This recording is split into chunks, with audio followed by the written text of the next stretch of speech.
narrator. Allow me to introduce you to my book. Hello, book. Though it might at first appear like many books you've come across, it is far from ordinary. You may, therefore, have some misunderstandings about its nature. The story that awaits you has not been fully told. You didn't finish your book?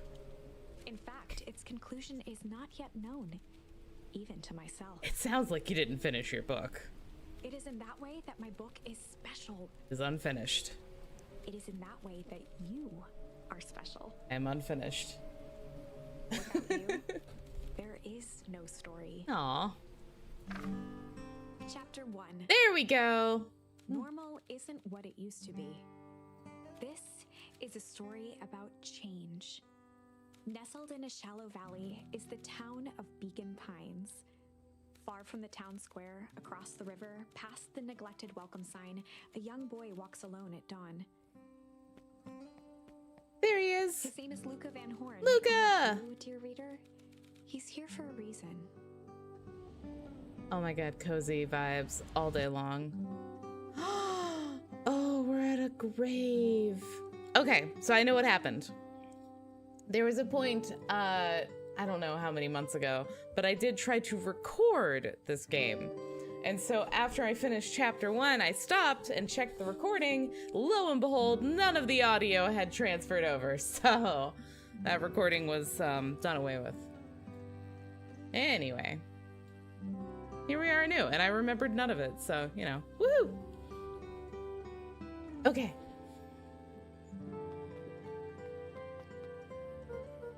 Aw, hey Dad. How are things going? Today's the first day of summer vacation. I start middle school next year, I guess. I was 6 years old when you died. And it's been 6 years now. From here on out, you'll have been gone longer than you were here. Oh, Luca, break my heart. It feels like that should mean something. Mom always said this tree was your favorite spot in the world. I can see why. It's a really good spot. Me too. Oh, baby! Oh, God! Oh, don't break my heart, Luca! Oh, thank God Rollo's here. Hey, Luca. I knew I'd find you here. Rollo was Luca's closest friend. He possessed many fine qualities, but subtlety was not one of them. Clearly.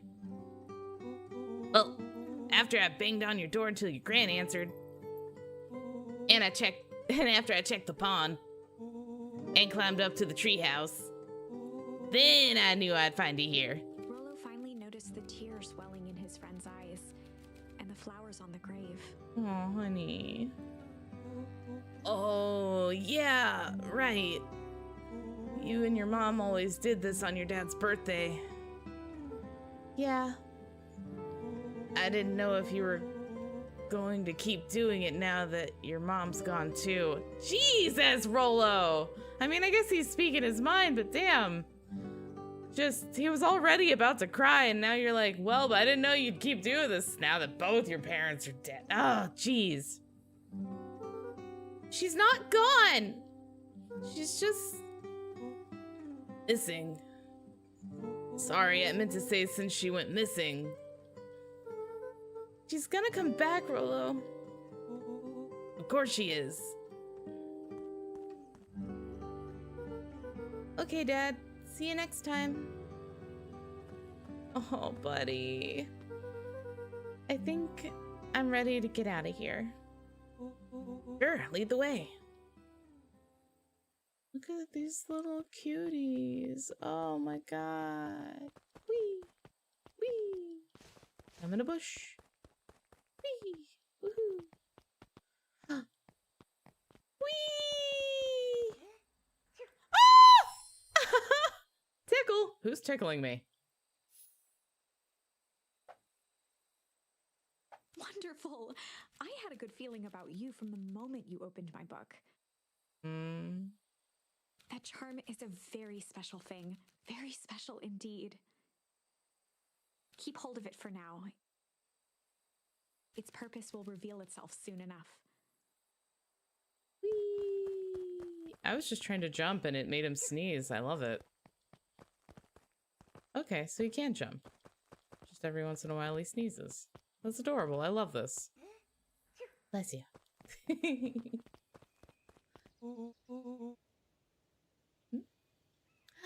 Hi, good morning, Tayras! How are you doing? Oh yeah, I almost forgot. The whole reason I was looking for you. I was wondering if you'd ever get to that. I found the perfect way to start our summer. How's that? Rollo looked to the side suspiciously. Oh, he's sus. Not here. They might be watching. They who? Shh, not so loud. We need to do this in a secure location. Mission control. I'm just gonna make him go full country. I'm just gonna embrace it. I keep dipping into it. Embrace it, Luna. Look at him. Wait, hoists his little overalls. He's got some twang to him. He's gotta. All right, I just have to tell Gran, then we can head out. What are you gonna tell her? I don't know. I'll think of something. Oh, shucks. Well, thank you for listening. I will attempt to stay as pleasant as possible. Have a wonderful day. Have a wonderful day. Okay. If it's all the same to you, I'll meet you at the welcome sign. And still kind of wigs me out. Don't do well with new people. She moved in like half a year ago. Just meet me at the sign when you're done. Do it yourself. I won't be long. Tell Gran before heading out with Rollo. And we will, because we are a good little dearling. Hello. Cute.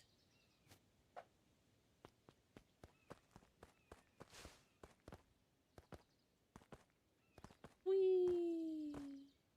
Okay. Dear reader, forgive me for this interlude. No. Remember that charm you found in the dandelion patch? Yeah? There are more of those special charms to discover throughout Beacon Pines. They've been known to reveal themselves to those who are willing. Some of them can be found in this very house. Oh, you don't say. Since Gran had moved in, the house was more peaceful, more orderly, and more covered in flowery fabric.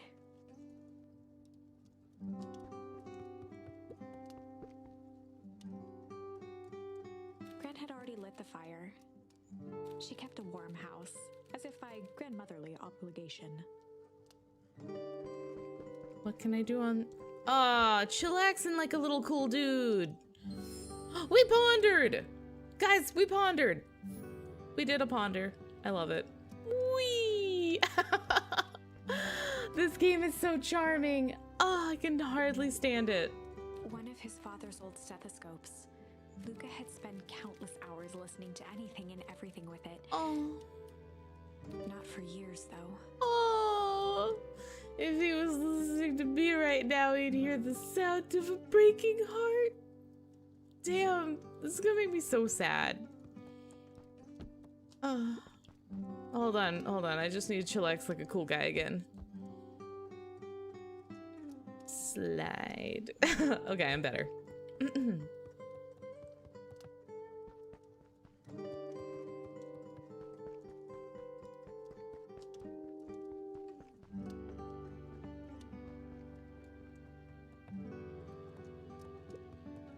Just some dusty knickknacks. I see. Can I won't get too close to the door, will I? Okay. Where do you suppose Gran is? I'm gonna go upstairs. Luca paused at his parents' bedroom door. Oh. He just wasn't ready to go in yet. Gran had commandeered the upstairs closet when she moved in. Some things need shelter from a young boy's mischief, she said. Oh my goodness. Hide. Some things need shelter from a young boy's mischief. Oh, is this our room? That must be Grant's bed. Grant's bed was undisturbed. Luca didn't mind that she had a habit of falling asleep in front of the fireplace. Oh. It meant that he could read late into the night. Oh, cutie.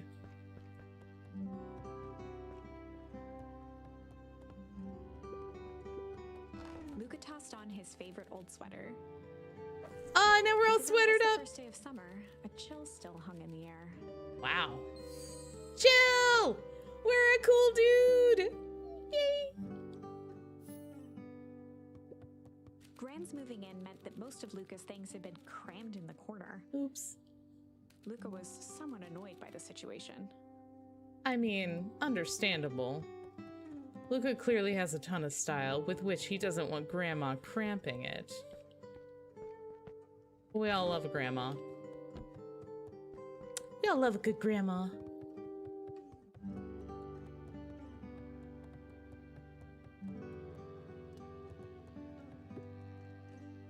What's this?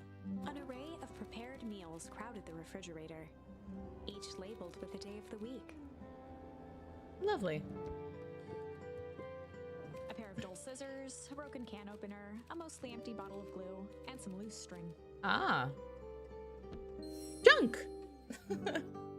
We did it, guys. We found the junk. Okay, well, we don't want to leave that on. Gosh, there's... Oh, this environment. The only piece of furniture Gran had brought when she moved in was an old hutch. We all need an old hutch. It's very important.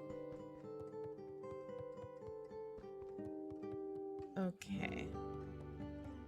Yes. Am I wearing little shoes or am I hooved? I feel like they're little shoes, but it's hard to tell. Gran! Oh my! Oh! This is quite exciting. What? I am now certain that you are the one I've been waiting for all these years. Okay, author, calm down. You'll recall I was a bit coy regarding the use of charms earlier. Excuse me, I tend to have a flair for the dramatic. You are about to encounter your first turning point. Ooh. There are certain times in this tale when everything hinges on a single word. Step forth, dear reader.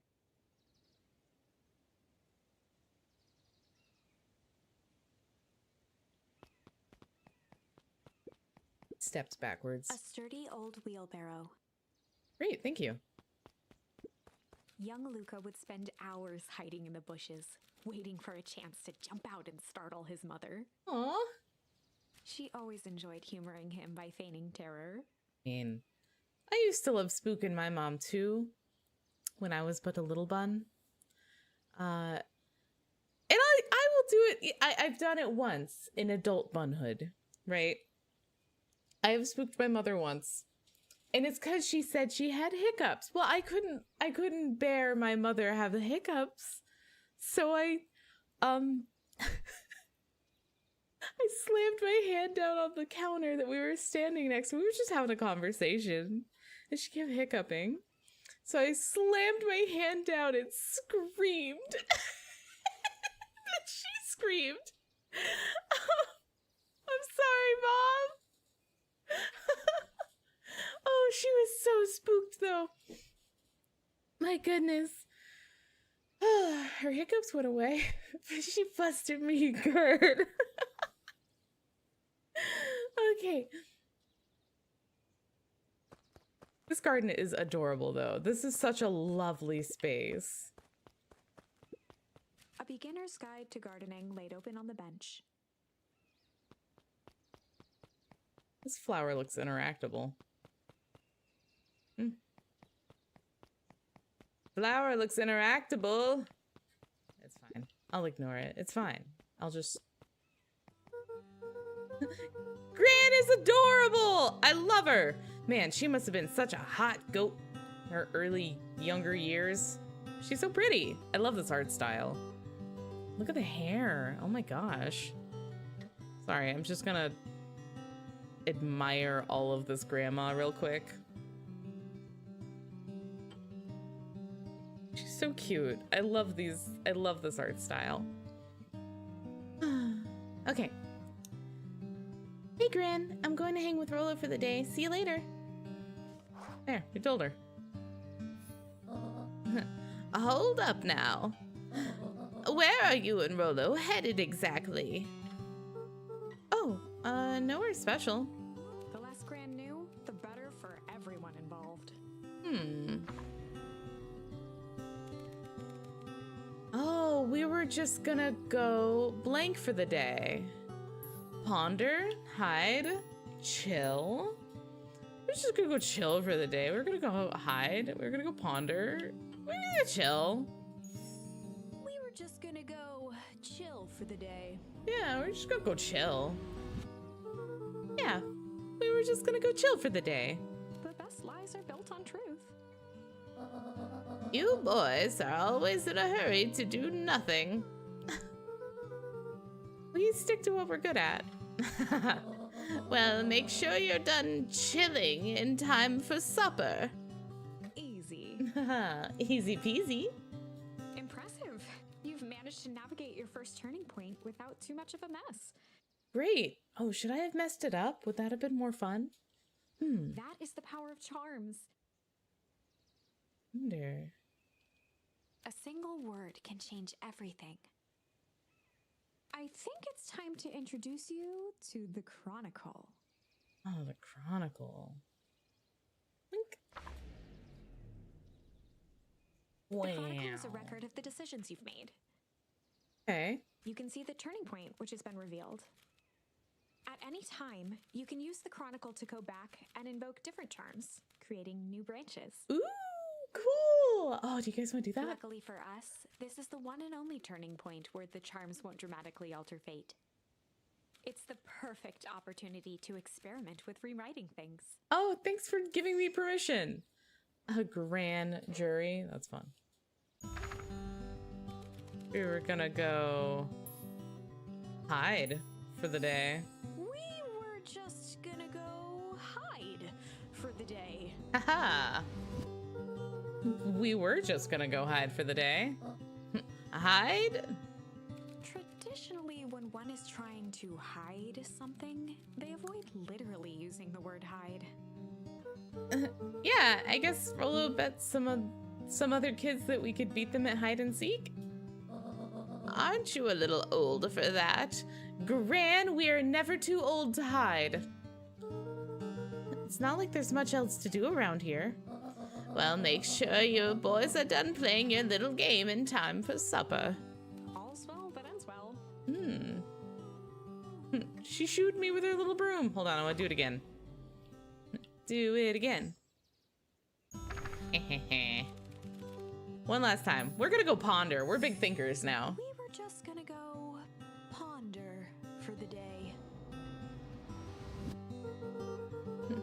We were just gonna go ponder. Oh, really?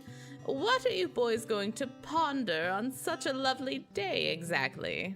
This was Luca's chance to sell his alibi. Oh my gosh. You know, big stuff. Small stuff. Medium. Mostly medium pondering. Nailed it. Fantastic. Well, make sure you don't overburden yourself with preponderance of pondering. A preponderance of pondering? Huh? Oh, forget it. Off with you now. Alright, well, we're just gonna go ponder for the day. I love you, Gran. Oh, let me hug you. Gran. What are you looking at? I feel like the way we're just bobbing together is kind of like we're both listening to a pretty good song.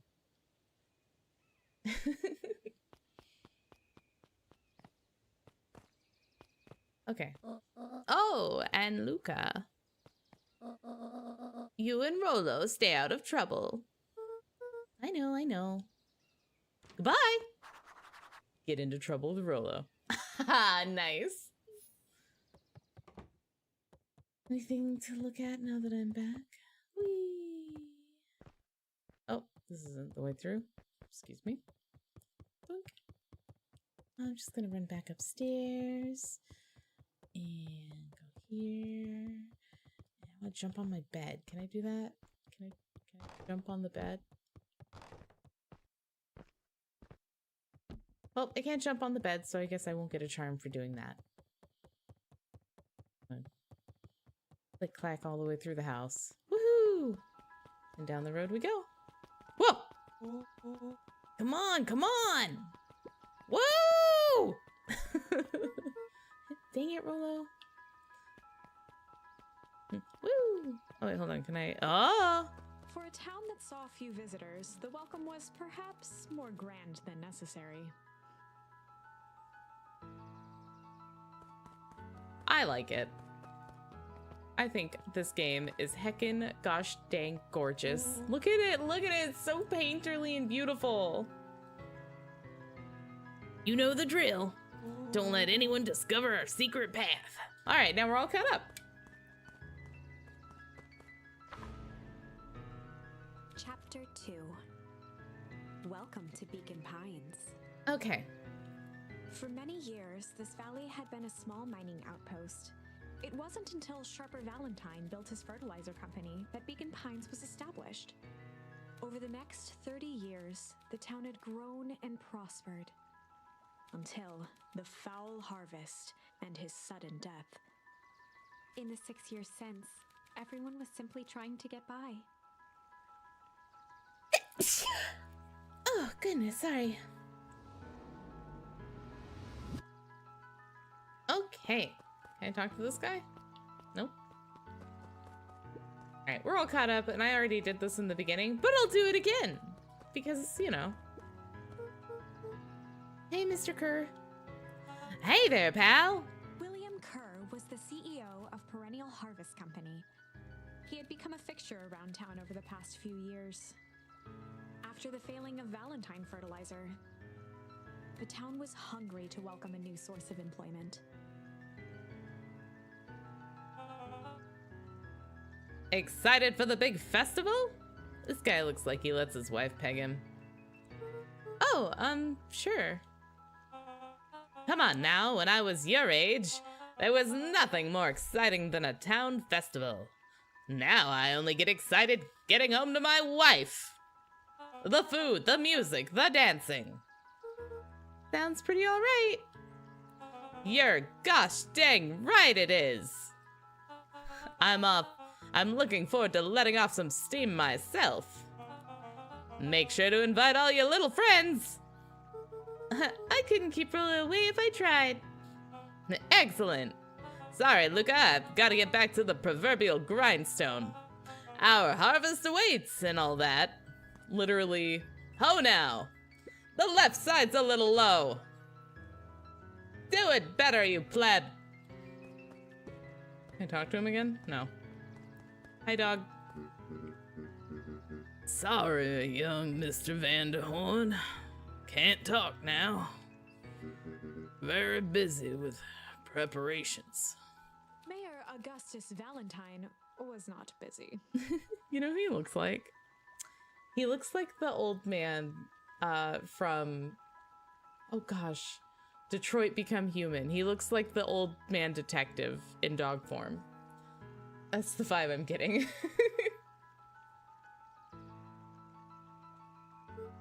Oh, sorry, Gus. How many times do I... It's Mayor Fallon. Flustered, Gus instinctively loosened his tie. Keep up the good work. I must briefly attend to a concerned citizen.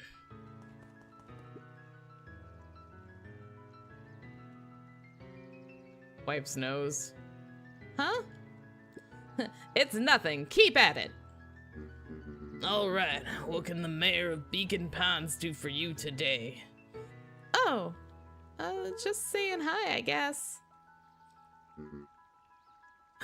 Well, good day to you, too, young Mr. Vanderhorn. Hey, I did it better that time. Ha ha! Ha ha ha! All right. I'm a doing a cool guy lean. How long do I have to stand here? Will I get a card for standing here? Will I get a charm? Can I have a charm for standing here like a cool guy? Alright, whatever, man. And meanwhile, Rolo's just like waiting for me.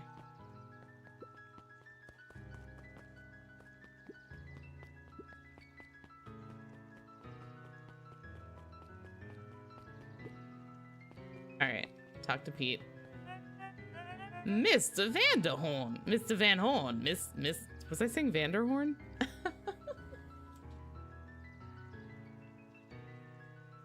wonder where that was coming from. Okay.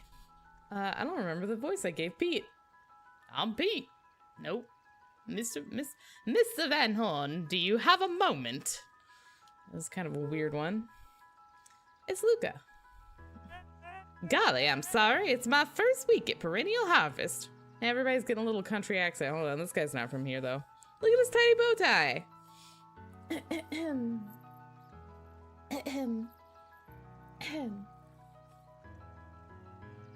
Golly, I'm sorry. It's my first week at Perennial Harvest. He pulled a pen from the Nope. pocket of his sweater vest. It's just and gonna be began a to frantically jot something down different on the kind of clipboard. country. Wonderful. It won't happen again. If we're going to be on a first name basis, then you can call me Pete. Oh, nice to meet you, Pete. Sorry, what are you writing? Oh, just documenting. Gosh, it's exciting to be a part of something so darn special. You know, it's not just about the fountains and phone booths. We're gonna change the world. And it all starts here in Beacon Pines. Isn't that amazing? Uh-huh. Anyway, I'd better get... Oh, that reminds me. We'd love to hear your thoughts. My thoughts? You bet. If we're gonna change this town, we need to get every detail right. That sounds intense. Ha ha ha! Changing the world is intense. So what do you say? Could you answer a few questions? Well, I guess if it's quick. Wonderful. Opening to answering a few quick questions. One down? See, it's not that hard, is it? Oh, okay, we're already going. I love his little face. Ah. Question 2. What is something you love about Beacon Pines? I've never really thought about it before. Perfect! It's the only place I've lived. See? That wasn't so painful. Pete stopped scribbling and glanced up from the clipboard. Was it? I guess not. Huzzah! Our first 8 questions answered in record time. Are you literally writing down everything? Thank you so much for your time. I need to process these answers. We can save the rest of your thoughts for later. Okay. Our harvest awaits. Bye, Pete. Oh, I love it. All right. These 3 bullies. Let's go.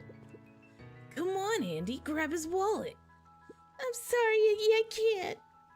Do it or we pound ya. Yep. Yeah, but my mom said, yeah, but, if I had a nickel for every yeah, but, I'd be the freaking king of nickels. Ain't that right, Tish? Yep. Aw, this poor little bun. Run, run, little bunny. Save yourself. Snore. Hey, Mr. Sinclair. Mr. Sinclair continued snoring and lifted one eyelid just enough to see who it was.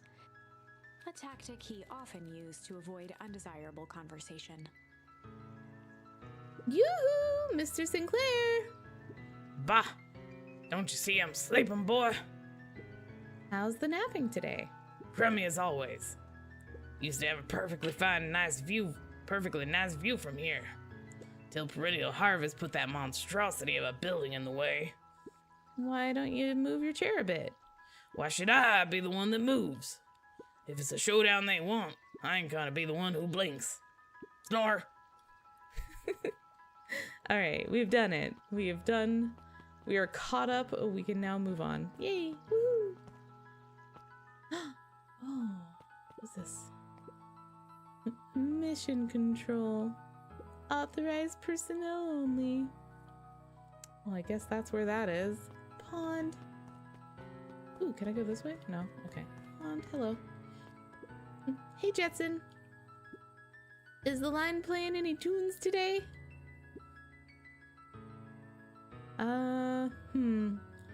Little dog boy. Do you think they're about the same age, or do you think it's just a small guy? It's hard to gauge how big people are supposed to be. His name is Jetson? That's adorable. No bites. No bites this morning, I'm afraid. Come to think of it, I can't remember the last time I reeled one in. But hey, it was never about the catch. This is where I come to think. Yeah, that's what my dad used to do here. That reminds me, if you ever want his chair back, I've taken to standing recently. Keeps me from falling asleep at the reel. If you don't mind, I think you should stay. Not at all. An empty chair makes for a great listener. Whenever Luca saw his dad's chair by the pond, it reminded him of the days they'd pack up a couple of sandwiches and fish until sundown. Aww. Oh, we get to see Dad. Oh, we get to see baby Luca. Oh my god. Choo. Hi, Deskies. Good morning.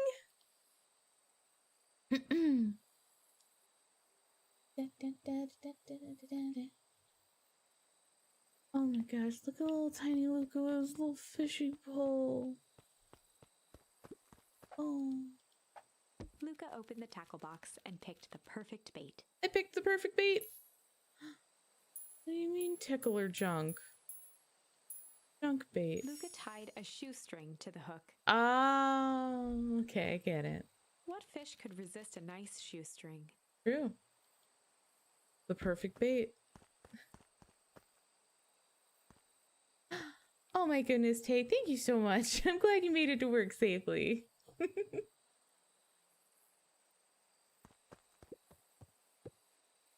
Dad? Give it a good cast now. Oh my god, it's my dad!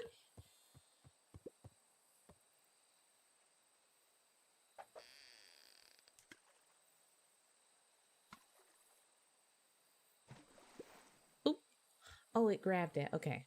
Yeah, you'll have to reel it in a bit faster, or your catch will lose interest. Ugh.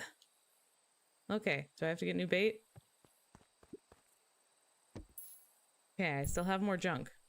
Luca tied a shoestring to the hook. What fish could resist a nice shoestring? You're so right. All right.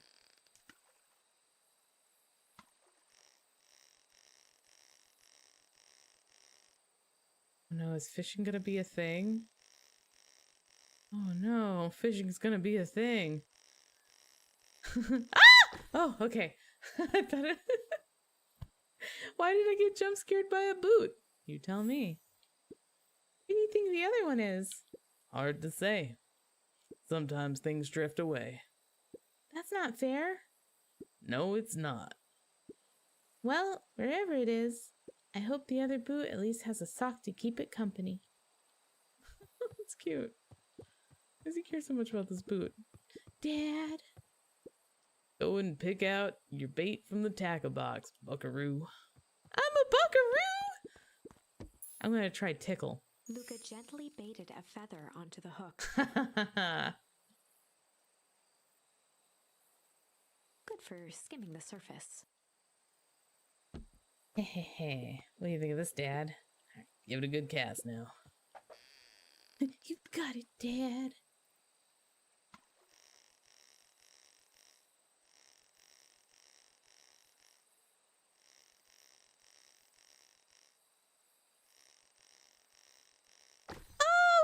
Ducky! Heck yeah, give me that thing. Well, I'll be switched. It's your old rubber ducky. You were just a little drooling ball of fur when you lost that. Cried for days. I told you it'd turn up. Oh my god. Do we get to do more? Looks like we could use some new bait. What do you say we head out and find some more? Okay, I only had 2 cards to tackle with. Luca tied a shoestring. What fish? could Yeah, I can still do it. Yeah, it's fine, Dad. Look, I can still fish. I have more shoestrings.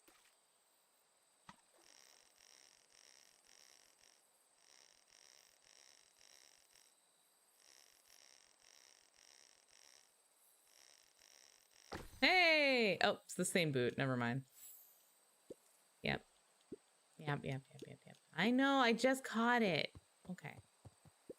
Now head out and find some more. Okay. Where at, Dad? Do we go down? Do we leave this way? Oh, I walked right out of the memory. Okay. Bye, Dad. I miss you. Wait, can I go back? I could just go back. Oh my god.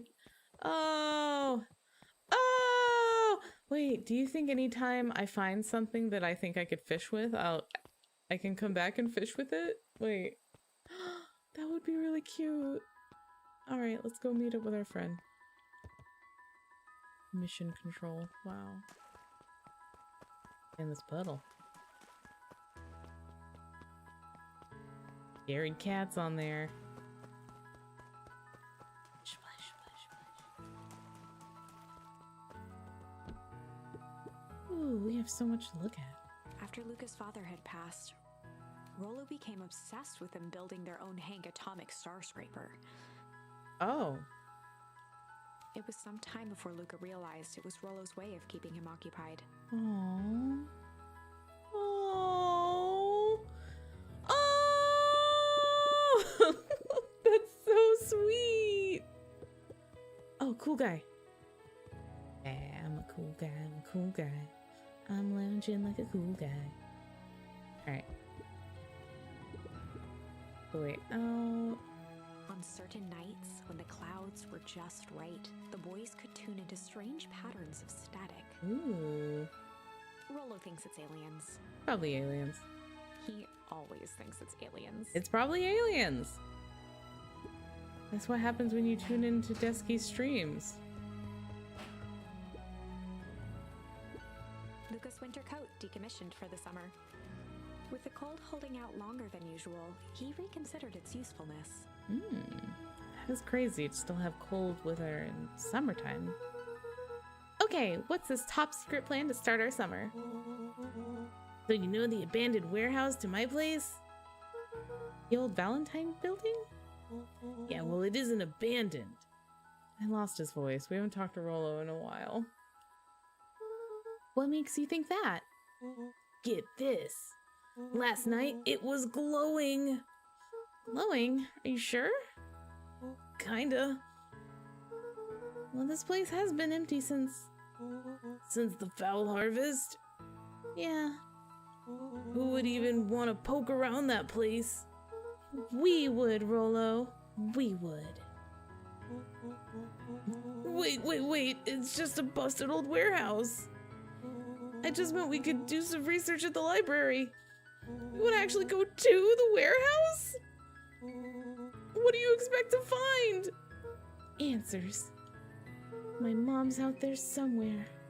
And it seems like everyone wants to pretend that she's gone for good. Oh, baby. You don't have to come, Rollo, if you don't want to. Luca, remember that time I sort of accidentally burned down the chicken coop? And you jumped in and said it was your fault before my pa throttled me? This is a flaming chicken coop sort of deal. I've got your back.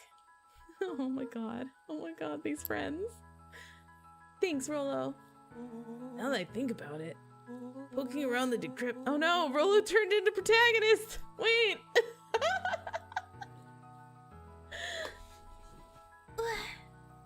How do people get their voice— how do people keep their voices straight?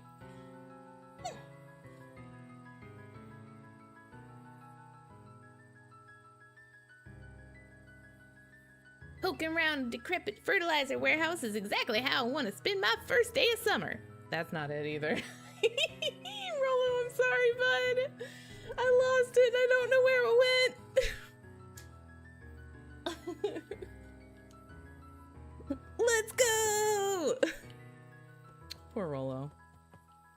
doesn't get to have his own voice. I can't remember it for the life of me. Rollo runs to the decrepit old warehouse. I lay back down. Good night, Rollo. Yeah, woo! Maybe this way, maybe? Oh yeah, there's Rollo right there. Hello. I'm just catching my breath a bit. Go on, I'll catch up. Alright, bye, Rollo. Ooh, look at town. It's cute.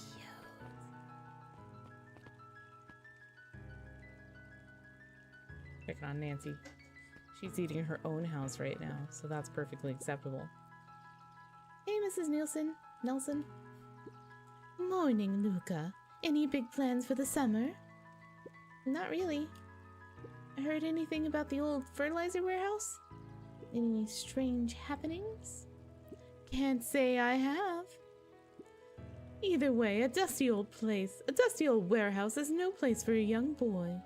You be safe now. Hello, good morning, Kaiser. Welcome in. I hope you're having a good morning. Or a good day. Miss Hatch could often be found near the fountain. Oh. Too absorbed in a book to be distracted. Look at her, the belle of the town. The two wandered down the wooded path, unaware of the danger ahead. Oh, this is getting good. I love her. Little book lizard. Can I go in the coffee shop? Oh, I can talk to it though. Luca could see the morning regulars nestled in their booths at the Early Bean. The Early Bean. Whee, whoo. Hello. Holden Wilder ran the local paper of record. The Beacon. The Beacon. Hey, Mr. Wilder. Morning, Luca. What's the day have in store for you? I was wondering if you heard any news about... News? The Beacon knows the news that needs knowing. Any news about the old fertilizer warehouse? Nope. Oh. Rollo thought he saw some lights there last night. Rollo ought to be careful poking around that part of town. The winds of change are blowing, and change is a dangerous animal. Change! Cool, I got a thing. Do. Whoa! Hello? I just walked here. Oh, are you Rollo's mom/sister? You're pretty. I love this art. I really do. I am obsessed. Wow! Good morning, Slime! Welcome in. Let's see. Luca! Just the fella I was looking for. Hey, Roxy, what's up? Oh, right. Rendezvous with Roxy. Oops. This is an important turning point. Oop. The first time where your charms will change the course of fate. Ooh. And currently, we only have one suitable charm at our disposal. Have no fear, we can always return later using the Chronicle once we find more charms. Okay, phew. Well, now I'm just rambling. Good morning, Tulip. Welcome in. Where were we? Have you seen my blockhead brother today? He skipped out before breakfast. Well, not really, no. Can't say I have. Can't say or won't say. Roxy, would I lie to you? Yeah. Ah, shit. Luca, wait up! I almost forgot to tell you. Roxy might be lurking around here. This is one of her favorite places to stand around and be useless. Oh, so no, buddy. So we need to make sure she doesn't spot us. Rollo. Why are you doing that thing, that turning thing with your body? What? You're not scared, are you? She's harmless. And a chump. And she's right around that corner, isn't she? Get into trouble with Rollo! Check. Don't mind me, just over here lurking uselessly. Oh, hey, sis. nice weather we're having, eh? I couldn't help but notice you snuck out this morning before breakfast. Wasn't hungry. Also couldn't help but notice your morning chores were left unchored. Roxy, I'm gonna level with you. I'm sick and tired of digging up carrots. Well, we gotta pick up the slack since the fowl harvest. Almost every carrot I dig up is rotten, and the rest look like we're hit with Hank Atomic Shrinko Ray. Hank Atomic. Must be like a in-world comic book hero. All the more reason to keep on digging. There's gotta be more to life than puny carrots. I mean, you guys are cats. There's definitely more to life than puny carrots, but I guess I can't really chase mice. Those are people now. Look, Roxy, Luca and I have places to be, so if you don't mind. Oh, I do mind. I'm not gonna catch hell again because of you. So either you march yourself home and harvest those carrots, or I'll haul you home myself. Oop. Judy Rolo out. froze as Roxy took a step toward him, cracking her knuckles.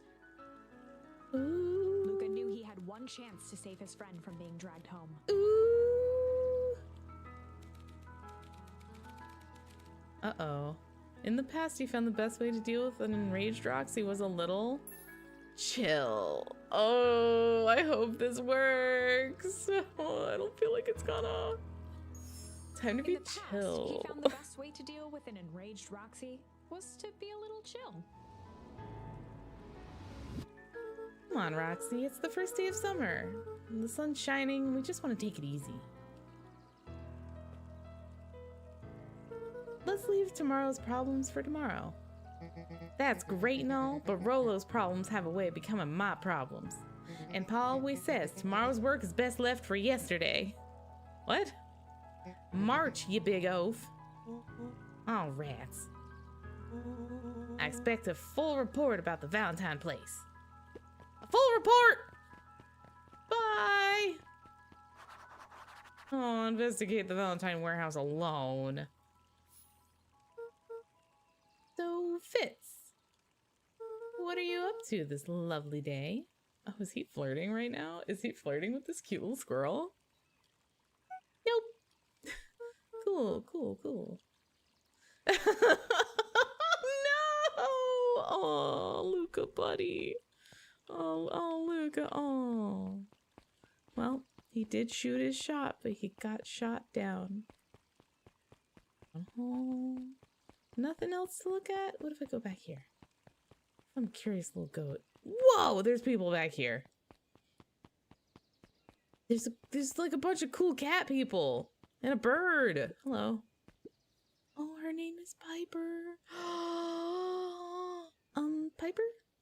Oh, hey, Luca. What's up? You know it's summer break, right? Of course. And it's like the morning. Correct. And you're studying? Like they say, the early bird gets the proper education required for a successful and fulfilling career later in life.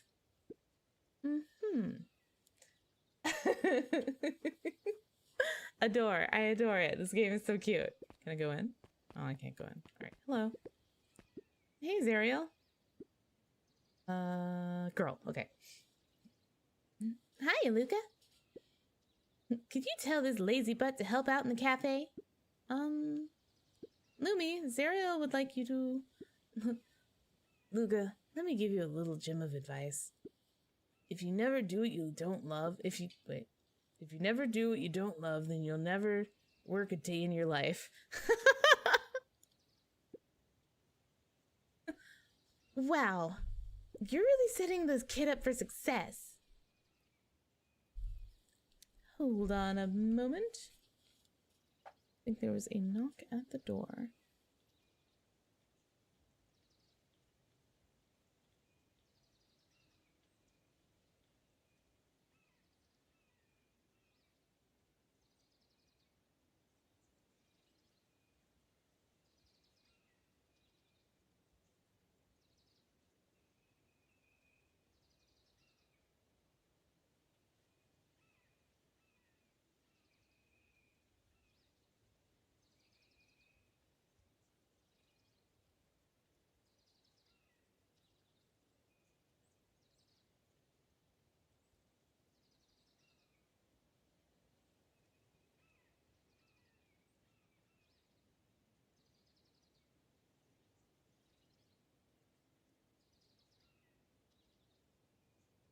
I'm back.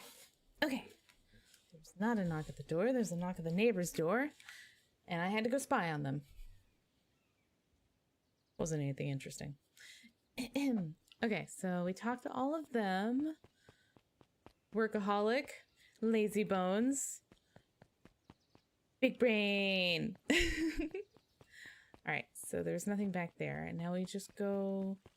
Do we go this way? Do we go... Oh, I want to see the statue. Sharper Valentine, founder of Beacon Peaks. Never underestimate what a great man can do given time. Sharper Valentine. A bit much, if you ask me. Indulgent. Wow.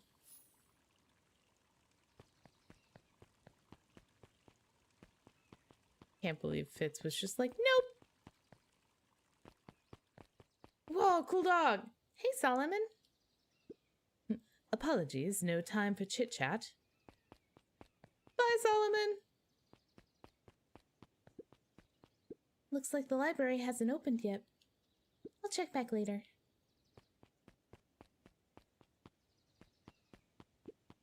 Whoa! Luca, my boy, hold up a tick. Oh, hey, Mr. Nuncreed. I was just on my way to... I just sold the last jar of your grandmother's preserves. Can't stock the shelves fast enough, turns out. Hey, that's great, but I'm actually... I guess Juniper will just have to swing by with more of her lovely jam. Uh-huh. Well, don't let this old man slow you down.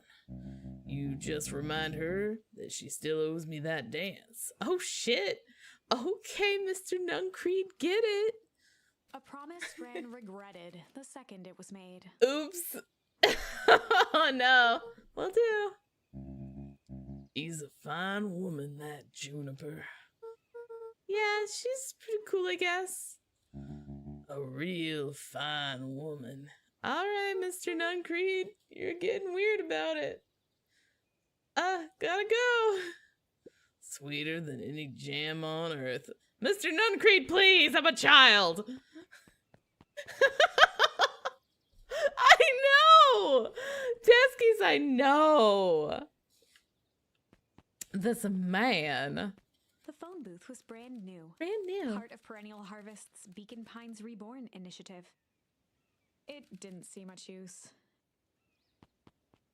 Hey, there's a bird up there, like a regular bird. Guys, look on top of that roof. There's a regular bird up there.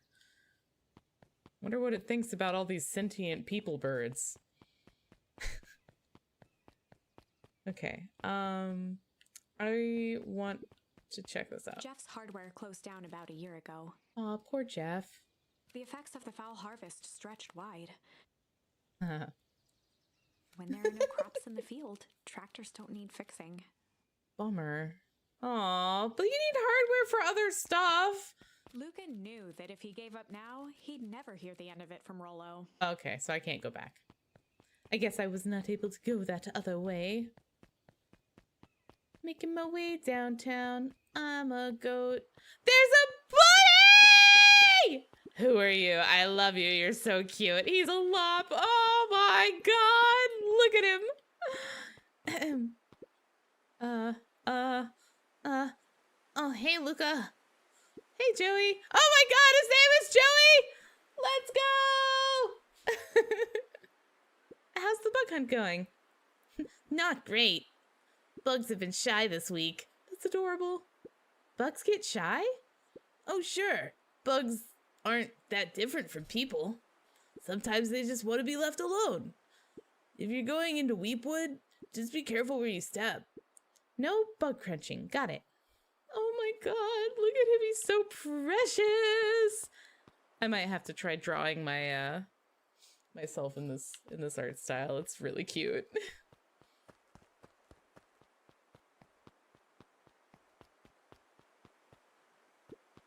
Luca peeked up at the beehive.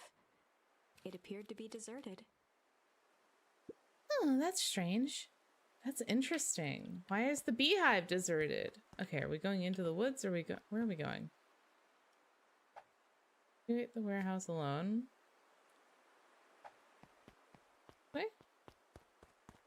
Ooh. After the foul harvest destroyed their wealth and reputation, the Valentines shuttered off their estate from the rest of town. Aw.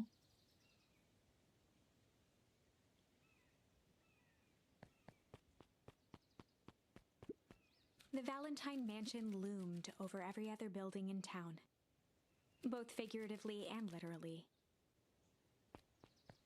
Anything over here? Wow. Does anyone live there? Oh, wait. The mayor does.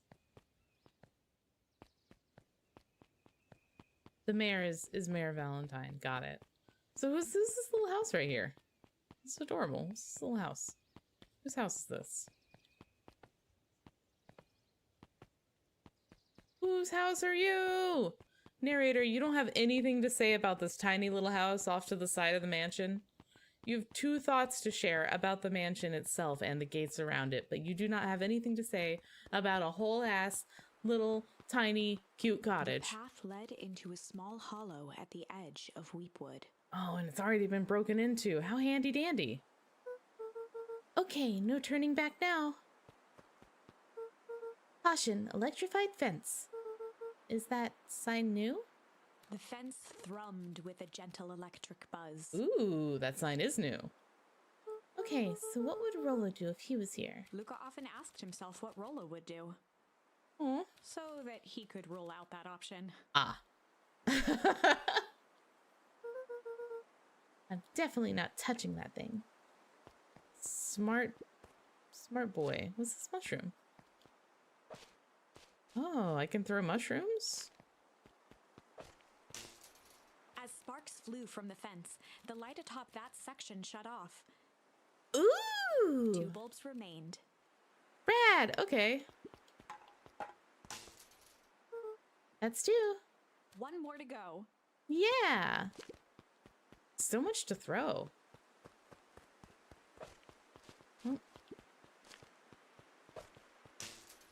The fence's buzzing gave way to silence. Ooh.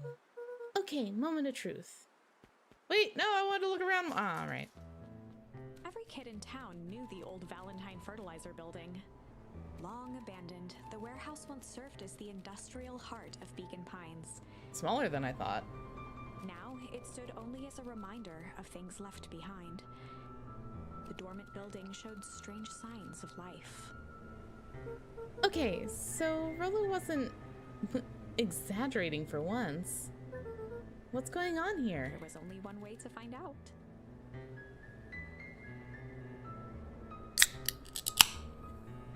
You're so right.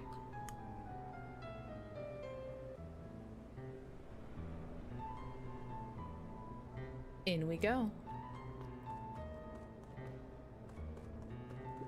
The water looked almost diseased. It flowed slowly into the woods. Probably shouldn't stand in it then.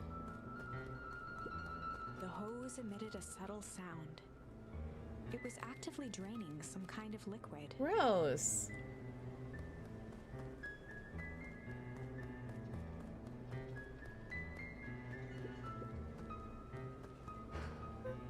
Wow, that smells awful.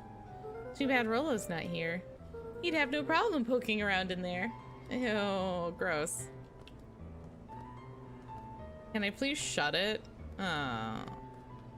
Alright. What is this rope?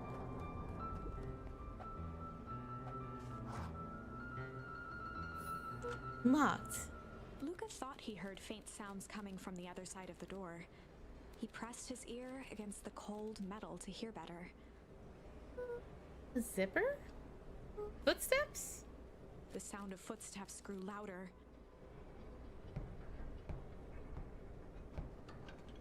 Hello? Ah!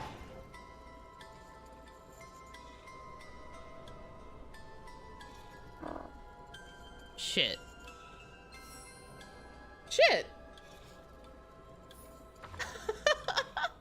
That's so The heavy silly. steel door knocked Luca to the ground. Disoriented, he looked up to see an imposing figure silhouetted in a green glow. It lunged toward him. He tried to scramble away, but felt a gloved hand latch onto his ankle. Oh no! Luca watched his fingernails leave trails in the dirt as the hand slowly dragged him back through the door, into the lab, into the green light. This is a story about change. Oh no! This is a story about change. It was far from the sort of change Luca imagined for himself.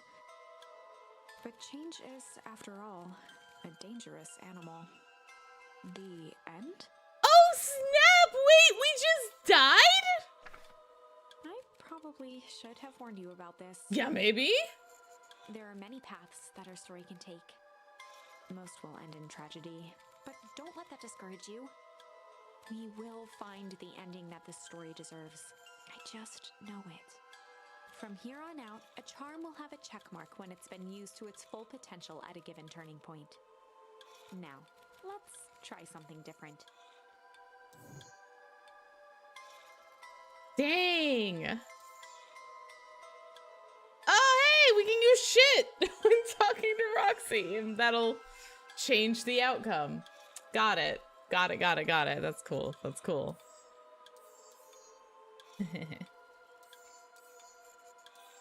I'm having so much fun with this. Also, in the drawing, okay, can we just look at it? Just look at the squirrel on the far right, right? I believe she's a squirrel. So stinking cute, and she looks adorable. I love this art style. It reminds me of actually, it reminds me of Lackadaisy. Which CL Slime actually was telling me the other day that Lackadaisy got picked up officially by which who backed it? Who backed Lackadaisy and their show? I originally found it on DeviantArt as a comic, and now it's a whole full-blown show. Just incredible. With its own unique style and stuff. It's just fantastic. So let's go say shit to Roxy. In the past, he found the best way to deal with an enraged Roxy was to be a little shit. He found the best way to deal with an enraged Roxy was to be a little shit. This game. Make a break for it! Oh my god, what did he do? Did he just like kick something? Did he kick her? What have you done? He did! He kicked her. Or something. Yeah! Oh my god!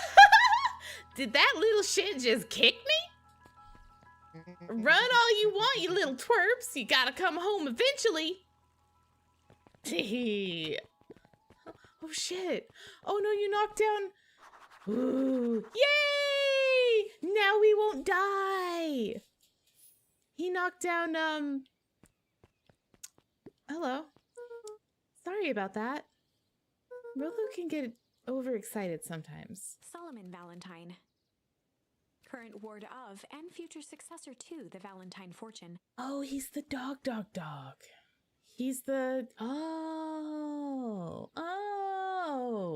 From the old fertilizer place, the founder's family. Got it. I love him. Look at him, he's so cute. Huffed as he brushed off his pants. A town of complete and utter fools. One wonders if it's worth taking anything here seriously. Either way, I'm really sorry. No matter. How are you doing? Me? Yes, with all the business about your mother and whatnot. Oh, I'm getting by. Still no word from her at all. At least he's not... I know I'm probably speaking too soon, but it seems like he at the very least is respecting the fact that she is just missing and not confirmed anything. No. That truly is a shame. Shame! Oh, baby! Your grandmother has taken residence to keep house? Yeah. And how is that going? We mostly stay out of each other's way.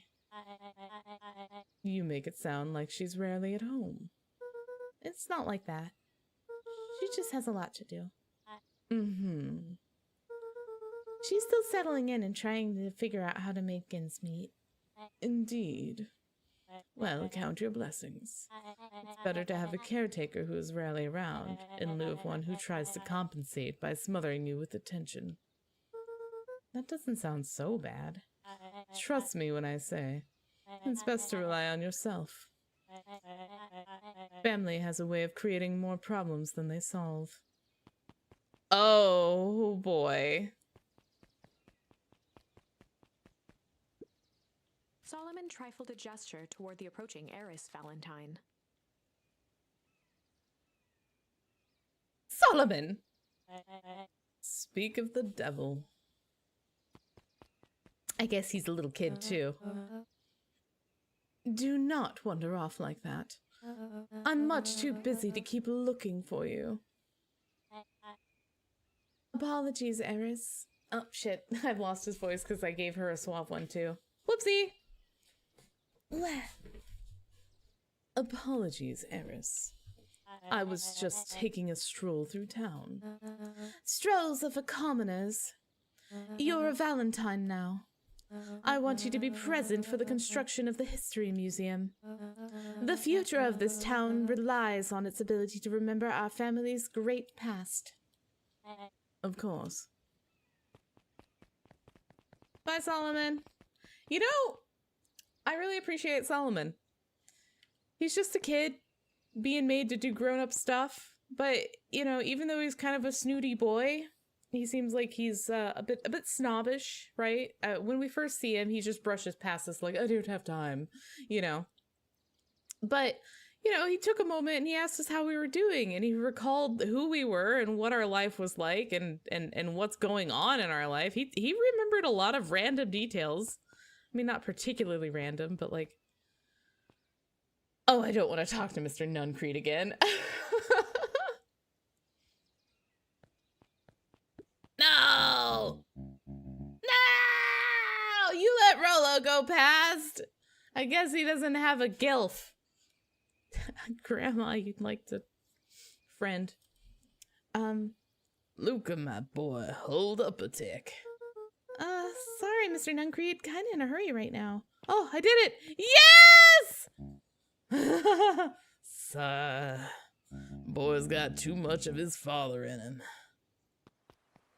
Oh, I ran right past my bunny friend. Oh no, Rolo's dead! I win! Little help? Yeah, buddy. I am the champion. We were racing? That road get longer? Like anything ever changes around here. It seemed longer. You're just lightheaded from the run. Oh, look at Luca! He's so cute! This game is supposed to be spooky, but it's mostly just cute. I love it. I love looking at it. All my dopamines, all my serotonins. You really need to pace yourself better next time. Not sure why I would take advice from second place. Has that sign always been here? Wait, what? Caution, electrified fence. No, that's definitely new. Creepy. How are we gonna get around an electric fence? Don't worry, I've got this. Why did you do that? Pa always says you can figure out what the plan was when you're done. Great, what now? Well, I did my part, established the touching the fence is bad. I'm sure you can handle it from here. I'll supervise. Cutie. From a safe distance. I love this game. Oh, jeez. Can I go this way? Oh, there's more.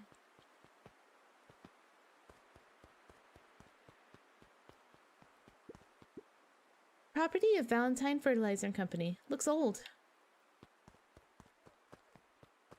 Whoa. Whoa. Whoa. Can I go that way? No? Go this way? No. Alright, that's that. Can I go back here? No. Okay, so this is just here. And there's nothing else to do here. Got it. All right, let's throw some stuff at the thing.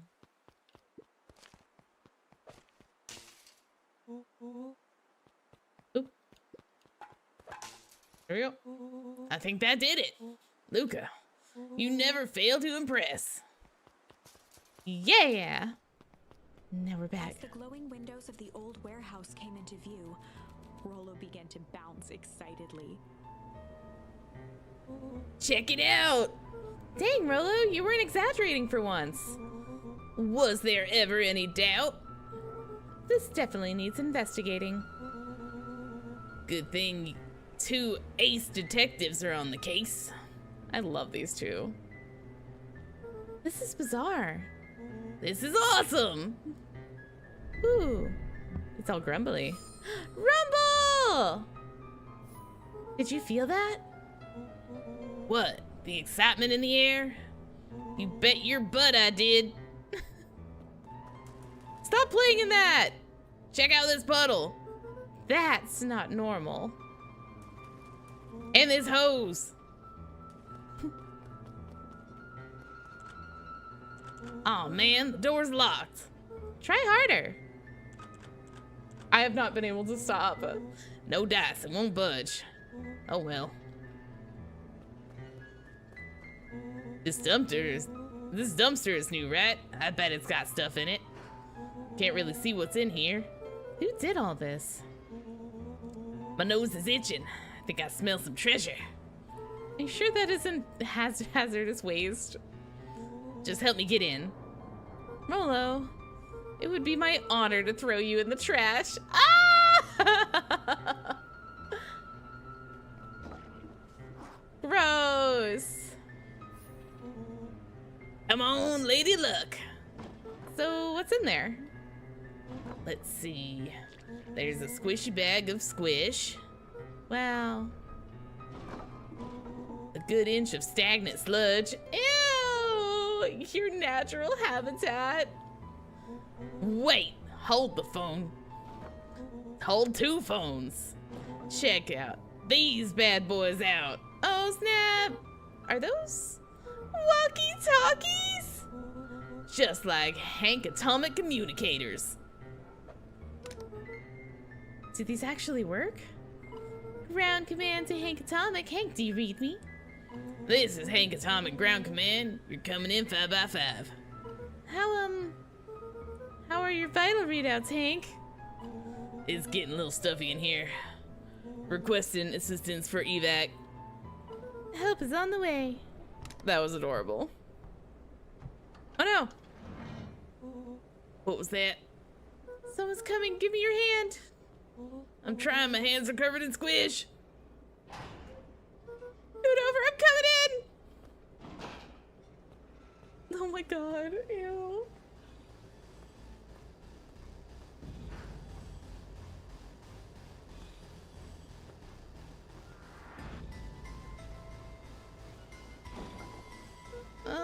Tell me you saw that. Dude, I don't know what I saw. He's coming back it down. Oh no, don't throw a body on me. No! Oh god, is it a body? Eee! The boy sat petrified under the weight of the bag. Oh god, tell me that's not what I think it is. Luca, do you know what separates a run-of-the-mill detectives from ace detectives? Ridiculous hat? When the chips are down, ace detectives dig deeper for clues. Rollo felt around at the large sack which burdened them. No. Aha! He snapped off a tag from just within a small zipper opening in the bag. Some sort of badge or something. What's it say? Rollo held the badge up to a faint shaft of light within the dumpster. Dr. Prescott, Deep Engineering. It's a name tag. Who would throw away a bag of slimy old name tags? I think it's just one name tag in the bag full of something else. Oh, okay. I think we should make a break for it. Stay calm, this is no time to panic. I'm not panicking. You're panicking! Rolo, calm down. Oh my god, he's so cute. You don't have to squeeze my hand so hard. Dude, I am not holding your hand. We're messing around. What other slime-covered hand would be in here?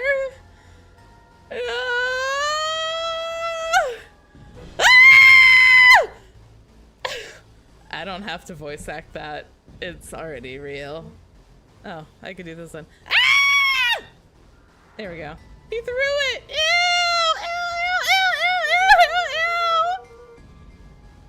I'm beginning to see your benefits of Run for Our Lives plan. Right, we've clearly established that I'm faster than you, so I'll go first. Why not go together? Flaming chicken coop, Luca. I'll make sure the coast is clear. After I go count to 100. If you hear me yell, run. If you don't hear me yell, run. Actually, either way, haul ass. Rolo, I'll give you credit. You sure found an eventful way to start our summer. It's what I do. Well, here goes nothing. Lucas sat in the dark, tracking the sound of Rolo's footsteps as he ran.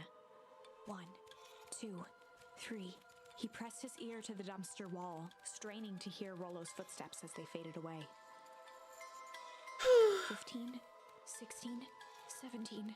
He tried not to think about the contents of the dumpster as he counted. 35, 36, 37. The thick stench made it hard to breathe. Screw it, that's long enough. Luca carefully lifted the lid and peered out. Nothing. No sign of Rolo. No sign of the man in the yellow suit. Time to haul ass. Luca clambered from the dumpster, stumbling to his knees. He was up like a shot and running, sprinting toward home as fast as he could. Oh, I'm so spooked. Beacon Pines flew by, blurred by the tears that welled up in his eyes. He wouldn't remember getting home at all that night. Throwing his front door open, storming up the stairs to his room and surrendering to sleep almost as abruptly as he hit his pillow. Bro, you need to shower. Chapter 3. Okay. A moment to breathe. At the beginning of chapter 3. Look, we're just at home in the kitchen with Gran. Everything's fine. No severed hand. Blah. It's fine. Also, hello over there, Ramon. I'm sorry it took so long. I just wanted to make sure I gave the narrator an opportunity to finish talking. Good morning. All right, I think it's time for a quick break. I need to go get a hot tea. A lot of different voices in this are not good for speaking for a long time, so I should adjust and also medicate a little. Need a throat spray. So I will be right back. You guys go ahead and get a drink, get a snack, and then we'll get right back to it with chapter 3.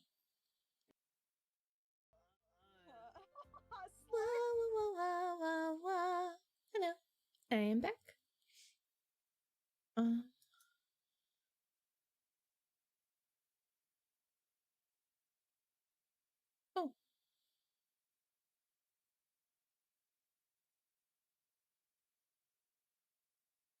There. Fixed it. Okay. Glad I looked at that. And let's get back to it. Chapter 3. Finding a friend. We're gonna find a friend! The next morning, it was quieter than usual at the breakfast table. Only the sound of silverware and chewing interrupted the awkward silence. Is it because we were late for dinner? Oh. I finished jarring a mess of jam last night. Uh-huh.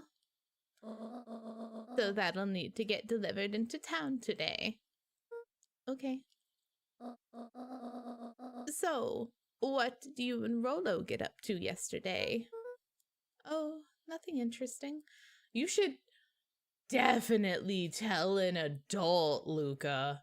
You should 1,000,000% tell an adult. Oh my goodness, heavens, wow. It's not your fault that guy was dead. It's not your fault that there was a hand. You shouldn't have been on private property? No, you shouldn't have. That's fine. There's a bigger issue here.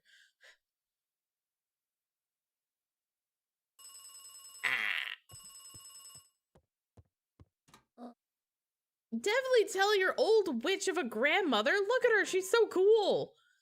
Hello?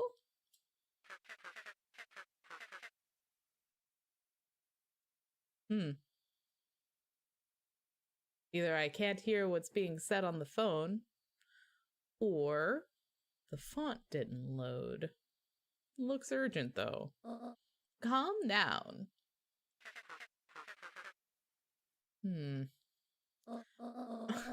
No, of course it was the right thing to do. Start gathering, folks. I'll be right there. What?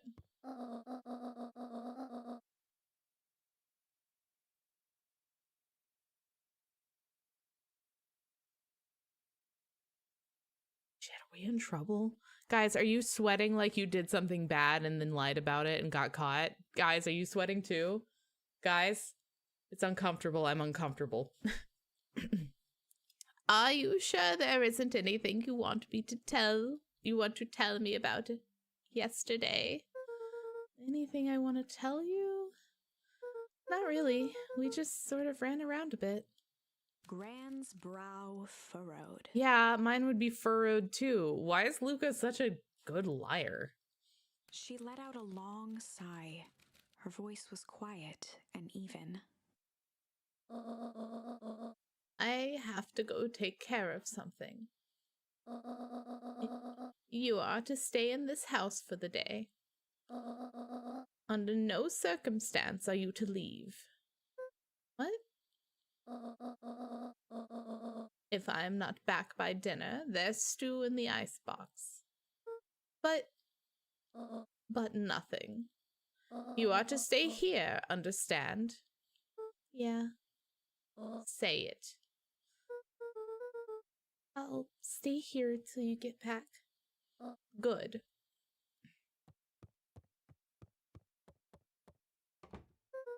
Well, that was strange.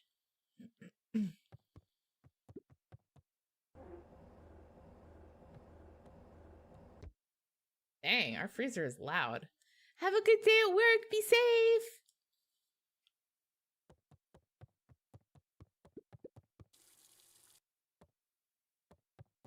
You know, I don't think I ever finished setting up my lurk alert.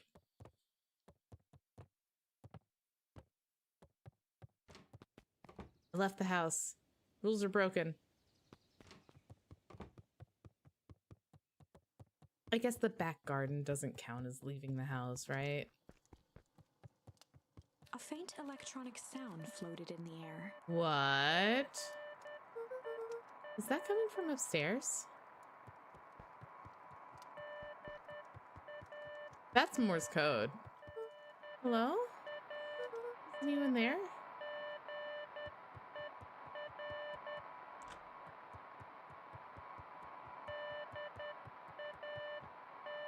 They're coming from my room.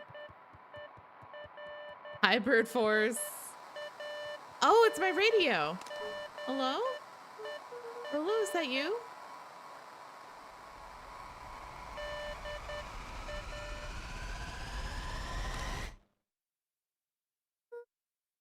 Over?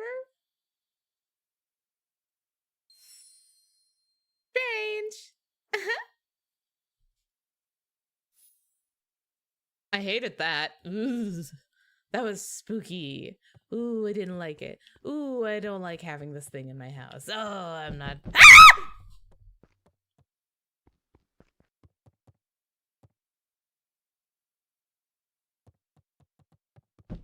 Stop knocking. I'm coming. I'm coming. I'm coming. I'm coming.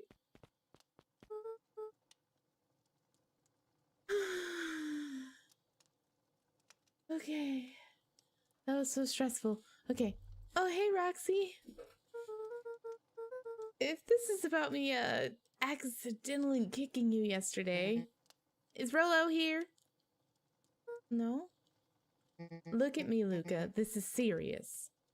Is Rolo here? No, I haven't seen him since yesterday. Rolo didn't come home last night. What? A pit formed in Luca's stomach. Oh no.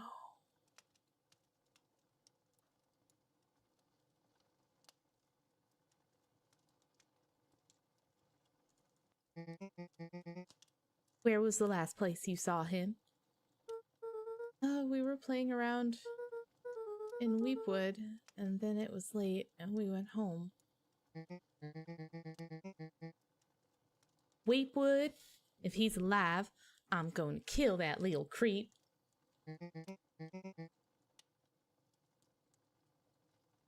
Is there anything else? Anything that he said? Luca's mouth felt dry. No, we were just messing around. Okay. I need to go let people know to check the woods. You stay out of trouble. Go see if he's hiding in the library or something. Luca could feel his heart beating in his throat. Rolo. Where are you? I'm not supposed to leave the house, bro. I'll get in trouble. Oh, what if we get the walkie-talkie? He should have the other one, right?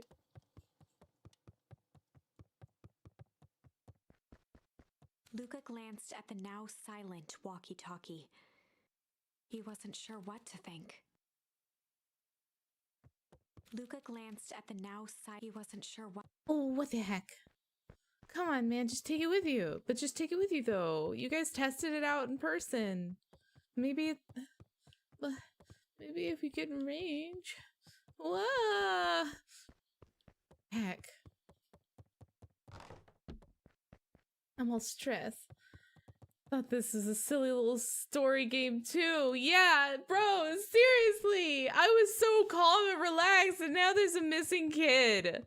Don't make me fall in love with characters if you're just gonna murder them in the woods, okay? Jeez.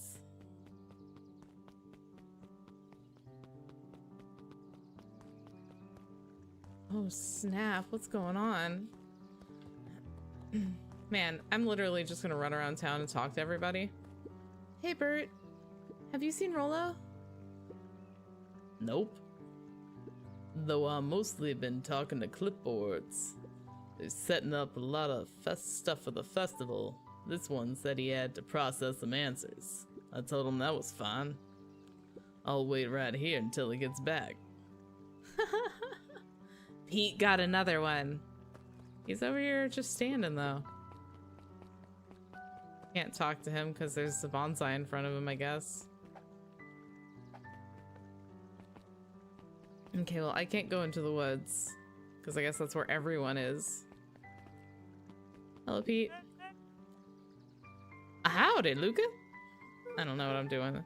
Hello again, Pete. I'm not Pete, you silly goose. It's Toby. You could have fooled me. Well, hey, it's no problemo. The important thing is, we'd love to hear your thoughts. Yeah, I'm getting that impression. We're all part of something special, Luca. And it all starts right here in Beacon Pines. I got it. Toby looked up from the clipboard excitedly. That's right! So how about you start by telling me? Look, no offense, but I gotta take care of my own stuff. Oh, I've got my own stuff to take care of. Gah, you joker. We're all part of this together. You'll let us know when you're free to answer a few questions.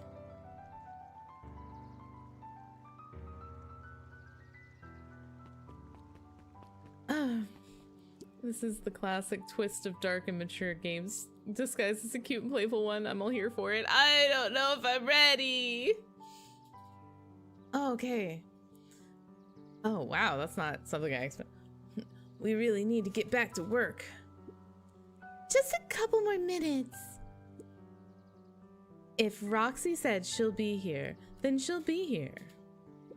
I just don't see why I'm standing around, doing nothing, waiting for Roxy, when I could be standing around, doing nothing, and getting paid for it. Come on, Lumi. Roxy needs our help. Yeah, well, good intentions don't qualify as legal tender. Tender? Oh my god. I love picking up charms. They're so random. Arg! My parents wouldn't listen.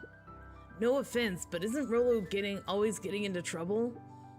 Something feels different this time. What can we do to help? We need to check where the adults aren't. So I guess it's up to us to check Weepwood. Our shift doesn't end for another couple hours. We could spend the time making posters. That would be great! I guess. Rad. Fitz and I will check Weepwood. We'll be back later to pick up the posters.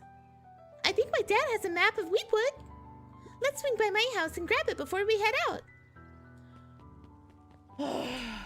I'm gonna go back and check out that scene because I really kind of try-harded on differentiating all the voices. 4 different girl characters talking in one scene. Whoa.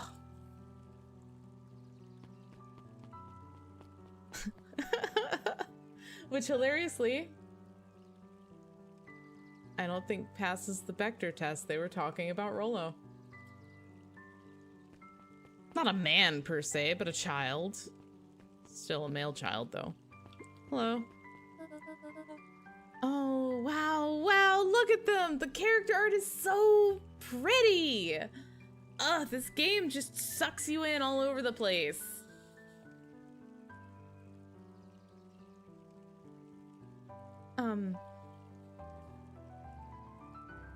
What's this about a missing child?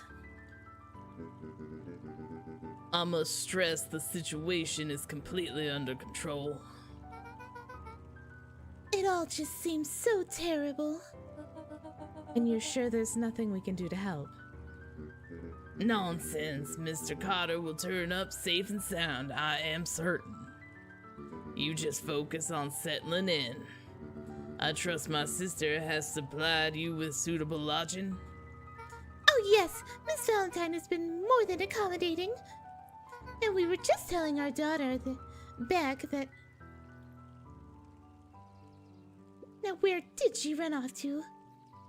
Okay, so they have a daughter named Beck who ran off somewhere. His eyes went wide in disbelief. What do you mean vanished? That's impossible. Oh my. He doesn't even see the danger he's in. Is she reading this book? Is she reading the book we're in right now? Is that what she's reading? Oh my heckin' goodness. Okay, wait. I didn't go back here. I just saw the cutscene, so let me go back here. Oh, Piper. Hi, Luca. What's up? You haven't seen Rolo around recently, have you? He doesn't come around here much. Not since they made a rule that he can only order decaf. That's hilarious. I agree. One should not caffeinate Rolo.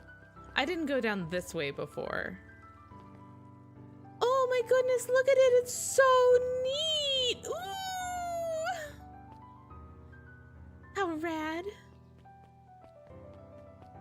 No touching. Ooh, but I wanna. I didn't mean to touch it, I just wanted to look! Oh, and I went up and slapped it! Oh, that's so naughty. Will I get a charm if I do it more? Okay, I can't do it anymore. That's good, that's good. Phew. Hello? Hey, Griffin, has Rolo been by? Haven't seen him all day. I'm sure he'll show up safe and sound. And when he does, tell him there's a strawberry chocolate double scoop waiting for him. On the house. He'll like that. Oh god, I'm gonna cry. Did something happen to Rolo? Oh, I'm worried. That sweet little boy has this confusing voice. Who's this dapper dog? Hey, Yisun. History Museum. It's laughable, really. Did you happen to see Rolo in there? No, just the shadow of a family. Clinging onto a town, clinging onto the past. Cling! Feel free to check for yourself. but don't expect to have your mind blown. Damn, Yisun. Oh, shit. Buds and bulbs. The bakery. I bet there was stuff I could have gotten here if I had explored this sooner. But maybe I wouldn't have been able to? I don't know. I didn't try. I'll never know. Into the History Museum. Oh, Sharper Valentine, a celebration of excellence. We all know Beacon Pines is a Let's great watch a town. little movie, guys. What you may not know is great towns grow from mighty roots. Uh-huh. And that is why you cannot tell the story of Beacon Pines without telling the story of one Sharper Valentine. Young Sharper's keen intellect and strong moral fiber led to a grand vision. A very dapper dog. A community dedicated to a better tomorrow. In his own words, Bow wow. a better tomorrow is within our grasp, but it requires a singular mind to harness it. Yes. Lucky for us, he decided to grow that vision here in Beacon Pines. And how does one grow a better tomorrow? With fertilizer, of course. Valentine's Fertilizer Company became the lifeblood of a town yearning for purpose. Wow. But then tragedy struck. A scientific experiment gone wrong. An accident which took Sharper away from us Oh, far too no. soon. To this day, we struggle to pick up the pieces. But one foul harvest isn't enough to stop the people of Beacon Pines. The spirit of Sharper Oh. Valentine lives on. It lives in the hearts of everyone with a dream for a better tomorrow. Together, we will follow his example and grow a bountiful future.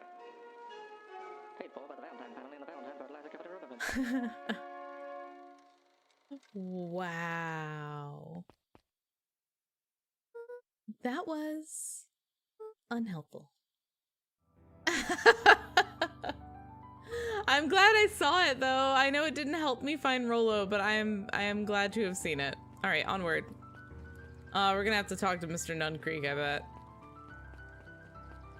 Oh, he's not out. Okay. In the library. Let's go. It's open. Oh, a cute little penguin. Oh, and a cute little wolf. Ah! Ooh, new additions. There were rarely any actual new additions. Oh. Simply a variety of existing content rotated into the front display each week. Not fooling anyone. Oh my goodness.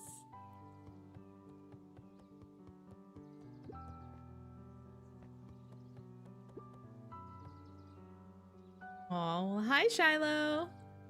Kato volunteered at the library Kato. during the summers. He wasn't very He. social, so he'd dedicate each summer to becoming an expert in a single subject, Oh. making him a reliable source of very particular knowledge. Oh, well, I'll keep that in If you mind. were to ask Kato something he didn't know, he'd escape into the dusty old bookshelves and return with just the right thing. Hey, Kato. Kato was lost in his reading. Luca crooked his neck to see the title, Introduction to Melitology. What? Oh my god, he's so cute.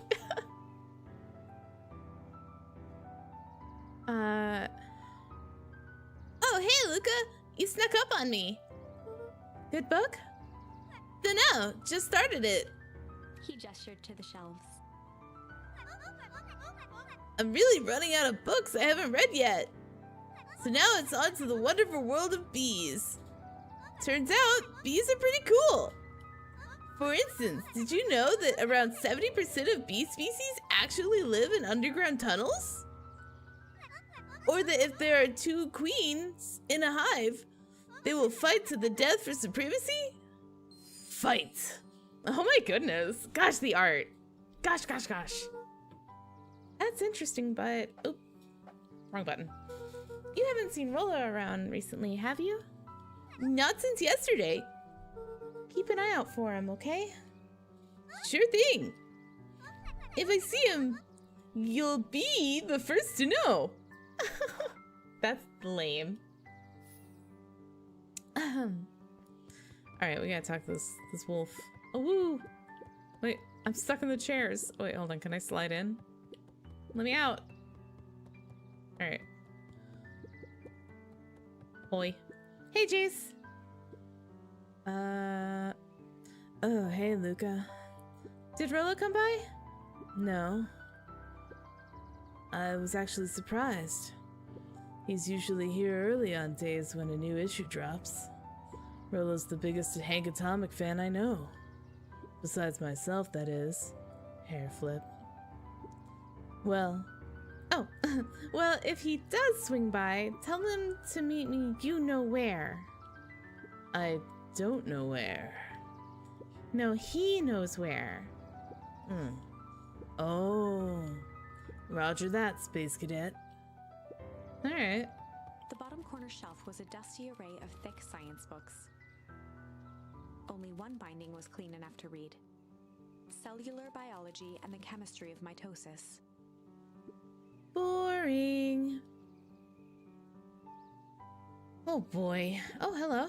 Mycological phosphorescence. Mushrooms. Ugh. More like mycomplete loss of interest. Funny.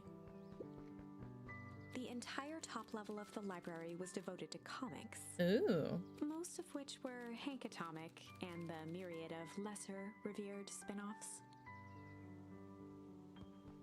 Ah. Oh, what a cool library.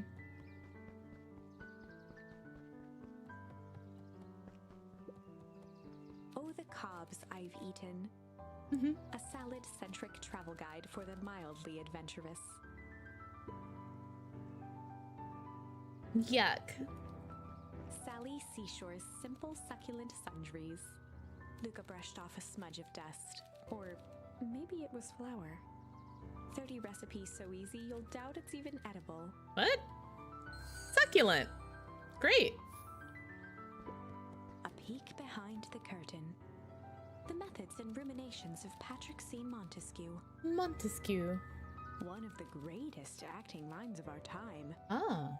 By Patrick C. Montesquieu. Oh my gosh. Oof. I love it. I got the achievement nerd because I poked around the whole library. Whoa, who's this? Hello. What sort of monster puts candy behind a locked door? Oh yeah, Mr. Nuncreed works weird hours sometimes. Of course he does. How about you? When do I work? No. What's your name? Luca Van Horn. You new here? Yep, not by choice. Beck's family moved often, giving her little time to establish any real connections. She would tell you she prefers it that way. I'm looking for my friend Rolo. He didn't come home last night. So, he's missing? I guess so. Like, missing? Does that sort of thing happen a lot around here? Luca shifted his feet uncomfortably. Oh, Babu. Well, that sucks. Oh, it's incredible, Tulip. I so agree with you. I've been adoring this whole game. It's like painterly and also cutesy. Like the style just has so much character. And then like even in the small like in the small character models, like they're also they retain so much of the style, and it's mwah, I love it. The backgrounds are all super cute and very neat and detailed. This game's so much fun. I'm really enjoying myself, and I'm so happy I get to play it here today. Yeah. So I should probably get going. Okay, bye. Hey, wait up. What? Beck pulled a coin from her pocket. I'm coming with you. What? So says the unlucky penny. Unlucky? Yep, well, technically it landed on heads. Leave this kid to find his... yeah, technically it landed on heads. Leave this kid to find his friend alone. But I always do the opposite. Oh, that's kind of like me and Rolo. I guess Rolo is my unlucky penny. That's hilarious.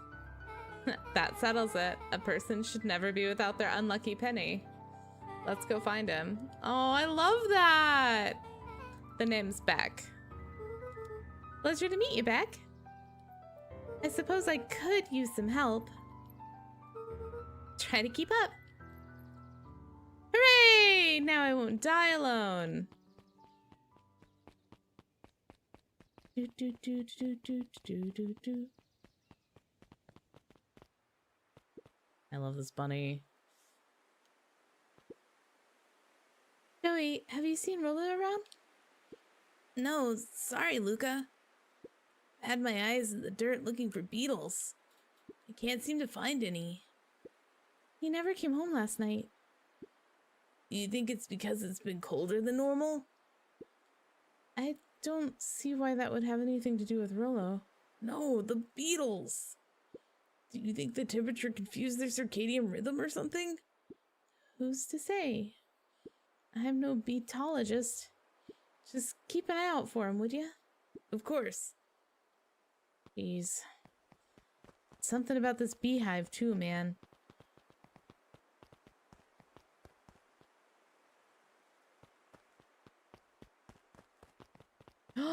They boarded it up.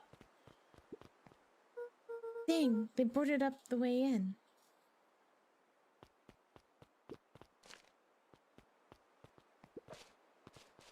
Okay, yeah, that's right. There's a way around.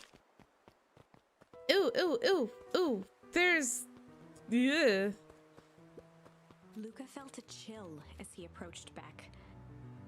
Her eyes were locked on the strange green liquid.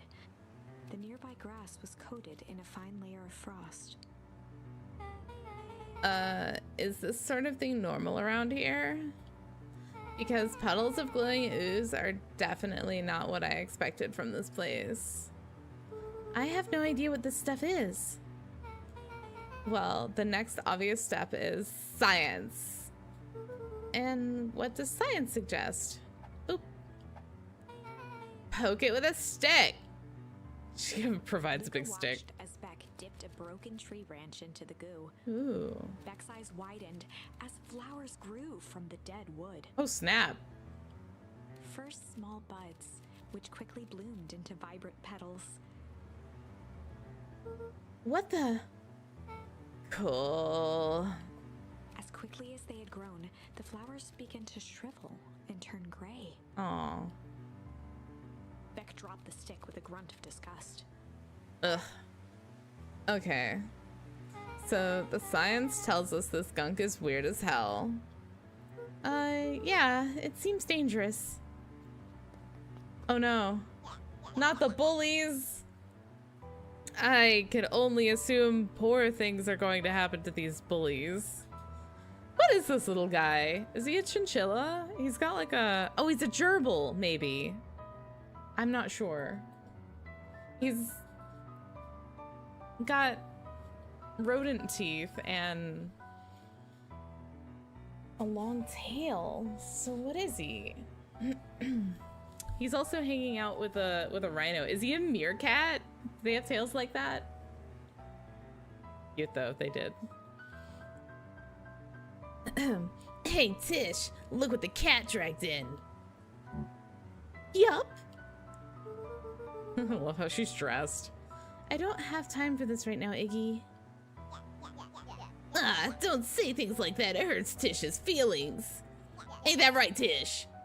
Yup. She looks fine to me. Why, hello. I don't think we've been properly introduced. Iggy's the name. This is my compatriot, Tish. Yup. You've probably heard of us. Can't say that I have. I'll forgive you just this once on account of you being new around here. Why would you hang out with this dud? Oh? Oh? He seems pretty alright. Iggy, why do you have to be so... you?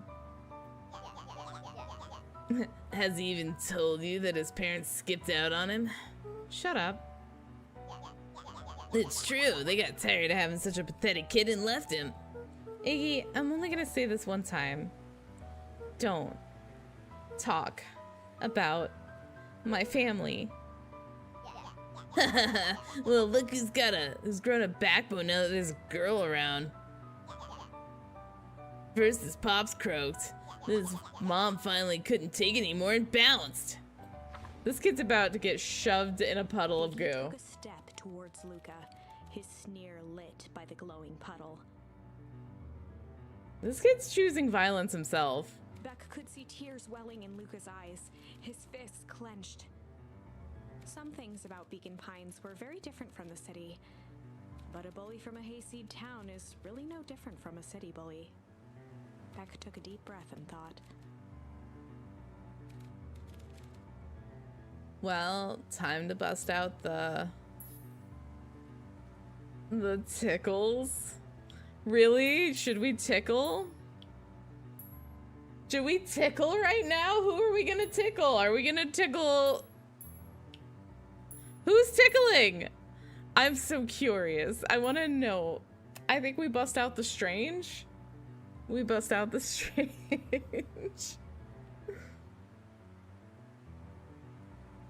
Bust out the tickles. I don't. Let's try it. Let's try it. well, time to bust out the strange. Alright, Luca, looks like you need to have a little mud bath. What's wrong with you, new kid? We're about to pound your friend. Beck stared in silence, Oh my god. the only sign of life being the twitch of an eye. It's weird when people don't talk. Yep. Stop being a weirdo. Hello? You some kind of wackadoo? Makes sense. Wackadoos travel in packs, eh, dud? At the sight of Iggy taunting Beck, something in Luca snapped. Uh-oh. Iggy's smirk shifted to a look of shock as Luca launched himself into his stomach. Arg! Oh shit. Iggy's clothes were drenched in the glowing ooze. You jerk! My clothes are ruined! I'm gonna... Iggy's voice began to slur as he struggled to get up. Oh no. Struggle. Oh no. I don't feel so good. Oh no! How... Oh shit, dude.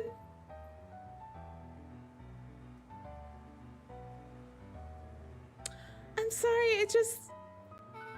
Oh shit. Yup.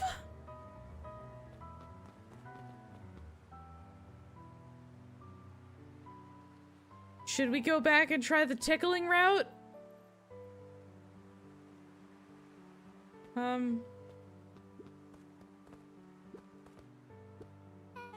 That was intense. Iggy's gonna be okay, right?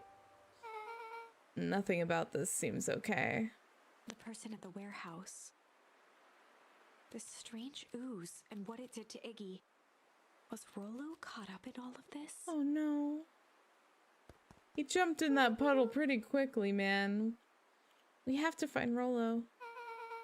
He took the words out of my mouth.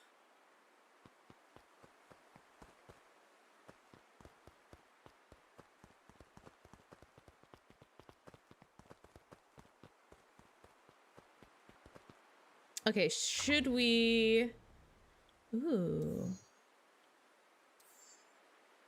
Interesting. Oh, look, we could do something different. We could do something different if we go back and struggle instead of change. Oh, that's cool. What happens if we tickle? I want to see. I just want to go back and see if we can like maybe not mutilate this child. Time to bust out the tickles. Well, time to bust out the tickles. Oh man. Hey Tish, want to see something cool? Yup.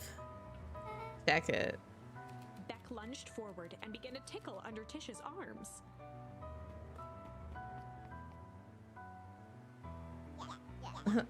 What the? Tish, is she tickling you? Yup! Yup! Yup! Tears began to form in Tish's eyes as she gasped for breath between gales of laughter. Oh my gosh. Yup! Beck redoubled her efforts until Tish finally had had enough. Yup! What just happened? She seems nice. Sorry for the interruption. I think you were just threatening us. Iggy's eyes darted around, a realization dawning on his face that he was now outnumbered. I just remembered. I have somewhere to be. See you around, new kid. Iggy kicked at the puddle before making his escape.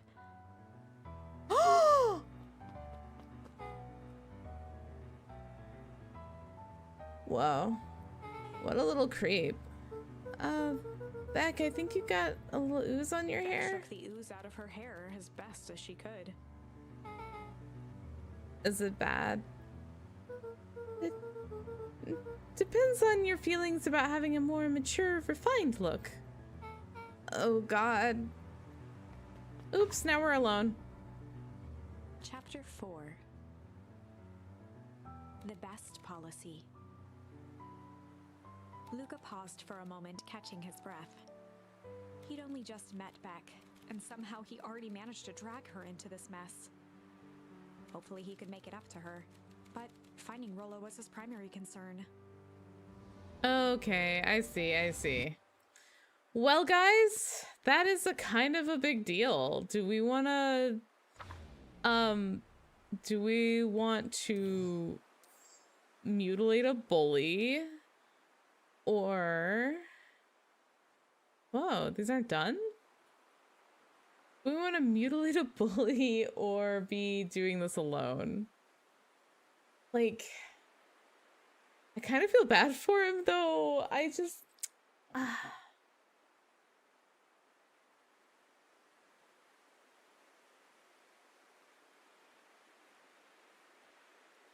You know what?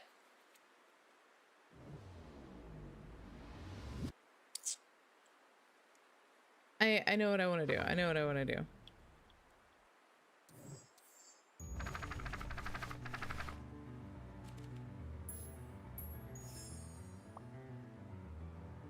Yeah, skip to where you left off. Oh, that's nice. Thank you. How do I choose? Which button is go? Okay. I don't feel so good. Health? Sorry, bud. I'd rather not be alone. Sorry, I just... Oh, shit. Now we won't get bullied anymore. Yup. It's probably fine. He was dressed nice. He'll probably get plastic surgery or something because his family has money. That was intense. There we go. Iggy's gonna be okay, right? Nothing about this seems okay. At the warehouse. This strange ooze and what it did to Iggy. Was Rollo caught up in all of this? We have to find Rollo.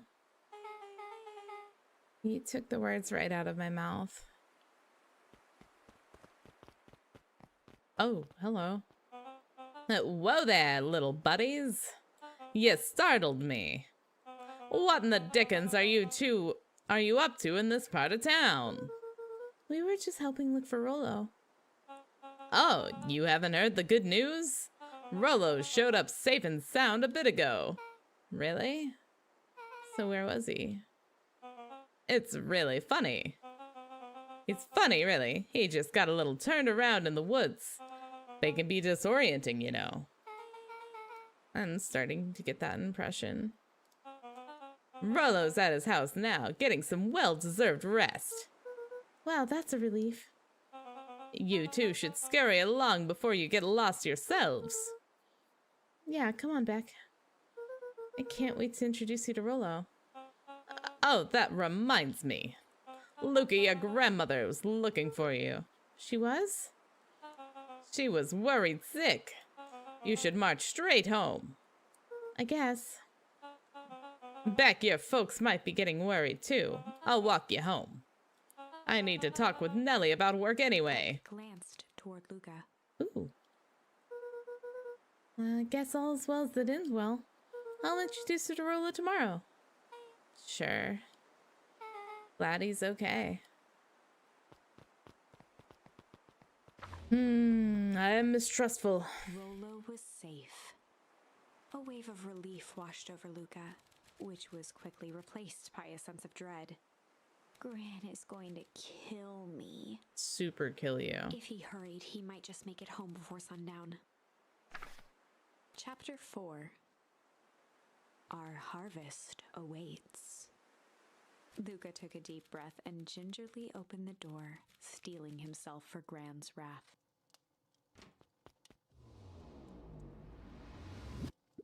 Gran? I'm home. Everything's fine. Gran?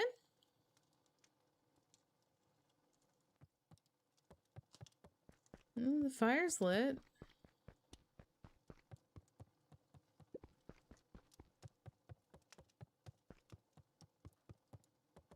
Gran? I know I wasn't supposed to go anywhere. I was just helping look for Rolo.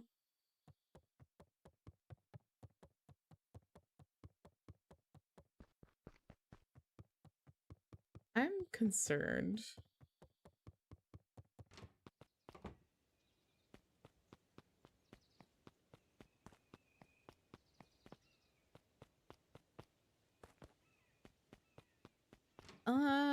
Gran, Roxy came over. She was worried about him, so I figured you wouldn't mind if I helped look for him. How's it going? Not too many door knocks? Just the ones from when Roxy was upsetty spaghetti earlier. That was the worst part. It turns out Rolo is safe and sound. I'm having a hard time believing that. Luca was alone. The house was empty. So Gran's not back yet. I guess that's a good thing. Nothing to do now but sleep, I guess. Luca was sitting by the pond, listening to small waves lap against a rock. His father sat in a folding chair in front of him. Without turning, he spoke. "Why don't you grab me some nice bait?" "Sure thing, Dad." Luca hopped over to the tackle box and popped open the lid.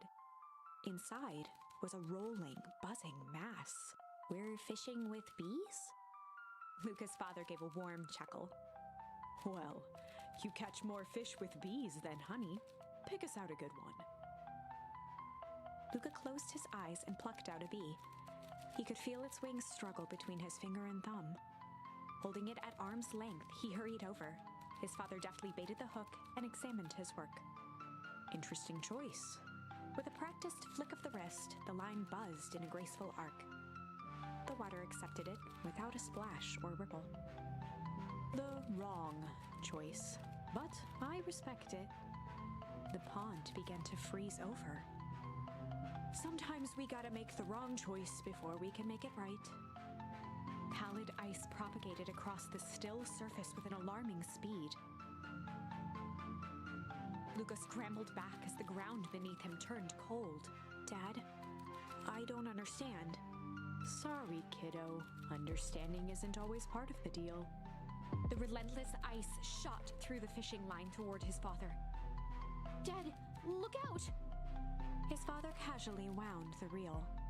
"None of it's your fault, you know. Never was." "Dad, we have to go!" Luca grabbed his father's shoulders, trying to pull him away. "Please, you have to run!" The ice crackled as it spread across his father's hands. "That's the thing about fishing, Luca." His chest began to crystallize.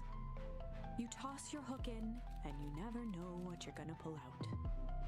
A shock of searing cold ran up Luca's arms. He gave one last desperate tug. The chair tipped backwards in a single frozen mass. Luca tried to stop the momentum, but it was too late. He watched the icy form of his father slam into the hard ground, shattering into 1,000 pieces that crowded around his feet. Dad, I don't understand. What does all this mean? The gentle rustle of leaves was the only reply.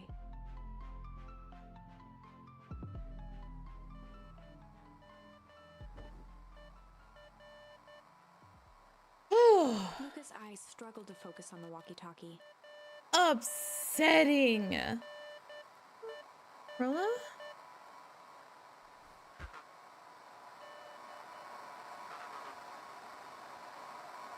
Faintly, he could hear Rolo amongst the noise. Luca. Oh, right. Luca! Rolo, is that you? Luca! There! Rolo, it's the middle of the night. Luca, thank God! Listen, I don't know how long this thing will work down here. Down here? Rolo's voice was coming through more clearly now. But some words were still just static. Listen to me. Someone grabbed me yesterday. What? The man in the hazmat suit? It was... took me to some sort of... I think I'm underground. Underground? Are you okay? Kinda. They seem more interested in... for now, at least. Mr. Kerr said you made it back home safe. Kerr? No. Trust. He's... Hold on, someone's coming. The signal went silent. Rolo? Rolo, where are you? Luca held still, waiting for a response. His pounding heartbeat marking the passage of time. Okay, I think they're gone. Getting worse. I can barely hear you. Rolo's voice began to fade. No! Losing signal. Not much time. Mission control. You need to... the treehouse. The treehouse! With that, the signal died for good. Oh my gosh. Oh gosh. Rolo, buddy. What was he trying to say about the treehouse? At least we know he's alive. But who the heck is in Rolo's house then? The antenna! He wants me to use the antenna in the treehouse to get a better signal. Rolo, you're a genius. Luca grabbed the walkie-talkie and sprinted to the treehouse. Hooray! Where's Grandma?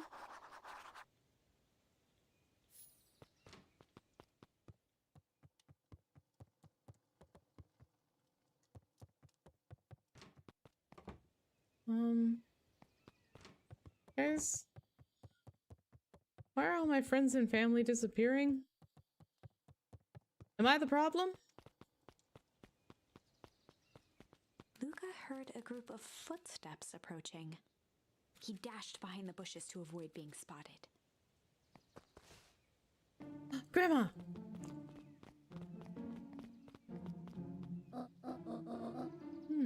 Who are these people? Why are they coming to my house?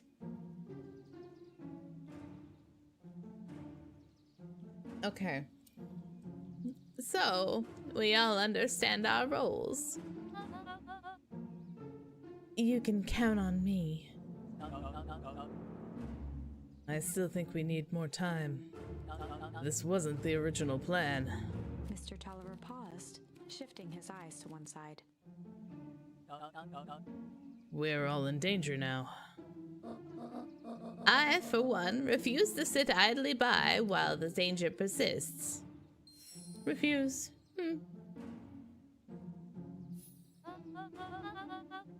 Hiram, you just keep your wits about you. Mr. Tolliver took one long, quiet breath. You're right. You can count on me. I just wish we could have made the deal with Eris Valentine. Her resources would have still come in handy. As I said, I had no time to contact her after your call this morning. Plans change. How's Luca holding up? He's fine. We shouldn't lose sight of the fact that this is all... I know very well what all of this is for. We have no choice. Operation Sparkplug has a new objective. Are we all in agreement? The three shared a determined look. Good. We'll reconvene after the festival. What is that sussy meeting about, Gran? What the heck was that? Oh. What the heck was that about? Gran, why are you meeting Miss Fratelli and Mr. Tulliver late at night? Whoa! Hey, Luca! Ah! Ton, you scared me. How long have you been there? Just a few minutes. Earlier today, I saw Mr. Tulliver and your Gran enter the diner together. When my shift was over at the newsstand, they still hadn't left, so I used the greatest tool of any investigative reporter. Time. When they left, I tailed them here. What do you think they're up to? Whatever it is, they seem organized and determined. They mentioned the festival. Yeah, I heard that too. She is a bat. She's got them big ol' ears. Well, listening radars. Has your Gran been doing anything different recently? Anything strange? She got a phone call this morning and rushed out the door. A call from Hiram Tulliver, it seems. She was either furious or terrified. Or both. Luca, be careful out there. I think that we might be in the middle of a scoop of a lifetime. I will. Aren't you coming out? No, I'm gonna stick out here for a bit longer. See you, Luca. Okay. The road leading to Beacon Pines was long and uninspiring. A sort of natural barrier for the impatient. Okay. Couple of dogs out here just hanging out.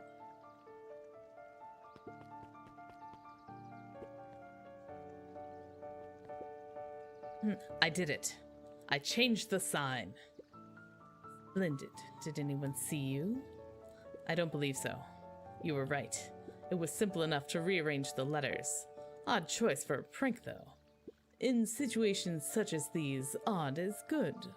The two boys shared a mischievous grin. I can't wait for everyone to see the big reveal. It should be quite memorable. Let's make ourselves scarce for now.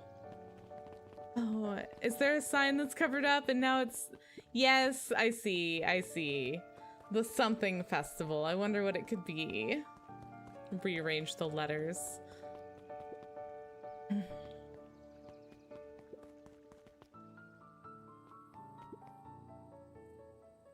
just go back into the past where I could fish with Dad. I can cling and struggle. Luca wrapped some tape around the hook. Hey, you never know. Let's go fishing.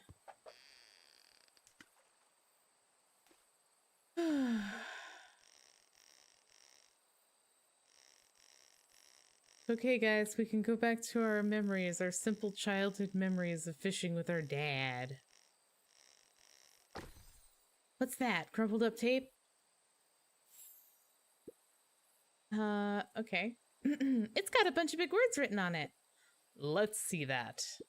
We regret to inform you that your application for property rights, with respect to the Beacon Pines CBD and surrounding areas, has been rejected. Who's that for? Applicant, Valentine Estate. Good. Good. Oh. So wait, they didn't always have, they didn't always have that big old heckin' mansion? Luca placed a sinker on the line. A sinker. Sometimes the best stuff is at the bottom of the pond. Ooh.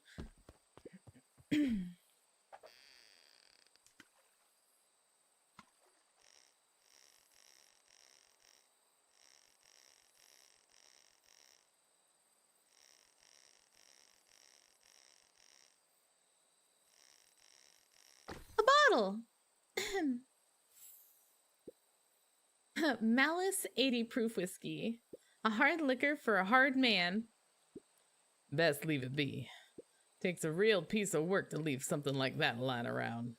But it's got a letter in it. But Pa, there's nothing left in it but a note. All right. Okay.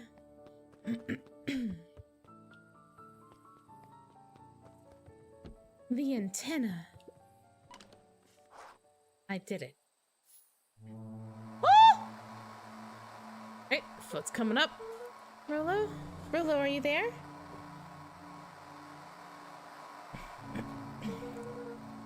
I'm at the treehouse now, Rolo. Mr. Kerr said you were all right.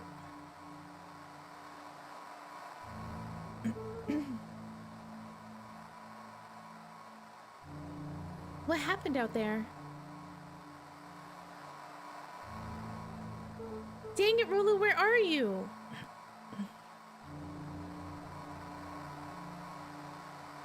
Ah! Who's there? Luca could only see a cloaked shape behind the rocket. I've got weapons in here. So you'd better come out right now. He strained to hear as a muffled voice began. Oh shit. Uh-oh. Oh snap. Oh no. Oh no, I chose violence and now I'm getting the repercussions of my actions. Weapons? How could you hurt something that's already dead? Fear gripped Luca's throat. Who are you? What? You don't recognize me? I guess I don't even recognize myself anymore. Luca stared at the ground for a moment, trying to place the dampened voice. The figure shifted slowly from behind the rocket, revealing itself to Luca. It's wearing my coat. Oh, honey. I'm a monster. And now they'll hunt me like the beast I am. Iggy. Luca reached over empathetically. Iggy's tone jolted to dejected anger.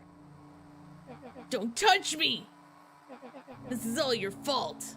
Luca slumped to the ground, overwhelmed by guilt.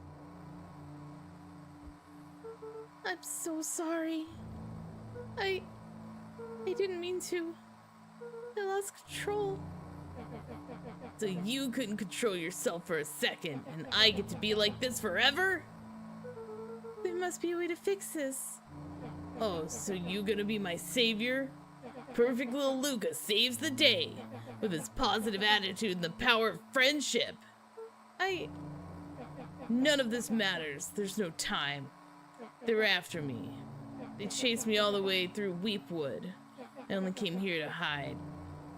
Hide from who? Who's after you?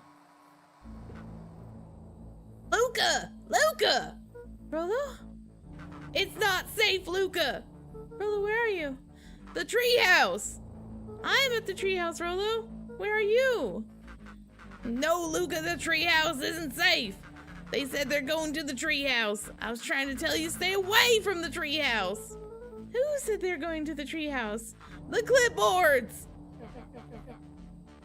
What did I tell ya? Those perennial harvest wackadoos are after me. They've been chasing me, yelling questions at me. What sort of questions? They were saying the same stuff they always do. But it's different now. Less asking, more threatening. We're gonna figure this out, Iggy. Yeah, well, thanks. Hello? Is anyone present in this arboreal domicile?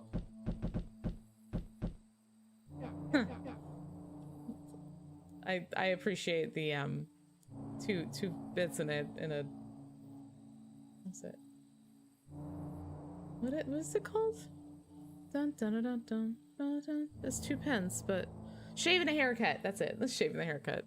Anyway. Crap, they found me. Luke, what's happening? Don't panic. You stay here and I'll see what they want. Holy moly. Hello, Mr. Van Horn. We'd love to hear your thoughts. Do you have time for an informal chat? We'll be brief. Your time is valuable to us. Be down in just a sec.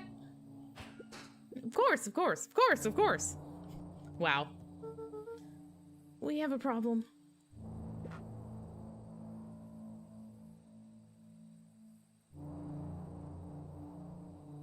Luca, you gotta get out of there. Who's out there? Is it them?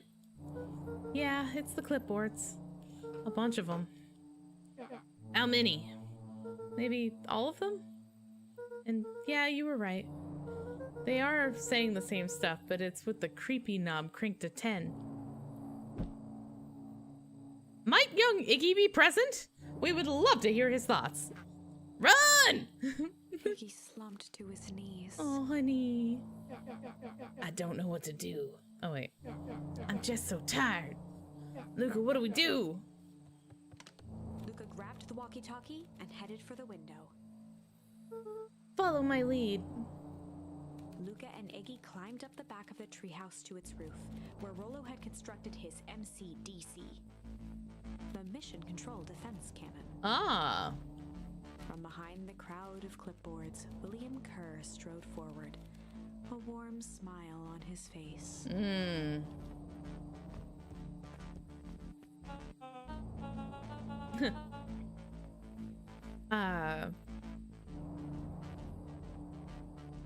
Iggy, there you are. Wait, hold on. You gave us all a heck of a scare. Oh, it's weird seeing them flip like this. Okay.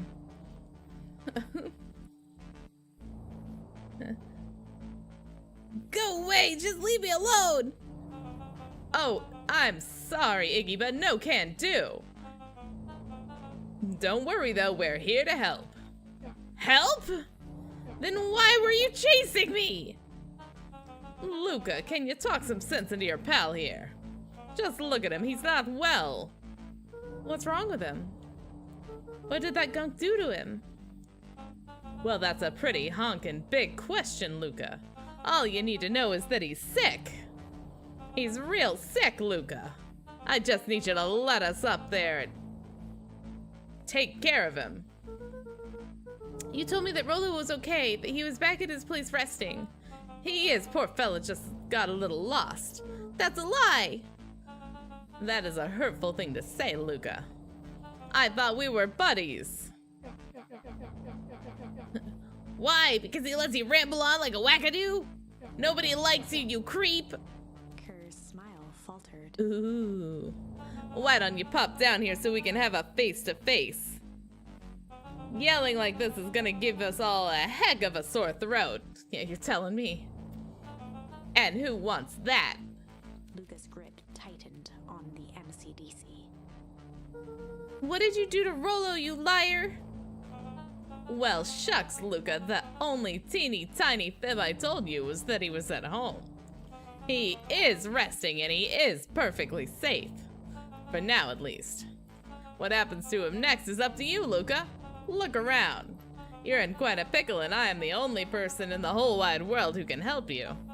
You get to decide how this ends. Oh boy.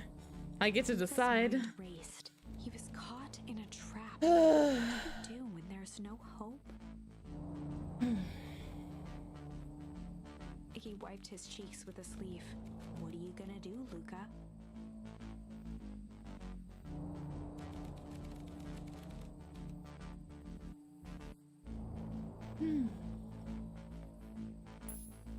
Oh shit!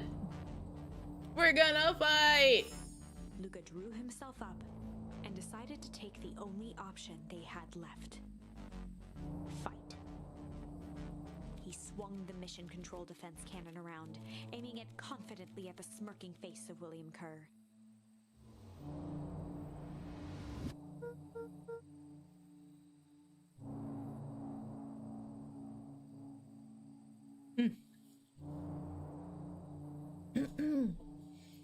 Hey, Mr. Kerr. Luca summoned his most insolent demeanor. Oh shit, he's going full little shit mode. Rollo sends his regards. Oh. Hey! That was uncalled for. More than a little rude. And just plain unsanitary. Yeah, we did shoot a plunger at him. Luca, I really did think we were good pals.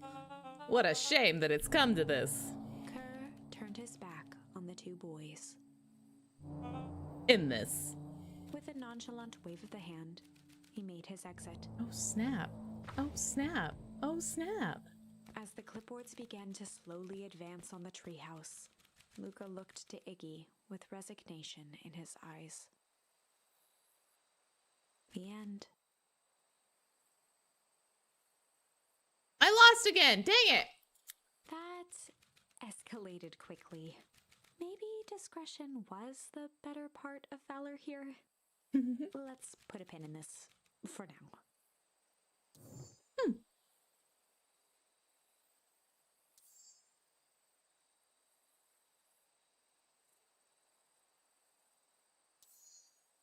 Huh. Hmm.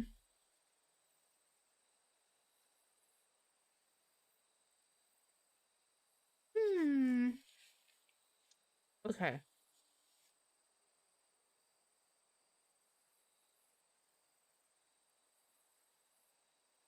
So we have a path. We know how being strange ends. It doesn't end well. So scarring a child for life doesn't work out. Well, unless of course we get something other than fight. Then we can do that.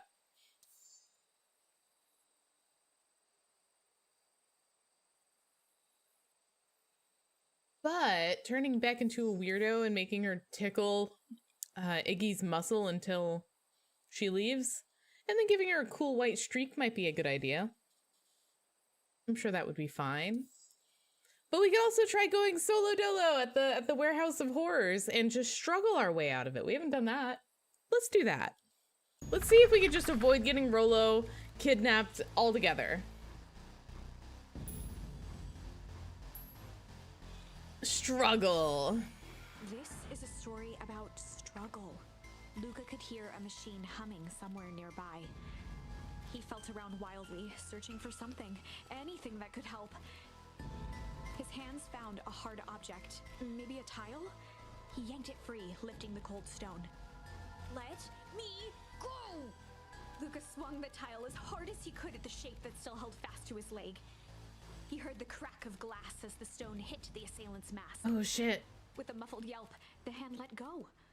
Luca was free and scrambled to the door. He never looked back once on the long run home. Chapter 3. Okay.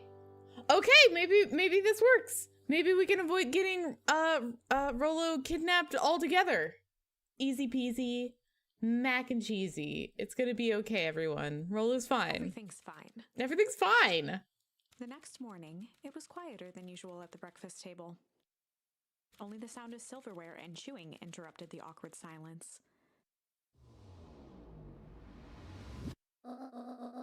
I finished jarring a mess of jam last night.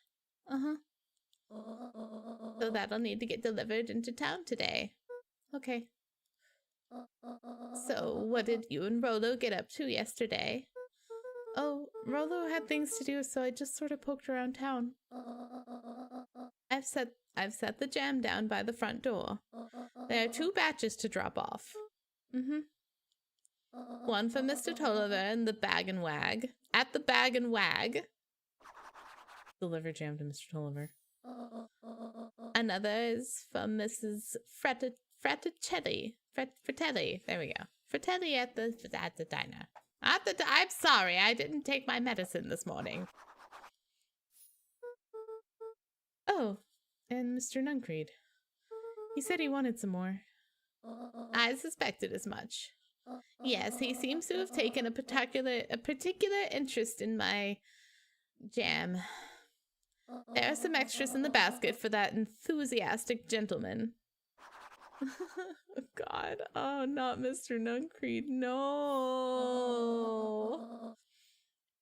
Just make sure Fratelli gets and Tolliver get the top ones. No problem. Off with you now while the day is still young. Okay, bye, Gran. All right, so that's a little unsettling. If Rollo doesn't get kidnapped, then Gran doesn't get a phone call from Mr. Tulliver that is both upsetting and terrifying to her. Like, for example, capturing a child in the woods because they were poking around. Gran, are you involved in this? Oh, man. Oh, no! She's the one making the call! Gran, no! Hello, it's Juniper Hartford. Before you hang up, just hear me out. I have a business proposition. The simple matter is we both have the same problem that needs solving. Very well, we can meet tonight. That's the phone call she couldn't make. Ooh. Wink. Oh my god, I'm adorable.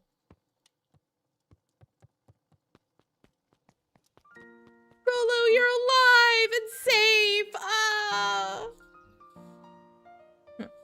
But we don't have the walkie-talkies now. Which I guess we only need because he gets kidnapped? I just don't want sweet Rollo to get hurt.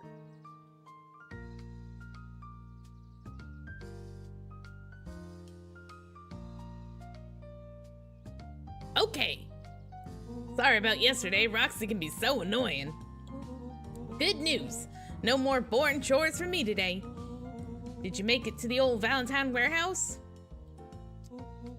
So what did you find? Give me that dirt. Something happened. There was someone else there. What? Who was it? Was it aliens? I knew it would be aliens. No. Zombies? No. Alien zombies? What else could it possibly be? Rollo, I've got to deliver these into town first. We can catch up after. Ooh, is it a whole thing? Sounds like a whole thing. Yeah, we shouldn't talk about it here. Meet me at the treehouse tonight. I'm not sure what this treehouse is you speak of. Meet me at Mission Control. Roger that, Space Cadet. I love him. I'm so glad he's not kidnapped.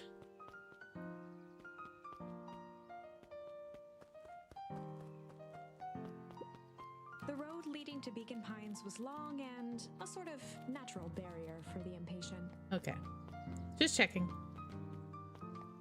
Oh, hey, what are you doing? Wait, watch your step! Oh, sorry. There was a whole family of beetles here. They've gone missing. I thought they just sort of wandered around. Everyone has a home, Luca. Even beetles. Luca checked the soles of his sandals. Oh, he's wearing sandals. I think we're okay. It's weird that they're gone. They went missing before the festival preparations began. You think the noise scared them away? Oh, I'm sorry. You think the noise scared them away? Something like that. Just watch where you step, okay? This little bunny is so concerned. He's so concerned for all the bugs. The little bugs. Okay. Oh, dog. Hey, did you get a phone call from my grandma? Mr. Wilder, I trust you have the time to chat. Eris Valentine, oldest of Sharper Valentine's children, and heir to the Valentine fortune. Ah. Had a way of making questions seem like demands. Certainly. What seems to be the problem? Mr. Wilder had learned to assume that if he was hearing from Eris, it was because she had taken issue with something he had put in the paper. I couldn't help but notice that the front page of this morning's paper was consumed with stories about the silly festival. Well, yes. That is the news of the day. But there was no mention of the museum, nor the foundation through which it was endowed. I'm sorry, Miss Valentine. My readers are more so interested in this town's future, rather than any one family in particular. My goodness.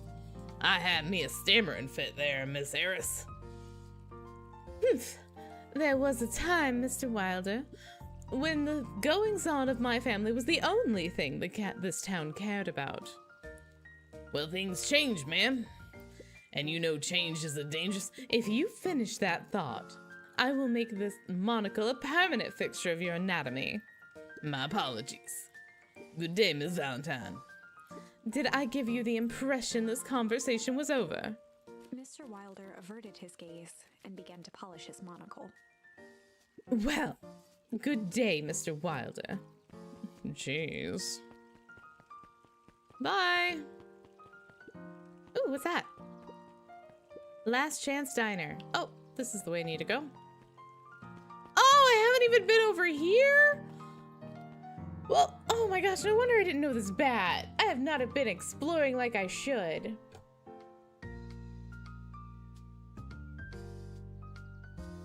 Okay. Oh, look at her. She's up late. Hey, Dawn. Hey, Luca, what's up? Dawn had dreams of becoming a big-time reporter. At night, she searched for the story that could be her big break. By day, she hawked papers at the newsstand. They got you on jam delivery, eh? Yep. Hey, Dawn, have you noticed anything weird around town lately? What sort of weird things? Stuff like going on at the old Valentine building. You might say I've heard some things. I'm working on a story about it right now. So what's going on? Can't say quite yet. I still need to follow up on a few leads. Keep me in the loop, okay? Sure thing. Have you seen the new kid around yet? New kid? Yeah, came in from the big city. Her parents both got jobs here. But get this, one of them is working for William Kerr and Perennial Harvest, and the other is working for Eris Valentine. And? The Valentines represent Beacon Pines past. Perennial Harvest has positioned itself as this town's future. Must make for some interesting dinner table conversations. I can imagine. Ooh, let me take a moment.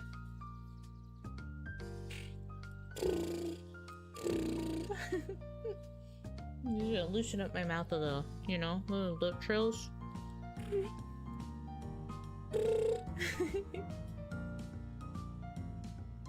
Stretch my jaw. Wow. Wow. Can't believe I've been talking for 3 hours straight. That's crazy. Hello, ma'am. Well, if it isn't my favorite little jam runner. Hey, Mrs. Ficelli. Look at you. She leaned forward and pinched Luca's cheek. Luca, sweet little cheek. You're all skin and bones. Is your gran not feeding you? She is, it's just... I understand. You know I taught your mom how to cook back in the day. You may not even remember, but you and her used to help out in the diner. See that picture over there? That's you helping your mama back in the day. So cute running around in your little apron taking orders. That whole situation just breaks my heart, what happened with Eleanor. Oh, I've got a feeling she's out there somewhere yearning to be with you again. Few things in this world can keep a mother from her son. Luca shifted the basket uncomfortably. Oh yes, let's see here. Mrs. Fratelli lifted the cloth and inspected the jam. And they even have my name on them. How thoughtful. She carefully lifted out her jars of jam. You tell your gran hello for me, Luca. Will do. Yay, this is a much more friendly path I've chosen. I'm very pleased. Luca squinted at the faded photo of him and his mom at the diner. Memories of that day came flooding back. Yay! We get to work at a diner! Oh my word. Oh, we are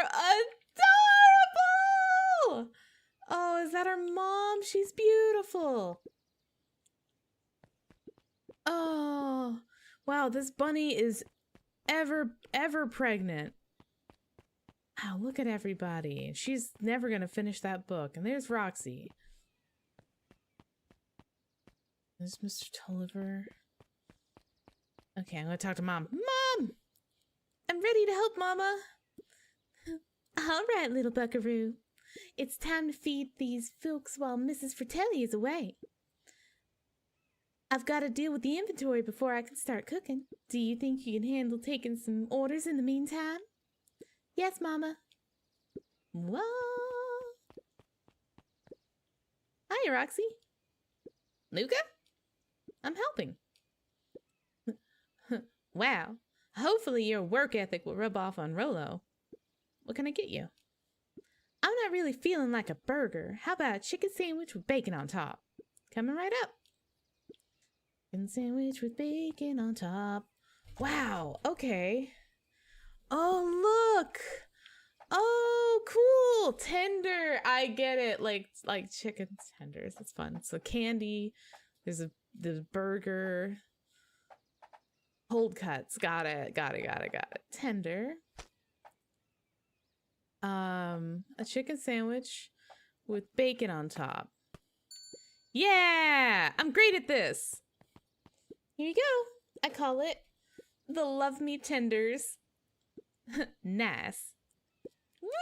I did it, guys! I took an order and I made one! Yee! Let's do it again.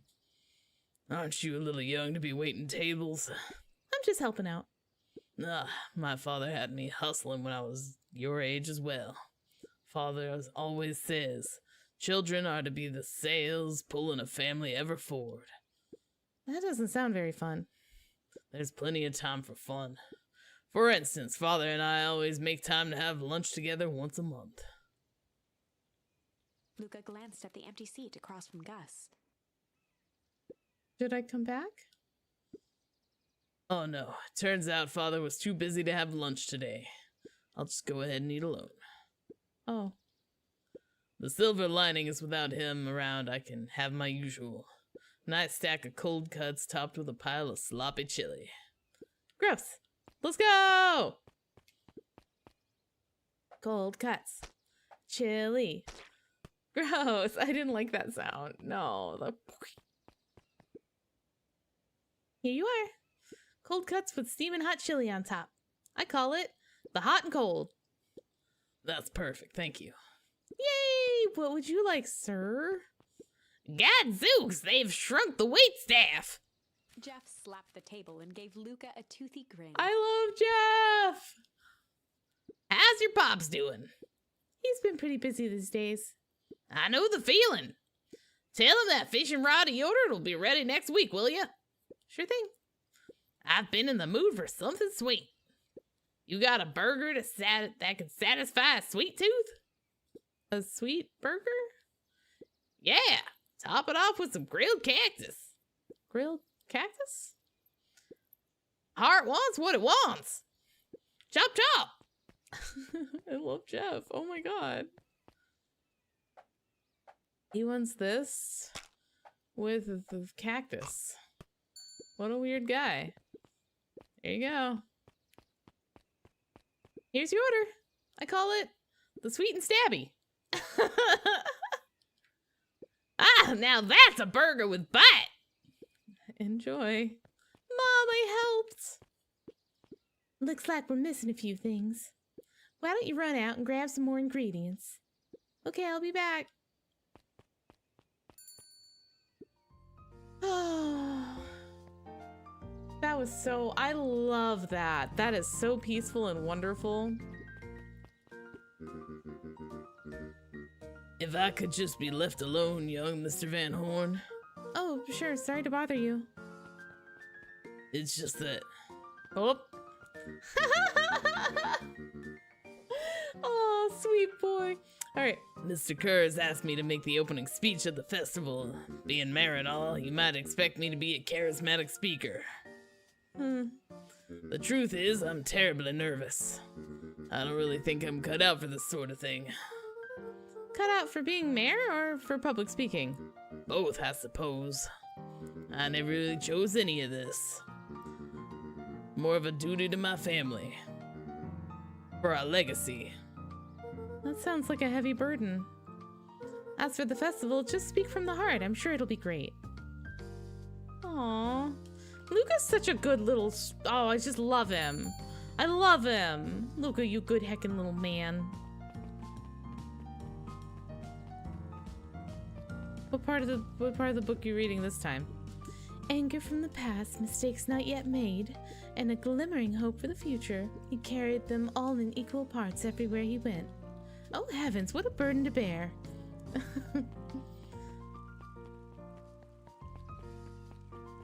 Ooh, what's going on back here, I wonder? Nothing to say? Nothing to say? Works for me. My throat's getting tired.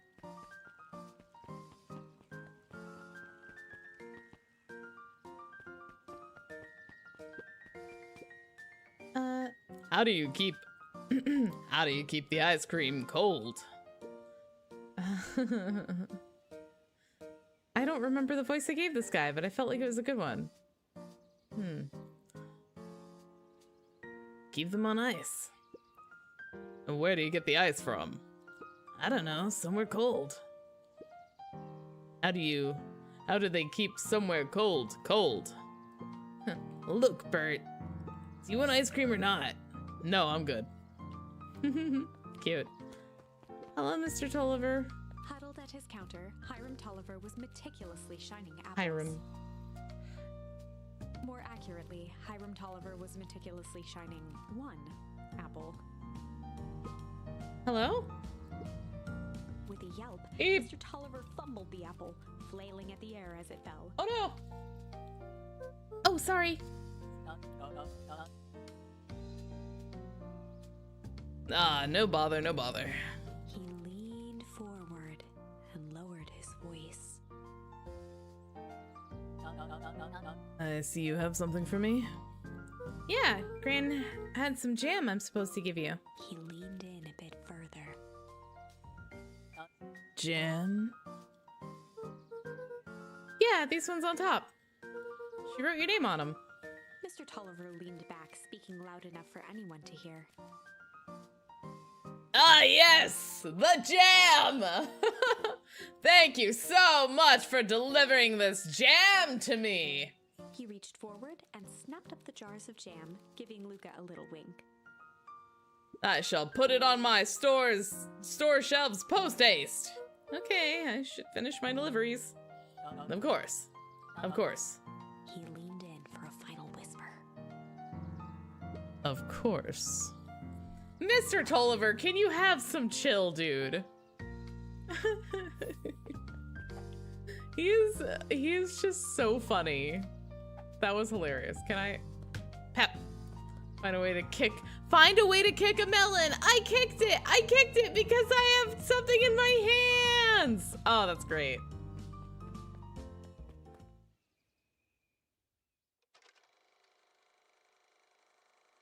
Okay, we already watched it. It's okay. Next time I have to go on a BRB, I'll put that on. It'll be perfect. Oh, this must be how it feels when a teacher puts on a movie for their class. They're just like, oh, yes. Yes. They'll be occupied. Yes. I don't want to talk to Mr. Nuncreed. No.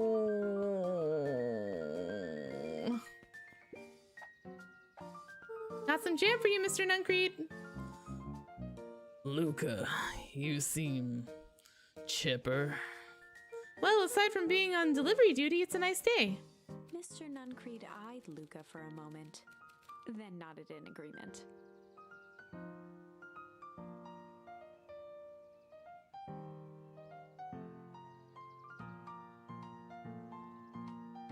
I suppose it is. So, do you want your jam? Oh, right. Usually Juniper drops those off herself. I guess she's busy today. Anyway, this is my last delivery for the day. Oh, in that case. Nuncreed snatched the basket from Luca. I'll hold on to the basket until the next time I see your gran. Ah, I don't like you, Mr. Nuncreed. You're weird and you're stalking my grandma. Oh, cool cat. Hey, you. Anchovies or pineapple? What? Don't think. Just answer. Pineapple. Why? How old are you? 12? Perfect. Follow me. Who are you? Anyone tell you you ask too many questions?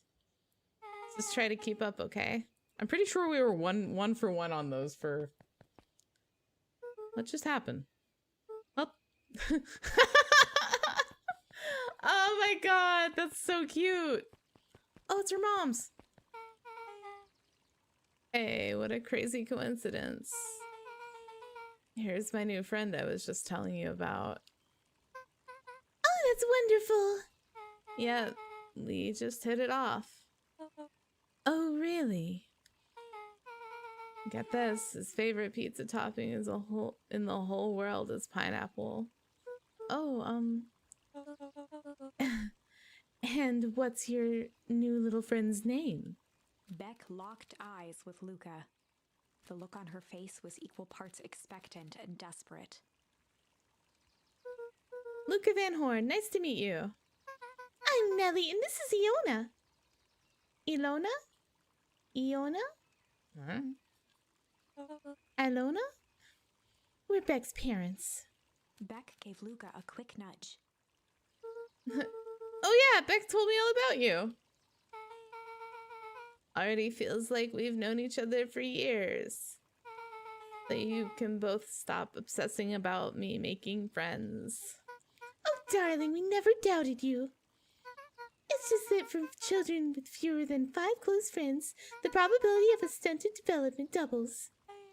Well, 1 down, 4 to go, I guess. What Nellie means is we just want this move to be as easy on you as possible. You can relax. A friend has been friended. This calls for celebration. Luca, you must join us for dinner tonight. Dinner? Wow, another coincidence. I actually already asked him and he said he would love to. It's just wonderful. In that case, we should pick up some groceries. You two don't get into too much trouble now. Alright, bye. I love them. Wow, I can't believe that worked.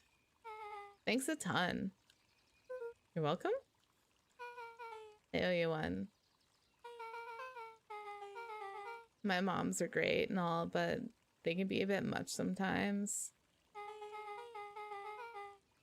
Oh, that's the little cottage. Oh, I get it. Our house is a little cottage next to that big mansion place. Wait, you live on the Valentine estate? Yeah, that's the spot. Meet me there. Meet me by their big creepy gate. Don't be late. Or I'm back to square one on this whole friend grift. This is adorable. Great. See you there. Oh, I love it. Ah, it's going back to cute again. Wait. Wasn't I supposed to meet Rolo somewhere?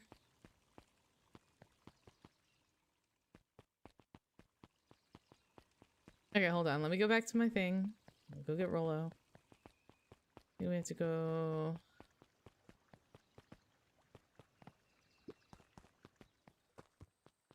Have anything else to fish with? Yeah, I tested. I checked earlier, right?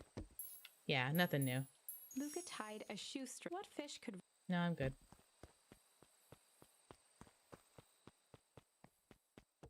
Oh, wait. I gotta talk to this dog. I'm gonna talk to this dog. Do you think jam would make good bait? I guess it depends on what you're trying to catch. At this point, anything. Cute.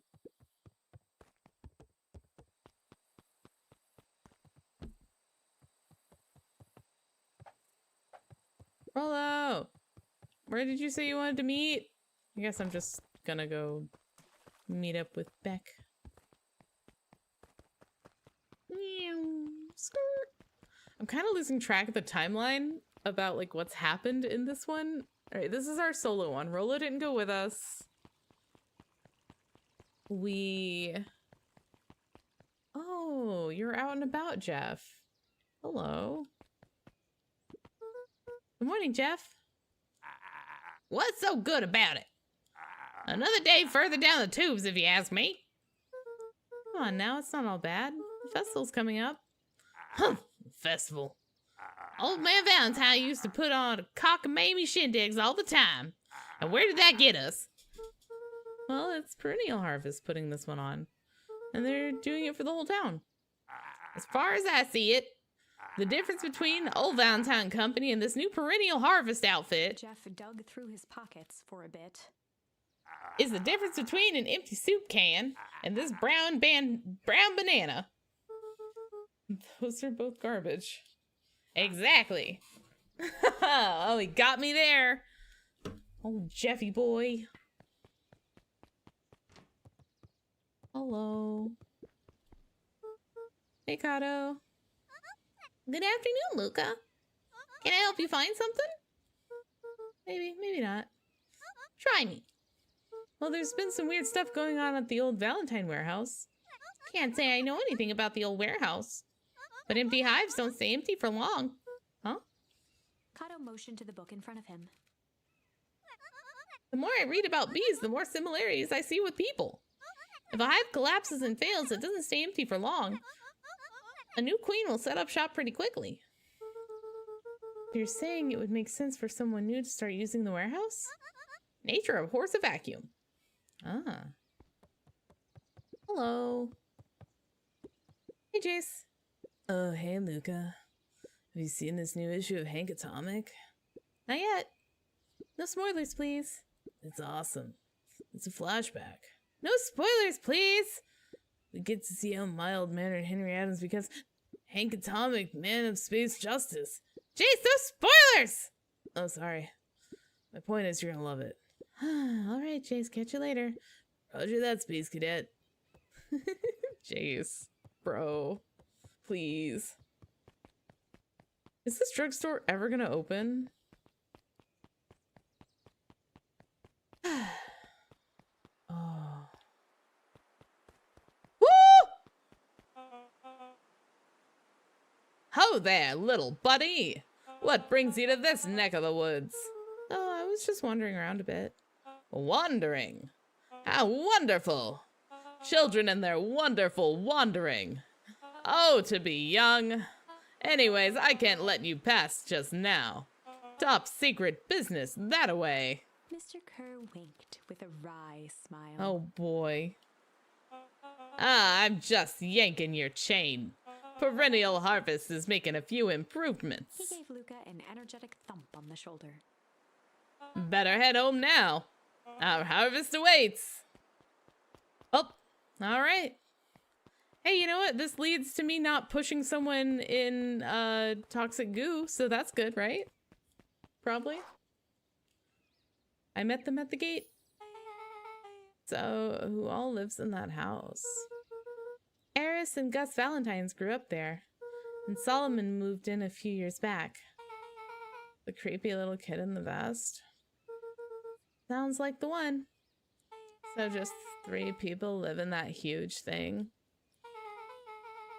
I bet a bunch of shady stuff happens all the time in a place like that. Not really. The Valentines pretty much keep to themselves. So it's empty and boring? Pretty much. What a waste. My mom says that it used to be way busier back before Sharper died. Before the fowl harvest. Okay, that's like the 5th time someone mentioned this fowl harvest thing. And you all use that same ominous tone. Eventually you're going to explain to me how that harvest got all fouled up. But we can't keep my parents waiting anymore. This way.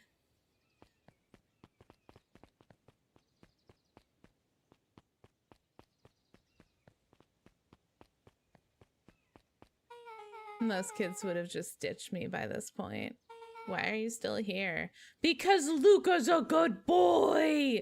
Ah! You look like you could use some help. Oops, wrong voice. You look like you could use some help. You know what, Luca? You're not so bad. Let's get through this as simply as possible. Just eat, smile, and nod. Fun. Great. Whatever you do, don't bring up their work.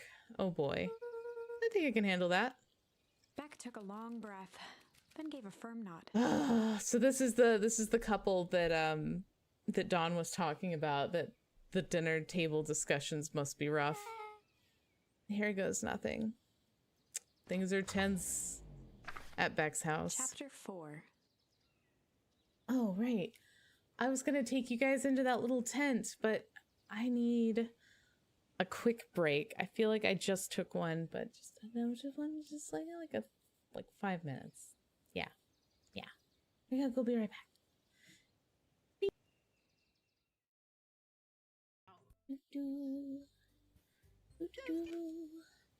Hello. I'm back. Okay. I got tea. I made myself a little wrap. So we should be good to go. Dinner with the Moodwills. The Moodwills! We're gonna have dinner. Oh, this is Ilona perfect. Moodwill was worried about change. A gardener at heart, she understood the necessity of change, relied on it even. But there was a difference between the controlled world of her plants and this cluttered cottage in a strange town. Almost done. Nellie was a blur of activity, digging through boxes. Sorry, love. Couldn't find the dishes. We'll have to make do with paper plates. Dinner went by without much conversation. Okay. As she watched Beck and Luca finish up their pizza, Ilona let herself relax into the chair. The things she cared about were still here. Nellie finally had the job of her dreams. Beck was beginning to take root. Ilona's task was simply to tend to them. She could do that.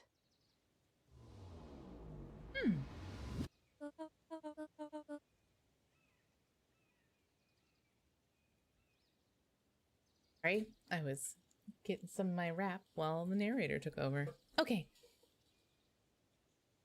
So, Luca, tell us a bit about yourself. Where do you live? Oh, I live with my grandma. Over on the other side of the river. Your grandma? Where are your parents at? Beck, manners. All right. My dad passed away in an accident at the fertilizer plant 6 years back. Oh dear. My mom's been missing for a few months now. Like, missing? Luca's eyes were fixed to his plate, pushing a chunk of pineapple around with his finger. Nellie was the one who eventually broke the silence. Luca, how did you like the pizza? Oh, it was good. Very good. Oh, baby, no! Oh, don't cry, Luca. Normally, we'd have put more effort into dinner. Ilona nervously gestured toward the boxes. We aren't very fully settled. We aren't fully settled in, and Beck had mentioned that it's your favorite. I'm sorry, are we just skipping the part where you said his mom was missing? Beck! I'm sorry, Luca. This move has us all a little tired. Luca wiped his face with his sleeve. No, it's fine. So, Beck said you moved here for work? Beck gave Luca a swift kick under the No! table. No! The one thing you weren't supposed to bring up! Ow! I mean, what brought you to Beacon Pines? That's not better. Oh, you were right the first time. We're here for work. Nellie won't tell you this, but she's a brilliant chemist. I don't know about brilliant, but I do love it. She's brilliant. Perennial Harvest just made her the newest lead researcher of deep engineering. She makes it sound far more impressive than it is. I'm just happy I get to make a difference in the world. Perennial Harvest is the forefront of evolving agriculture, and into something more useful than sprinkling water and excrement on the ground. Oh. Luca glanced over to Beck. She seemed to be holding her breath. Oh. Dip. What Nilly means, Luca, is that there are different ways to grow plants. Shoot, they don't agree on this. Yes, some people talk to their plants and hope for the best.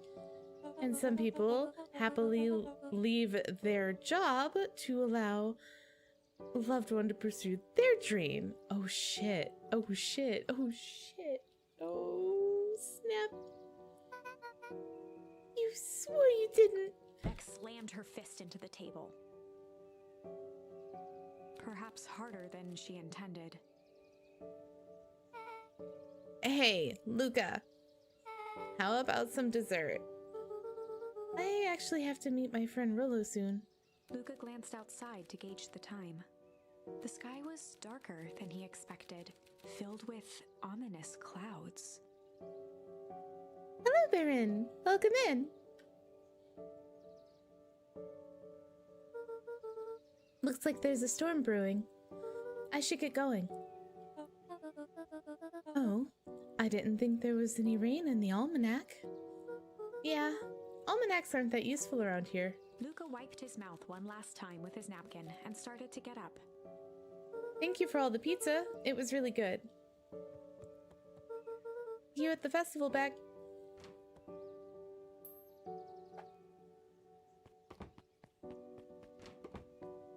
Wait up. I'll walk you home. Yeah! They didn't explain it in this one. He turned around. He knew Rollo could be prickly around new people. Ooh. But Beck seemed cool. Rollo would warm up to her eventually. Probably. Ooh. Ooh, Luca began to respond, but the sky answered for him as the clouds above began to break. Oh, if they break apart, that means he was wrong and the weather isn't weird. But if it rumbles, then he was right and the almanac was wrong. Okay, hold on. I gotta test my tea. Oh yes, it's wonderful. I went with a lemon ginger tea with honey today. And since Rollo's coming back and I'm gonna have to do my rough voices again.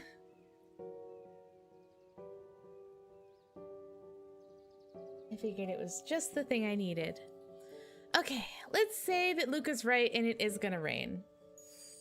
Luca began to respond, but the sky answered for him as the clouds above began to rumble with ominous thunder.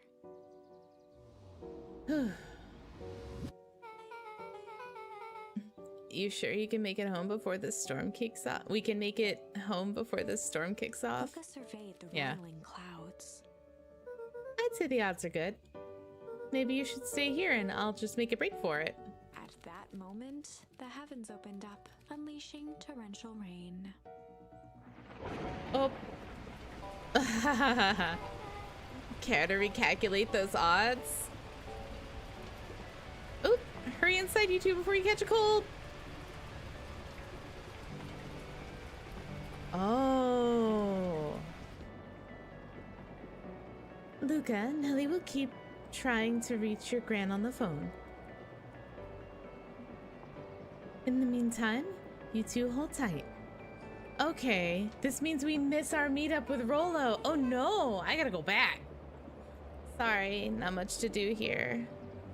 Most of my stuff is still in boxes. Mind if I poke around? Be my guest. All right, okay.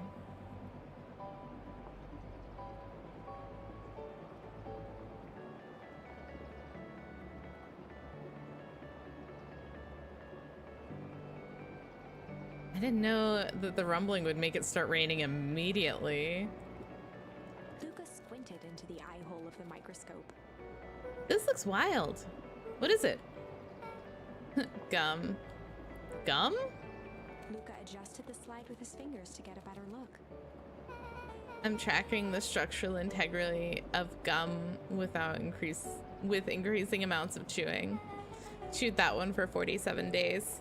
Luca wiped his hand off on his sweater and gave a nervous laugh. It's weird, I know.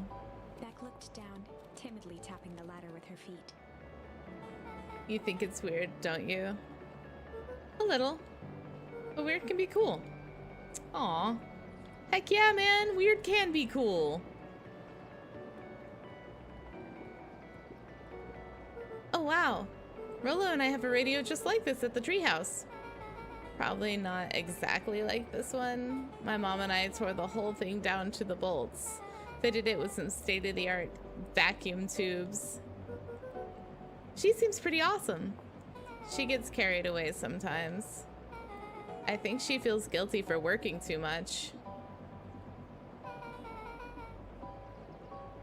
So when she does have time off for me, she showers me with high-tech overcompensation. Luca flicked at one of the toggles. I bet you can get all sorts of stations on this.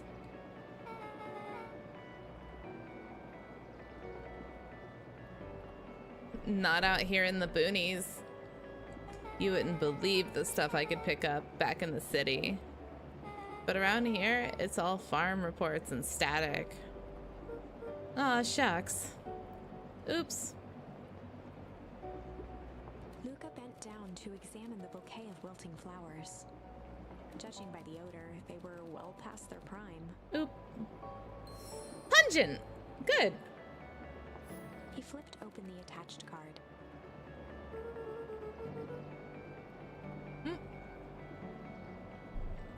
Bad time to take a bite.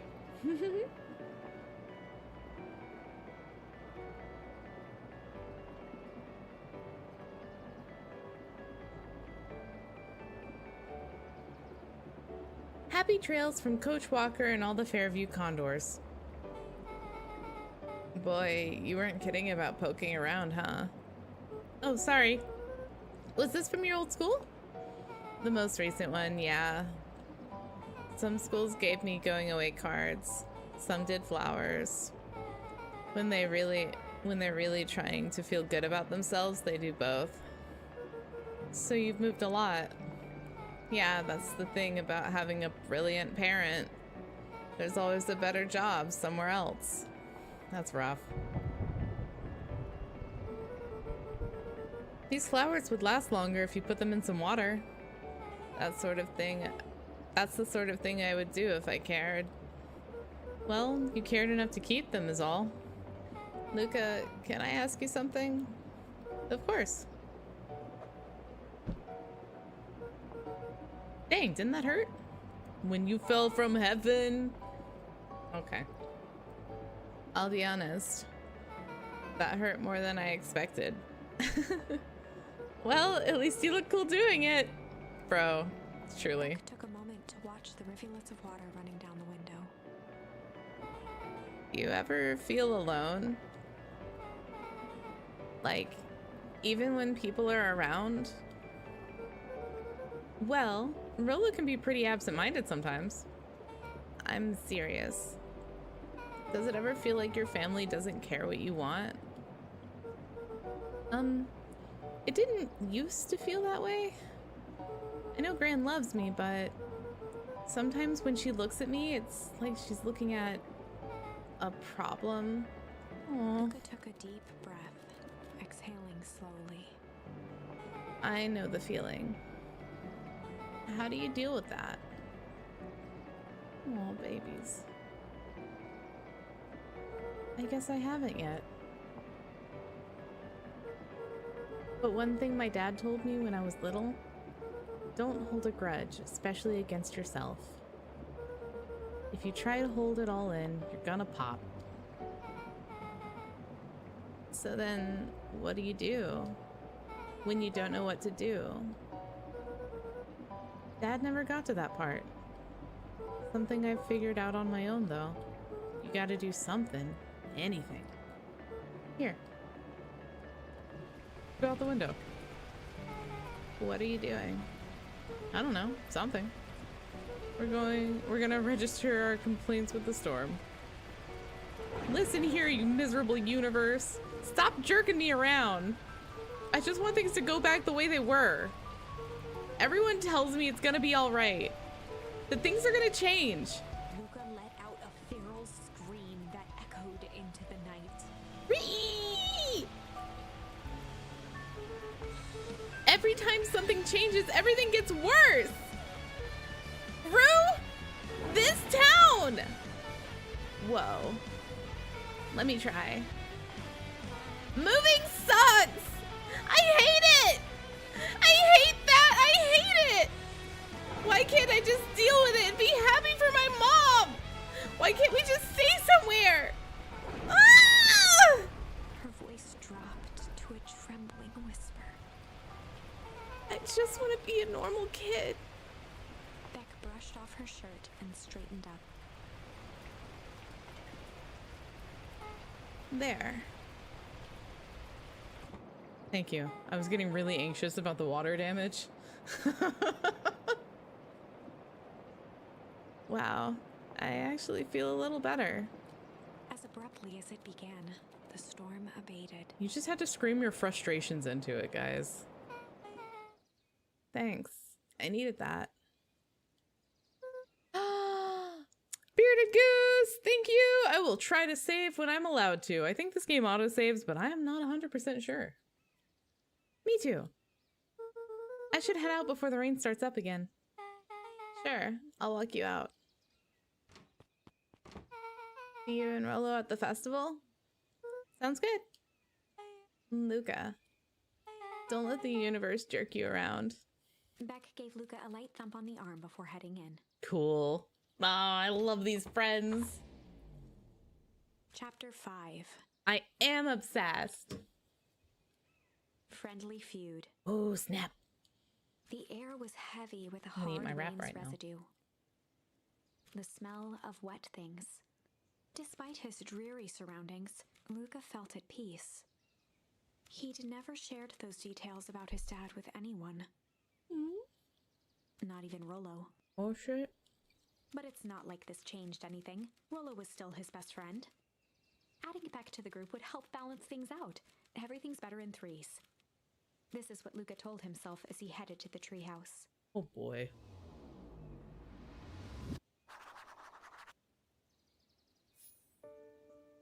Okay. So we're not going to miss the meetup with Rolo. We're just gonna be late. It's okay.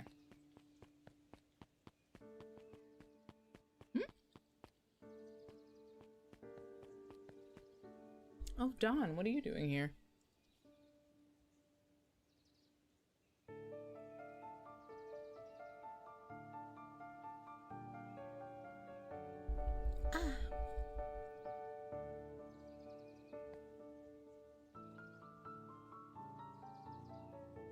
I am so sorry.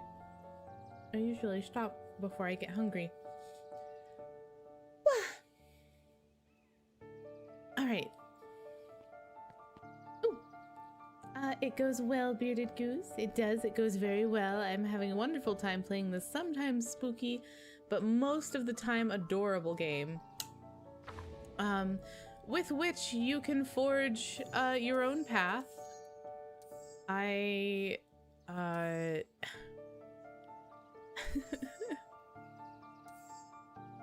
I've been having a really good time. This game is so cool. Okay. Yeah.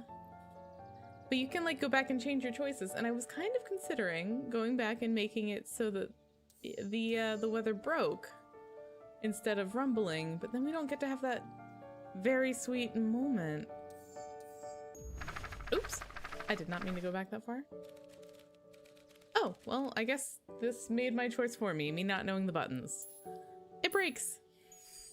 Luca began to respond, but the sky answered for him as the clouds above began to break, revealing patches of star-filled summer night.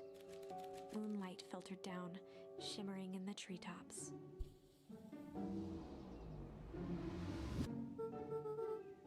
Sure, you can meet Rolo. You're not going home? No, I promised I'd promise Rolo I'd tell him about... Lucas stopped himself mid-sentence.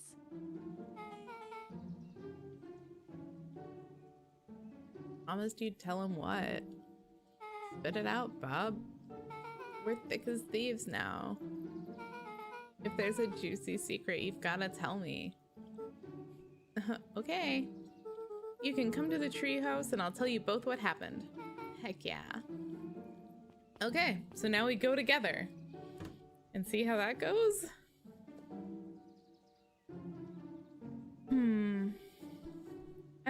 I don't know.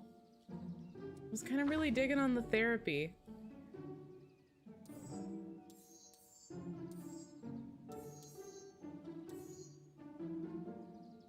All right, let's...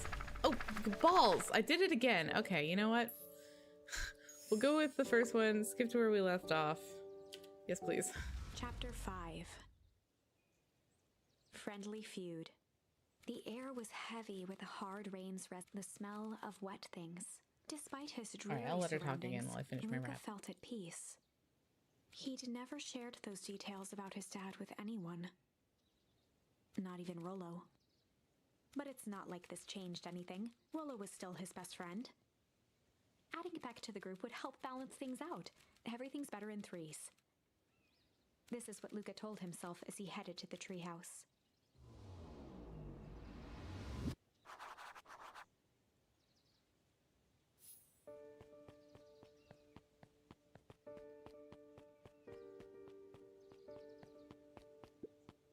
Wow.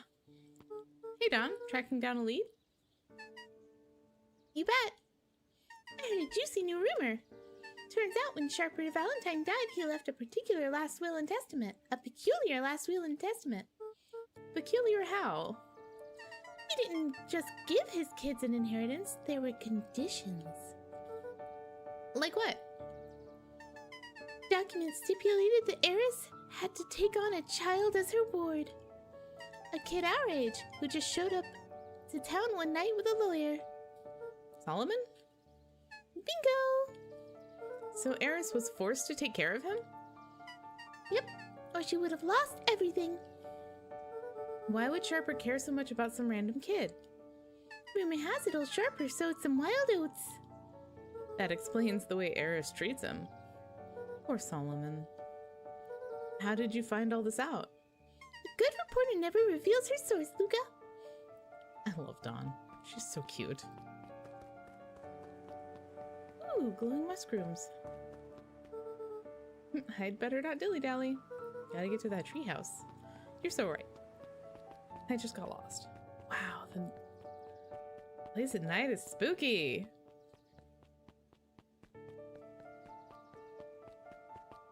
Oh, she's still out here reading? Girl, can you read this late?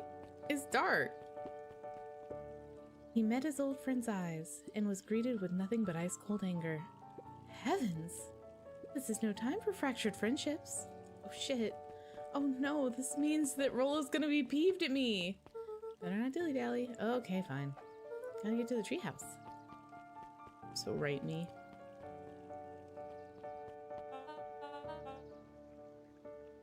Excuse me, what are you doing? Just locking up for the night, sir. Oh, wonderful. I can only assume this means all festival preparations have been completed ahead of schedule. Not exactly, sir. The storm set us back a bit, and it's getting late, so we all decided to... You all decided? Yes, sir. I was unaware that your job involved deciding things. We are all here at Perennial Harvest because we believe in creating a better future, yes? Yes, sir. Very much, sir. Do you want to be the one to tell this town that we failed them? No. That we gave up because there was a little rainstorm and we all got sleepy? Of course not, sir. Good, then it's decided. Yes, sir. We'll work until the task is done. see that you do. Our harvest waits! Wowzers. Go in there? Okay, no, I don't want to dilly-dally, guys. What are you doing? You're dilly-dallying. You always have time to be a cool guy, though. Right. Rolo, are you still up there? Oh, shit. He rolled his little window down. I'm sorry, Rolo isn't accepting visitors at the moment. Come back never. Luca had only ever heard him speak in this stiff yet gentle tone a few times. Oh, And it always meant one thing. hurt feelings. Oh, Rolo buddy. In all fairness, I came here before I went to dinner. You're upset. Oh, what makes you say that? Maybe because my best friend abandoned me for no reason? I didn't abandon you. I was just a little late. Rolo scoffed. Oh, the rain held me up. Liar! You weren't even home. What? Oh, the storm got bad and I got worried, buddy. Storm got bad and I got worried, so I went looking for you. Imagine my surprise when I made it to your house and you weren't there. I hadn't made it back yet. I'm not a fool, Luca. Doesn't take all day to deliver some jam. No, the storm rolled in out of nowhere and I got stuck at dinner at Beck's Luca house. stumbled on his words, Shoot. knowing he'd said too much. Whoops. Beck? Dinner? What the heck is a Beck? She's the new kid in town. She's actually kind of cool. You'd like her. She needed help convincing her parents that she'd made new friends. New friends? I spent all day waiting for you, and you were off making new friends? It's not like that, Rolo. You know? While I was waiting, I made some upgrades to mission control. It was gonna be a surprise. But you took so long, the storm knocked it all down. Oh. Just like you knocked down our friendship. Aw, buddy, what does that even mean? Luca became instinctively angry in response. Oh, shoot. Both boys were now shouting across the distance. Nah, heck. It means you're a bad friend. You don't care about me. Of course I care about you, you ass. I knew I'd get in trouble waiting so late for you. But I kept my word. Because that's what friends do. Oh, buddy. Oh, wow. What a noble sacrifice you made. Easy for you to say. Your grand doesn't even care. You can stay out as long as you want. And you wouldn't even get in trouble. Seriously? You're acting like I chose this? If that's what you think, then maybe you're the bad friend. Rolo's tone changed to a calm, yet more intense anger. Maybe Pa's right. Storms bring more than water. This one brought out the real Luca. Stop quoting your Pa's nonsense like it means anything. Yeah, well, at least my Pa's still around, bro. The words hung in the cold night air. Rolo's stomach dropped, knowing he'd crossed a line. But it was too late. Luca, Good night, Rolo.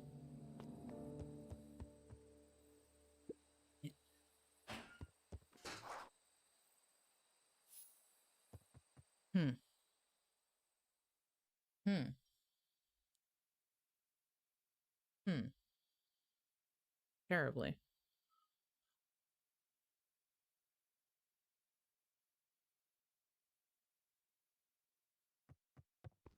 Where?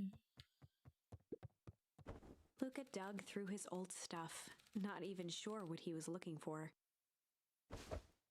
Ball. What a jerk. Oh, me a bad friend. Ooh, I'm Rolo. Look at me and my amazing family. He's so mad. Kick the ball around. Oh, I'm gonna end up breaking something. I don't want to break any of Gran's stuff. Can I go downstairs? If Rolo thinks I'm still going to the festival with him, he can shove it. Oh no, is it festival time? I don't want to miss it.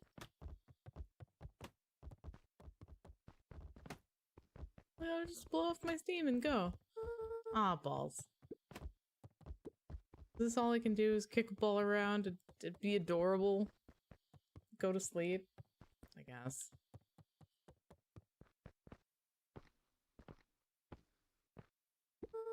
I guess I'm just never supposed to make new friends. Weep. Oh, baby, no!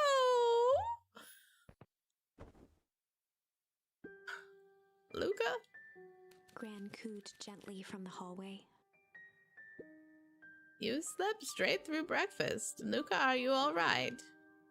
I'm fine. I just don't feel like getting up yet. Okay, I'll leave this oatmeal by the door. Don't step in it, it'll be really gross. I've got to run out and take care of some things. Okay. I'll be back to check in later. Sure. Luca just wanted to be alone. Oh, buddy.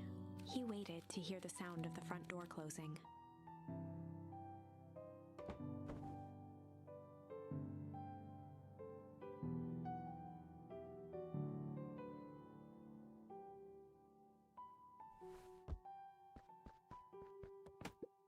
I bet Rolo's still gonna go to the festival. He's gonna be miserable.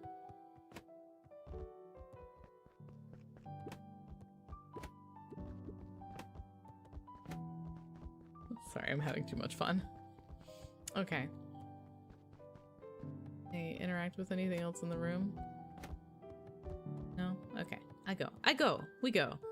Rolo still thinks he's going to the festival with them. Yeah, he can shove it. Oh, am I just not going? Am I just gonna stay here and kick the ball around all day, or go back to bed? Oh, go back to bed. Luca dozed off again. He's bed rotting. Luca, I see you didn't eat your oatmeal.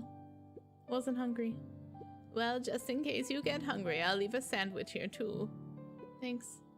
Rolo came by. What did he say? He wanted to talk to you. What did you say? I told him you weren't feeling well. Good. So your plan is to just sit in your room all day?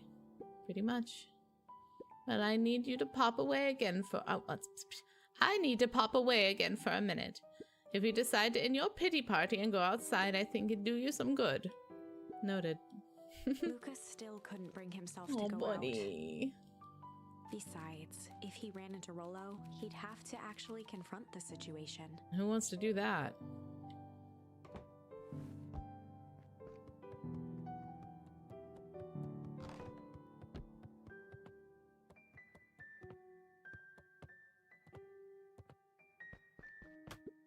There's never anything interesting at the festival anyway.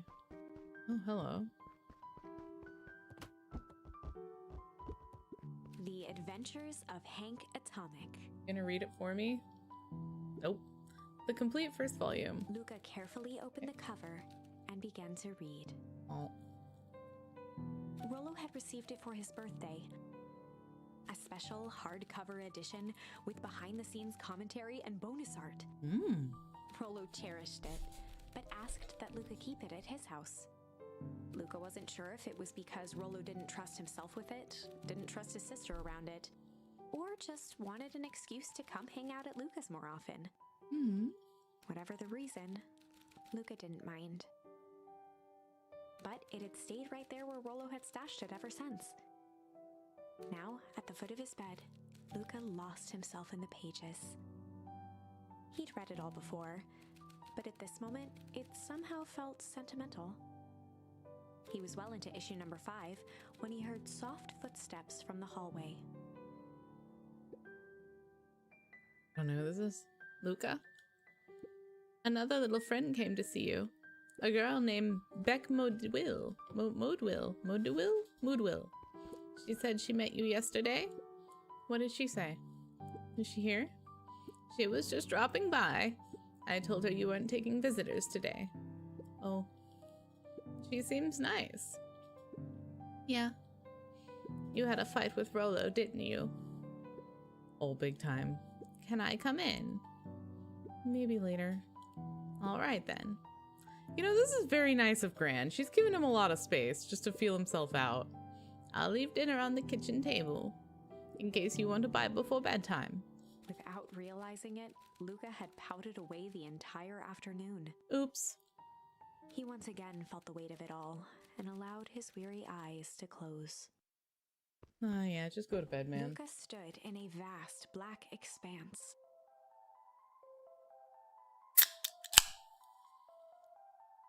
I don't think there's anything else to do around here.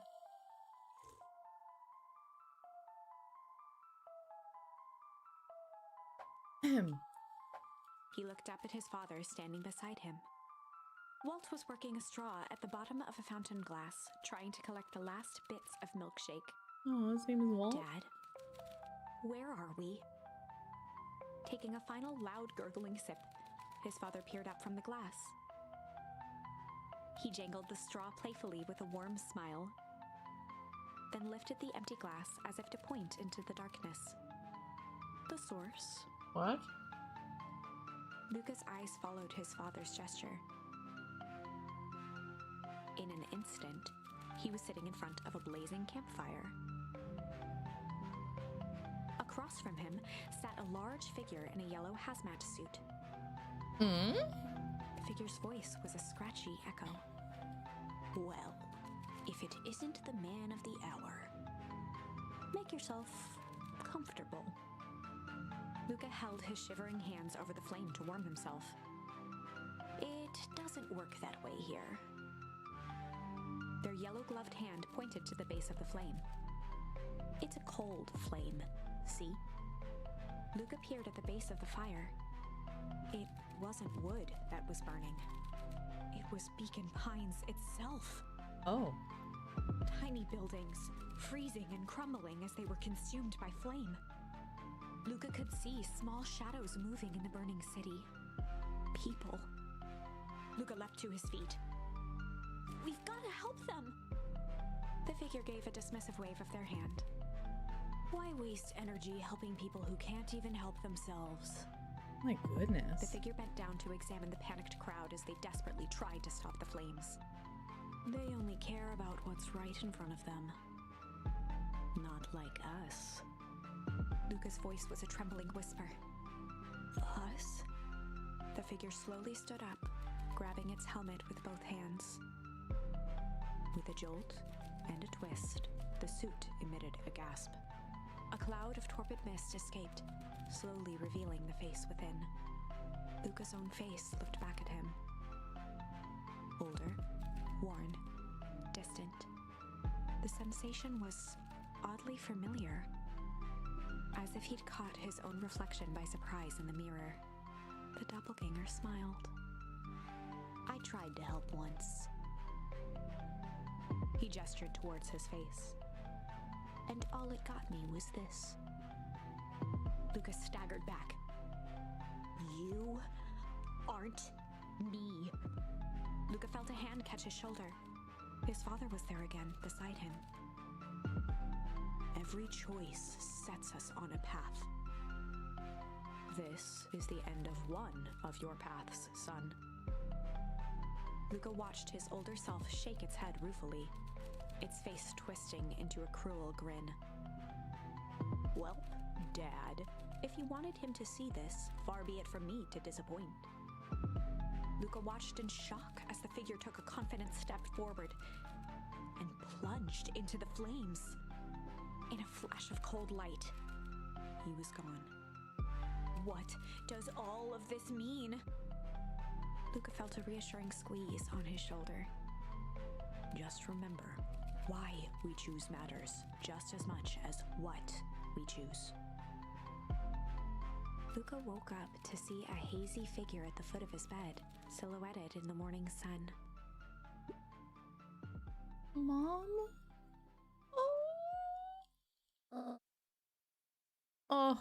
I'm gonna cry. This is like an emotional stress. No, dear. It's only Gran. Luca rubbed his eyes. The kind, concerned face of his gran came into focus. How are you feeling? Fine. Anything you want to talk about? I don't feel like talking. That's just as well. How about you sit there and listen a bit? Whatever you and Rolo fought about doesn't matter. But he... Gran silenced Luca with a gentle pat on the leg. Fights between friends happen. What was said doesn't matter. The important thing is that it's not the last thing you ever say to each other. But he said stuff about Dad. Well, do you think he meant it? No. He was just mad. Mm-hmm. And did you mean any of the things you said to him? No. Good. One must appreciate friends in their best moments and accept them in their worst. Oh, look at the happy deer. It's like a little deer, right? Like a goat or a deer. Deer goat. Now get your little butt out of bed. The festival's today. You don't want to miss that, do you? I guess not. Seems like a good opportunity to make amends with Rolo, doesn't it? Luca gave a reluctant nod. So buy him a corn dog and apologize. But he's the one that... What did I just say? I am a corn dog. That's a good boy. That's a good boy. Everything's better with corn dogs. I need to get going now. Got some last minute festival business to take care of. I'll come find you at the fountain a little after lunch. All right. I love you, Luca. I love you too. Oh my god. Luca took a deep breath. Yeah. Okay. Chapter 6. Ah, this is so good. Through thick and thin. We're thinking then. Despite Luca's bitterness, Gran was right. He needed to hash things out with Rolo. A big fight changes the nature of a friendship. Whether, in the end, it is for the better or for the worse, all comes down to understanding. If one is not careful, the same familiarity that builds the strongest of bonds can become the wrecking ball that shatters them. Luca emerged from seclusion, taking in the crisp festival air. But the events of the day weren't on his mind. He had to find Rolo.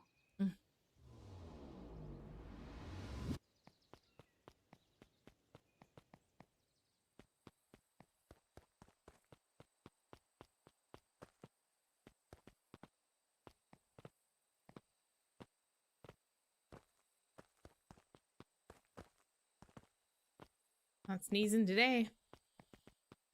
All right, just checking. Just checking to make sure. Oh god, this is such a nice spot.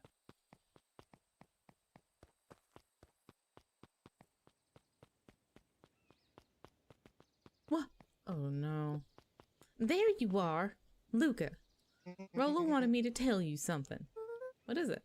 Roxy rolled her eyes, shaking her head.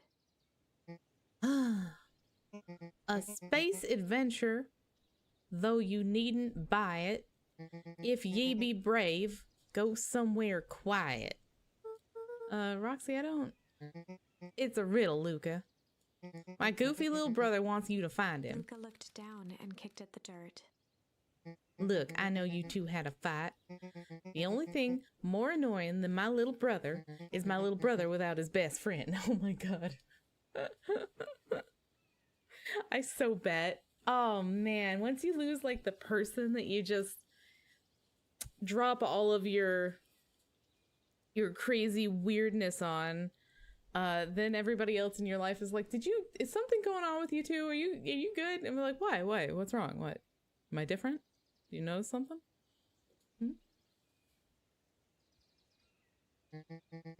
So I'm doing him this one favor. Now, I need one favor from you. Whatever it is that went down between you two, squash it. Squash it. Space adventure, though you needn't buy it. If you be brave, go somewhere quiet. Space adventure.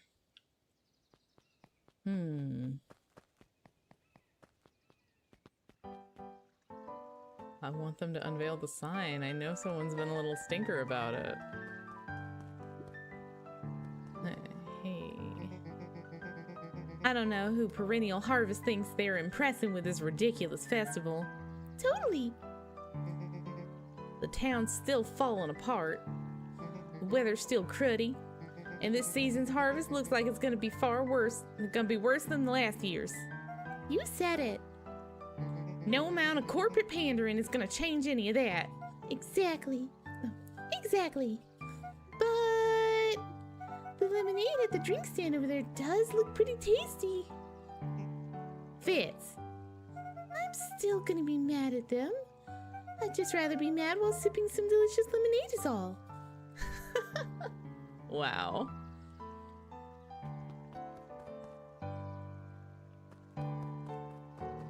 Do I wanna? Unique New York. Unique New York. Huh? Oh, don't mind me. Just warming up for my big ceremony speech. Mr. Kerr pointed to his grinning mouth. Chips Gray, you heckin' cutie! What's up, man? Welcome in. I don't know if I have any mods available to give you a shout out. Hold on. I'm available.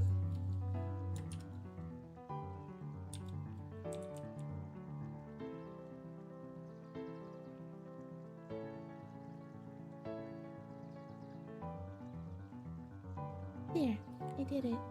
It worked. Okay. Gotta limber up the old gab box. You nervous? Oh, heavens no. Well, break a leg. Give me the gift of the grift. Is that what he said? I didn't see it. How goes the beetle hunt? Pretty rotten. I haven't seen so much as an exuvi. Oh, I don't know that word. I know someone who would know that word. Is this a murder mystery? It is actually, hold on, can I? A storybook. It is literally, I go and I make decisions and things happen differently depending on the decisions I make. So like I found out that if I, instead of tickling my enemies, I act strange, or rather someone in the scene acts strange, I eventually have to fight. And I can go through and like choose to go back to any of these if I wanted. But I'm just kind of feeling this one out right now. Okay, I have to be careful because I will accidentally set me back. There we go. That's what I wanted.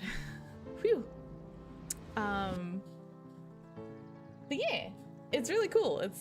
I've been having a lot of fun. It's literally a choose your own adventure. And I have to pick up the turning points or the charms or whatever to turn the points. I have actually quite a few. And there's a few other things I can do as well that I'll probably go do once I have the freedom to do so. But there's also some spooky stuff going on in it. There's an abandoned warehouse that's suddenly not abandoned anymore, and some crazy toxic chemicals just kind of going around. It's a town conspiracy kind of game, and I love it. And it's not just about the beetles. This morning I couldn't find any critters at all. It's like everything that buzzes or skitters just packed up and left. Oh, I'm sure they're out there somewhere. Maybe all the commotion of the festival just spooked them. Yeah, maybe that's it. That's what I've been telling him for the last 3 days. Welcome to our festival. Don't forget to come back later for Mr. Kerr's speech and the Perennial Harvest Festival sign reveal. You don't want to miss it. I bet. Hold on. Can I? Hey, girl. Hey. Hey, how's it going, Fitz? Hey. I'll turn around eventually. I'll be like, hey, girl. Oh. Jeff. Jeff was staring into the distance with a wistful look. Cute game with dark undertones, for sure. There's some spookiness to it. I do got that, Riz. What do you mean? Yeah, hell yeah. Alright, a wistful look. Hey, Jeff, everything alright? Huh? Yeah, everything's fine. I mean, used to be fine. Just ain't right these days, you know? I really do, actually. Jeff turned to Luca with a furrowed brow, then gave an understanding nod. You do, don't you? I do. For a moment, the two now shared that same wistful gaze. Well, that was nice. Thanks, Jeff. Ah, these guys. So one of ain't moving. All right, he's not moving. Every single time. Yup. Wait for it. Oh, unexplained sound once again noted. Wow. Like clockwork. What a bunch of drones. He's a little stinker. Iggy over here can in fact he can succumb a terrible fate. I can choose to push him into a puddle of radioactive goo in this scene. Hazardous hectoring. And so I explored it by acting like our friend to the right of us there, acting strange. Iggy bullies us harder, and then we lose our shit and push him into some goo. And then he turns into kind of a horrifying, deformed monster that people are after, and we have to fight. Pretty exciting. Oops. Fudge! This is what I get! Do I have any other options? I can only fight. It's okay. Can I leave? I'm gonna fight. Luca drew himself up. Here, and look, decided this to is take what the happens when we only fight. option they had left. Fight. Fight.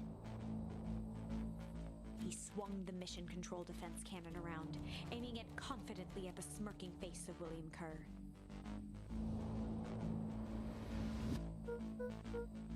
So that's what happens to Iggy. He gets a little deformed and then he puts our coat on. Okay. But I would like to return to where I was, which was in here, I believe. I think, yeah. This was the last turning point. So I have to go here, and then I have to choose to rumble. Yeah. Okay, then it lets me do this, and I'm very grateful. Okay, so we just have to find our friend. That is where we are at. Finding our friend. Do I have to talk to everyone again? Nah.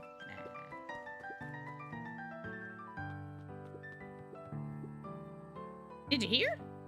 After Mr. Kerr gives his big speech, they're gonna have a first annual biggest catch competition. As long as a boot qualifies as a catch, I'm a shoe-in. Haha. Shoe-in. Let's see if we've got anything left to... So we can go into these memories with our parents that are missing or deceased and fish and or Luca serve wrapped people a at twig of diners. Thyme around the hook. Oh, a twig of thyme. Some fish have refined taste. Fancy fish? We're gonna get some fancy fishing.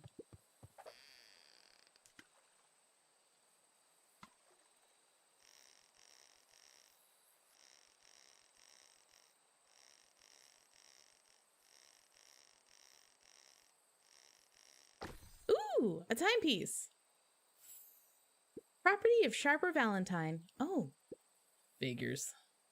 If he had his way, property of Sharper Valentine would be written on everything in this town. Should we give it back to him? He may not even want it back. The man's got a contentious relationship with time.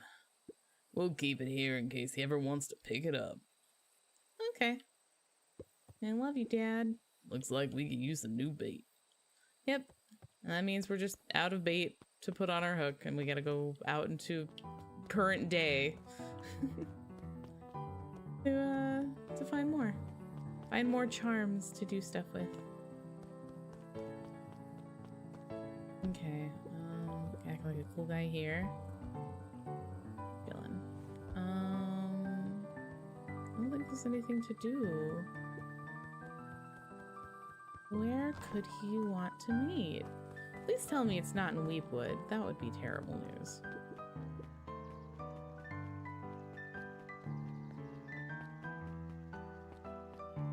Hello.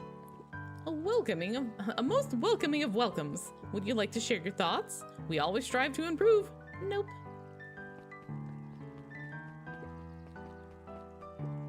This is the first time I've seen this many smiling faces since the foul harvest. I doubt I have my doubts about perennial harvest, but I must admit they do put on a nice party. I am having a hard time today. Anything new? Anything new? Okay. Her name is actually Piper, so I just gave her Piper's voice. Piper, you're actually taking a break from studying? I wanted to see all the festival fuss is about. But I can't help but notice you still brought your backpack full of books. Luca, backpacks can carry a lot more than just books. True, true. So what you got in there? Books. Silly bean. I was able to return the perennial harvest safety suit you borrowed. I don't think anyone noticed. Oh shit. Oh no. Good. Now, will you tell me what you needed it for? It was a favor for an enemy of my enemy. This isn't going to harm Mr. Kerr, is it? All you need to know is that it's for the good of the family. Oh, Sniz. There's sus stuff happening. Dawn! I've got a question for you. What do you think this whole festival is for? The way I figure it, perennial harvest is trying to win over the town. Like a bribe, but with balloons. Cynical. I like where your head's at. That's what I assumed at first too, until I eavesdropped on a couple of gossipy clipboards. What if I told you this whole thing is really a special shindig for a super secret guest of honor? A special guest? Who? I haven't dug that deep yet, but whoever it is, PH thinks they're a pretty big deal. Cool. Where's my tea? Alright, and forward.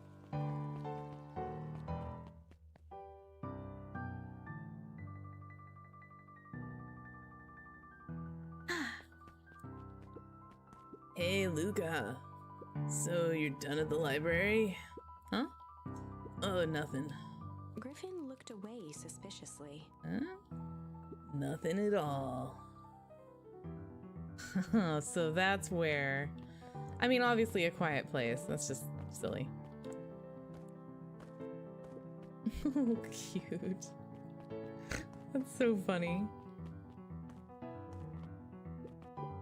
Luca, did you know that Beacon Pines is actually unincorporated? A lot of people don't know that. Wow, yeah, I didn't know that. What's that mean?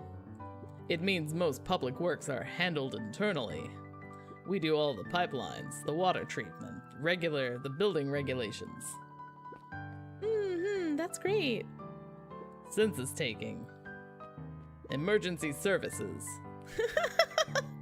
Yeah, I wasn't sure what to give voice to give that character, but I felt like that one was it.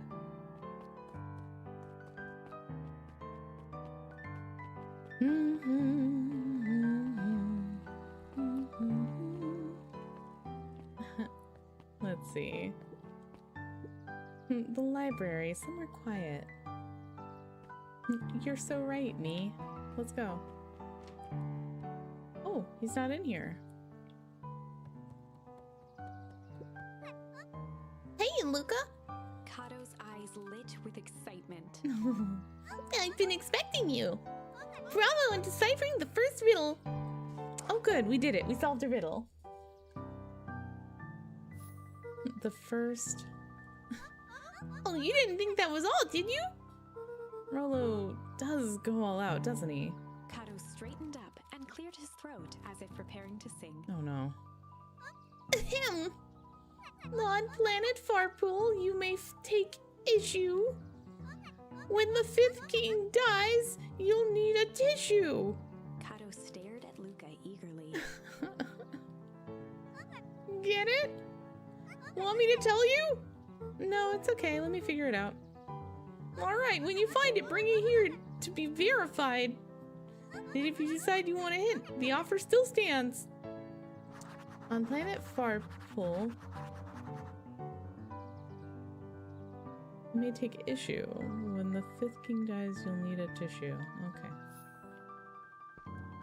Okay. Is it books? Let's talk to this guy. Hi, Jace.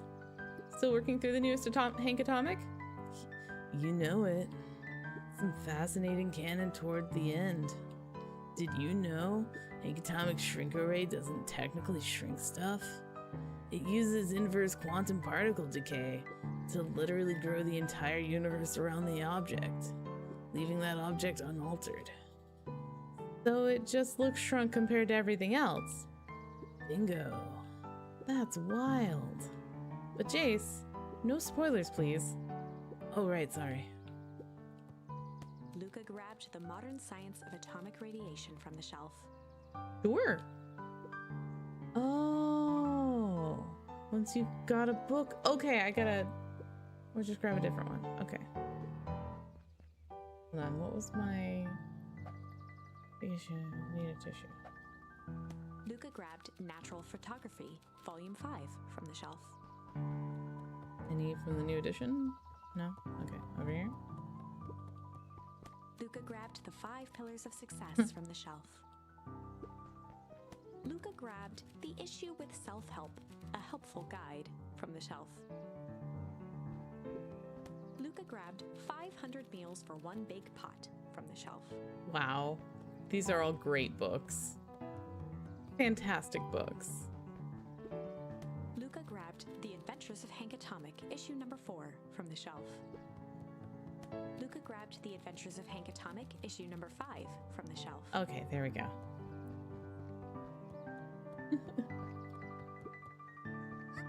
Oh, you found it! Kato removed his book from the desk and replaced it with Luca's, turning on the lamp. Oh. Whoa!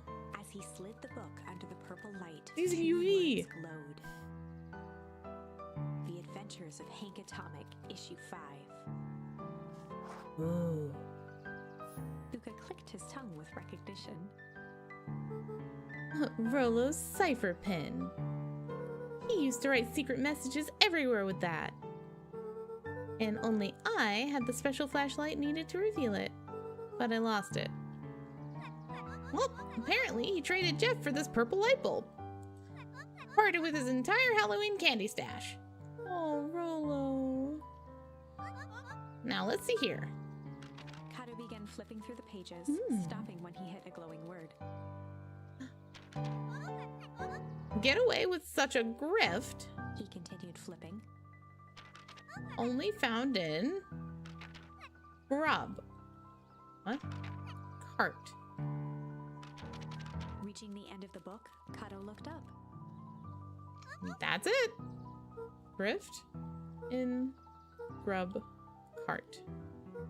Grift in Griffin. Griffin. Griffin's grub cart. Yep. Oh, I'm sorry, I was doing the wrong voice. He wants me to go to Griffin's snack stand. Oh, brilliant. Guess you're off then. Good luck on the rest of the scavenger hunt. Thanks, Kato. That makes sense. Never would have worked that out. Here we go. Wee. Da da da da da da da. Oh, I went too far. Da da da da da da da. I love being a little goat. Deer. I'm not sure what we are. I think we're deer. I think we just came out a very light colored deer. I think both our parents are like brown deer. Griffin! Hey, Griffin. Did Rolo come? It's the years that throw you. Yeah. Before Luca could finish his sentence, Griffin handed him a corn dog. Oh, that's it? Bought and paid for. Enjoy. I thought there was supposed to be a riddle or something. Luca shrugged, taking a sizable bite out of the corn dog. Yuck? Oh. It's cold. Oh yeah, it's been sitting here for a while. Rolo wanted me to be sure to give you that one specifically. Well, that's just... Luca tongued at his cheeks, feeling something rough between his teeth. He reached into his mouth and pulled out a slip of paper. Oh, come on. He shook off the bits of corn dog to read the slip. No. A pickup when you need some pep. Near the fountain, up the step. Luca finished off the remainder of the corn dog. This is getting to be a whole thing. Near the fountain, up the step. Okay, yeah. Oh, behind the cafe. Got it. I'm on my way. Whoop, went the wrong way. I'm on my way. Hello. Phew. There you are, Luca. There's no way I'm actually doing this. It's way below my pay grade. Oh, come on, you big stiff.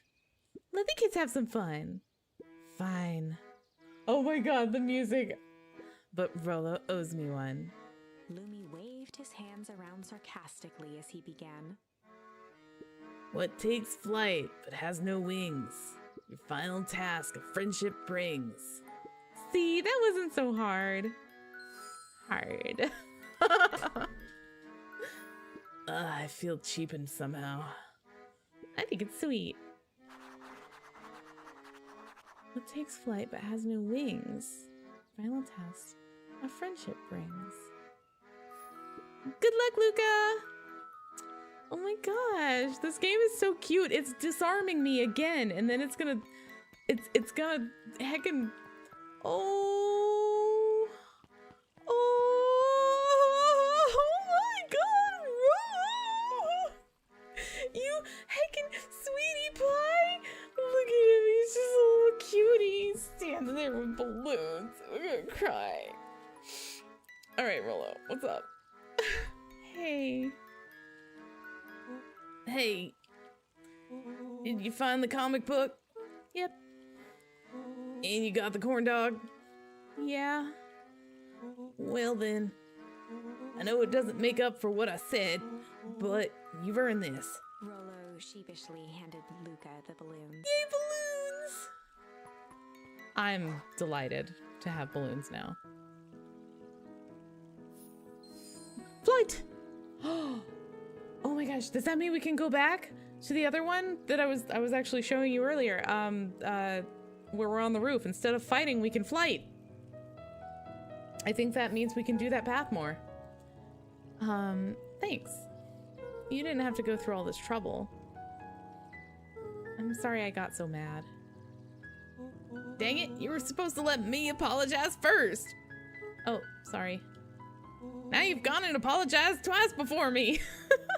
Just let me do this. Luca, I'm really sorry.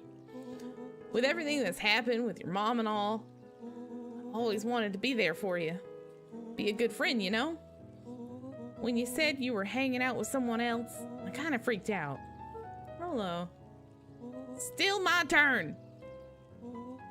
Felt like if you needed some new friend to help you, it meant that I wasn't good enough. But that was selfish and wrong. I was wrong. I'm so sorry, Luca. Oh. Oh, buddy, that was a really good apology. Okay, apology over. You can talk now. Love Luca it. threw himself at Rolo, hugging him as tightly as he could. Rolo, I don't deserve you. Oh, I don't deserve you either. That's why we deserve each other. So, what else do you want to do today? We could snoop around and try and find some more info about your mom.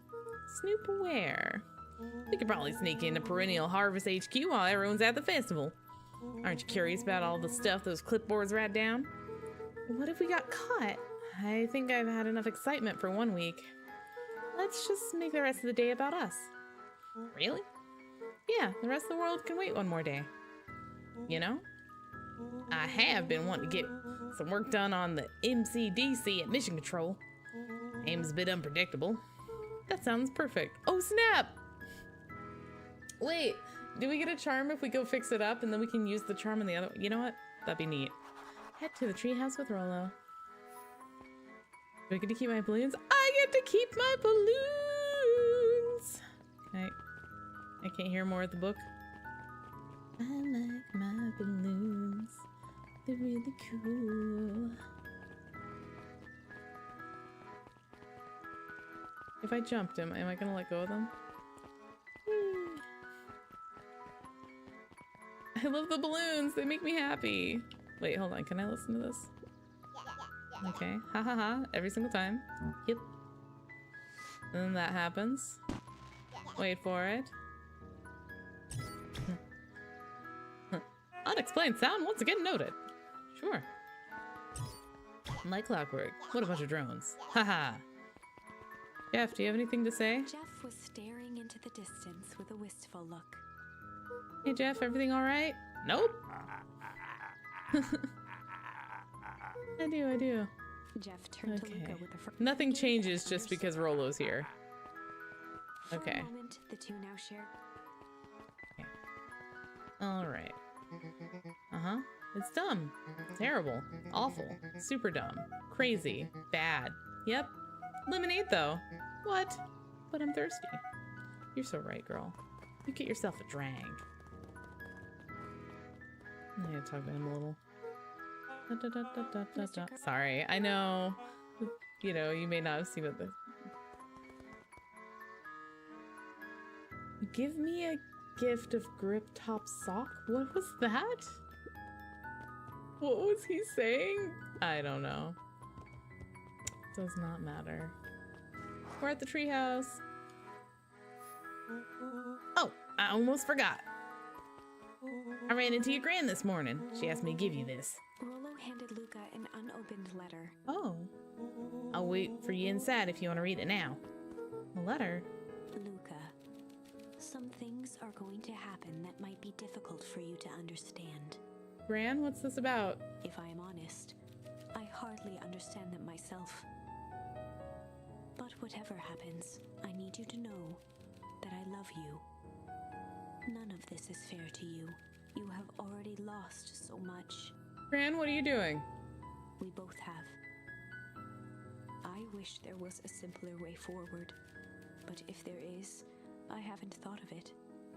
God knows I've tried. Everything I've done, I did for you. I hope someday you can accept that. Love, Gran. I love you too, Gran.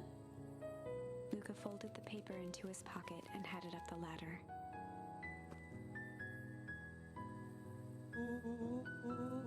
Okay. What's up with that letter? Anything you want to talk about? Maybe later. Sure, whenever you want. No, they're just gonna chill. You know, you really didn't have to go through all that trouble just to apologize. I know, but we'd been looking forward to the festival for weeks. After I'd ruined everything with my big mouth, this was the best way to make sure you still had a good time without me. Rolo. Luca was at a loss for words, Oh, buddy. but that was fine. Words aren't always necessary. The festival seemed nice. Was it nice? We can still go. Nah, this is fine. Well, there's always next year. Sadly, this was untrue. A distant rumble shook the treehouse. Oh, snap. Huh? What was that? Oh, man, we missed the fireworks. It was not fireworks. It was something the boys couldn't possibly comprehend. Something as old and cruel as time itself.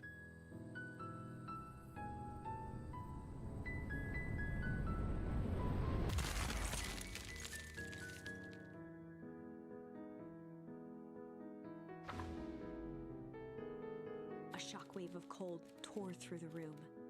A bitter, unfathomable chill.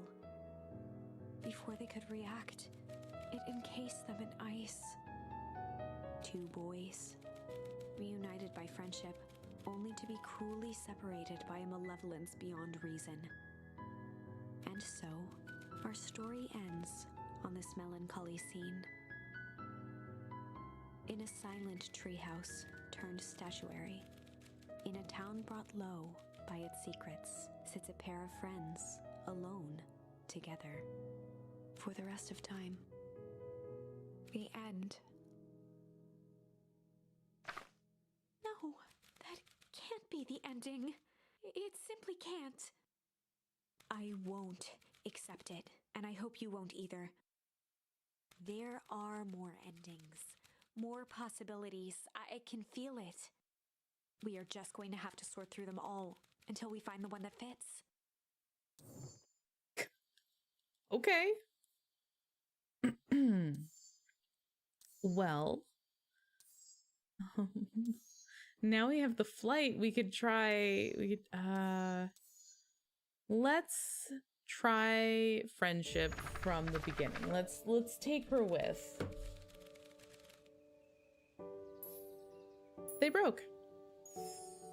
We will skip to where we left off. Spit it out, Bob. We're thick as thieves now. If there's a juicy secret, you've got to tell me. Okay. You can come to the treehouse, and I'll tell you both what happened. Heck yeah. Luca saw Beck skulking by the gate. Are you skulking over there, Beck?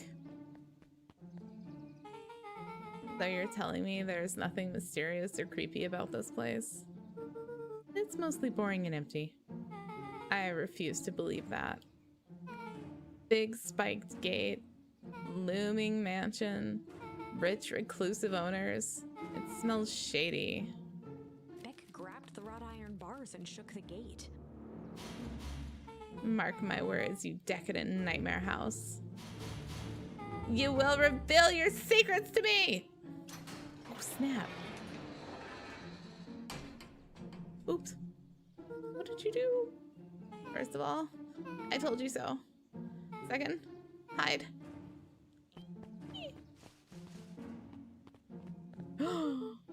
That's Iris Valentine. Who's she talking to? Shh. I expect you to return that suit in working order. Of course. As long as everything proceeds as planned, there's nothing to worry about. The only thing I'm worried about is what's rightfully mine. If that means making some unsavory alliances, so be it. I couldn't agree more. The curves and turns and suspend hostilities. I'll deal with that curve through. Now, this is what I was talking about. Beck's voice was an excited whisper. This is what I was talking about. Proper shady stuff. Someone in a suit like that tried to grab me yesterday. Seriously? Shh. You do understand that when this all inevitably fails, I will deny everything?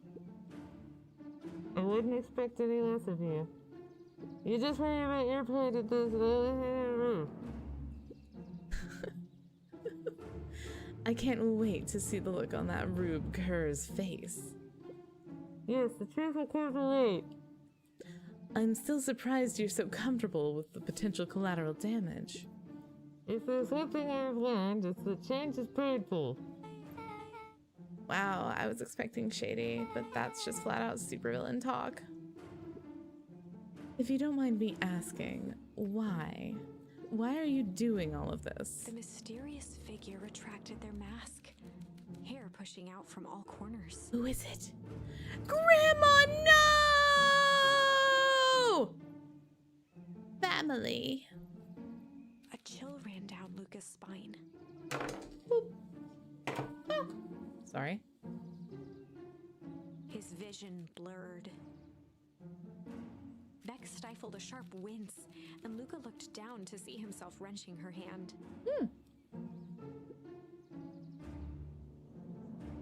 An answer I can certainly respect. Gran tousled her hair back under the face mask. Just remember, keep everything nice and normal until the festival. I don't need lessons in rousing suspicion. Gran gave Eris a curt nod and disappeared into the night. So I don't think it was Gran that grabbed us. Obviously, it wouldn't have been a game over if it was Gran in the suit and they grabbed us and dragged us into the facility. I think Gran is sneaking in because that's why Eris had to borrow the suit from someone. Bye, Gran. Knew my grandma was suspicious.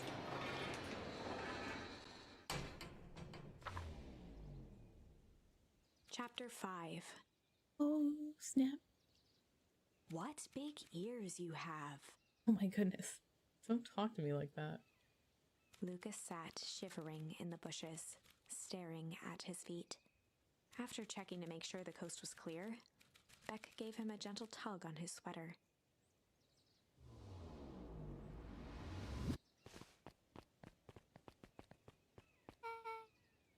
What's wrong? You look like you've seen a ghost. Why were you so scared of that old lady in the hazmat suit?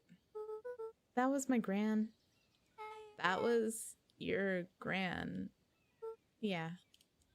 Okay, well, I'm sure there's a perfectly reasonable explanation for all of this. Let's just get to the treehouse and figure things out there. Lead the way. Meet up with Rolo at the treehouse. Let's heckin' go.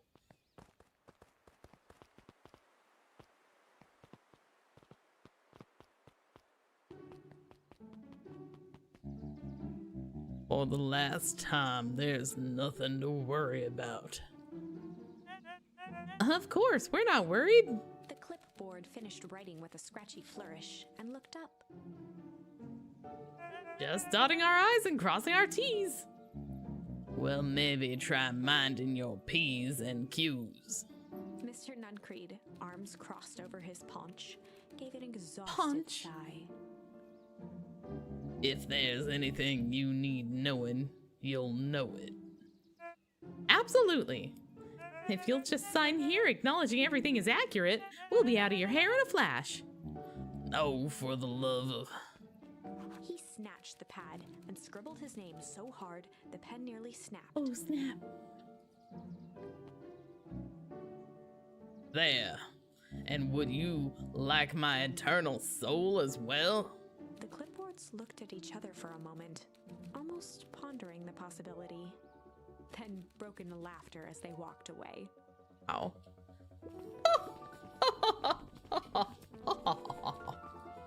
What a silly dog. This? Huh? Mr. Nuncreed. Hi, Mr. Nuncreed.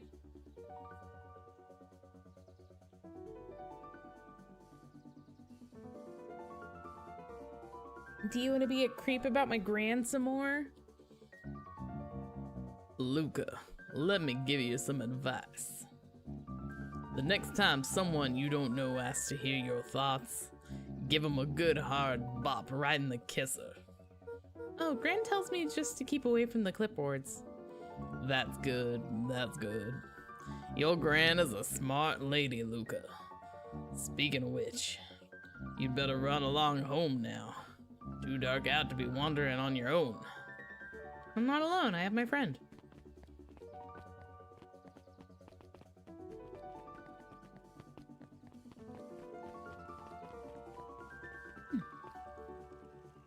Okay. Any new book stuff? Hello? The answers you seek will be revealed to you in due time. The question is the figure intoned. Are you prepared to live with the truth? Oh my goodness. I'll go this way.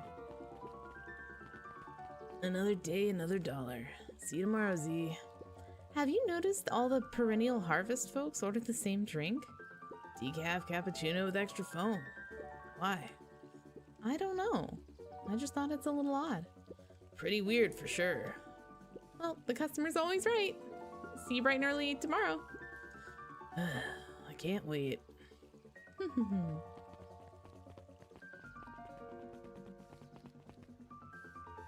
It's kind of spooky.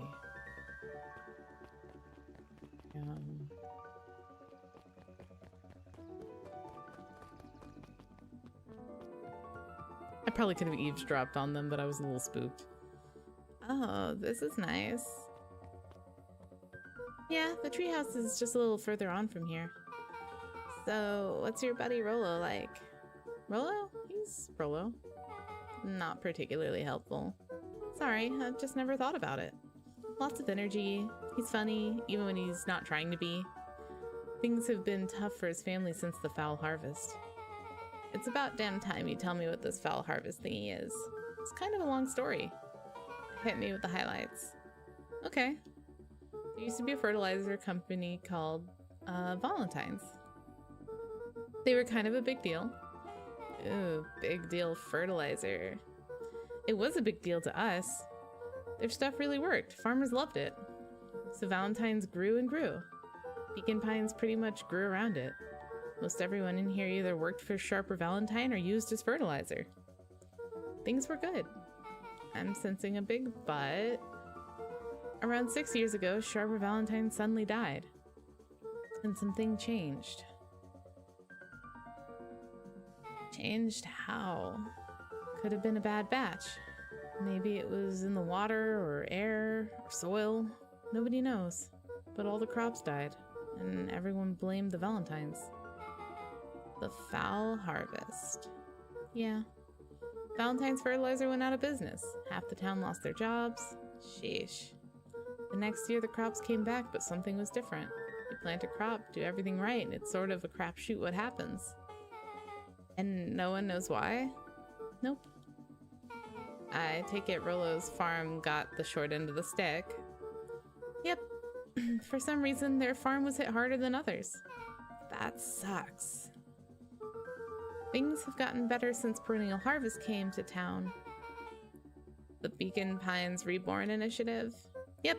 The first thing they did was give the town a deep scrub. They even put us up in hotels and one town over for a week while they decontaminated the groundwater. Oh. So they took everyone out of their houses and moved them for a week while they decontaminated the groundwater. So nobody was at their houses while this company was just tootling around suspiciously in their town, unobserved by locals.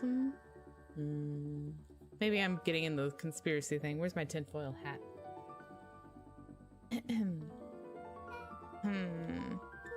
We'd better get going. Yeah. Rolo! I brought a girl!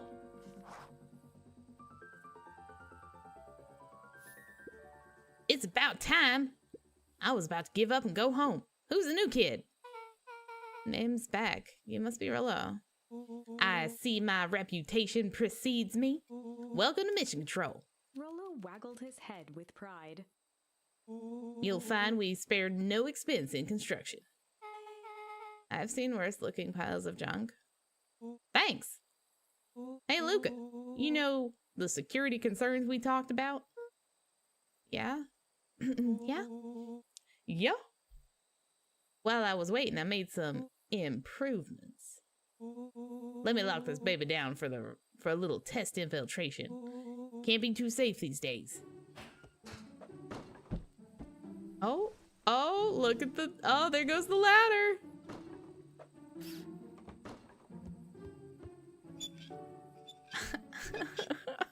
Rolo.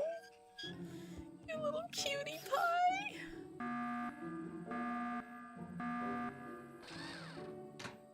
What's that? He goes all out, doesn't he? Always. Lavish. Oh my god, look. I love it. Luca is adorable. What is this? Oh, can I throw things? Give me this. Oh. Oh, hold on. Oh, no, I can throw it. I did it. I'm amazing.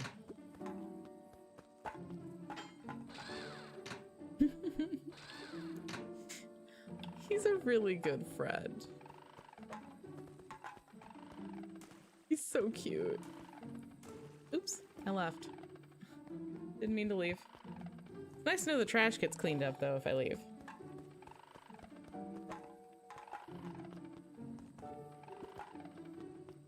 Oh, what the heck?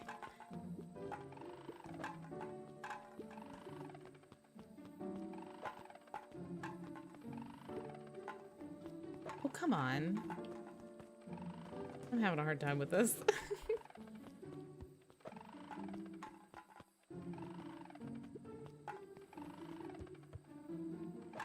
There we go. Got it.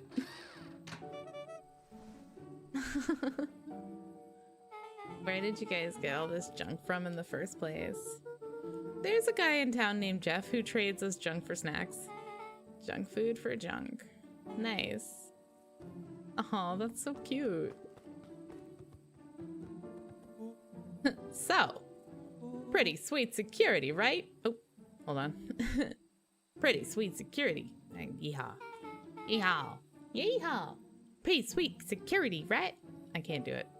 It was imaginative, I'll give you that. Luca, are you sure we can trust this new recruit?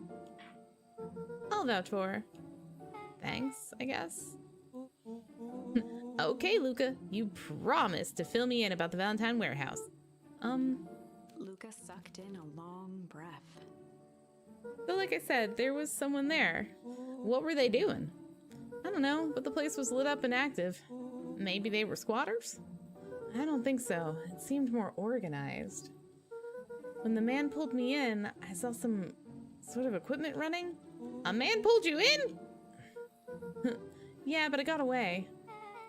You keep saying it was a man. They were wearing a mask, right? Yeah? Then it could have been a woman. How'd you get away? I grabbed a rock or something and broke their mask. They let go and I ran. Dang.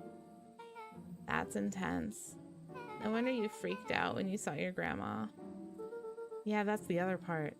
On our way here, Beck and I saw Era's Valentine meeting with Gran, wearing the same sort of hazmat suit. Rolo let out a low whistle.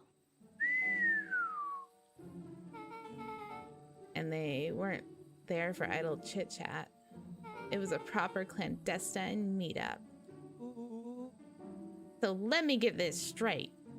There's an operation in full swing at the Valentine warehouse, and you were almost abducted by a strange man or woman in that protective suit, and then you saw your Gran in the same suit talking to Era's Valentine? Ready? Pretty much. I'm beginning to think this town is kind of awesome. Rolo and Luca shot back a look. No offense. And so, we can logically conclude aliens or alien zombies have infiltrated the town. And their leader is your Gran and she tried to murder you. First of all, and for the last time, there are no aliens. Second, it couldn't have been my Gran at the warehouse. I broke that person's mask to get away, and the mask Gran was wearing wasn't damaged. But she's definitely hiding something. Maybe.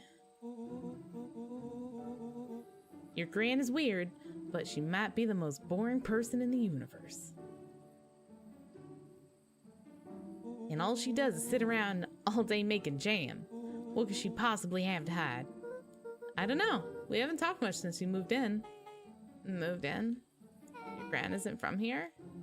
No, she came a few months back to take care of me after his mom went missing. Did you know your gran before? Not really, no. It's been years since I'd seen her. Luca, don't take this the wrong way. But are we sure your gran is on the up and up? Oh, snap. Luca gazed out the window. Your gran sounds pretty sus, Luca. I'm just saying. It sounds like strange stuff has been happening since she showed up. We could say the same thing about your family. But you're right. Luca, your gran is hiding something. And Pa always says, folks only bury stuff worth digging up. We need to investigate your house. If my gran really is hiding something, don't you think I would have noticed by now? That's kind of the whole point of hiding something. I guess you're right. Gran's been leaving the house for hours at a time this week. I'll call you two tomorrow when the coast is clear. And we can start getting to the bottom of this. I'm always down for a good game of Snoop. A game of a good Snoop. I'm always game for a good Snoop. There we go. I got there. We got Rolo's a regular Nancy Drew. You can count me in. Awesome. My friends are cool and alive and not kidnapped. Oh, man, this game is taking longer than I kind of thought, but I feel like we're getting somewhere. I feel like we're approaching the near end. I mean, obviously an ending happened, so we have until after the festival to save the world, it seems. Whew. But I am out of beverages. I'm gonna go get some more things to drink and a little snack, and I suggest you guys do the same. So I'm gonna throw in a quick be right back, and then I'll be right back. See you then. Hello, I'm back. Thank you for waiting. I am ready to go on to chapter 6. I'm so excited. Feel like we're making real progress. And now that I know that there's a deadline, and the deadline is until everything freezes over, I can safely say I think we're getting there. Secret lair. Secret lair. Summer forged ahead, but the nights only seemed to grow colder. Yes, we're approaching a Luca nice walked home apocalypse. slowly under the pale starlight, cautious to avoid any more surprises lurking in the shadows. Reaching home, he slipped quietly into bed, half dreading what they might discover the next day.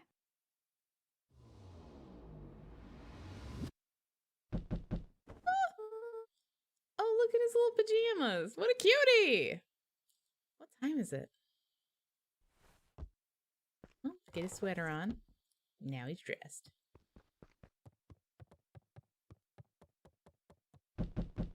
I hate that. Please stop. I'm here. Stop knocking. Okay, thank you. Oh my god, he's wearing a little Sherlock Holmes hat! Rolo! Rolo, what on earth is that? You little cutie! Oh, look at him! I want to kiss him on his little head. He's so precious. Oh my god. Okay. He's so stinky cute. All right. That ridiculous thing on your head. Oh, this? It helps me think. He's the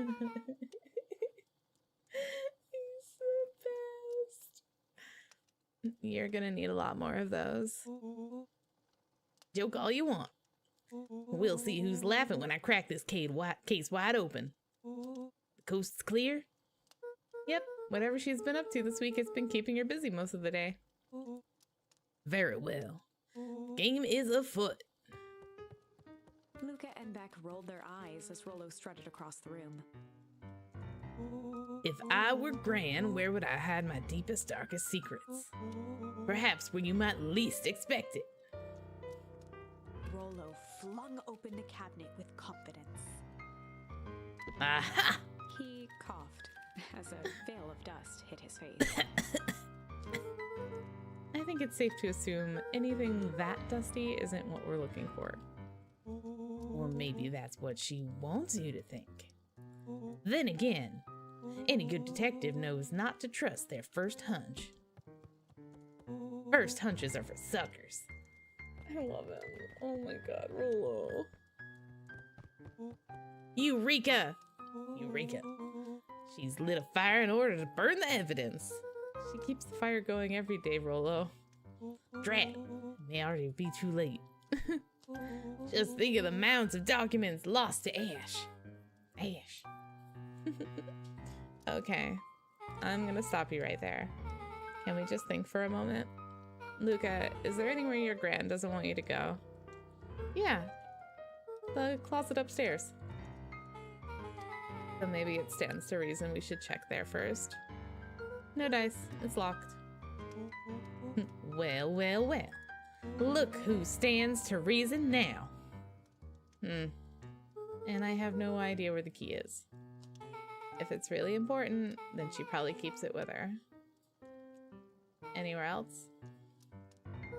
She has her berry bushes. Who has ever thought, I'm going to take this important thing and huck it in a bush?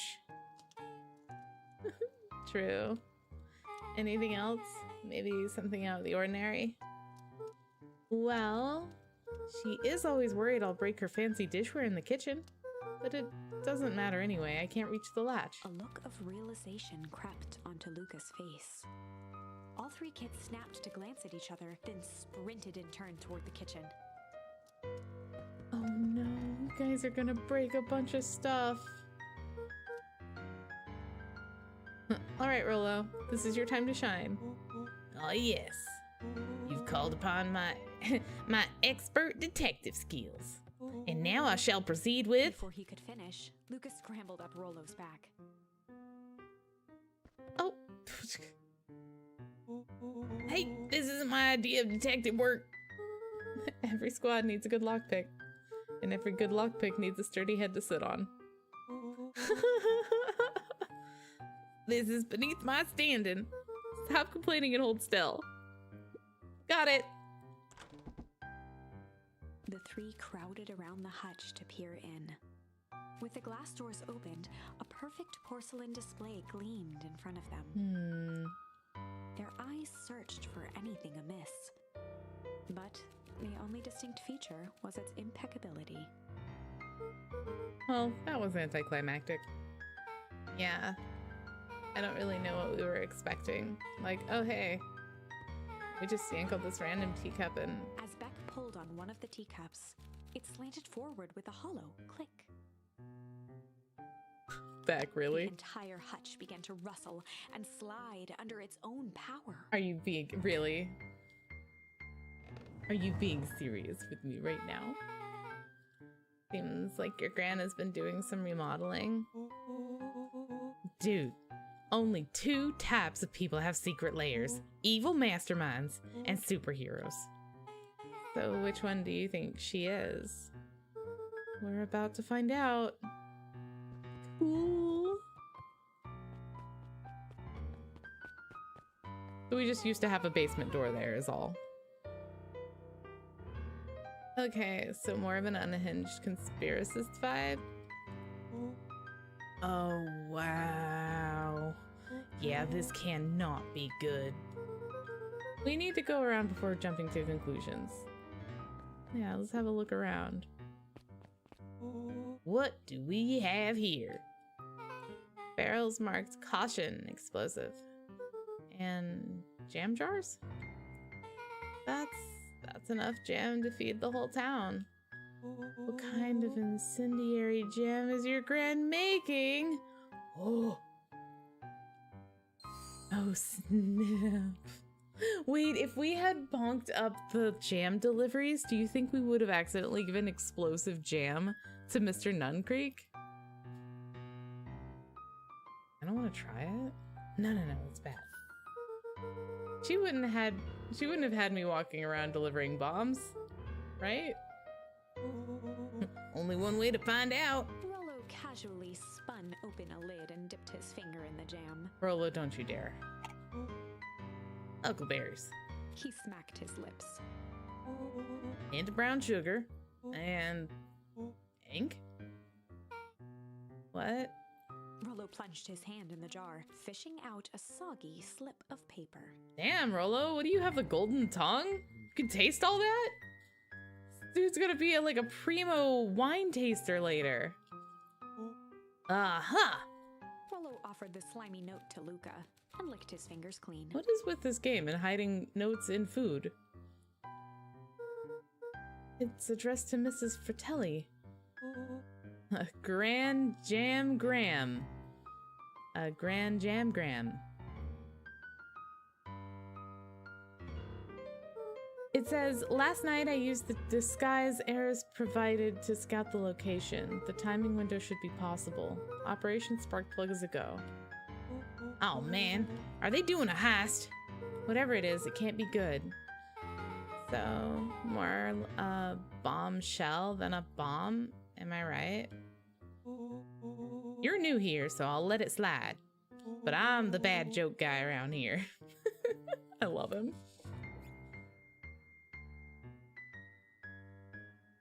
Okay, so... Punch bag.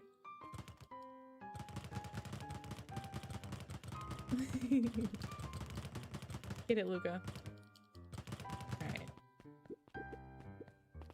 A spider web of string connected photos of people from the town, interspersed with hastily scrawled notes. Well, she sure has kept herself busy. Is your gran a serial killer? Cause I'm starting to get a vibe. Don't be ridiculous. Sure, she's just tracking the movements of everyone in town out of the kindness of her heart. She puts little symbols by some of them.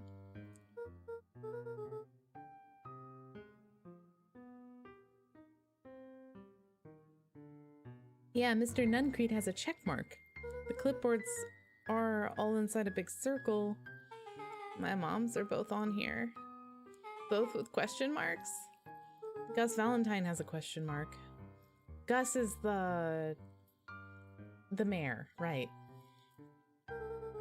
Eris has a question mark that's been crossed out. Mr. Kerr has a bullseye.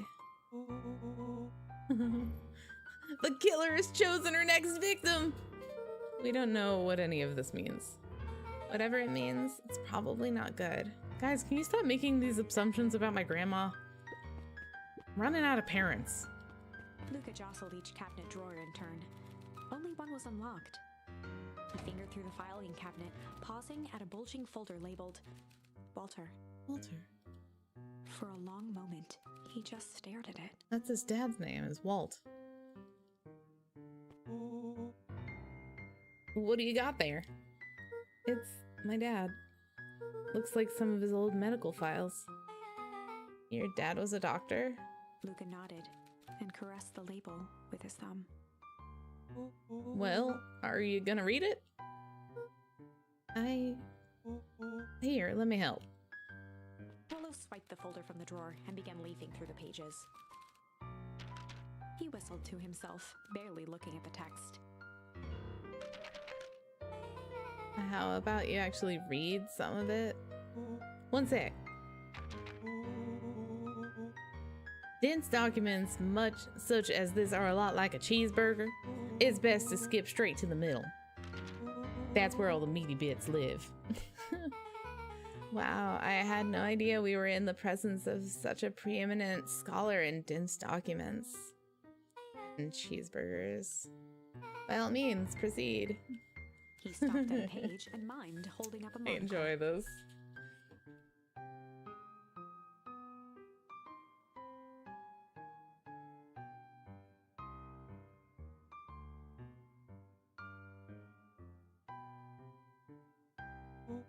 Ah, here we are.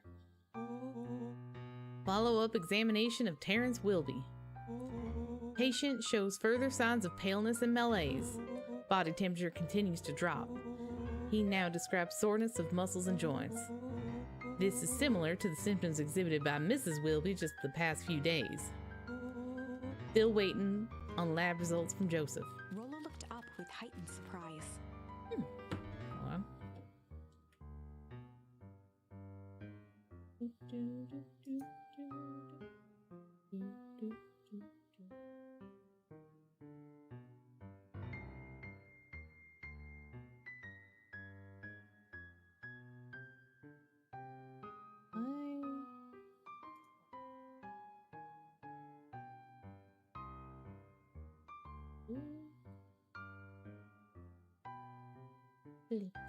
Oh, I flipped the wrong way.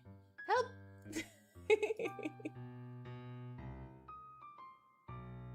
Hold, please hold while all the blood goes to my head. Okay, well that worked for that. I'm still upside down. Phew. Okay. Here we go.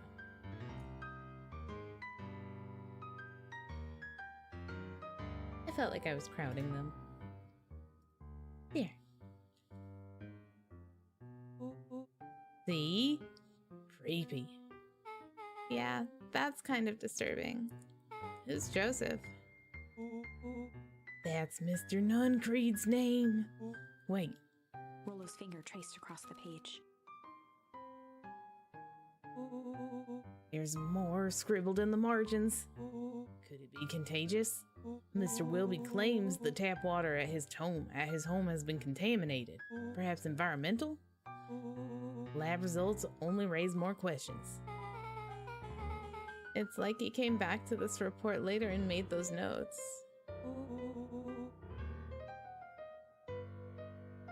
So, it might be related to something else. Rollo scanned through several more pages. Here, the writing looks shaky. Just couldn't help her. This disease or whatever progresses so fast. And with his wife passing, Terrence's condition follows close behind. Exacerbated by the loss. Enough is enough. I need to take matters into my own hands. Luca, staring blankly at the cabinet this whole time, spoke softly. What does it say next? Rollo rustled the folder, trying to loose more pages. That's where it ends. What? There has to be more. Luca frantically shoved the remaining cabinet folders, trying to find another labeled Walter. Luca, I think that's the only one. It's alphabetical, see? What did he mean, enough is enough? How did he take matters into his own hands? This is bullshit! Luca slammed the drawer shut. Oh. They crowded around a worn-down old map of Beacon Pines. Cool. This looks like a treasure map. Not every old map is a treasure map, Rollo. Yeah, but every treasure map is an old map. Can't fault that logic. Look, there's even a pathway drawn on it. It starts at the entrance of town, and if we follow it, Rollo carefully traced the path with his finger. it leads right to He jabbed down at the end point. Town Square? That's the fountain in the middle of town. What a weird place to hide a treasure. Rollo, that doesn't look like treasure to me. The end of the path on that map has the same symbol as those explosives over there. So it's not hiding treasure. Real bummer. Rollo, what's the thing you've been excited about for the past month? The festival? Gulp? Did you just say gulp? This feels like a gulp kind of situation. Everyone will be gathered near the center of town. She's gonna blow up the festival. Not if we stop her. Oops. What was that? Luca looked up from the map. What was what? No, I heard it too. That was the front door.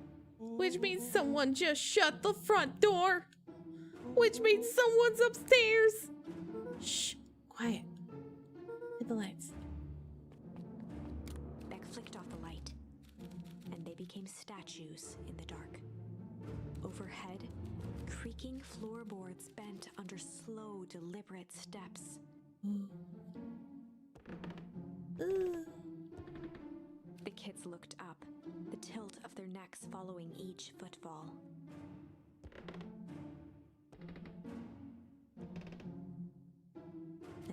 suddenly, it stopped. Without realizing, they'd been holding their breath. All three exhaled shakily and glanced at each other. A muffled male voice broke the silence. What? Hello? A final few footsteps reached the entrance above them, and the voice now echoed down the stairs. Anyone down there? The three kids shuffled to the corners without a peep. As he began to descend the stairs, the man's voice punctuated every new step. Thump, Yoo-hoo! I'm not here to hurt anyone. thump, I'm just here to help. Just thump. At the bottom step, the man paused, squinting to search the room for signs of life.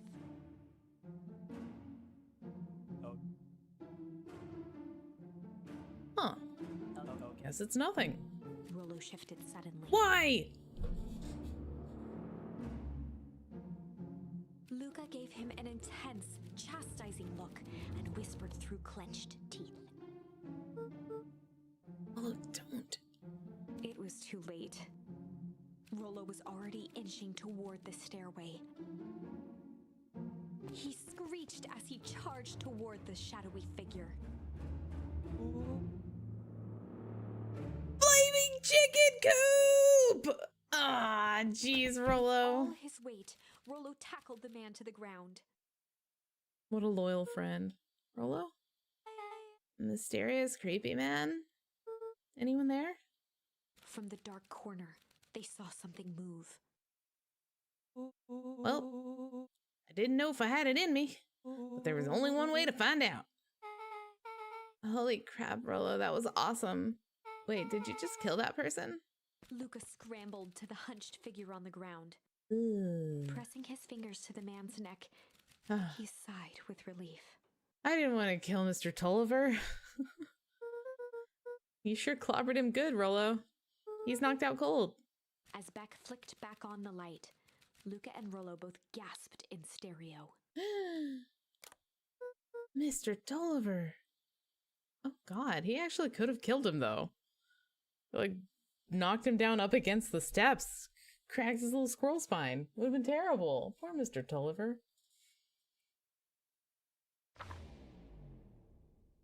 Chapter 7. The Interrogation of Hiram Tolliver. Still unconscious, Mr. Tolliver slumped heavily in a shoddy old chair. His hands were bound with rope, his feet tied with some loose string. The kids huddled in a circle, discussing their plan. One thing was certain, they couldn't just let Mr. Tolliver go. They needed to know what he was doing in Luca's house. After some deliberation, it was decided. They'd run the classic good cop, blank cop, and hard cop? Good cop, hard cop? Good cop, chill cop. I think we're gonna go hard cop, guys. We gotta be hard. It's a hard They'd run time. the classic good cop, hard cop interrogation. Rollo brandished a steely gaze. I've got this. Read about it 100 times. Rollo swaggered past the chair which propped up the slumping Hiram Tolliver. Without even looking at his captive, he began with a long, blustery drawl. Well, well, well. Mr. Tulliver. Mr. Tolliver remained motionless. No. Rollo spun around to face him. He'd clearly expected to rouse Mr. Tolliver with his booming voice. Mr. Tulliver? Beck and Luca gave each other an unsure glance. Rollo slammed his fist on the table. I said, Mr. Tulliver! He grabbed the table lamp and beamed it onto the unconscious face. Oh my goodness, guys. Like, Mr. Tolliver groaned and slowly lifted his head. He recoiled with a muddled, weary squint. What in the world? The chair wobbled as he attempted to straighten up. Who's there? Mr. Tolliver could only make out rough shapes through the glaring light. With a gruff tone, Rollo hoped to both conceal his voice and intimidate. I'll be asking the questions here, punk. No, hold on. Let's just calm down. Oh, I am calm. Calm as a carrot in dirt. He's a carrot farmer. As for you, looks like you're sweating. The doubtful expression on Beck and Luca's faces transformed into awe. We can do this my way, or... well, let's just say I've never needed another way. Oh shit, dude! Rollo, hitting his stride, was now channeling every detective trope his memory could recall. He slammed the table again. Now dance! What? I don't even... Mr. Tolliver's voice became desperate. He was nearly in tears. You've tied me down. How on earth can I dance? Dance with your mouth, punk. Spill the beans. What are you doing poking around this house? I'm here to help Juniper. To make sure everything's ready. So you're in cahoots with Gran. Gran? Mr. Tolliver was in a Oops. daze, now more confused than ever. Gonna help her blow up the festival, eh? Blow up the festival? Good lord! He shook his head, feeling more and more dizzy. No, you've got it all wrong! Where is she now? We headed to the source. Source? What's the source? It's where His voice faded to a whisper. town began. Where it all began. What is Operation Sparkplug? With that, Mr. Tolliver passed out cold. Oops. Rollo swung around with a repentant grimace. Sorry. Damn, Rollo. I think you went a little too hard on him. What did he say about the source? It's where the town began? We need more information. Yeah, but we better not push Mr. Tolliver any further. Is there anyone else who might know more? What about the history museum? It just got set up for the festival. Nah, that tent was put up by the Valentines. Everything they do is just a bunch of fluff to glorify themselves. Is there anything more reliable? The library. If there's any information about the source thing, Kato can help us find it. Let's go get some answers.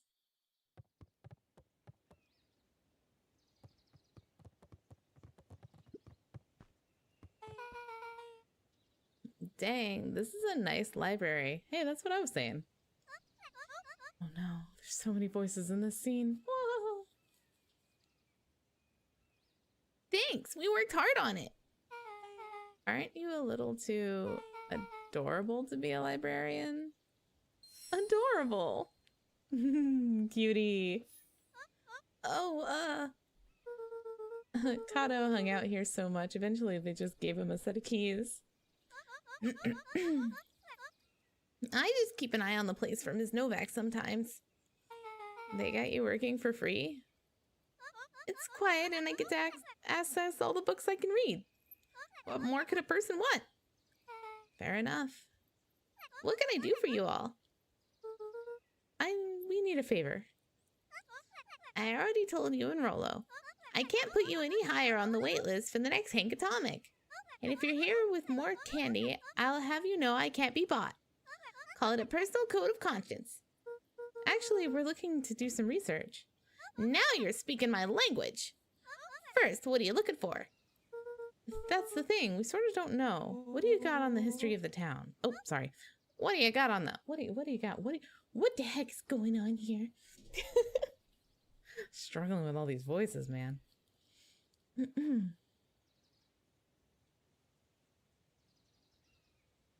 What do you got on the history of the town? There's the county record archives. What's in those? Births, deaths, newspaper clippings, stuff like that. Pretty boring reading. They do go all the way back to when the town was founded. Great, we'll start there. Chapter 8. How have we made it so far? 6 feet under, 3 towns over. Ooh. The kids spent the rest of the afternoon combing through dusty piles of old county records, desperately searching for anything that could help them make sense of Mr. Tolliver's cryptic utterance. Luca tried to shake the thought of Gran's basement, but his focus wavered. Explosives, messages hidden in jam, dossiers on various town figures, and a corkboard threaded with photos. Wow. Gran was the only family he had left. He still couldn't bring himself to believe the worst.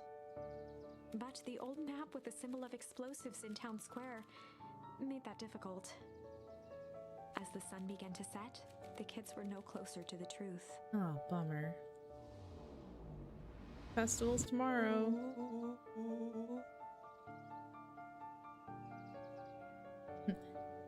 If I have to read any more records, my eyeballs are gonna pop. We have to keep digging. If I dig another word, I'm gonna end up in one of these asinine death records. Rollo Cotter lived a full and wonderful life till he read so much boring crud that his brain oozed out of his ears. Rollo shut his book with an assertive nod. If you've got a better idea, spit it out. You sound like my sister. Keep pushing your luck, pal. And it won't be boring county records that kill you. I'll put you in the obituaries myself. Rollo muttered under his breath. You're a county record. Really? That's the best you've got? When I'm done with you, you'll be the footnote in history. Just like... Beck slammed her finger down on the open page before glancing down to read. J. Hartford here. I'd love to see you try. Hey! We're all a little tired here. Let's just take a minute and... Something tickled the back of Luca's mind. Wait, what was that name, Beck? In the obit? J. Hartford. From the Brookville Tribune 8 years ago. That can't be right. What is it? J. Hartford. That's my Gran's name. Juniper Hartford. Oh! Holy smokes. Maybe there were 2 J. Hartfords? Mrs. Hartford is survived by her young daughter, E. Hartford. My mom's name is Eleanor. Okay, this is getting creepy. If your gran is 6 feet under, 3 towns over, then who am I living with? The question hung in the air. That's mighty sus, if I do say so myself.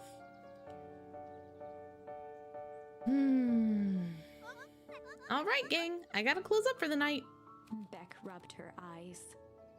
How late is it? Almost 10. Oh crap, Pa's gonna kill me. I gotta go. Yeah, my parents will be worried sick. Okay, let's meet up as early as we can at the festival tomorrow.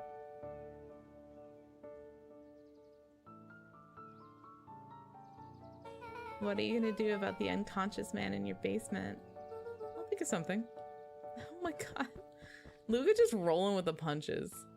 Yes, you're right. Luca's heart was pounding as he approached the house. There is in fact an imposter among us. And just behind this door. I'm a little spooked. Honestly, I was not expecting Gran to be... Well, not... Gran. If he was lucky, Gran, or whoever it was, hadn't gotten back yet. And of course, there was Mr. Tolliver tied up and unconscious in the basement. Yeah, that's not great. Dealing with him would be the first order of business. Luca shook out his arms to calm his nerves before entering. This little guy has got his head on right. Oh, Gran. He held perfectly still, tempering his breath and to listen closely. She was asleep. His only hope was that she hadn't found Mr. Tolliver before dozing off. I am super nervous. Check on Mr. Tolliver in the basement. You got it, me.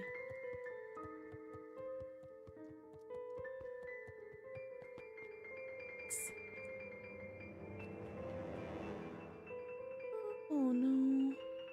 Mr. Tolliver was nowhere to be seen.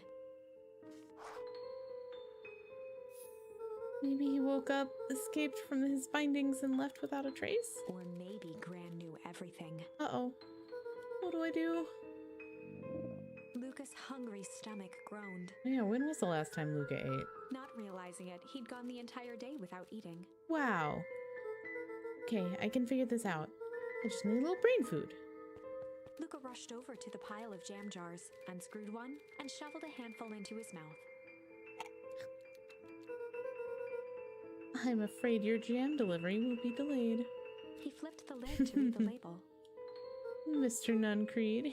Okay, now I can think. So if Gran knows we've tied up Mr. Tolliver, I'm screwed. If he doesn't know, then I need to play it cool.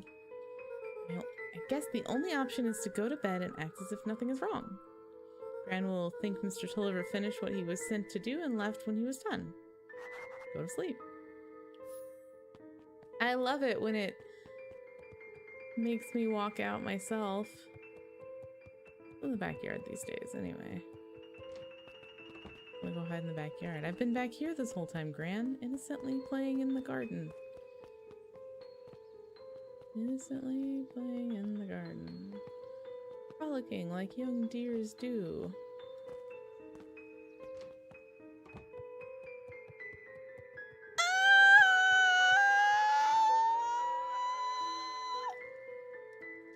So uncomfortable. Oh no, is Gran bad? Is Gran bad? But she's such a sweet looking deer. Gran, okay, stick to the plan. Go to bed and play it cool. As Luca climbed the final stair, the emotion of the day dragged heavily on him. Oh boy. With each consecutive step, his legs weakened. His stride began to falter.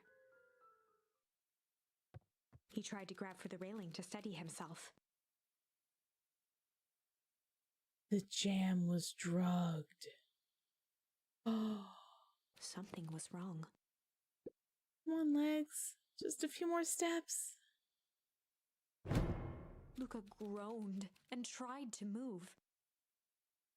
Oh no! Oh no! Oh no! His limbs might as well have been bolted to the ground. Gran Roof Eater grandson! Through numb lips, he mumbled just before falling asleep. The germ?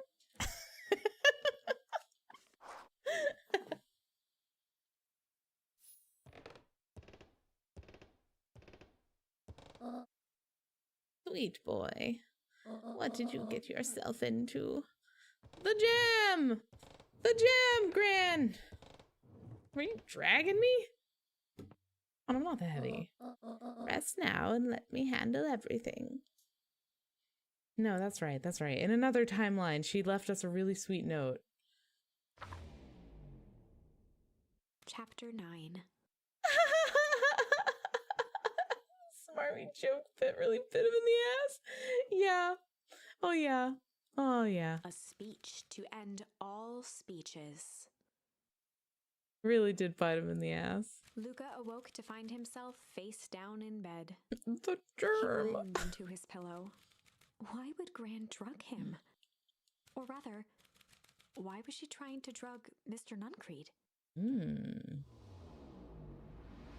Get out of that Shaking the dance, questions obviously. From his woozy head, Luca snapped back to the matter at hand.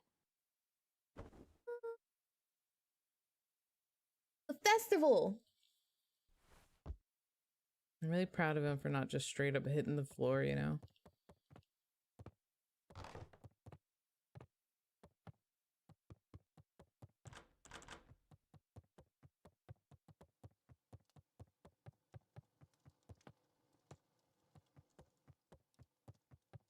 Are all the explosives gone?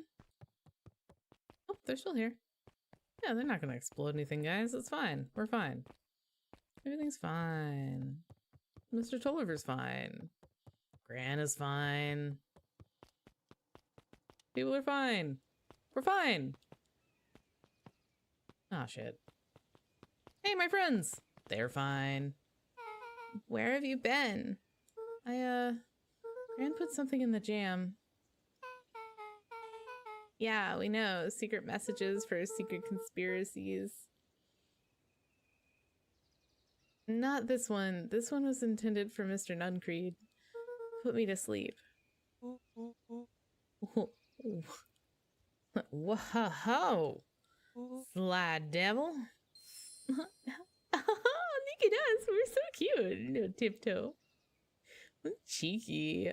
I love these little portraits. They're so cute. I think she's trying to remove him from the equation.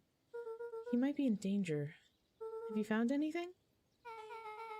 We looked around, but haven't seen anything odd. Your Gran is nowhere to be found. But Mr. Nuncreed is just loafing around waiting for the speech. What speech? Mayor Gus just... Excuse me? Mayor Gus just got up to the podium. Everyone is gathering at the stage. Let's get moving. Oh man, look at everybody. Oh, look at all the Augustus bunnies over Valentine there. nervously wiped his brow. Him. Is this thing... hello, Beacon Pines. I'm Augustus Valentine, your mayor, and I suppose you already know that. Oh yes, before we get started, I just wanted to take a moment to recognize someone who couldn't be here today. This town wouldn't be here where it is today without my father, Sharper Valentine.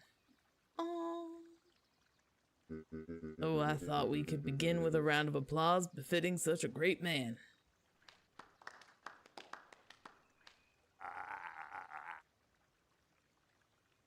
Even that's more than that old codger deserved.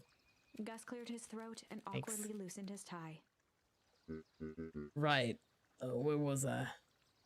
William Kerr bounded on the stage with the energy of a preacher at a big tent revival. Nice.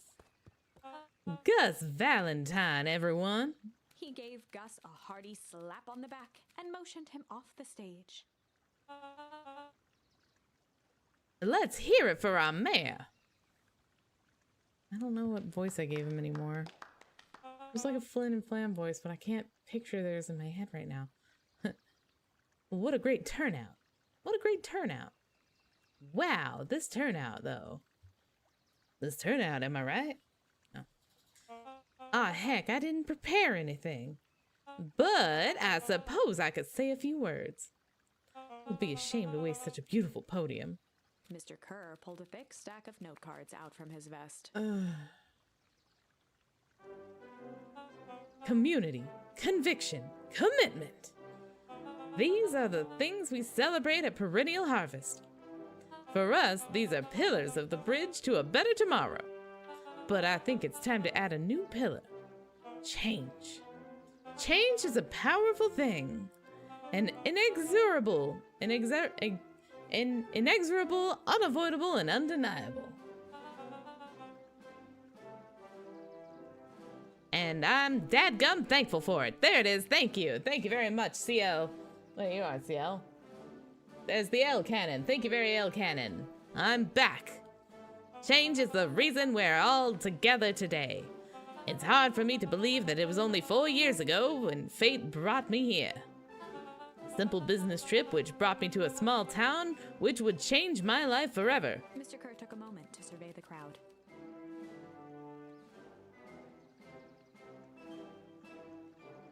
You know what? He wiped away a single tear. From the second I set foot in Beacon Pines, something about this place has held me captive. You see, change represents opportunity. It represents potential. It was change that helped me recognize the potential of this place.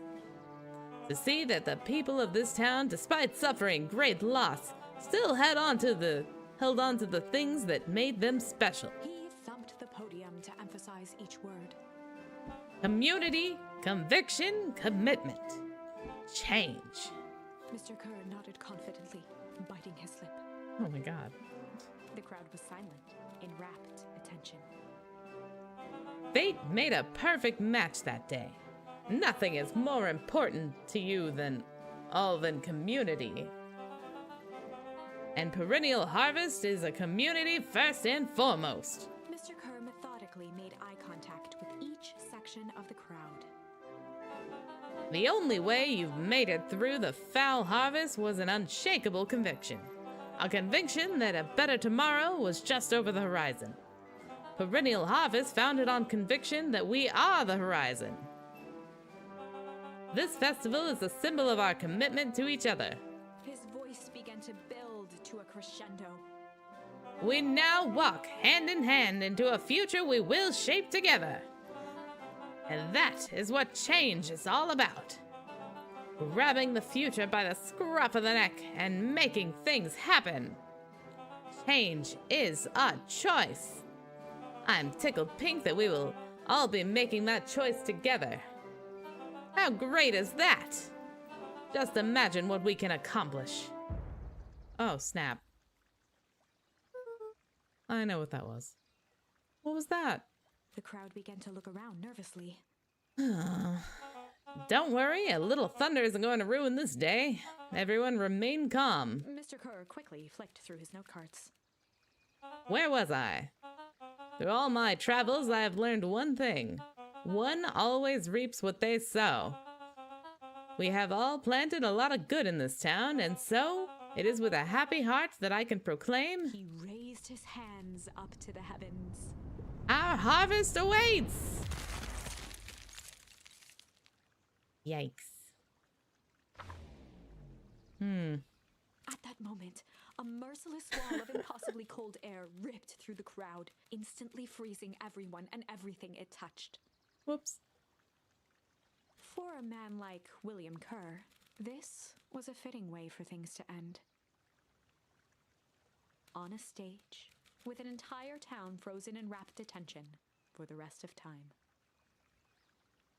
The end.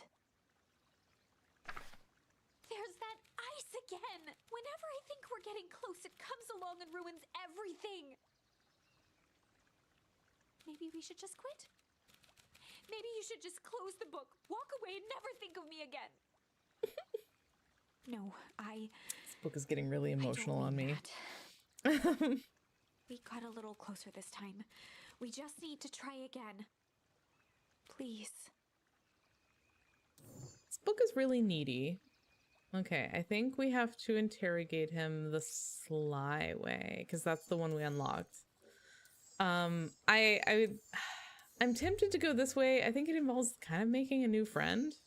Another new friend. Maybe Iggy becomes our friend, but I don't want to scar a child just because he's a bully. So let's keep going this way.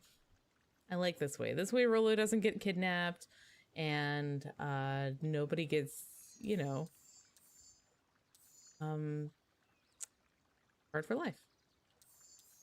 All right, so we're gonna be sly. We're gonna be sneaky sly. Okay, we're gonna run the good cop, sly cop. They'd run the classic good cop, sly cop interrogation. Yeah, then we'll find out what's really going on here. Luca and Rollo ducked behind a barrel, leaving Becca to her task. With a few crisp snaps, she roused Mr. Tolliver. Snap, snap, snap. Wakey, wakey. What? What's going on here? You're that Mood Dwell girl. Please, call me back. Sorry about all this. Mr. Tolliver looked down and shifted a bit, testing his restraints. It seems there's been a mix-up. You see, I'm down here for the same reason you are. Juniper sent you here? Beck caught herself before letting the surprise manifest on her face. She'd already gotten him to reveal his relation to Gran. Yeah. This was gonna be easy. Oh my gosh, she's so cool. You know how Juniper is with her precautions. Operation Sparkplug has us all on edge. I guess she thought you needed some backup. But she sent a child? What better way to avoid prying eyes? Who would suspect a kid? I suppose that makes sense. Mr. Tolliver wriggled a bit in his restraints. Oh, I'm so sorry. Beck quickly removed the ropes. That had to be uncomfortable. A little, yeah. But you understand. We never know who to trust in this town. Mr. Tolliver rubbed the growing I think knots I'm starting on to his lose my voice a forehead. little. Sorry, guys. Very true. So, it turns out we're both here to... Beck twirled her hand, as if to prompt Mr. Tolliver to finish her thought. Destroy the evidence. Oh, Beck shook her head and sniz. clicked her tongue. Yep, the old gal is nothing if not thorough. Excuse me, I'm sorry. Turns out talking for 6 hours straight will do a number on you. Yep, the old gal is nothing if not thorough. Mr. Tolliver let out an amused huff in agreement. Huff. She sure is. Can't blame her, though. If anyone were to find out that we're going to destroy the source, we'll both know how bad that might be. No one will know anything. No one will know anything once I finish cleaning things up down here. Beck was on a roll now, playing Mr. Tolliver like a fiddle. You're sure you can finish this up on your own? Juniper trusted me for a reason. You can leave the rest to me. Good. There's one more loose end I'll go work on. Loose end? It's nothing really. The other day I had a radio on scan while restocking the candy shelf. Wouldn't you know it, I intercepted an odd phrase in the perennial harvest transmission. Underground secrets. That's ominous. I think it might be a password, but Juniper dismissed it. Said it wasn't a mission critical. What's the password for? We don't know. So we have a password and nowhere to put it. Gotta mean something, right? Good thinking. You should probably work on that. You should probably go work that out. I've got this under control. That's a relief. Between you and me, this basement gives me the willies. I love him. Heading for the stairs, Mr. Tolliver hesitated and turned to Beck with a puzzled look. She grinned and gave him a peppy wave. With a shrug, he continued up the stairs, whistling a jaunty tune. Wow, terrible job, Mr. Tolliver. You're bad at this. You guys catch that? You know who's really good at this? Heckin' Beck. Go, girl. You badass. Sure did. This whole time, Mr. Tolliver's had a candy shelf, but all he ever sells us is apples? Beck blinked slowly in disappointment. Hey, when a cat blinks slow at you, it means they like you. The password, Rollo. Well, sure. But once things are back to normal, I'll be having a word with Mr. Tolliver about that candy shelf. I am losing his voice all over the place. Fine. In the meantime, I've got an idea. She turned to the table and began tearing small scraps of paper. He said he heard a password on the radio. Any good spy transmission is never what it seems. Beck marked each scrap of paper and leaned back. We just need to find the hidden meeting. Okay. What's another word for underground? Buried, covered. Could it be a cover-up? Maybe it's one of those each letter is a number thingies. So you would be 21 and would be 14. You would be. Ooh, it's an anagram. Nuncreed's drugstore. Oh shit, Rolo. What? What? Luca and Beck looked at Rolo with amazement. Rolo, that was incredible. Well, it's either that or Crin's Nude Rug Store.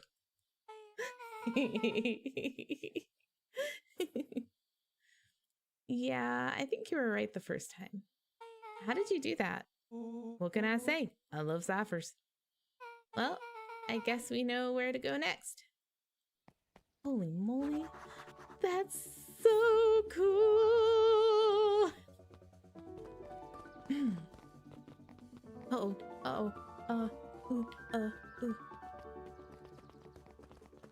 What are you doing? You scared me half to death. Sorry. You kids haven't seen Mr. Tolliver around, have you? Nope. He's got me waiting around like the last slice of pie. I swear that man will be late to his own funeral. Boink. Whee! Woo! Whee! Oops. Oh, I don't mind me. I'm just gonna be cool real quick. Yay! Woo! Wee! Yippee! Whoop, dogs. You're late, Augustus. Sorry, sister. I'm sorry, sister. Was caught up with work. Work? You? I had a few more details to lock down for the festival. Oh, what do you have to do? What do you have to report? What is this insipid town festival really about? I think Gus looked around nervously. Mr. Kerr really does just want to do something good for the town. He's actually a pretty nice guy. You should spend some time with him. I didn't pull strings installing you as mayor so you could make friends. Your job is to help me figure out what Kerr and Perennial Harvest's true intentions are with this town. We have a responsibility. This is our father's town. Was. Excuse me. This was our father's town. He's gone, Eris, and he isn't coming back. Father left us with nothing but problems. Mr. Kerr came here and offered to help us. We accepted that help. We didn't agree to them using We didn't agree to them turning Father's warehouse into a toxic dumping ground. That's just a temporary arrangement. The glow can be seen from our damned backyard. They're dumping their nasty little secrets on us. When this all inevitably goes wrong, who do you think will be blamed? Eris's cry hung in the air. Excuse me. We have a new choice to make now, sister. This town is going to change whether we like it or not. Are we going to choose to be part of that future, or be forgotten in the past? It's a shame. Father named you Augustus, but you will always just be Gus. Good night, Eris. I'll see you at breakfast tomorrow. Damn. It's getting late, children.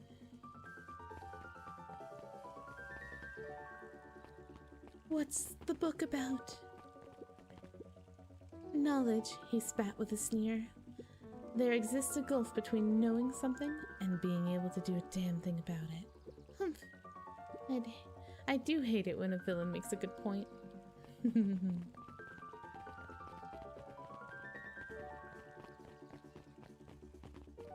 Ooh, what are you doing here? Solomon? Solomon stood proudly at the entrance to the drugstore, holding a brown bag overflowing with black licorice. Oh, okay. He's just winning, that's all.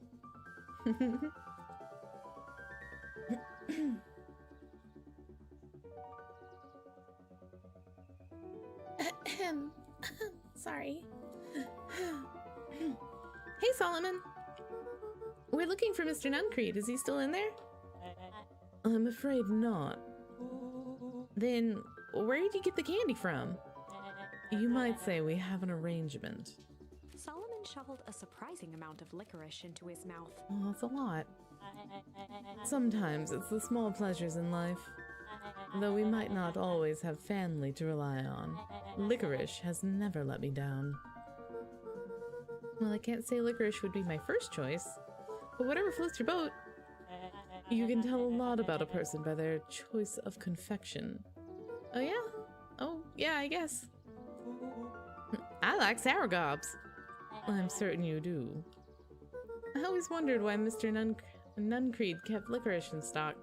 He must eat enough of it to make it worthwhile. There are many ways to earn loyalty. For some, it's as easy as cold hard cash. I mean, yeah, I guess. Well, he's right. It's locked. There's gotta be more clues. Sorry, I really think I can push through it though, I promise. Okay, let's see. Try the door again? Nope, still locked.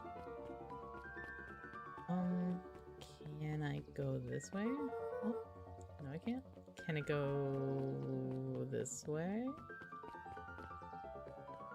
Okay, hold on.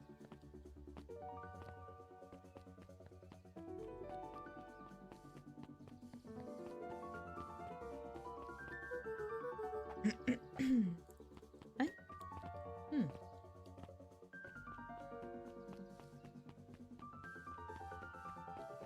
I investigated it.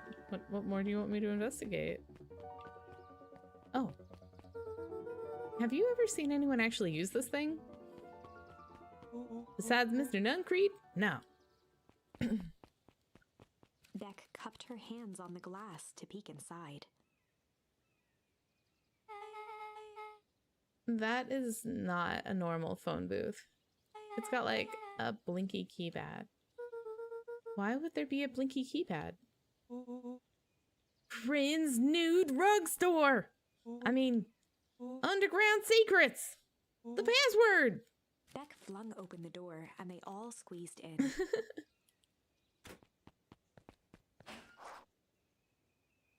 I have been taking drinks. It's just my voice is giving out on me. All right, let's see here. Luca cracked his knuckles and entered the letters into the keypad. Underground Secrets. Sounds like that did something. Great. Now what? I guess we... Ah! The inside of the phone booth dropped loose from its shell. Yikes! Without even the space to panic, they closed their eyes, held their breath, and accepted their fate. Suddenly, the chaotic descent slowed to an effortless landing. It was unclear where they ended up, but at least it was solid ground. Now, The air was stagnant. where the and heck smelled are vaguely we? of chlorine. I knew it. You knew there was a secret hub full of strange tubes under the phone booth? Of course I did. Didn't I say that? No. I definitely thought it. Luca, do you remember when I said how cool it would be if the trans-dimensional conduits from Hank Atomic issue number 12 are real? Rolo, at one point or another, you've said that about every technology ever discussed in Hank Atomic. That's why I'm such a good predictor. It looks like each of these has something written on them.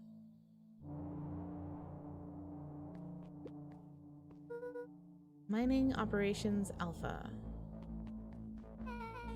You guys have mines here? Not that I know of. This town is all farms and fertilizer. And a series of tubes. Pa always said you can only trust a miner up to the point when they hit gold. Not sure how that wisdom applies in this exact situation. That's the thing about Pa. You don't always realize what he means until it's too late. I don't like that.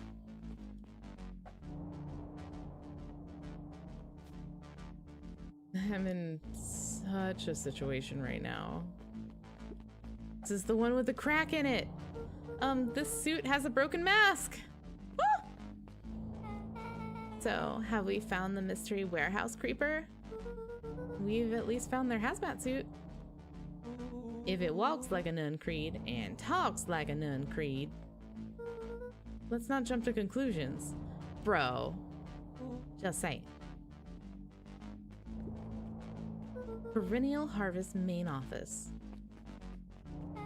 That's where my mom works. What does she do there? Oh, no. What does she do? Science stuff? Is she involved in all this? We just moved here. How could she be involved? True. Valentine Fertilizer Warehouse. Isn't that where you almost got snatched? Yeah. Why would Perennial Harvest have a tube going to the old Valentine place? This is starting to feel like something big. Ooh. Hello, keypad. That's a lot of buttons.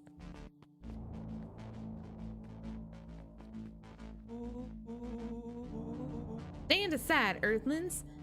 I've read enough Hank Atomic to know my way around sci-fi tech. Hands hovered over the field of blinking buttons. Oh boy.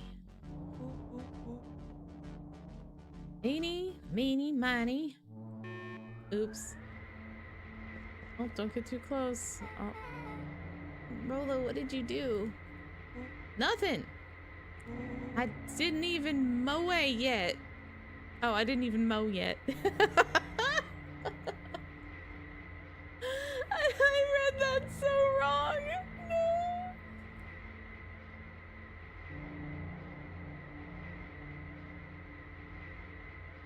Didn't even mow yet.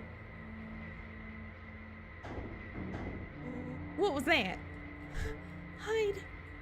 Where? There's nothing but weird tubes down here. Just get back. Oops. Hey! He said this before, but he was wearing the suit before. Shit. Shit. Shit. Awesome.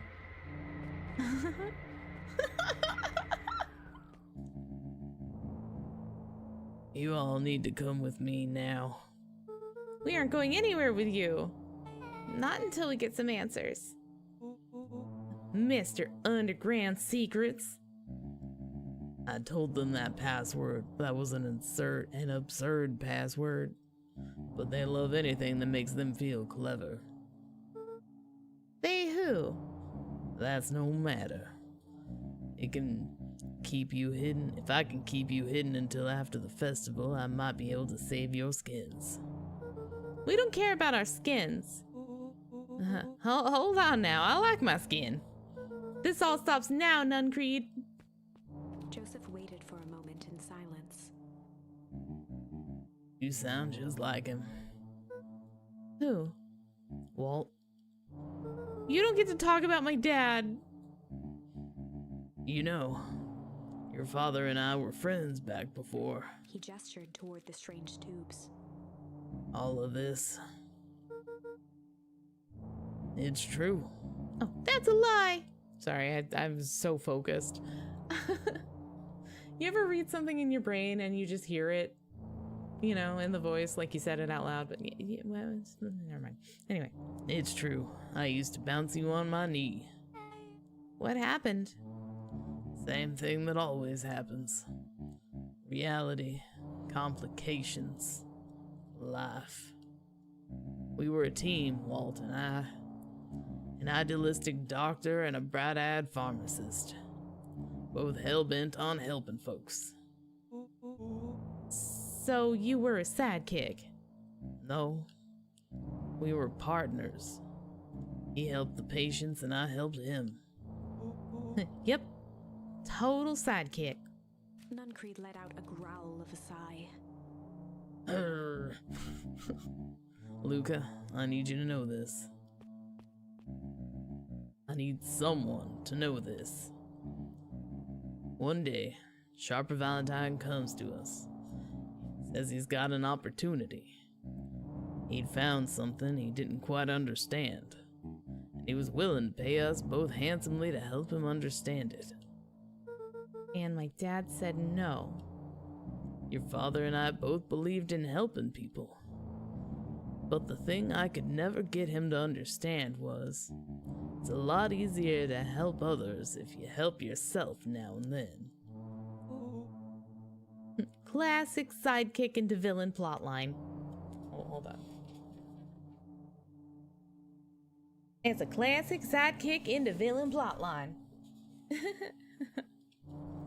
Walt loved being righteous, almost more than he loved his family.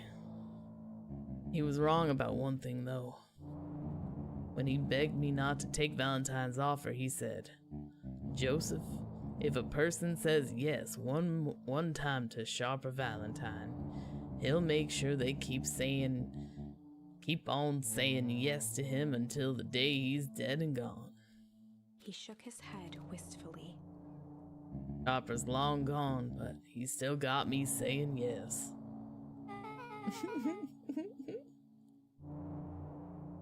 Oh man. Is there a point to the sob story? Not really, no. Just an old man trying to delay what needs doing. Nuncreed took a menacing step towards the children. I tried to keep you safe. I tried to keep you and Juniper out of this. But you forced my hand. Luca began to laugh. Oh, What? you really don't know.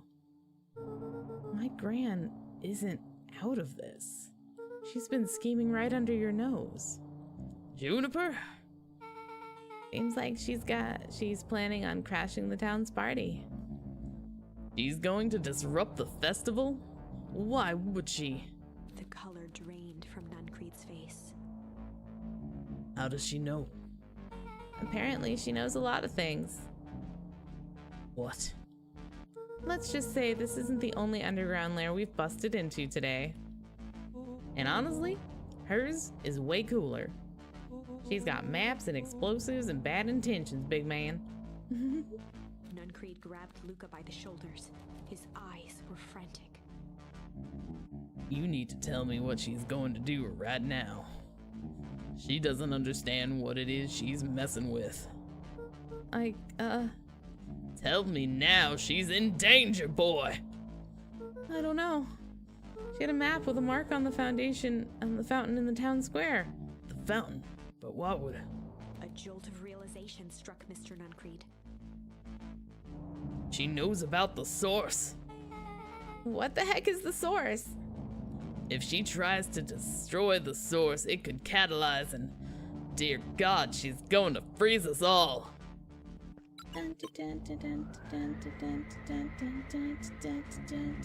You all need to run. Run where? Away. As far away from this town as you can get. Head west and don't look back. Oh shit. Gran is one crazy bitch. Got that right. That did not go how I expected. So, we're totally gonna follow him, right? Totally. See you on the other side. Yay! You good? Yep. Whee! I love this town. Yeah! This is so fun. Oh my goodness. What a heckin' fun game. Oh, The cold, hard truth. we're getting there. I feel like we're gonna survive this one. Beck leapt up, allowing the suction to yank her into the dark. Dimness eclipsed around her like the shutter of a camera as she seemed to cover great distance in mere moments. Her only points of reference were glints of upcoming turns, which approached with frightening speed, only to carom her gracefully along. She heard the tinny, distant echoes of Rollo's glee. Once she stopped fighting against it, the ride was impossibly smooth. I wanna go in a cool tube. Like, I feel like it would be really claustrophobic, but maybe if you're moving gracefully and smoothly at a high speed, it won't, you know? Because all the movement in the air and stuff. It can't feel claustrophobic if you're flying through the space. Okay. Then, all of a sudden, Snow! as if minutes had passed in an instant, light blazed into view. Where are we? A burst of wintry air snuffed across her face, and she was flung out into the cold. Boo. Alone? Oh, okay.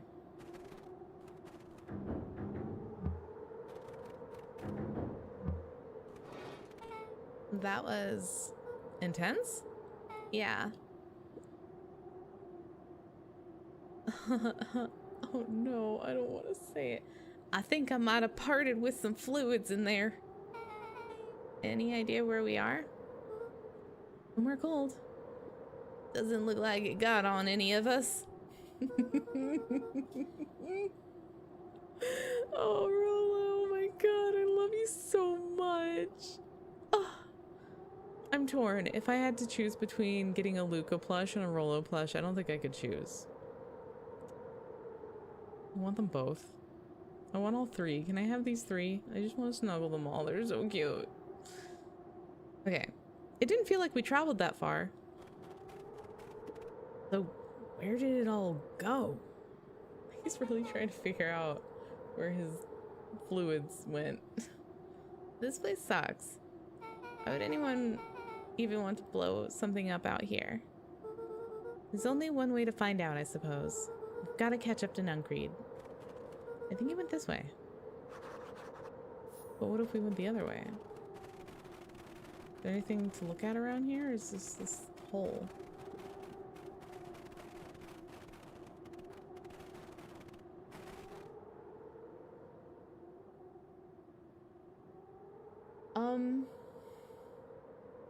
This feels like we traveled a little through time, guys. This is the tree where my dad's gravesite is supposed to be. Or is? Is this the future? Do we travel to the future? This is where my house was. And is not any longer. Yeah, this is Beacon Pines! We went into the future. This looks familiar, yeah. Maybe we can clear off the snow? No time, Nuncreed's getting away.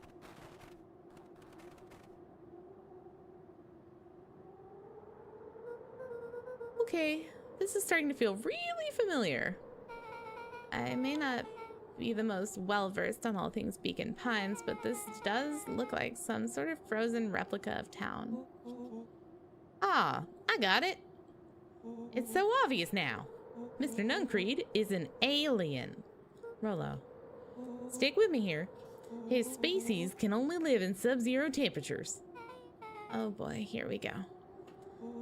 The source is their base camp dimension, so naturally they keep it cold. We found it by traveling through the metallic wormholes back there. The final objective, kill us all and shape-shift into Beacon Pine citizen of their choosing. You never really had me, but you very much lost me there. You get used to it. We should keep moving. I don't think the beetles are here anymore for sure. Yeah, who needs a stinking gushing bridge anyway? Just walk across the water. Huh?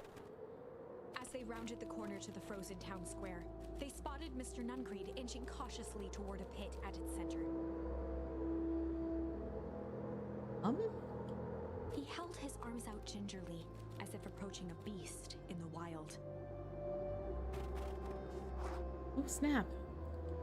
Ran, what are you doing? Upon closing the distance, Luca recognized what Nuncreed was after. Gran stood confidently at the edge, one arm outstretched over the abyss. Nearby, a wheelbarrow had been emptied out. She held a lit torch, which flickered in the bitter wind.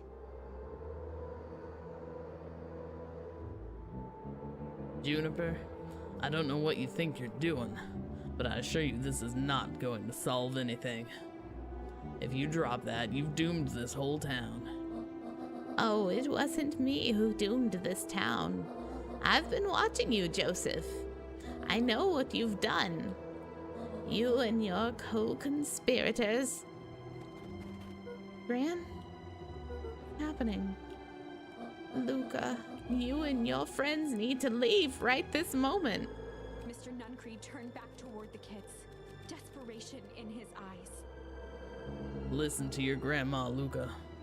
This is between me and Juniper. Rollowenbeck held steadfast in awe. Luca approached closer. Mr. Nuncreed spun back toward Gran, his voice growing louder. You've got it all wrong, Juniper. Just hand over that torch. You don't understand what you're doing. How could I possibly trust you to do the right thing? Walt told me everything. He trusted you, and you betrayed that trust. Luca, did you know? Oh, sorry. Luca, did you know that this man's entire life is a lie? If it weren't for him, your father might still be alive. Mr. Nuncreed winced with anguish. His voice hardened. That's not true. They both now yelled, not to each other, but at fate itself, making their peace with long-held burdens. The wind howled with encouragement. Wolf was like a brother to me. We just had different ideas about how to effect change. Very convenient that your way just happened to line your pockets. Now that's not fair. They menaced at each other, both catching their breath. The moment balanced on a knife's edge. Amid a blur of emotions and memories, Luca's mind flooded with questions. The wind calmed, as if to give him the stage.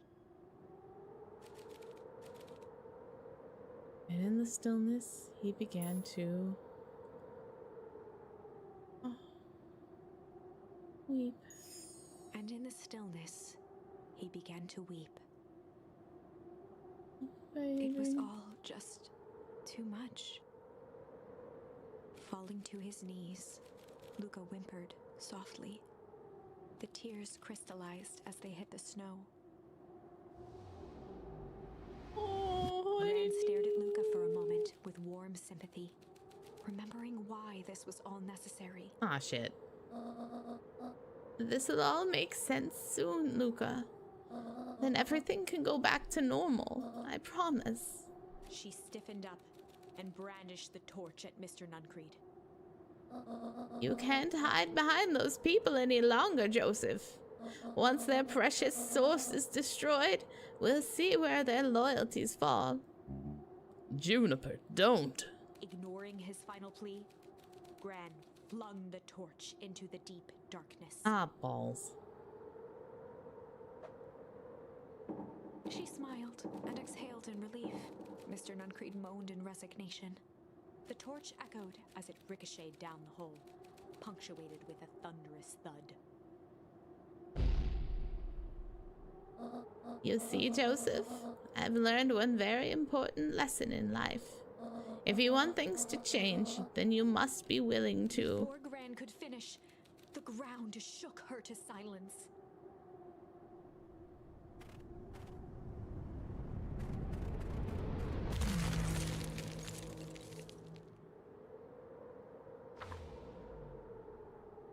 Gran only had time to spin around and run to Luca.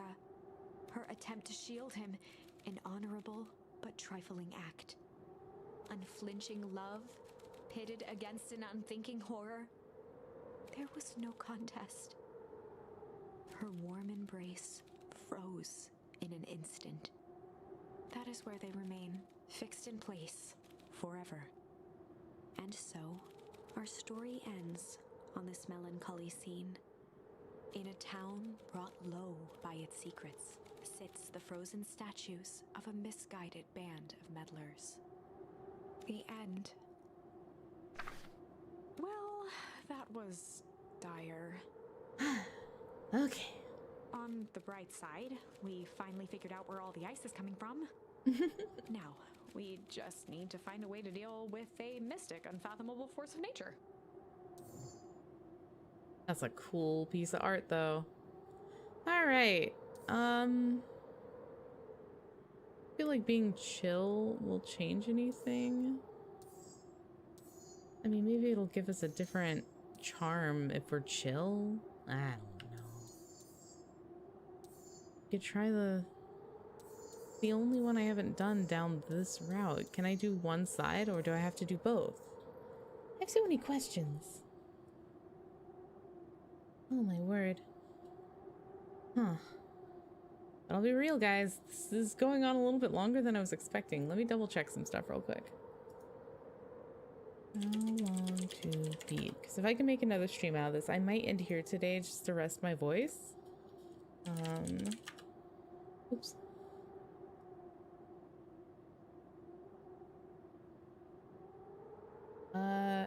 Well, says the main story is supposed to take 5.5 hours.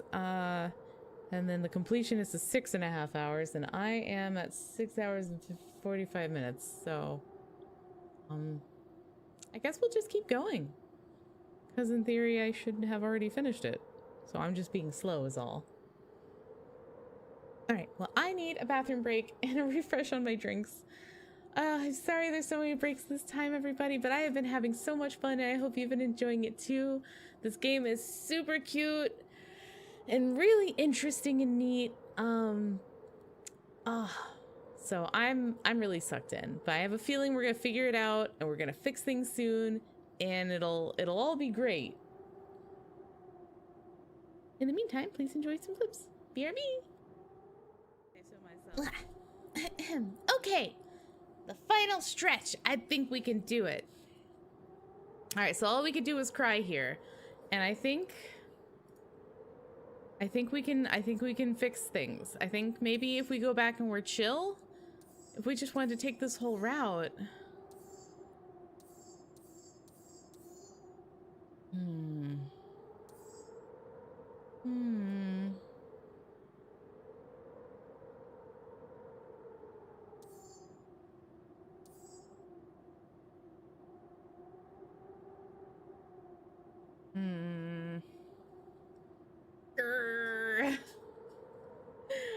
All right.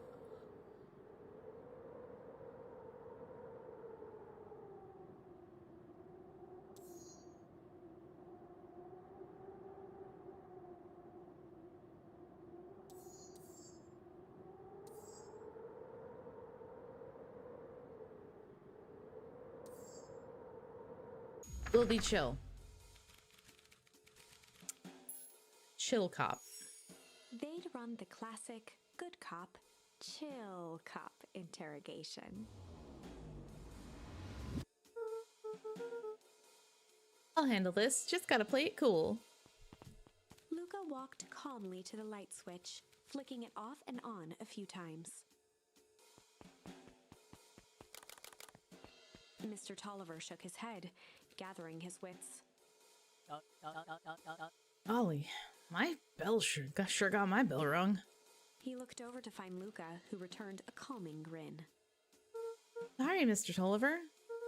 This was all a big mistake. Luca, what's going on here? Why do you have me strapped down? No one's fault, really. Rollo just got a little startled. Rolo's here? Rollo and Beck emerged from hiding to give a timid wave. Well, alright. Mistakes happen. You kids gave old Hiram a good scare. Let's just get me out of these ropes and call it even. Luca glanced over to Rollo and Beck, who replied with skeptical looks. Mr. Tolliver, why are you in my grand's basement? I'm here to help, of course. Help with what? What's my gran up to? If you just cut me loose, I can show you. How do I know we can trust you? Mr. Tolliver exhaled with disappointment. Luca, have I ever done wrong by you? No? And since your gran moved to town, haven't I been nothing but welcoming? Yeah. So why would I turn my back on your family now? It's just... All this stuff seems pretty weird. A board with names of people from town. An archive of my dad's old disturbing patient notes. Luca gestured to the corner. Barrels of explosives. I could explain everything. You just need to untie me. You kids deserve an explanation. I believe him. I like Luca Mr. looked again Tulliver. to Rollo and Beck. This time they shrugged. Luca began to slowly loosen the bindings. Mr. Tolliver gently rubbed his wrists. That's a good lad. This will all make sense in time. He edged imperceptibly toward the stairs as he spoke. This turkey is gonna make a run for it. You see, this town has secrets, Luca. Very dark past indeed. Before the kids had even noticed his movement, Mr. Tolliver was at the light switch. Past that must be brought He to punctuated his final words by flicking the switch and rushing up the stairs. light.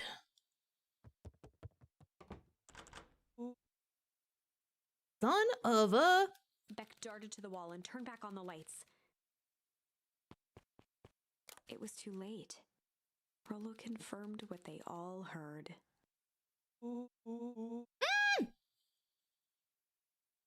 He just locked us all down here. Mr. Tolliver's muffled voice came from behind the door. I wasn't lying, you know. This is all for your own good. You kids just keep tight down there and let the adults handle this. They looked bewildered at each other. Holy moly. Play it cool, huh? Not now, Beck. Alright, cool. So that didn't get us Heard the anything. staccato thump of quick steps exiting the house. The kids looked down in resignation.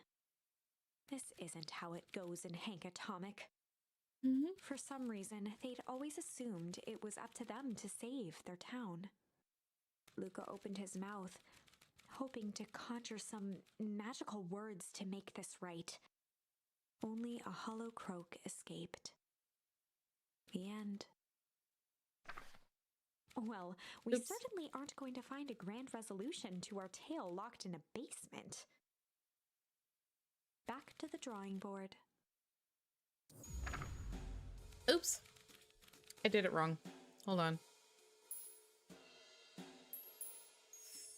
They'd run the classic. Luca and Rollo ducked behind a barrel, leaving Sorry. with a few crisp snaps.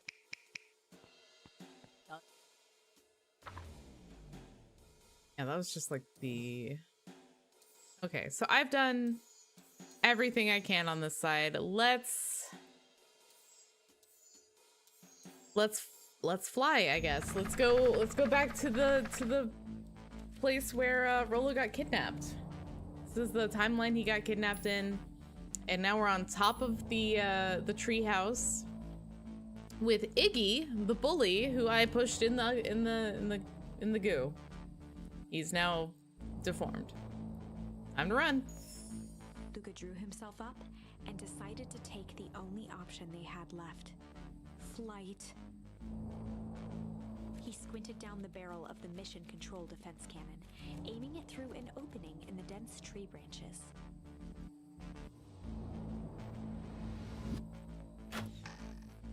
He looked up with surprise as it struck true and taut.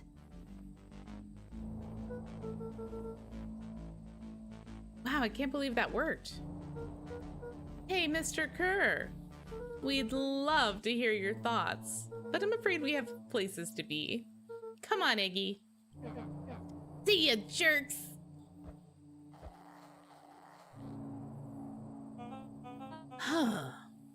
Fine. We know where that leads them. This way, we'll take the tunnels. No, this way, we'll take Luca the and tunnels. Iggy winced Yeah. as they sprinted through the thicket. The branches clawed at them, reluctant to give passage. After what felt like a marathon, Luca stopped in his tracks as they reached the clearing. What the? That was all he was able to say before Iggy slammed into his back. The boys tumbled down a steep decline and crashed with a wheezing thud on a surface as hard as ice. In fact, it was was ice. Uh-oh. Chapter 5. Signs. They stood silently, catching their breath. The sky was like sapphire. With each breath, a plume of steam escaped from Luca's lungs. Let's keep moving. Luca pulled Iggy to his feet. Oh, we're as they here. gazed across a snowy terrain.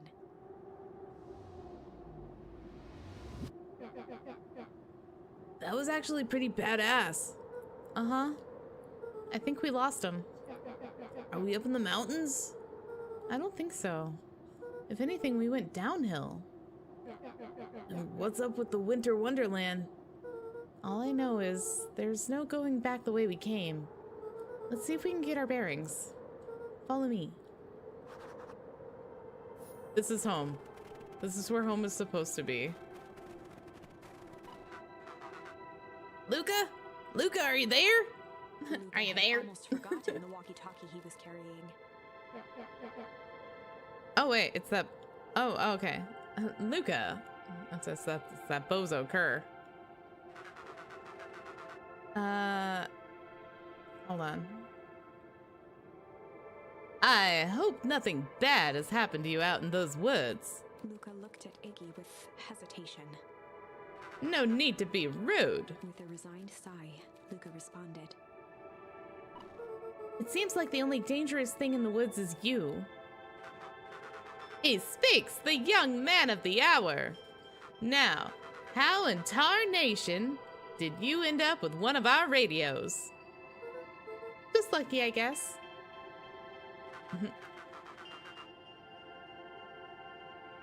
Boy, howdy. You Van Horns are full of surprises, aren't you? You knew my parents? I never had the honor of meeting your father, but your mom sure was a handful. Oh, shit. Ooh. Luca winced, shoving the walkie-talkie back into his pocket. We gotta keep moving. This is where Dad is supposed to be buried. That's where the house is supposed to be. Yikes! What's the readout? Just sitting above 258 Kelvin. That's a bit down from last time. Should we report this to Mr. Kerr? Still within safety ranges. It may be spreading, but it's under control for now. Even a small nudge to the equilibrium can cause a cascade. Dude, relax. Just a few more sites to hit before we can punch out. Let's get this over with. Blah. Phew.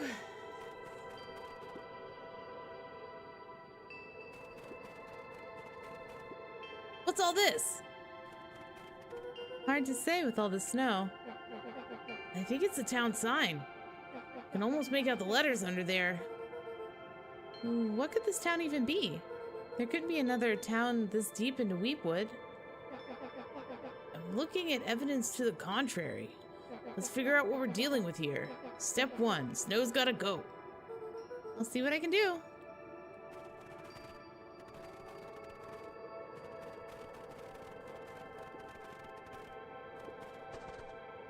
Oh, snowballs. Well, that sucks.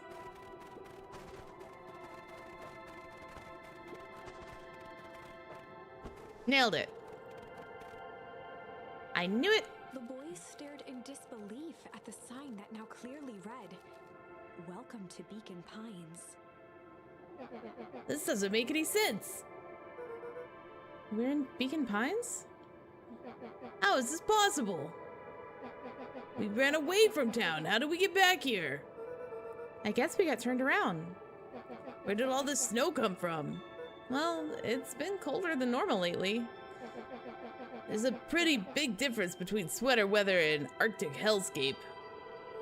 The puddle we fought at before, it was cold too. Maybe all of it leads to one source. You think it's related? What the hell is going on?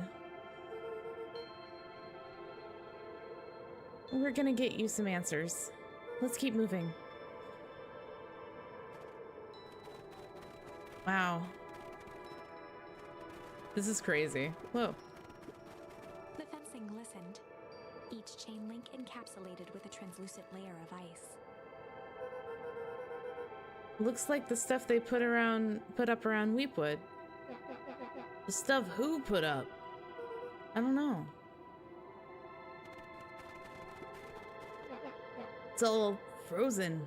Looking down at the frozen stream, Luca could faintly see a school of minnows encased in the ice.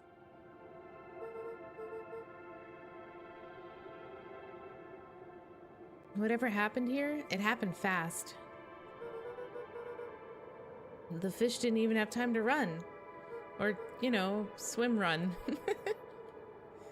Cutie. The crunching of footsteps trailing Luca went hush. He looked back to see Iggy's face twisted with confusion. Everyone's gone. What? There's nothing here but more snow. There must be an explanation for all this. We have to keep looking. You can look all you want. I quit. Iggy, we have to keep going. You don't get it, do you? This isn't one of your pathetic Hank Atomic stories. We aren't going to save the day. We aren't even going to save ourselves. My face is mangled. The town is destroyed. And everyone we've ever known is gone. We don't know that. You can't just quit. Do whatever you want. I'm done. Iggy, it's gonna be okay. Luca peered upward at the darkening sky. He let out a long, foggy breath. Faintly, Iggy began to cry. Seeing Iggy in such a pathetic state gave Luca a sense of compassion and more than a little guilt. It is getting pretty late, I think. Probably not a great idea to stumble around in the dark anyway. Luca allowed himself to collapse next to Iggy. Ah, shit. Let's just rest for a bit. The boys huddled together for warmth and comfort. If not for exhaustion, their minds would be racing, trying to make sense of the events of the day. As it was, all they had energy for was to sit in silence, numb. Oops, I froze them to death.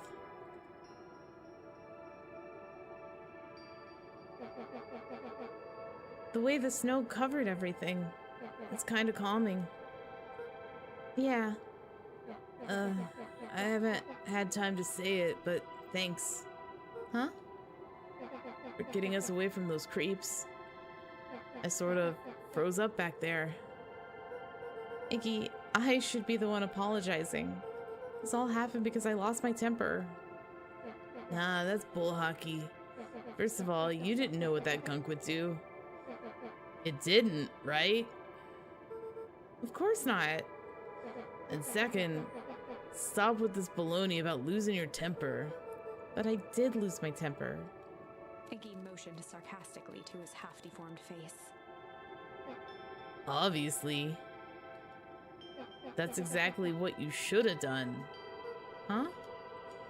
I was being a horse's ass. You were supposed to be a horse's ass in response. That's how it works. Iggy, I'm having a hard time following. You wanted me to fight you? Of course. Jeez, you goody-goody types take forever to understand this very basic point. Why would you go around saying cruel things trying to get into fights? Iggy shrugged. It's something to do. You're an asshole because you're bored? Sometimes I just feel empty. You wouldn't understand. You and Rolo are always having a blast together. Laughing and calling that dinky little treehouse mission control. Iggy now wept openly. Oh, he was crying, right. perfect little Luca Van Horn with his perfect little life. My life is not perfect. Everybody in town likes you. Not everybody. Hell, that new girl hasn't even unpacked yet and she already likes you. You have Tish. He wiped his nose with a sleeve. I love Tish. Tish is great. But she ain't exactly the world's greatest conversationalist, you know? Luca gave a warm chuckle. I get that impression. I would have said yep. Iggy cleared his throat as he wiped his eyes. Oh man. It must be raining out here. Definitely. That's dumb. Iggy arched into a wide yawn.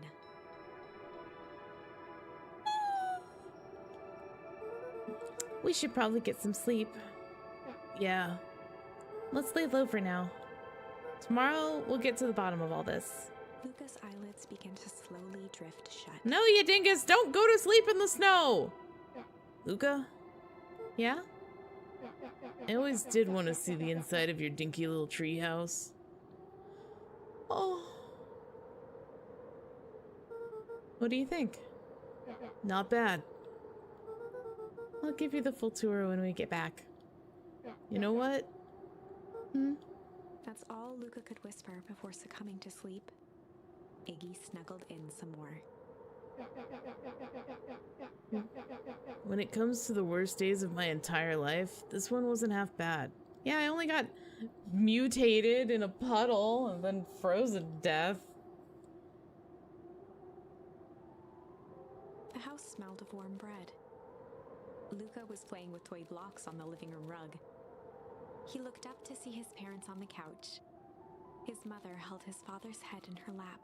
She idly stroked his hair while humming a song. A voice behind Luca spoke. "This is how you remember them, huh?" Luca turned to see his own face. The doppelganger from his dreams, still clad in a yellow hazmat suit, still carrying a look of disdain behind empty eyes. Aww, look at this perfectly cozy scene. You know it wasn't really like this. The figure picked up a toy block and inspected it. It's amazing the facades that one can build given the right materials.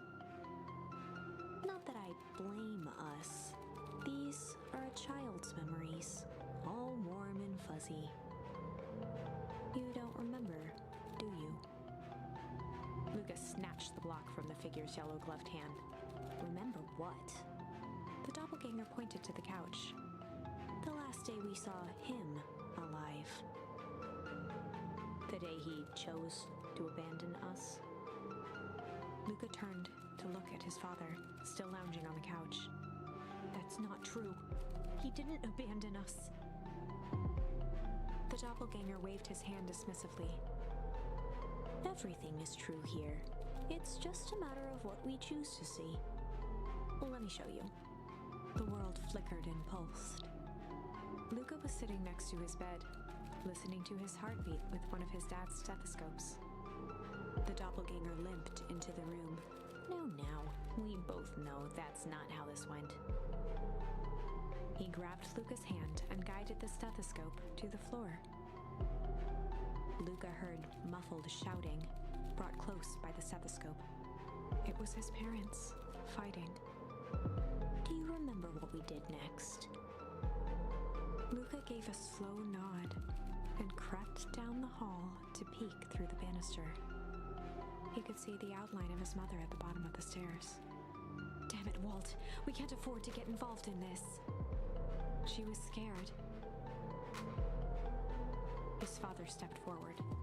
What am I supposed to do? Just watch? There's a sickness in this town, and we both know who's behind it. I swore an oath to help people. I won't turn my back on them.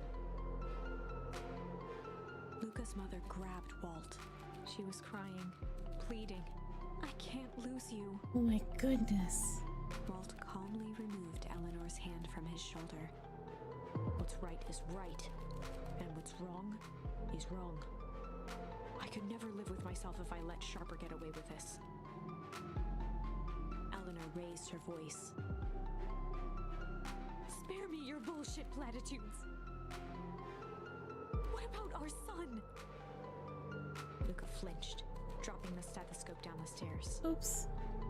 Walt turned with a panicked smile. Luca, is that you, buddy? With tears in his eyes, Luca descended the stairs. Mom? Dad? What's going on? Walt dropped to a knee to meet Luca eye to eye. Nothing, buckaroo. Your mom and I just got a little overexcited is all. Luca placed the stethoscope against his father's chest. His heart was racing. It sounded like you were going somewhere? Walt gently removed the device from Luca's ears. Listen to me, Luca. I have some business to take care of. Aw, man. I'll be back in time to tuck you in. Luca hugged his father tightly. Promise? Walt stood up and walked to the door. He glanced over his shoulder. I promise. No, this is supposed to be spooky, not sad. With a wink and a grin, he put on his hat and strode out into the evening sun. You heckin' liar! Oh, thank goodness. A figure approached soundlessly from the foggy snowfall. What appears to be a very cute little possum? It stood above them, lingering in contemplation. Slowly raising one hand above Iggy, it snapped out 2 brisk raps on his head. From a deep slumber, Iggy sprang up defensively. Get your hands off me! Whether it was the calming presence or the recognition that he was not in danger, Iggy felt his clenched fists lower. Just what do you think you're doing? Luca looked up, gradually remembering his whereabouts. The figure exhaled a cloud of warm vapor. You two certainly have caused a lot of commotion. What's that supposed to mean? Take it easy, Iggy. We were asleep minding our own business. You're the one running around knocking on people's heads. I'm sorry if I hurt you, Iggy. You didn't hurt nobody. Anybody. Huh? Oh, I see. You think you're better than me, you... When it came to complete strangers, Iggy had trouble cobbling together an insult. Big-hatted, scarfy-necked, furball.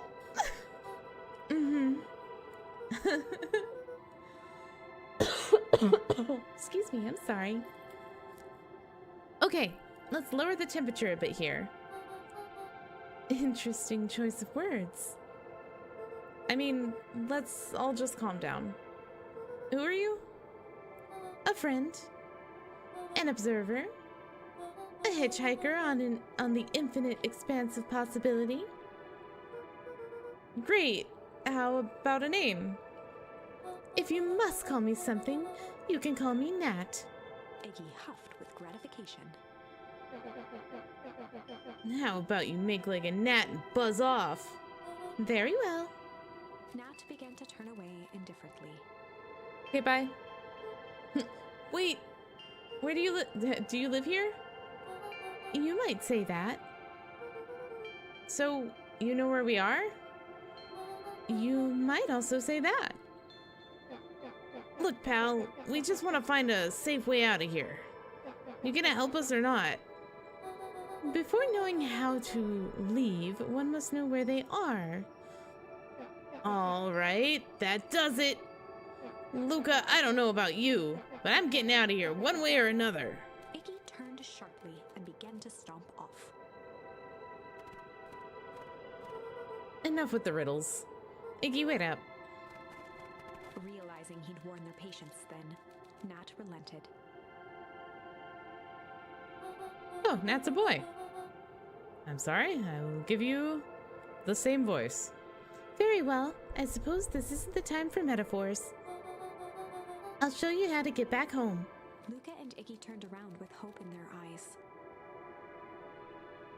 Come here. Nat took a deep breath in. Close your eyes.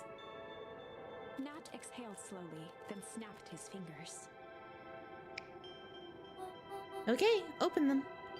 For a brief moment, Luca and Iggy let themselves believe that some great magic was about to unfold, until they opened their eyes and found themselves in the exact same place, I thought that's what would happen. cold and disheartened. This is your home. This is Beacon Pines. Look, Nat, we don't know how we got here. Maybe we stumbled through some time travel gate in Weepwood, or we teleported to an alternate universe, or this is all just some cruel experiment by Kerr and his goons. But this is not our home. You're inching closer to the truth. Alas, the reality is much less fanciful. Just give it to us straight. So be it. As I said, this is Beacon Pines. The original, true Beacon Pines. Oh, Sniz.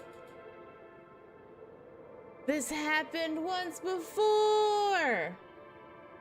Or rather, this was the accident that happened before. So they made an identical Beacon Pines? You both grew up here, but the town you've called your home for the past several years is a replica. A remarkable achievement of engineering, to be fair, but a replica nonetheless.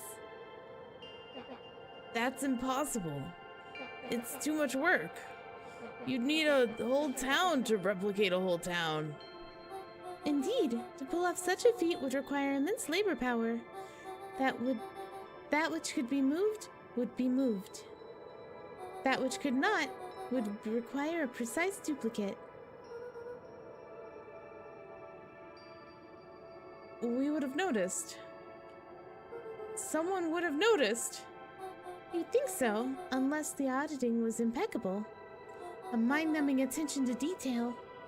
As for the innumerable trivialities of the complete tapestry, well, you can leave that to this miraculous thing we call a brain. It has a real aversion to discontinuity, a revulsion even. The brain has a wonderful way of smoothing out rough edges to keep us sane. Narrator?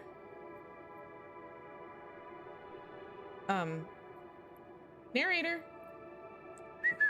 Where'd you go? Luca and Iggy looked around uncomfortably. So you're saying that someone made an entire new town and moved us all and no one noticed? Precisely. But why? Why is the one question that can never be answered with certainty. The best one can do is to uncover. Nat narrowed his eyes. There she is. furrowed At least his she's back. brow, and uttered, The source. Why'd you say the source like that? Why indeed? Luca began to laugh uncomfortably. It's all ridiculous. There's no way they could. He looked down at his feet. His eyes started back and forth in contemplation. With a sudden pain, a thought struck him. If this really is home. He sprinted off into the pale distance.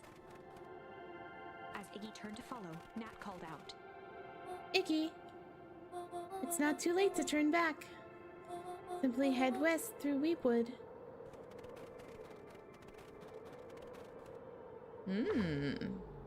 Interesting. Chapter 6. This is very unique. The Source. Ooh. Nat expressed his sympathy with a shrug and sauntered off as unassumingly as he'd arrived.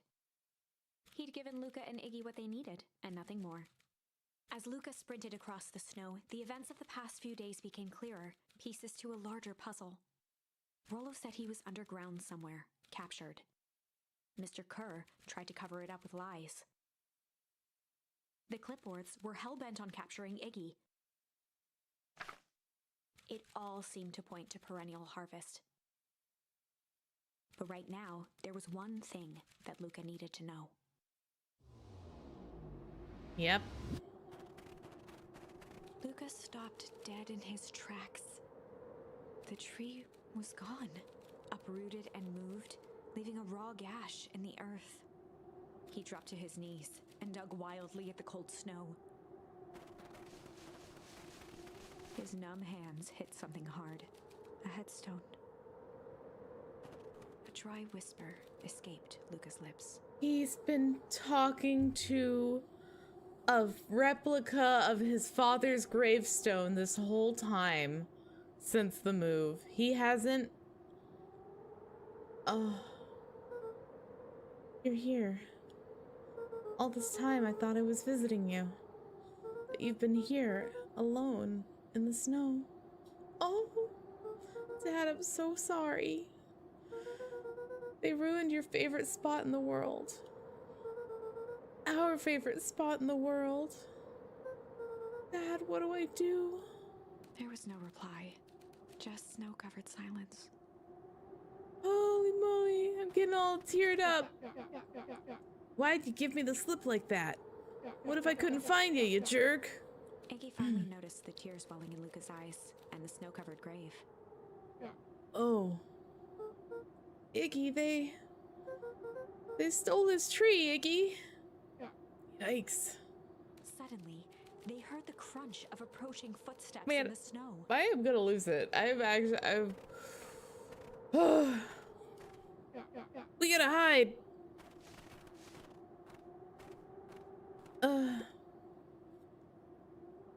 259k.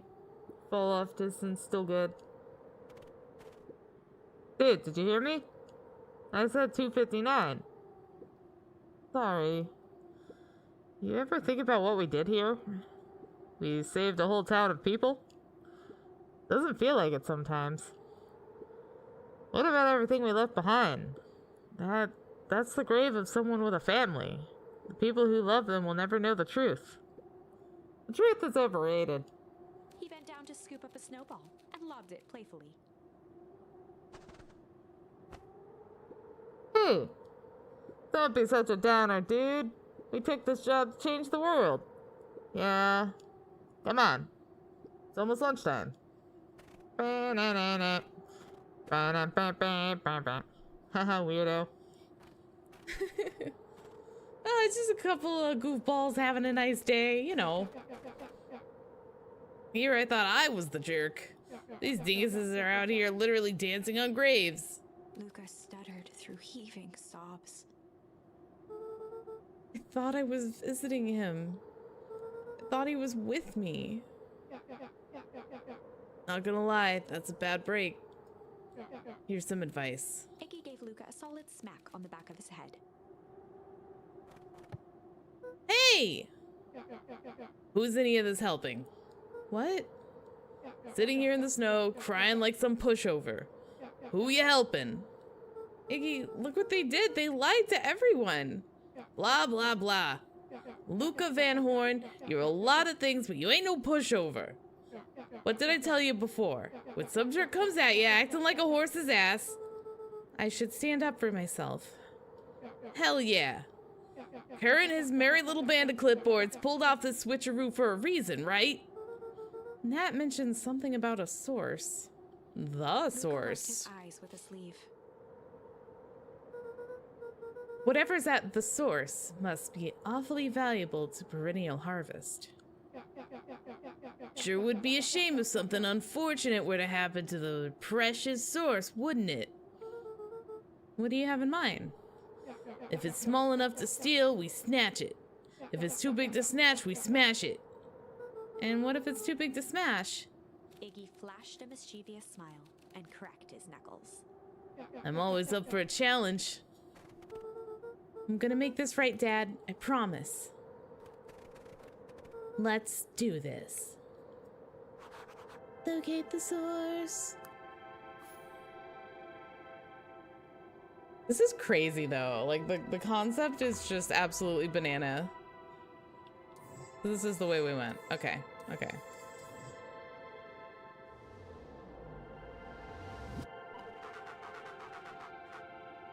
It can get awful cold out there in those woods, Luca. Probably best if you two stay put and conserve your energy. Help's on the way. Where's Rolo? Where's my mom? Did you kill her? Oh, heavens no. Do I seem like a killer to you? Iggy and Luca shared a skeptical look. Well, do I? Ah, shucks, now that hurts my feelings. Screw that guy. Yeah, he sucks. Let's get out of here. Can't believe they just dragged my house away, guys. A disc of smooth metal was lightly covered in snow. 2 faint seams were visible along the surface. A manhole cover? If it is, I've never seen one like it. Yee, woohoo, yippee. Nah, I can't get him. Dang. Wait a minute. If this is the original town, then that means... Iggy darted behind a large pine and began digging furiously. He emerged holding a shoebox with a crude skull painted on its lid.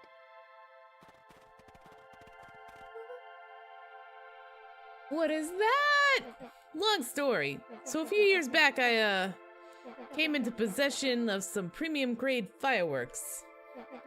Not the wimpy firecracker stuff they give kids. The good stuff. So why did you bury it under a tree? That's a long part of the story. You and Rolo were doing chores at Rolo's chicken coop, and you guys pissed me off for some reason or another. Luca rolled his eyes with That's realization. what set the chicken coop on fire? No, you didn't. Iggy stifled a chuckle. Yep. I just wanted to give you guys a little scare. But like I said, these were some primo fireworks, so I might have underestimated things. You blew up the chicken coop? I prefer to think of it as an incendiary redecoration. But, sorry, but you should have seen the look on your faces. Rolo got grounded for months, which is why I needed to stash the evidence and lay low. So I buried him under that tree. But when I came back for him later, they were gone. I figured some grown-up found him and tossed him. Iggy triumphantly raised the shoebox. As it turns out, no. Some grown-ups just made a whole new town and didn't know about your secret stash. Turns out, it wasn't the fireworks that got moved. It was us. Fun. What a fun concept. I love this. Unbelievable.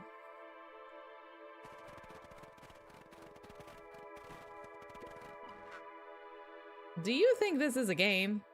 Newsflash, boyo. You're not a hero. You're a little brat who is in way over his head.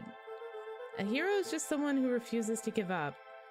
Comics these days are rotting children's brains. Everyone thinks they're a spaceman superhero. I was always partial to Hank Atomic myself. Is that so? Do you really think you have a chance against us? You have no idea how powerful we are. Prepare to blast off. Prepare for blast off, loser. Wait, are we actually gonna... Okay, hold on. This stuff look familiar to you? It looks like the barrel near the puddle I, shoved me into, yeah. Shoved me into, yeah. God, he is so chill. He's being really chill. I know we have like bigger fish to fry, so to speak, but like he's being surprisingly grown up about this. Crooked, just like this whole stinking place. Crooked! Woo! Guess who got a new charm? Guess who got a new charm? Can't go up those stairs, they're iced. Woo! Oh yeah, let's go stand on this side. Are we gonna throw a firework into it? Oh no. Luca and Iggy inched up to the edge of the hole with bewilderment in their eyes. Our Arctic air breathed out of the cavern in heaving gusts.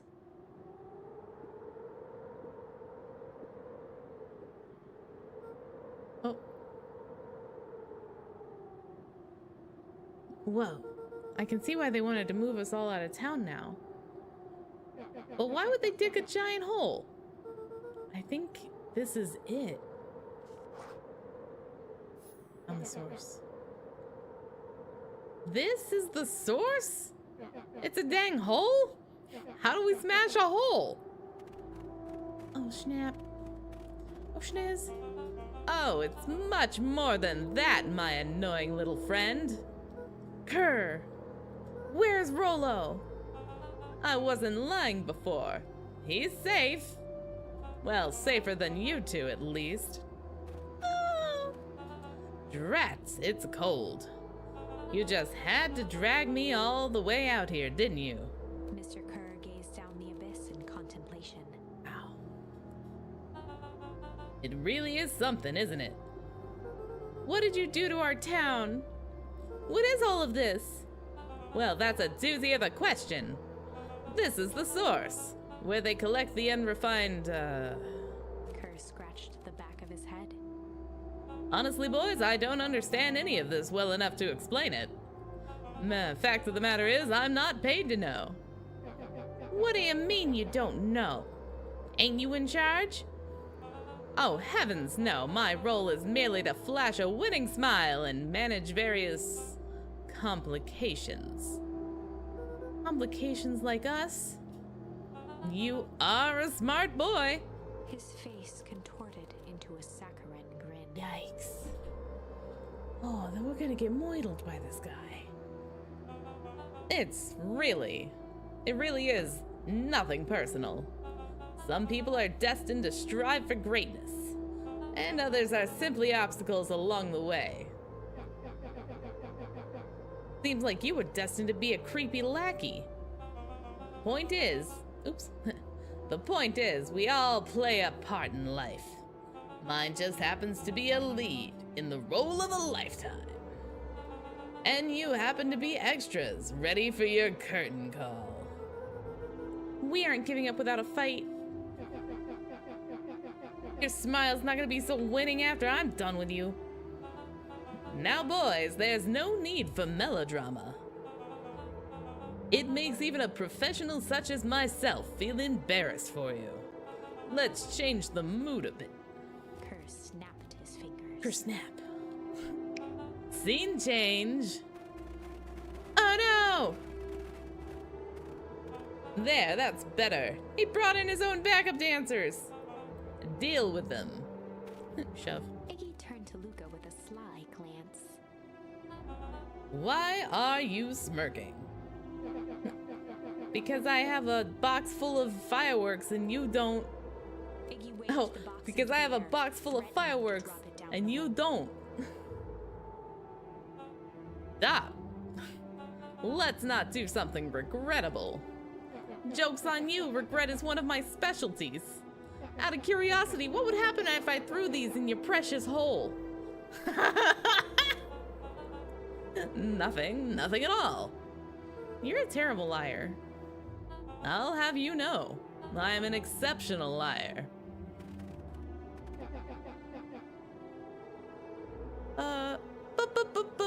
That's far enough.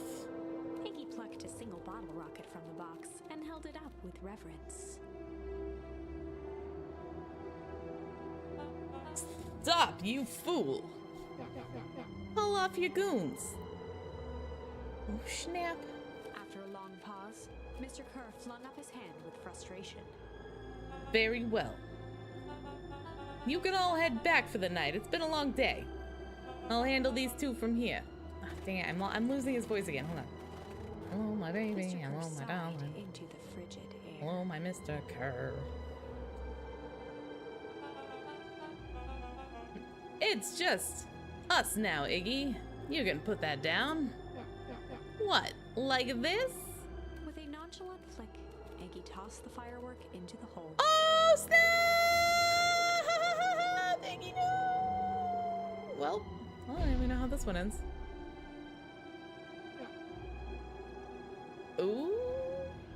Whoa. With a growl, Kerr leapt at Iggy, crashing through Luca. Oops. Oh! Iggy tried to twist away, but in the struggle they both tumbled over the side. No! Luca dove forward, bracing Iggy's hand just before it slipped. His grip was made precarious by the cold, wet snow. No! He could see Kerr further down, clinging to Iggy's coat. You reckless child, what have you done? Luca, listen to me. Hold on tight and use the walkie-talkie to call them back. How, what channels do I use? It doesn't make a damn difference. They're always listening. Do that, the clipboards will just haul us up and snag us both. The only way to get out of this is if Kerr's out of the picture. Just let go and save yourself. He lets go, we both die. I don't want to die, but seeing the look on your face almost makes it worth it. This kid's cold as ice. Mr. Kerr, you've had a long life. Why don't you actually do something selfless and just let go? Oh my god! Mr. Kerr gasped with insult. I mean... it's...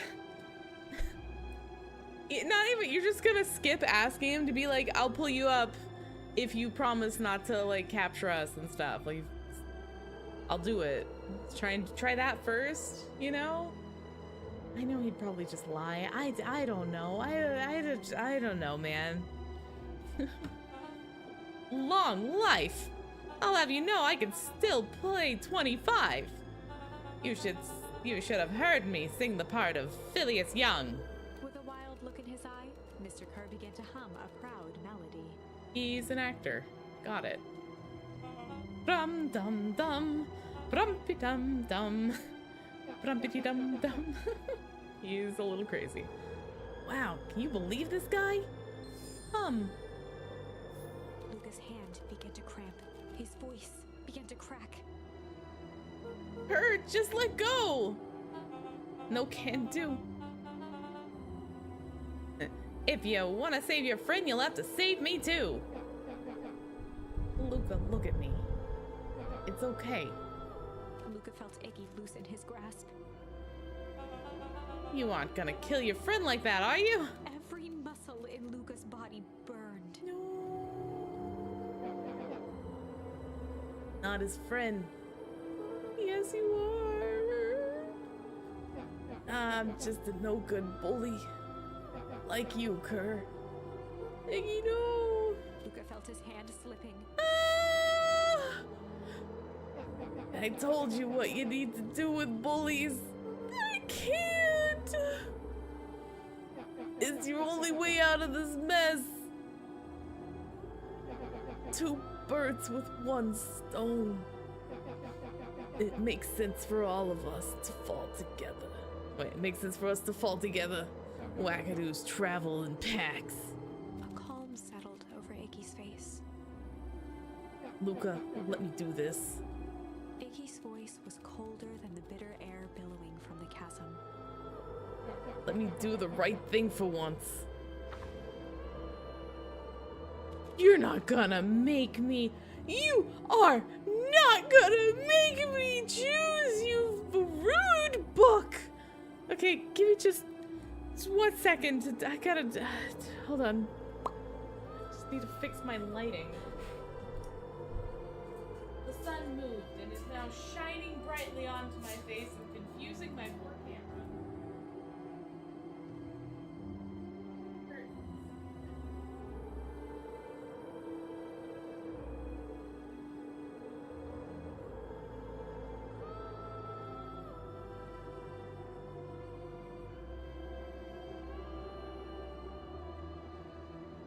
Don't get distracted with humor. Hey.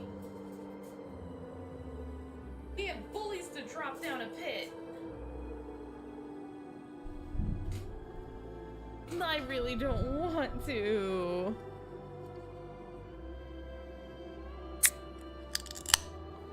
There we go. I'm more okay with it. Hello. Okay.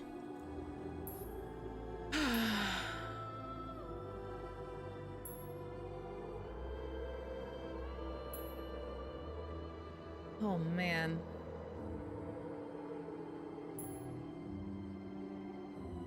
Well, let's find out. Luca had no choice but to accept Iggy's request. With a quiet blink, Luca watched a teardrop sail down into the howling void. As his fingers slowly gave up, he met eyes with Iggy. Good.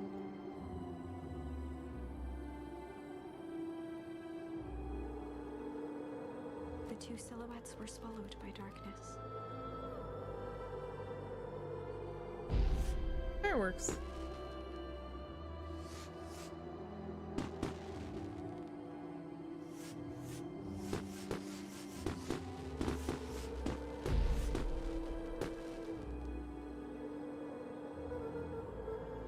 Hell of a goodbye, Iggy.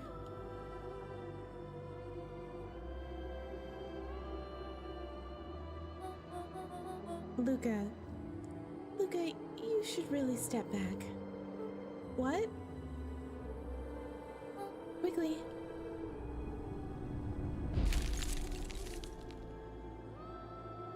Curious. Ah, but of course. Those fireworks of Iggy's must have been just the right amount of energy. We should get out of here before perennial harvest arrives. Not until you tell me what just happened. Your friend's sacrifice just saved this town. For a little while, anyway. How? Tempus liquamine is a peculiar substance. It can change the relationship between matter and time itself. But doing so requires unfathomable energy.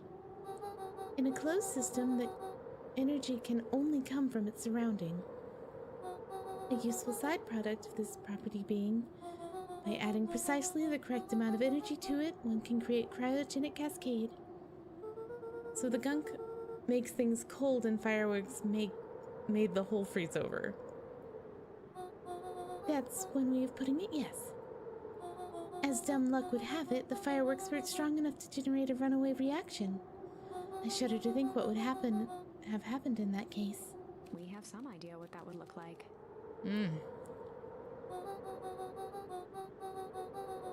It will take them a good while to safely break through and access the source again. You know all this stuff, why haven't you been helping? I have been, in my way. Each one of us has our role to play. Iggy's role, it turns out, was to buy us precious time. Mine has been to wait, observe, and wait. Wait for what? You. Me? Why? What's my role? A fierce twinkle flashed in Nat's eyes. The ultimate sacrifice. Luca Van Horn, you are going to save the world. What? With a chuckle, Nat turned and walked west. Dumbfounded, Luca followed behind him, trudging through the snow. Trudging through the snow, following a mouse named Nat. Every step taking him further away from everyone and everything he knew, and closer to destiny. To be continued in Beacon Pines, Pines Harder. What? Revenge served cold. Second time's a charm?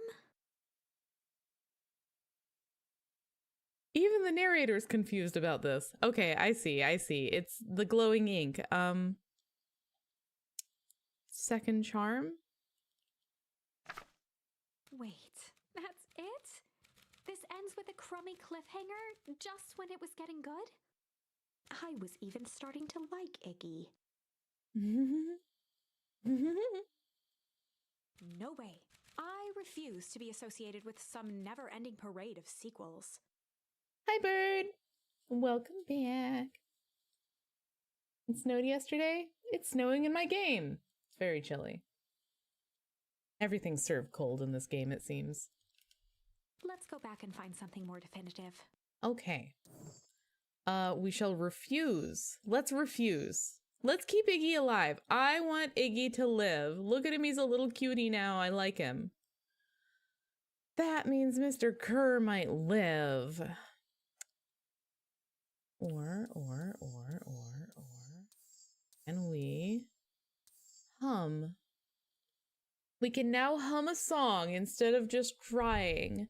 We can hum to try and save everyone. Where nobody gets kidnapped and nobody gets dropped into a pit and nobody gets horribly mutilated by goo. Let's hum and hope that works out. Jeez. I will notice, like, one side has more branches than the other. Because seems like more people survive on one side.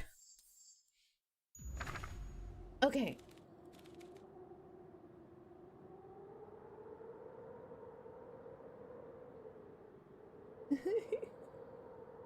That sounds like fun. Okay, so now we're back to the one where Rolo doesn't get kidnapped and nobody gets bullied into a puddle of radioactive goo. And nobody gets mad and we don't waste the whole day running around doing a scavenger hunt instead of saving the world. And we found out our grandma is part of this whole, like, underground conspiracy freedom fighter type things. I don't know. I don't know, man. I don't know. And Mr. Nuncreed's not only a perv, but a bad friend. Here we go. Instead of crying, we're gonna hum. And in the stillness, he began to hum. If our grandma drops that torch down the pit, everything gets frozen. Everything gets flash frozen and everything, and we lose. After the death of his father, Luca had trouble sleeping. Oh. Each night, his mother would sit at the foot of his bed and hum a gentle melody. Oh. It was the only thing that could calm his mind. The only thing that, however briefly, could make it all seem okay. That melody pervaded every memory Luca had of his mother. Shivering in the raw snow, he began to hum it out loud.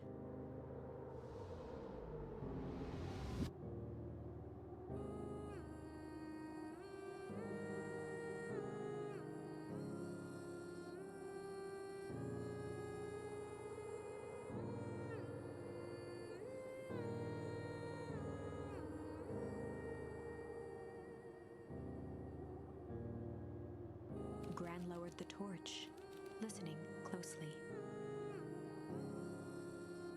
As recognition slowly set in, her heart sank. Oh, Jesus, gonna get me. Those countless nights of consolation. The incomparable loss they shared together. Ah. She let the torch fall to the snow and sizzle out. Ah. A few steps toward Luca was all she could bear before dropping to the snow herself. Oh, jeez, guys. Through a flood of tears, she began to hum along, note for note.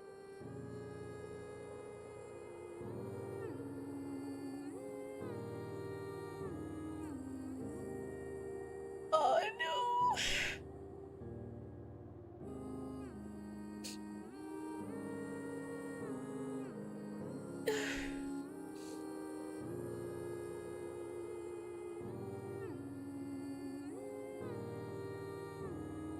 Oh man, it's so fucking sad.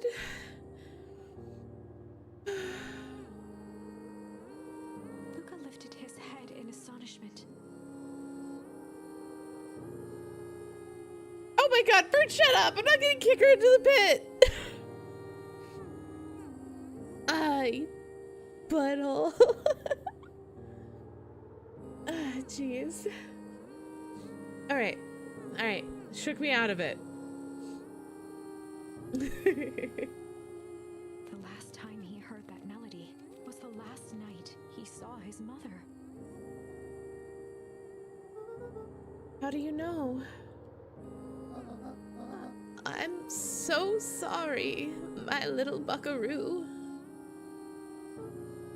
Buckaroo? The only people who call me that are my dad and your mother.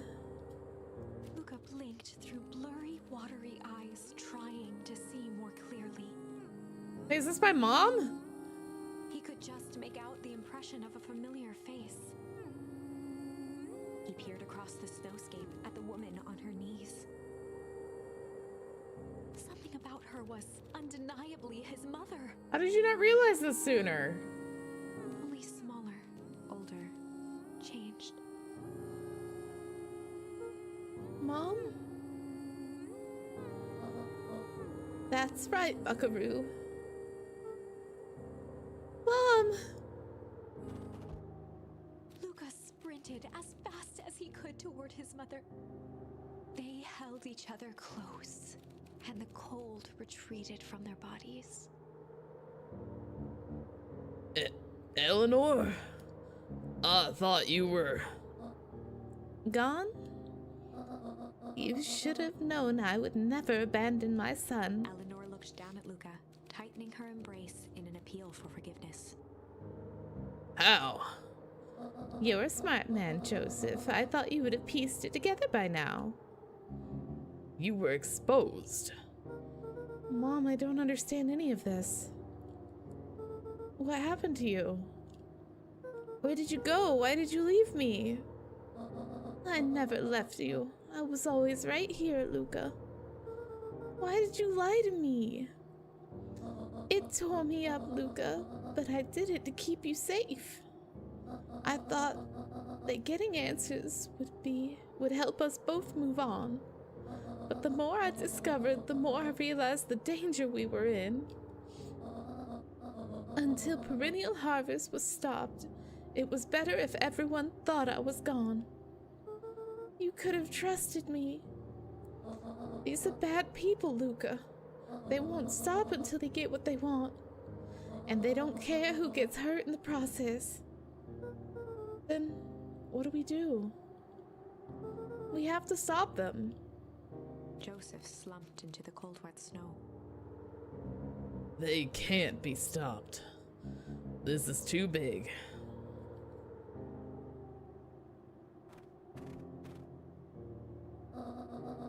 I tried beating them at their own game. I'm done fighting fire with fire. For the first time in a long time, her voice felt like her own again. Oh, sorry, hold on. No more lies. I see now there was a better way to stop perennial harvest. The cold, hard truth. Luca gazed down at Nuncreed with pity. He looked small. Joseph stared into the snow as if searching it for answers. Come on, everyone. We've got a party to crash. Alright. I guess Luca's got his mom back now. Jumping around in the storyline and in the timeline is very disorienting. You don't understand. He always wins. Oh, that's cryptic. Chapter 9. Chapter 9. The Devil You Know. 7 months ago, Oh. Eleanor Van Horn crept down the maze of sterile hallways under perennial harvest. She stopped in front of the large steel door marked Deep Engineering. No turning back now. She raised a trembling hand. The stolen keycard worked as promised, and the door buzzed open with mechanical efficiency. Missing like 99.9 of the stream really makes it hard to follow. Yeah, no, yeah. I've been here the whole time and I'm struggling. Gosh, I've been here for 8 hours and oh, wow. Wow. I thought I'd be done by now. Is how long to beat always accurate, or am I really just this absurdly slow? She was immediately hit with the smell of disinfectant. Well, whatever it is, she was hit with the smell It of was some sort of disinfectant. laboratory. Ooh, a laboratory, In you one say? corner was a desk covered in papers. Uh-huh. Across the room stood a tall metal pod with hoses protruding from its base. Oh, sounds She exciting. rushed to the desk and began shifting through the piles of papers. They were experiment reports on something called Tempest Liquamen. Liquamen. There were dozens of them, every one stamped failed. Eleanor heard the sharp echo of footsteps approaching. Miss. She was out of time. Uh-oh. Her eyes scanned the room, eventually landing on the strange pod. Muttering a curse under her breath, she dashed over and dove inside. Ooh. We're in the pod. Oh. Uh-oh. Oh. And that's what change is all about. Oh, hey, we're back. Grabbing the future by the scruff of the neck and making things happen. Change is about choice.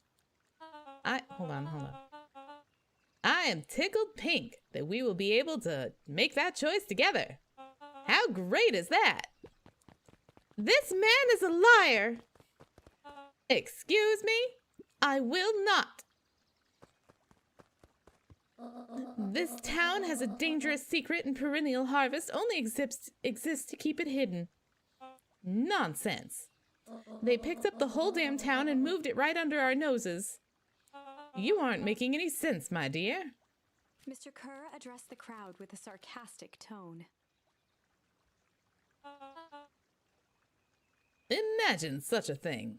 It's absurd and just plain impossible. They promised they could fix the foul harvest. They told us they would clean up this place. We just had to leave town for a few days. But while they had us evacuated, Mrs. Hartford, I'm afraid I'm going to have to ask you to... You're afraid of a lot of things, aren't you? You sniveling little worm. Oh, shit. This is growing tiresome. A little help, please. Don't you all see? This festival is a sham. An excuse to have the whole town gather in one place. They're planning something awful. I don't know what, but these people are wicked. Don't listen to her. She has absolutely no proof. I am the proof. I'm Eleanor Van Horn. Whispers filtered through the crowd. Bum, bum, bum. Well, aren't you just sneaky as the dickens? Hello, Taz! Oh my goodness, thank you so much for the bits. I appreciate it. I hope you're having a good day. Oh, I'm hoping this is the tail end of my 8-hour stream. My voice is a little tired. But I think we're just about finished with this game. So it's coming to a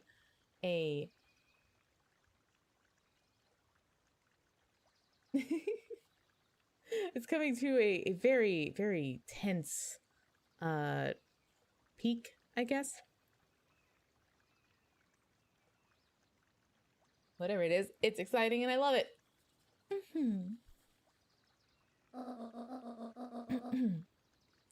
24-hour stream.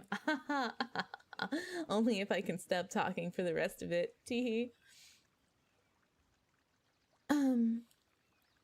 We all knew Valentine's fertilizer was too good to be true, and now this whole town is paying the price. Ladies and gentlemen, I am sorry about this disruption. My associates will now take this obviously disturbed woman somewhere comfortable so that she can get the help she needs. 1/3 of the way there. No!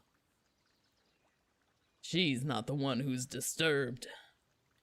You two-timing clown! Oh, snap.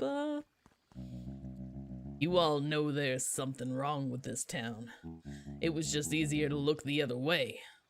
The truth is...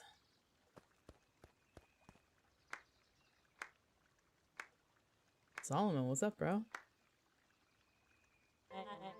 That's quite enough, Mr. Nuncreed.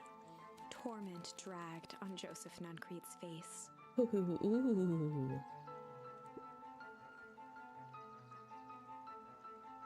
Yes, sir. Oh no, Solomon buddy. Oh, God, but look how cool he is.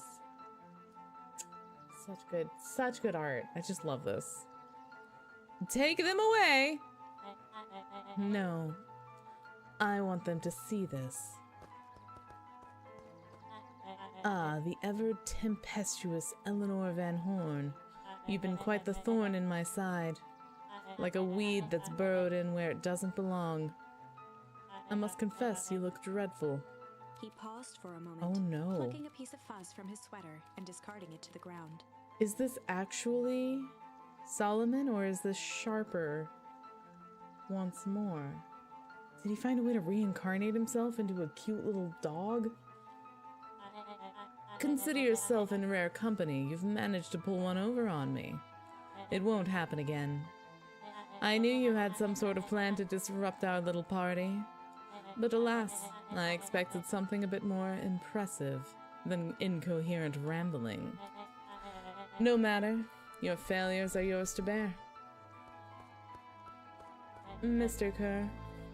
Yes, sir. It's a shame it was cut short, but I thank you for your rousing oratory. I will take it from here.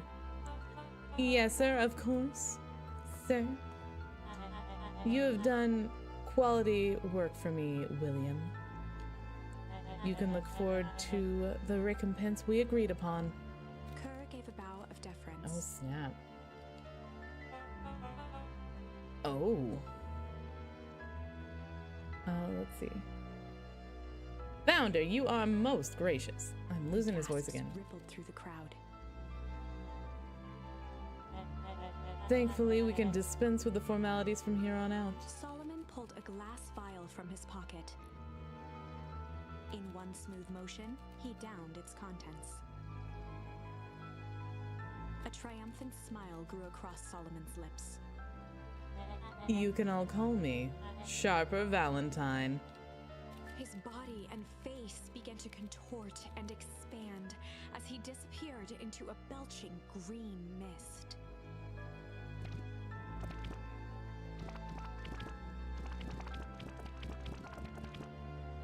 A hushed horror gripped the crowd. Oh! This is a story about change. What? No! Oh shit. Alright. I didn't expect him to be handsome. I mean, I guess it would make sense.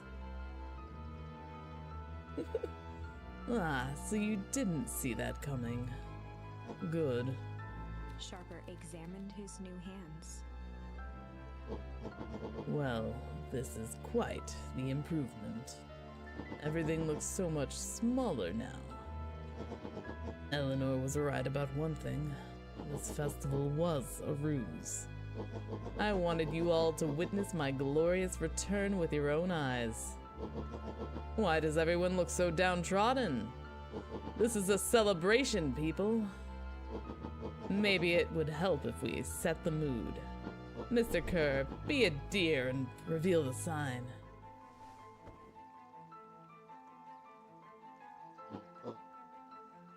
Perennial Harvest is an anagram for Sharper Valentine. This game. Ooh, you sneaky beakies. You showed me what you were doing right in front of me. Ooh, you even said it. You're like, all we had to do was mix things around. Nee, nee, nee. I should have written it down. Oh, you smarty pantses, all of you. Love those puzzle makers. Those hooligans. Ah, wonderful. Sharper choked out a crude squawk of a laugh. Hey, that was kind of what it was. Frustrated grumbles sprinkled through the crowd.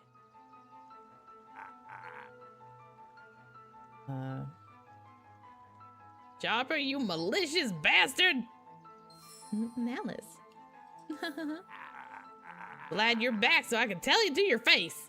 You destroyed this town. We ain't gonna let you get away with it again. Sorry, this is not the time for audience participation. Some assistance, Mr. Kerr. William Kerr gave a subtle nod to the clipboards. You coward! Does anyone else have something to contribute? A helpless quiet settled over the crowd. So what the heck? Why's my mom gotta be an old lady, but heck is Sharper Valentine gets to have brand new youthful vigor self. Like, what the heck? Look at him. He's main lead hot. he's main lead material right here. Hot CEO, hashtag cold, hashtag workplace drama, hashtag rich and powerful. You know the ones. You know the ones. I thought so. Did you all truly believe you could be free of me? A town of complete and utter fools. You people should be celebrating my return. You're clearly lost without me. And that leads me nicely to my children. Oh, he's so happy. Oh, but he's so Say, you think he's sexy? I mean, I think I already did. How many words do I have to say it? Oh, yeah. Daddy? Sorry.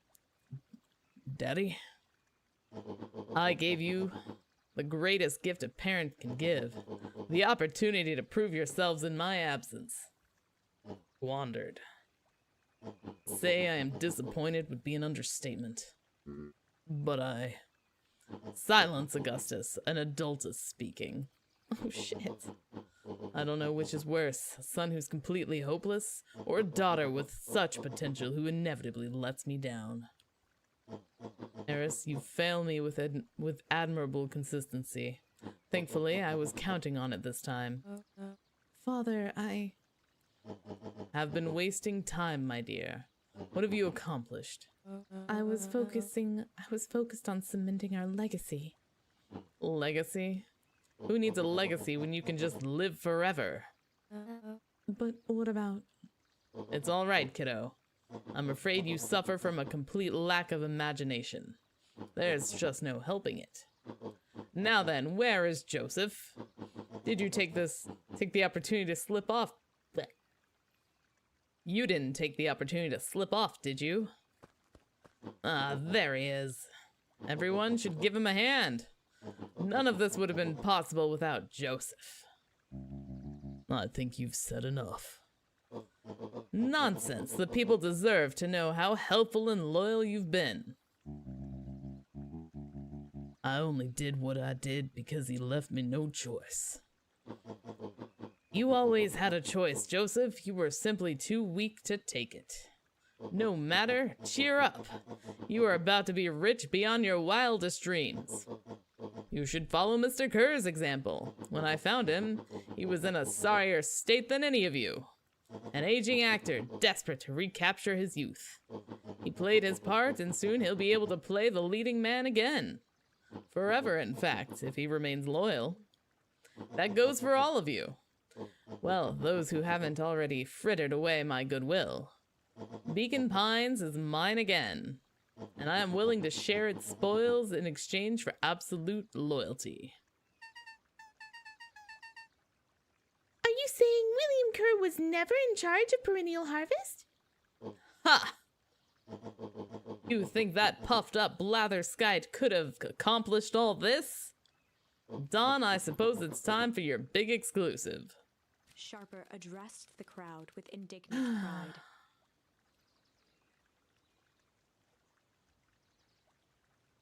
Oh my gosh, I just realized the lizard lady I like that's usually on the fountain is just over there by the bridge.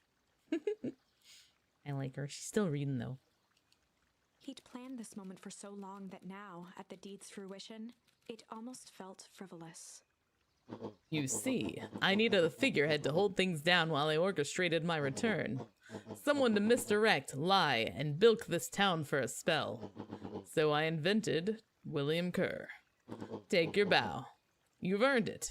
Mr. Kerr flourished a preposterously elaborate bow. Let's see it. Oh my gosh! It's the guy! He wrote a book about himself! I mean, lots of people do, but the self-titled, very self-proclaiming author of the best author of all time. Boy, it's very silly. What a fun. Oh, that's so fun. Patrick C. Montesquieu, thespian extraordinaire at your service. Founder, I just want to thank you again for this opportunity. It was truly the role of a lifetime. Wait, so this Bill Kerr was a patsy this whole time?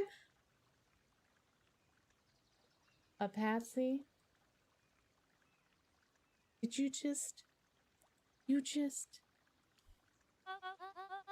Now that your secret is out in the open, what's to stop this town from rising up against you again?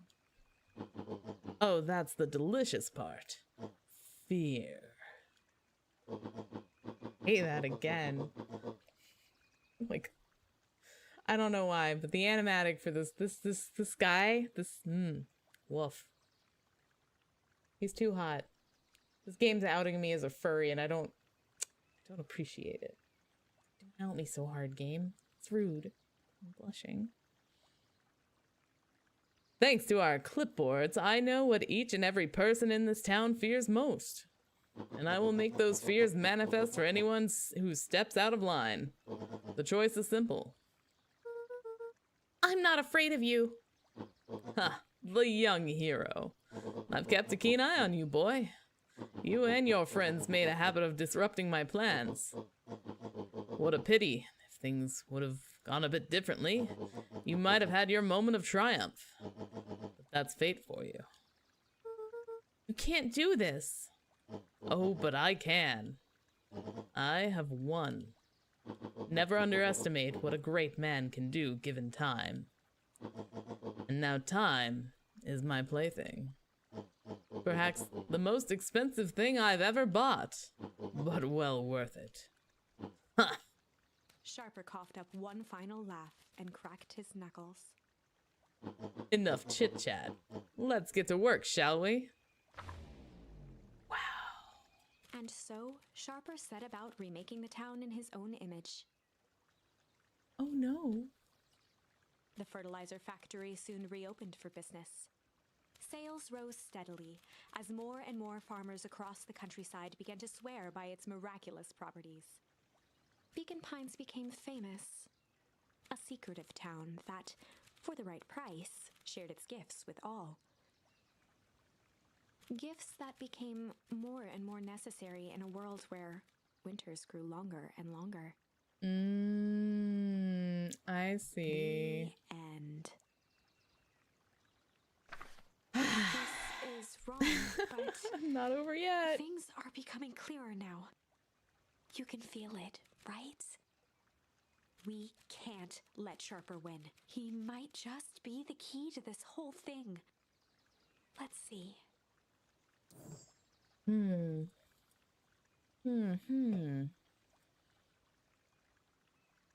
right, it looks like I exhausted the friendly line entirely. Dang it. Well, I haven't refused his request to be launched into a hole. Let's refuse to throw him in a hole. No, I won't throw you in the hole, Iggy. Luca had no choice but to refuse Iggy's request. He tightened his grip and reached for the walkie-talkie in his pocket. A wild delight crept onto Mr. Kerr's face. That's a good lad. Now, radio for help. Iggy begged Luca with his eyes one last time, but Luca pressed the button and called out. Oh, you should have been here earlier, Bird. I did drop them into the pit earlier. We need help. Mr. Kerr is in danger. It wasn't long before they were once again surrounded by clipboards. Mr. Kerr sighed with relieved frustration. There you are. You really are a worthless lot, aren't you? Mirror, now. A clipboard dutifully produced an ornate ivory hand mirror, and Mr. Kerr began preening his tousled hair. Ah, that's better. Mr. Van Horn, I applaud your sharp thinking under duress. I'll put in a good word for you with the founder. Take them away. A swarm of hands overpowered Luca. The last thing he saw before a cloth bag was pulled over his head was the defeated look on Iggy's face. The end. Well, that wasn't the answer. I think this was one of those times where doing the right thing was the wrong thing. Ah. Okay. So the next thing we do. So it looks like the answer to our problems, the way to save the town, everybody, is to choose Tickle.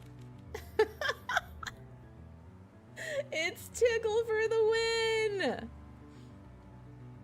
We got a Tickle. So this is the scene,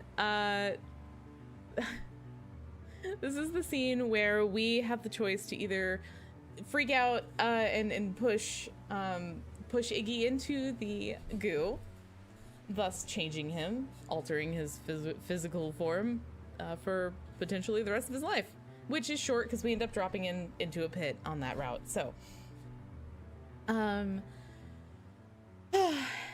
if we choose Tickle, then our new cat friend Beck goes and tickles Tish, the rhinoceros, until she giggles so much and leaves. She runs away and leaves. And then Iggy loses his confidence and walks away. But as he does, he kicks some goo. You know what? No, I didn't actually. Here, we'll just replay it. Well, time to bust out the tickles. Time to bust out the tickles. Hey Tish, want to see something cool? Yup. Heck it. Beck lunged forward and began to tickle under Tish's arms. Tickle, tickle, tickle. What the? Tish, is she tickling you? Yup. Yup. Yup. Tears began to form in Tish's eyes as she gasped for breath between gales of laughter. Yup. Yup. Yup. Beck redoubled her efforts until Tish finally had had enough. Yup. What just happened? She seems nice. Sorry for the interruption. I think you were just threatening us. Iggy's eyes darted around, a realization dawning on his face that he was now outnumbered. I just remembered. I have somewhere to be.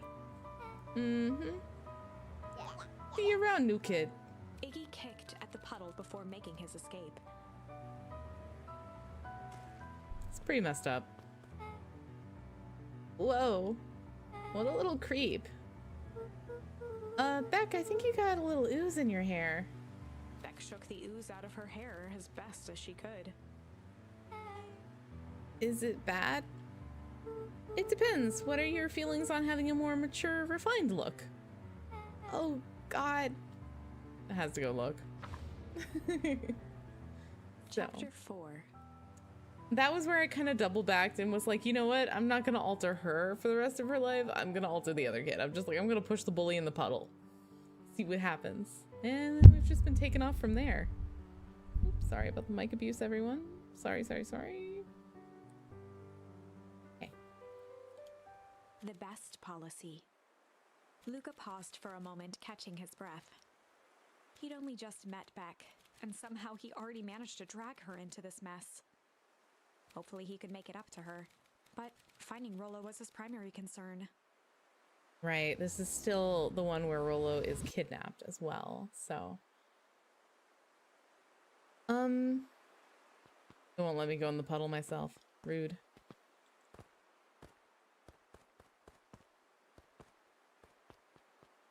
I guess we go...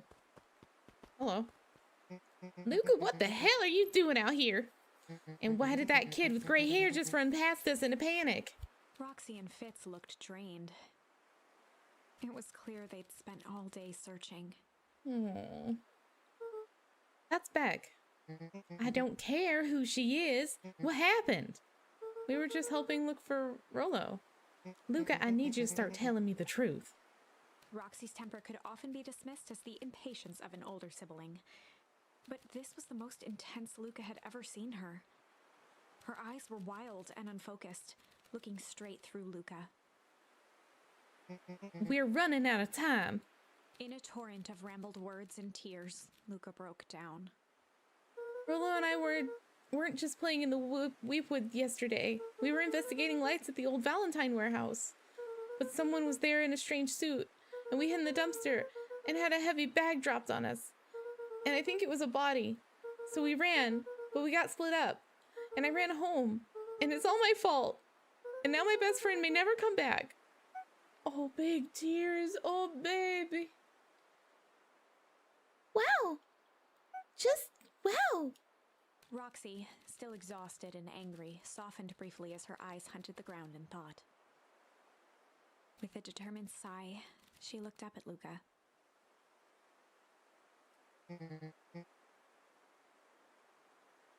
It's not your fault, Luca.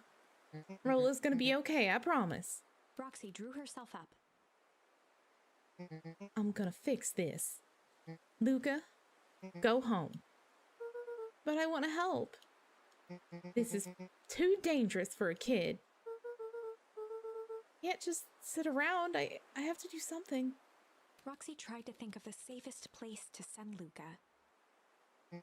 You go back to that little tree house you two like to play in. Wait there in case Rolo shows up. Sound like a plan? Luca wiped his cheeks and gave a quick nod. You did the right thing telling me the truth. Now scoot. You really believe his story? What other option do we have? Things have been strange around here leading up to the festival. My dad has been acting weird lately. Well, weirder than normal. Looking into the puddle, Roxy rubbed her arms to warm up.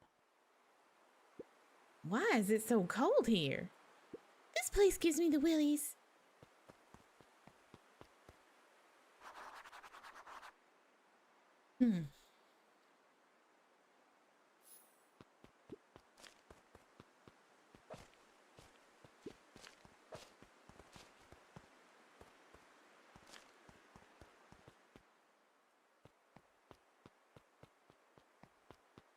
Luca peeked up at the beehive. It appeared to be deserted. That's strange. Pizza, spaghetti, or sloppy Joe for Thanksgiving dinner. Do I have any of that for dinner tonight? I want food. Okay, we're going back to the treehouse. Oh, Mr. Nuncreed jumped with a start. Whoa, don't go sneaking up on an old fella like that. sorry. Who are we talking to? What? Luca motioned to the phone booth. Oh, no. I was just checking because I thought I heard it ring. But the dang thing never does, of course. Yeah, I've never seen anyone use it, really. The whole thing's a waste of money, if you ask me. Any word from Rolo yet? Not yet. Long time for a boy to lose his way. Rolo knows those woods too well to get lost. I suppose you're right. Oh, this music really picked up, huh? Silly boy's antics have this whole town worried sick. Antics? We all know Rolo likes to play his little pranks. You think this is a prank? What other possible explanation could there be? He's not playing a prank and he didn't get lost. Someone took him, I know it. How would you know that? Unless... Luca, is there something else that you know? Mr. Nuncreed gently placed one of his substantial hands on Luca's shoulder. Well, I already know we can't trust this guy. Dang it, boy. If there's something you know, something that could help your friend, you need to tell folks. Oh. Luca peered up at Mr. Nuncreed. Kind eyes warmed a stern face. There was a deeper emotion hiding beneath it all. It was subtle, but Luca could sense something eating away at him. There was blank lurking behind those eyes. It's shame, isn't it? There was a shame lurking behind those eyes. A deep sadness. If Mr. Nuncreed was that worried about Rolo, maybe he could help. Oh shit! No! No, narrator! That's not what I meant! That's not what I meant! No! No. No. No, no, no. No. Oh, that's not what I meant, narrator. And you know that's not what I meant. Malice. There was a malice lurking behind those eyes, like a trap ready to spring. Luca felt the weight of Nuncrete's hand on his shoulder. Something wasn't right. He didn't know why, but something was telling Luca to get out of there. I just want this to all be over. Of course. I'm sure it will all work out soon enough. I should get going. I told Roxy I'd check for Rolo at the treehouse. Luca twisted free of Nuncrete's grasp. Of course. Luca, you know your dad and I were good friends back in the day. You can come to me with anything. Anything at all. You make me uncomfortable under the thumb of the bad guy. Yeah, I've talked to everybody already.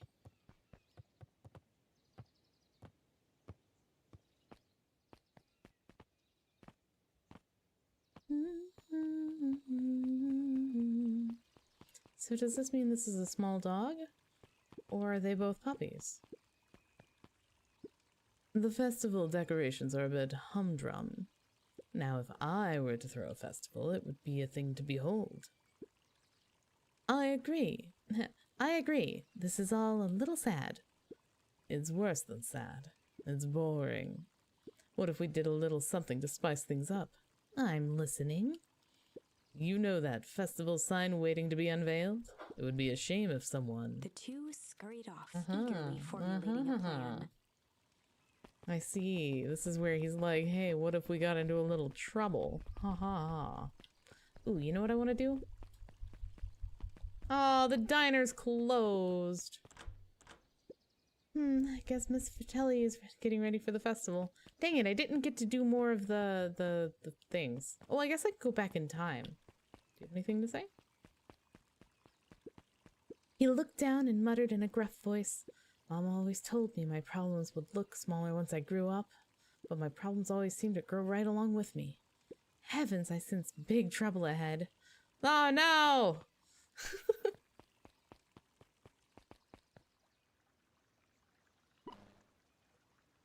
Identify yourself, please. Nellie Moodwell. I work here now. I am unable to locate you on our staff roll. Oh, I don't officially start until tomorrow. Mr. Kerr said I could come in early tonight to get a few things done. Hold, please. Clearance authorized. Thank you. Our harvest awaits. Hello. Whoa! You could get a wrench to noggin. You could get a wrench to the noggin sneaking up on a guy like that. Don't scare a man while he's junkin', Sonny. Evening, Jeff. Isn't it kind of late to be junkin'? I might as well be asking the same thing of you. Find anything good? Bah! Ever since Perennial Harvest moved in, even junk is trash. You can learn a lot about a person by looking at what they throw away. I'm having a hard time with this voice. But this bunch of shredded paper and coffee cups. With this bunch, it's all shredded paper and coffee cups. Well, I'd better get going. I didn't see nothing if you didn't see nothing. See what? Exactly. Oh, there's his voice. I found it right at the end.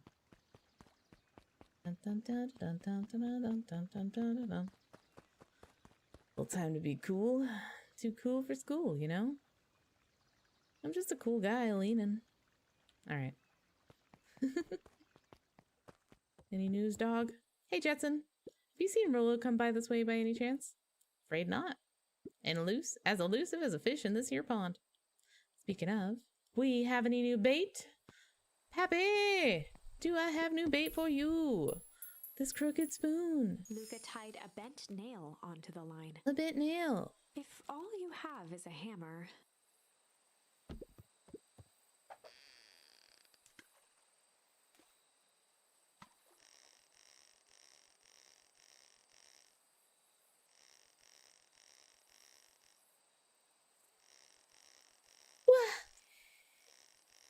Ooh. What's that? It's a photo of you and Uncle Joseph. Let me see that. Huh. Look at those two young fools. How'd it end up at the bottom of the pond? Who can say? Some things are just hard to explain. I miss Uncle Joseph. How come he doesn't come fishing with us anymore? He's busy with his new job at Valentine's. What's a new job got to do with him fishing with us? It's complicated. Like I said, some things are hard to explain. Oh, I'm sorry, Dad. I'll go find some more bait, Dad. The boys had a good thing going. As long as they kept old Jeff happy. They had an endless source of precious materials to add to the treehouse. Ah. Rolo?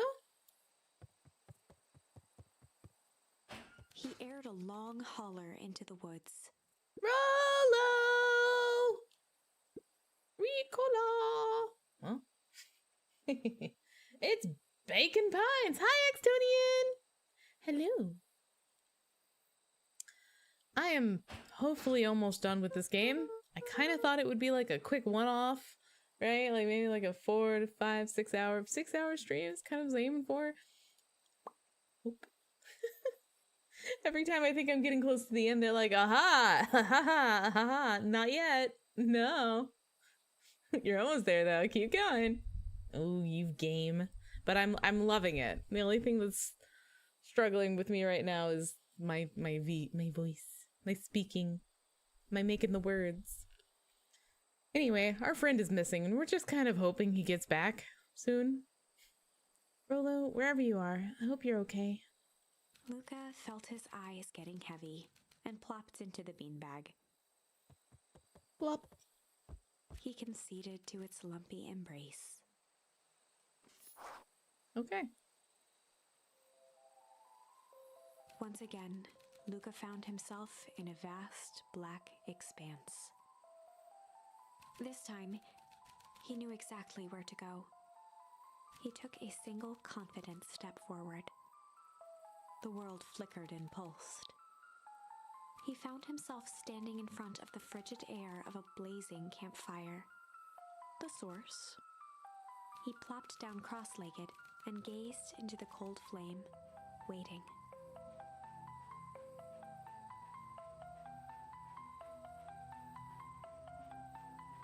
Beacon Pines is approximately 5 to 7 hours long for main story. See, they gave me, hold on. I think I still have it open here. Yeah, they gave me 5.5 to 6 hours. So I was just like, yeah, I could probably come close to that. And then the main story playthrough. The total time could be longer depending on your playstyle. For players who want to achieve 100%, 6.7. But I'm still like way over. I'm almost at 9 hours, man. I know I'm slow, but geez. Soon enough, the fire began to die out, popping sporadically, until all that was left was a single ember. Luca stood up and dusted himself off. He plucked the glowing ember from the cold ash, examined it, and slid it into his pocket. A keepsake. The voice of his father spoke behind him. "You made me proud, Buckaroo." Oh. Luca turned to face him. "Dad, what is this place?" A warm grin grew across his father's face. "A place where everything that has been and everything that could be all wait together." Luca found himself staring at his father's face, trying as hard as he could to memorize every single detail. Wait? For what? Another voice spoke out as Luca's doppelganger stepped forward. God, this guy's back. "That's up to you." Without knowing why, Luca began to weep. Is any of this real? Are you real?" Poor kid. Luca's father bent down to smudge away a tear. Of course. I'm as real as the part of you that misses me.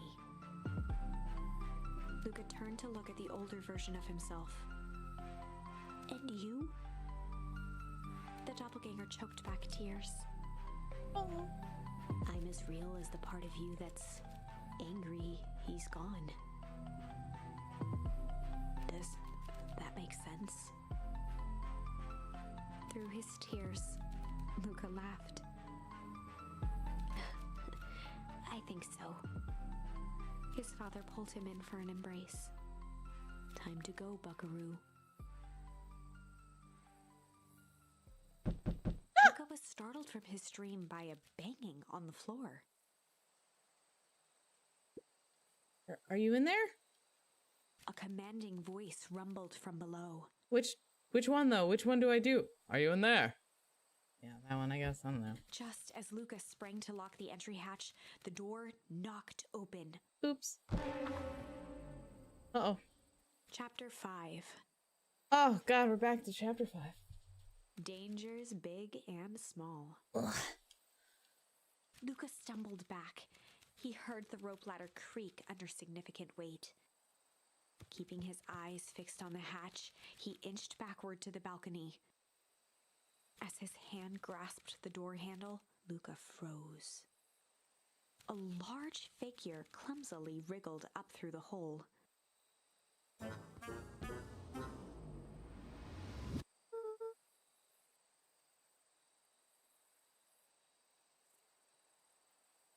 Stop right there. Or I'll...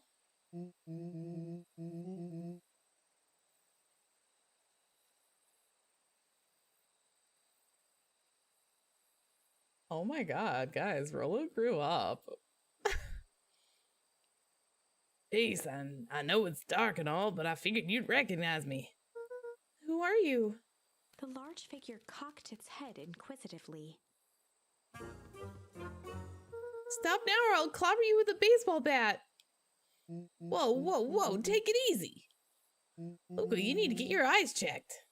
It's me, Rollo. Nice try, but I knew you aren't Rollo. You're like one of his random uncles or something. Where is he? Uncle? Luca, quit messing around. It's me. If it really is you, prove it. Flaming chicken coop, Luca. Luca's jaw dropped. It is him. He doesn't even have his suspenders, but I know what he's doing. He peered more closely at the man standing in front of him. Something about him was undeniably Rollo. Only bigger, older, changed. How? What happened to you? When I was running away, I ran into more people in those yellow suits. They grabbed me and dragged me away. What? Where did they take you?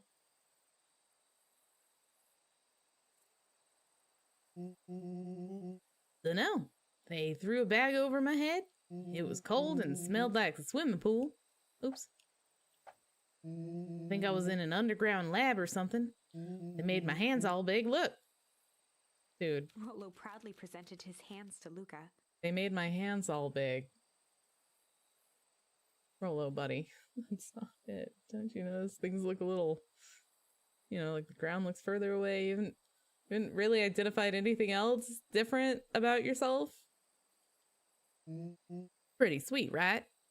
I mean, it wouldn't be my first pick for a superpower, but beggars can't be choosers.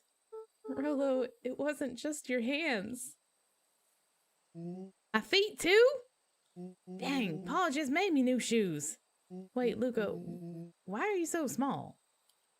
Luca moved to the side and pointed Rollo to his reflection in the balcony window. Jeez. What the? His hands shot up to his face. Oh, buddy.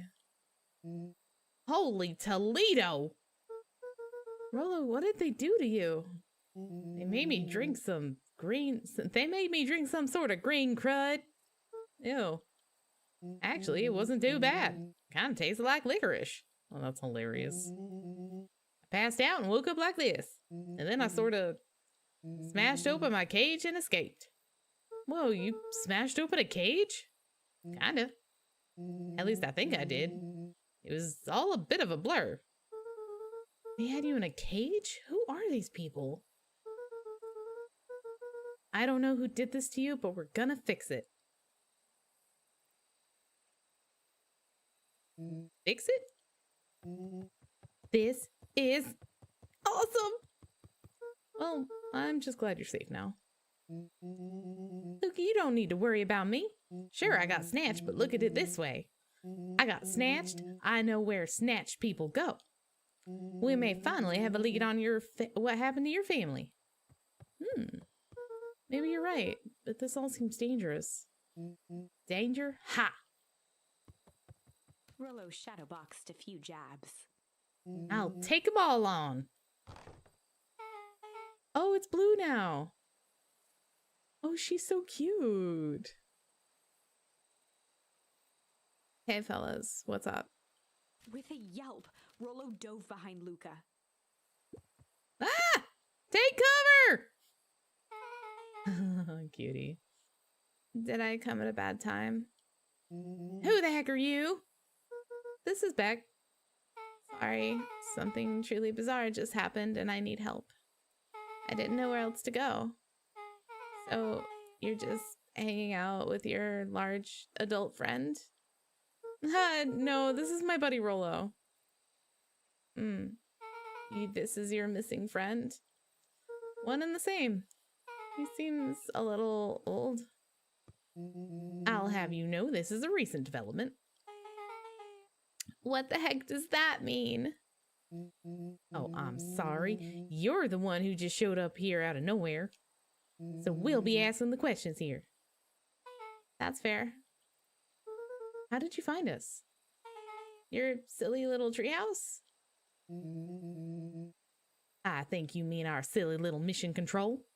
I love Rollo so much. I hate to break it to you, but your secret path isn't so secret. And I could hear your racket from a mile away. See, Luca? This is why we need to improve security around here.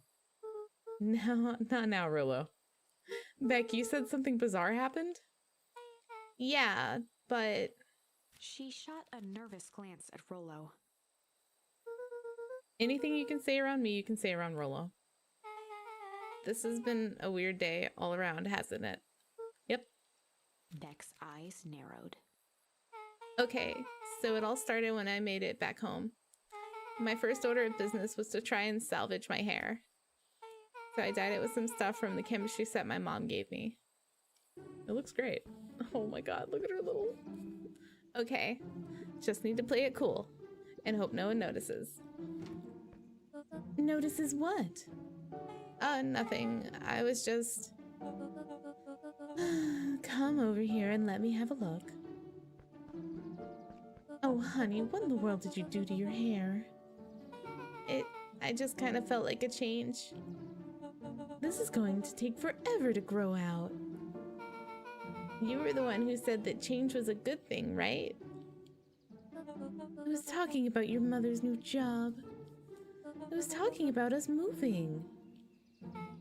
Well, I guess I just took your lesson to heart. Ilona tried to put on a smile. Before I forget, I came up here to tell you that Nellie had to go into work. Tonight, her and Mr. Kerr decided it would be good for her to get some things done before tomorrow. That Kerr guy seems like a grade A creep. He is. Beck. He is. She just agrees with me. He is. Him and his weird cults of personality. You are not going to ruin this job for Nellie. It means too much to her. Oh, I know exactly how much it means to her. It means enough to her to exile her daughter to this podunk town. This place sucks. These people are weird. You just don't know them yet. It's always cold. We're in the mountains. You'll get used to it. I can't even pick up a single decent station on the radio. It's all banjo music and farm reports. You know I grew up in a town not different from this one. Is that why you're better at talking to plants than people? Ooh. Okay. So, here's what we're gonna do. First of all, you're grounded. What? In the morning, I'll have Nellie come and see what we can do about fixing your hair. You need to look presentable for the festival. But not another peep. She sighed, and after a moment, looked down at Beck sympathetically. I know moving is hard, honey, but that doesn't mean you have to make yourself miserable all the time. Other people seem to have that covered for me. Oh, and if you decide to rebel by dyeing your hair more... She flashed a sly grin and tousled Beck's hair. I'll just shave it off for you. Oh my god! Think of how rebellious you'll look then. Very funny. Thank you.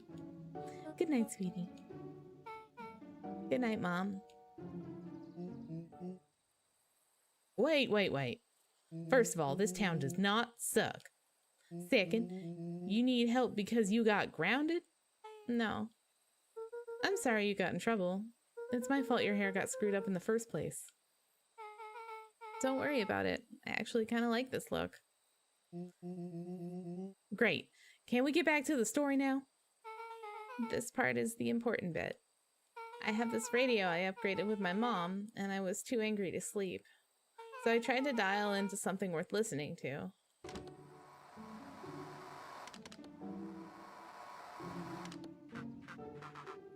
Mr. Kerr, are you there? Mr. Kerr? Yes, I'm busy. Hold on. Hello, my baby. Hello, my darling. Darling. Yes, I'm busy. What is it? I can't do it. Apologies, I have the founder on the line. Patch him through immediately. There it is. One moment.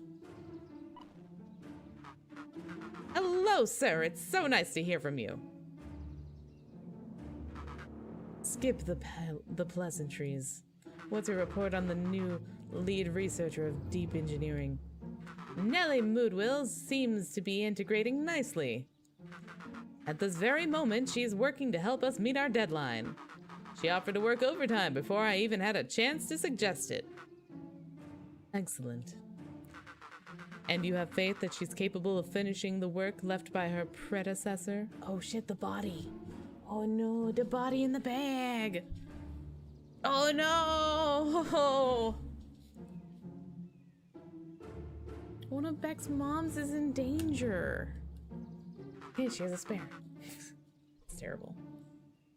Her work must be complete before the festival.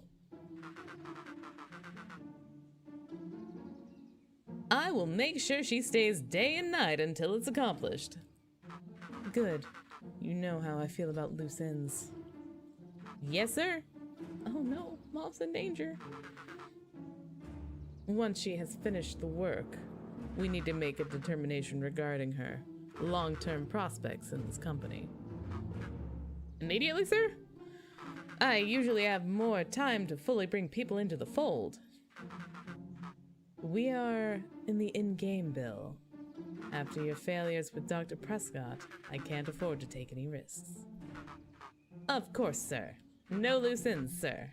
Once she finishes the work, she will either leave the office completely committed to perennial harvest, or she won't leave at all. Perfect. Sir, if I might suggest, maybe we should delay just for a bit. Oh? It's just, we seem to be rushing to hit the festival deadline. And rushing into things has caused some issues in the past. I see. Please understand that I just want what's best for you. I'm eternally grateful for all that you've done for me. Bill, I'll make this very clear for you. I brought you in to make things run smoothly, not to have opinions. Of course, sir. Chin up, Bill. You are only a few days away from having everything you ever dreamed of. Yes, sir. Thank you, sir. Whoa. Yeah. Just so we're clear, when they said loose ends, they were talking about murder, right? Like actually killing someone? Capital murder? Look Luca gave Rollo a quick elbow to the ribs. Who is this founder? I was hoping you guys would know. Nah, as far as we know, Kerr is the top banana at Perennial Harvest. He sounded scared of this founder guy. Though we haven't even Topper Banana on the field. What the hell is my mom caught up in? She talked much about the job? Not really. She said she was going to come in and continue the work of someone she respected. Luca, do you think that body at the warehouse was the person Beck's mom came to replace? That would make sense. Beck, it seems like Nellie's predecessors got loose-ended. Shoot. You've been having a great time listening to the story. I'm so glad. I've been having a great time playing this story. It's so interesting. I'm getting that impression. Okay, so we need to get your mom out of there before the festival happens. That's 2 days away. Won't she just come home from work? After work? The creep on the radio said they were going to hold her there until then. So if she's not coming out, we have to go in and get her. Beck flicked a large sheet of paper out of her pocket and slammed it on the floor.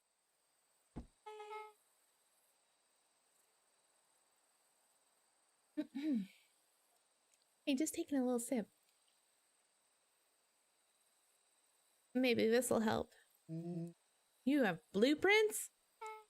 Well, it's really just a welcome map from my mom's PH orientation day, Perennial Harvest. But it shows the layout. Sure looks like blueprints to me. Look, here's the reception area. There's a big room marked Founder's Office. It even has exits marked. Guys.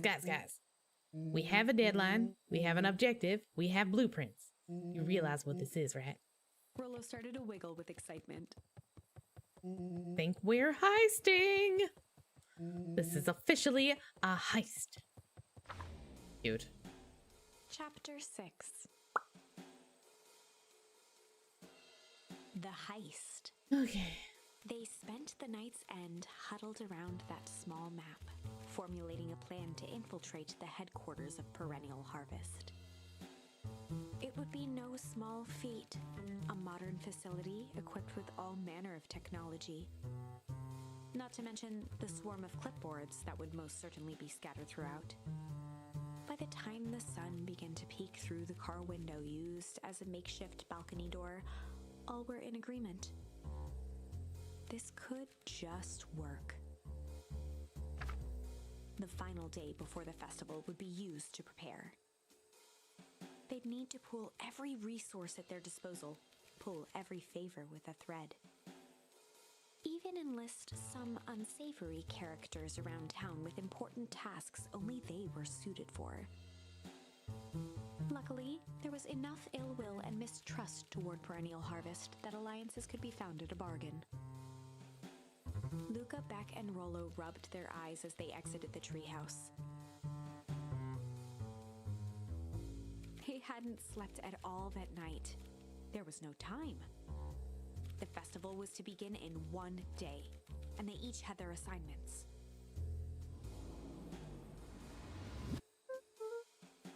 All right, quick recap. Rollo, you're gonna talk to Roxy, cordially.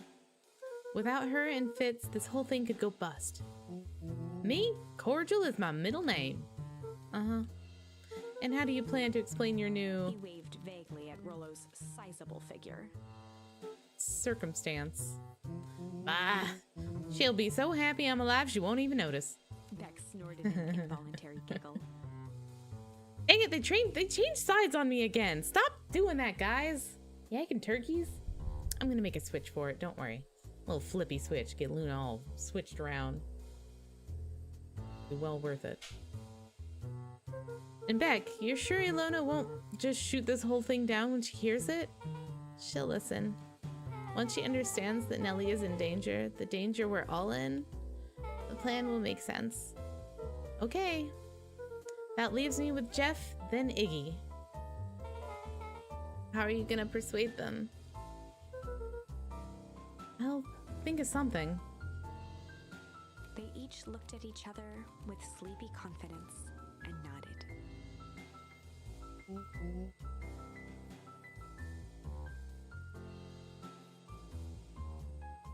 Well, Godspeed.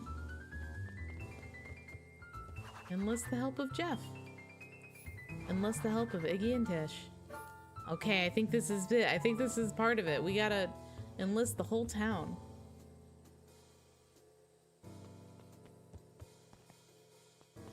Talk to everybody. Do I have anything new for Pa? I don't think I got any new charms since I went fishing last.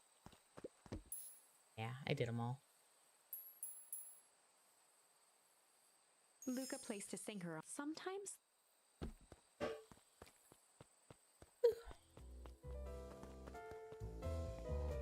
Oh, what are you doing? Ow, ow, ow. Okay, so Jeff is... Oh, where is Jeff? Oh, it's this way.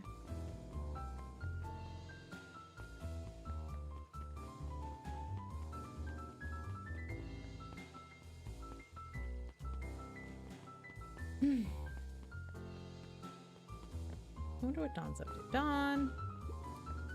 Yawn.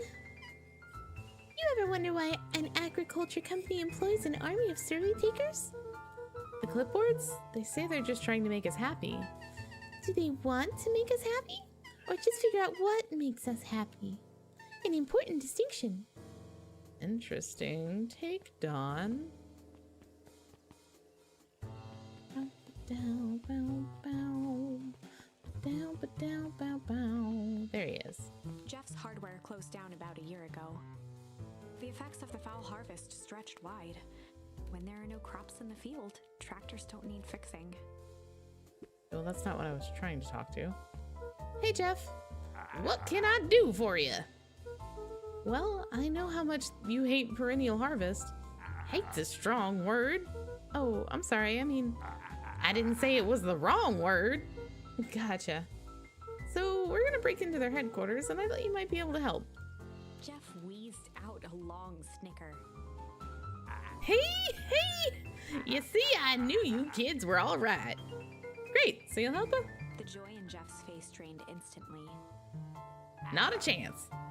But give me one good reason why I should risk my hide aiding and abetting you rascals. Looking into the sullen eyes of his would-be accomplice, Luca blurted out the first word that came to mind. Junk. Crooked. Oh no, this is so many choices, guys. Oh, okay, we already know that he doesn't think they have good junk. I don't think hiding is it. I don't think shit is it. I think crooked. I think we use crooked here. I think this is where we use crooked. Crooked. Okay, well, I kind of thought he would string it into like a... Shit is the obvious choice. No. They're all crooks, like cockroaches. Stamp one out, and another one comes scurrying along to take his place. Okay, that wasn't the right word. Let's try another one. Luca wasn't ready to give up so easily. He shouted out again. Oh, cool. Fight! Fight! I've done enough fighting for one lifetime and more than my share of losing. Time's come to hang up the gloves. We're not done yet. Shit! Yeah, it's all shit. I still ain't helping. Ain't that some shit? Hey! I can't. Junk. Yeah, what of it? Sonny, I've got more junk than a king has copper. Ain't interested. I got one word left. Hide. Jeff's brow perked up. Oh, am I telling him hide? What'd you say? Go ahead and hide then. Oh, Sensing some traction, snap. Luca carried on with vigor. Oh, snap. Call the old man out. Do it. Let a bunch of kids do what needs to be done. We're not afraid. Ooh, you call him out on it. Jeff's scowl faded with a sigh. Say what you will about old Jeff, and they all do. but you'll never hear him say I hid from nothing. One good stomp of the foot was all Jeff needed to drive his point home. What was it you kids needed? Some sort of disguise. I've got just the thing. And while we're at it, that crate should come in handy. This ain't gonna be free, you know. I'm thinking about 5 bags of sour gobs should cover it. He just wants junk food. That's cute. Put it on my tab. Luca offered out his open hand to seal the deal. What a little cutie. I love Luca. With a firm and dusty grip, Jeff reciprocated. Done. First, swing by first thing in the morning. All right. We got the help of Jeff.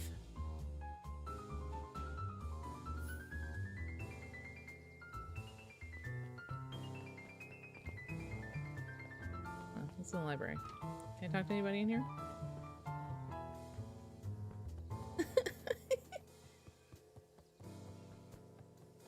You know, honestly, if Crooked wasn't it, I can't believe shit wasn't it either.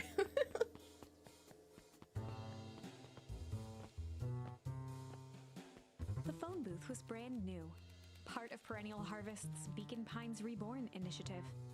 It didn't see much use. Here they are.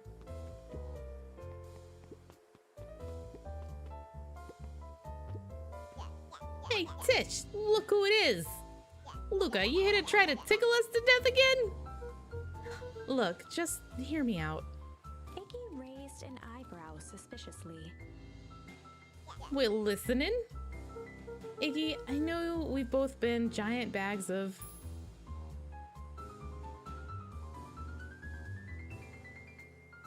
Well, you can say that again, Bird. Shitty choices indeed. Shit. To each other. Iggy gave a reluctant shrug. You're not wrong. But lately life has been kinda... strange. Strange, you know? Iggy considered the point. Things have been weird around here. Thanks, Bird. So, I'm offering a truce and asking for your help. What do you say we... break our hostilities, at least for now? We do like breaking things, even if a truce means less breaking things. What if I told you there was a way to have a truce and break stuff? Go on. I need you to cause a distraction so I can sneak into Perennial Harvest HQ. A wild-eyed grin spread across Iggy's face. Oh, Iggy likes this plan. My, Luca Van Horn, I'm impressed. And after all this is done, maybe you and Tish can come hang out at the treehouse sometime. Oh my gosh. Iggy glanced over to Tish, who nodded in agreement. Fine. But not because we want to see your crappy treehouse. We just like to cause chaos. With a quick nod, Luca was He off. does, though. He does want to see the treehouse. I'm so glad we get to have the option of not, you know, deforming this child. Did you hear that, Tish? Iggy gazed up at Tish with a smile. He invited us to hang out at the A treehouse. single tear ran down Tish's cheek.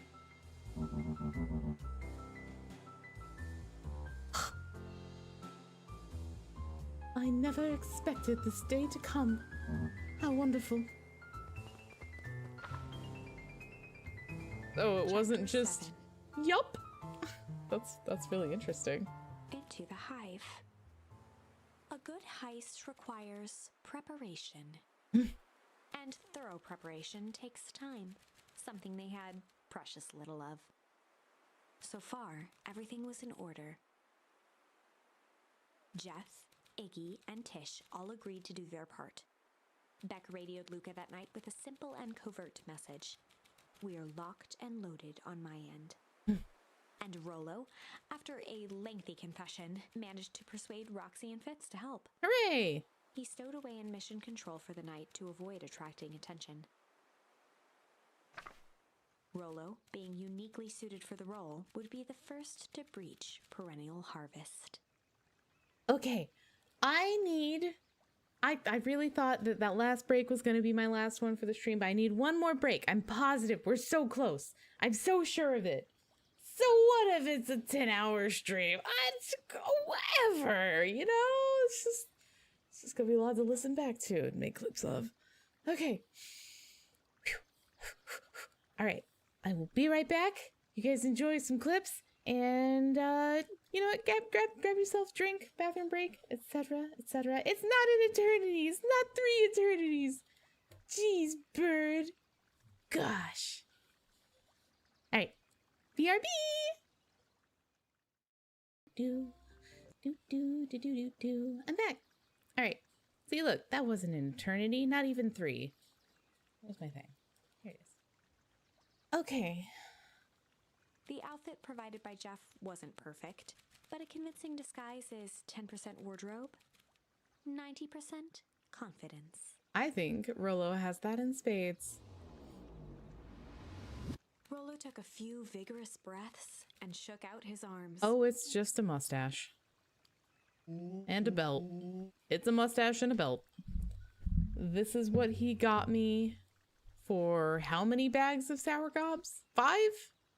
Not worth it. Not worth it, Jeff.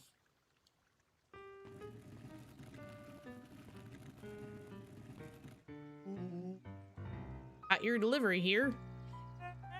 A delivery? I don't have anything in my notes about a delivery. One moment.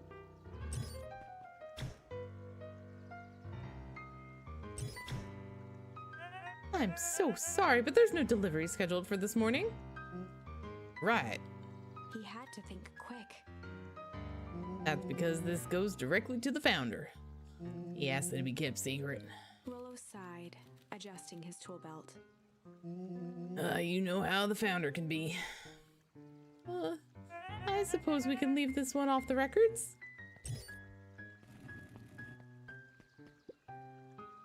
Our harvest awaits and such. With a stroke of his mustache, Rolo proceeded into the Perennial Harvest headquarters. Rolo, you winner. Our harvest awaits. Package here for the founder. Oh, I didn't hear anything about... Yeah, this is a need-to-know kind of thing. Oh, I'll just check. He stammered and flipped through the pages of his clipboard. This goes directly to the founder. I don't have time to fill you in.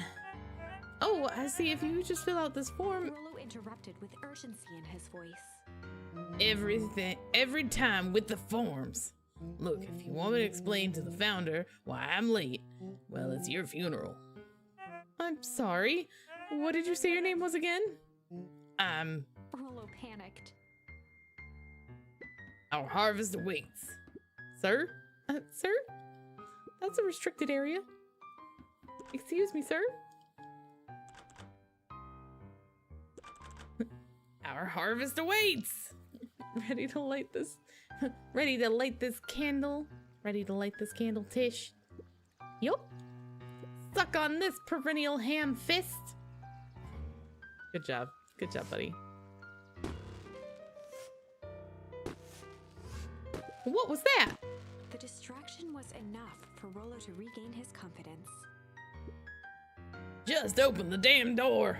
I've got a job to do. The clipboard fumbled around in a frenzy. I should check on that noise. Oh, come on. Just buzz me in already. Okay. Oh, thank goodness.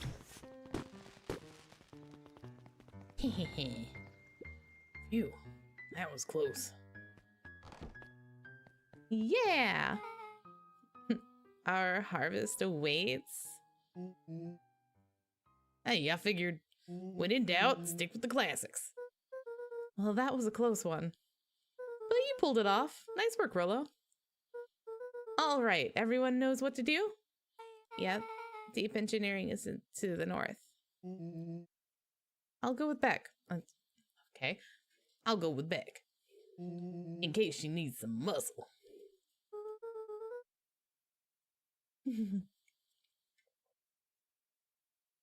I'll head east to the founder's office.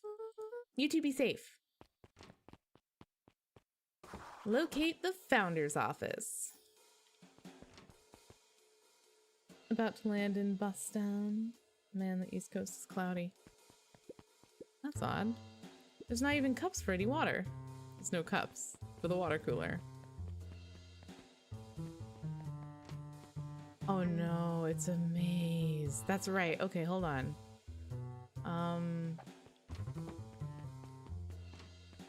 Oh shoot. Oh. Solomon? Solomon stopped in his tracks. Luca, what are you doing here? It's a long story. Are you okay?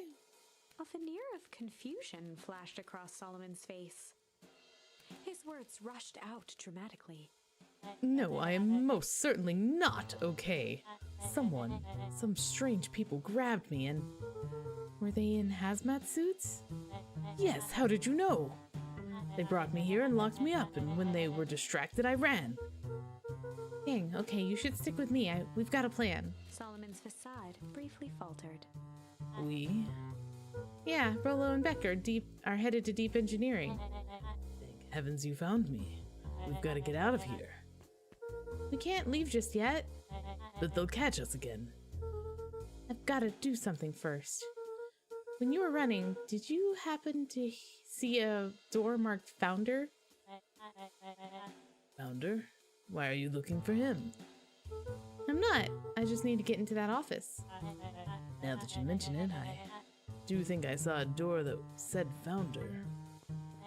It was just down this way. Luca happened to notice a plaque above the door. Office of the Founder. Knocking comes with consequence. Oh, here it is. Oh, it was literally above the door he was just trying to go into. That's so funny. I may have also gotten a snack.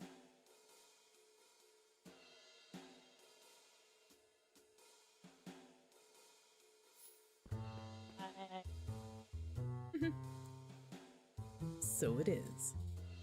It's pretty lucky that I ran into you, or else I might have missed it. Truly fortunate. Luca tried the handle. Locked. Solomon leaned forward to examine the mechanism. Regrettably, it seems to be some sort of electronic lock. Don't see how we could possibly defeat a lock like that. Luca smiled and looked at his watch. Let's just wait a minute.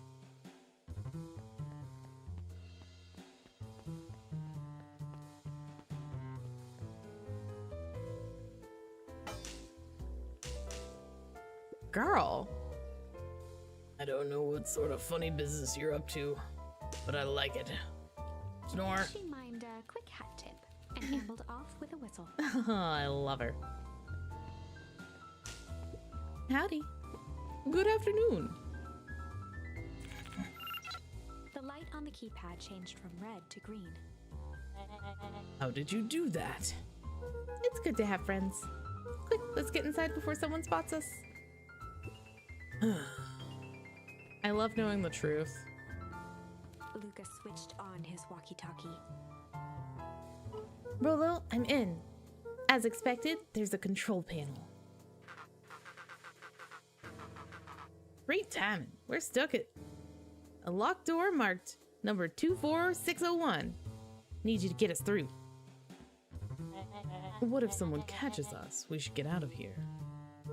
I'm not leaving my friend, Solomon. On the computer screen, a green cursor blinked in a password field. Surely you don't have a way to get around the password. Luca pecked out his best guess. Underground secrets. The screen Wow. blinked to life. That shouldn't work every Columns time. of green numbers glowed on a black background.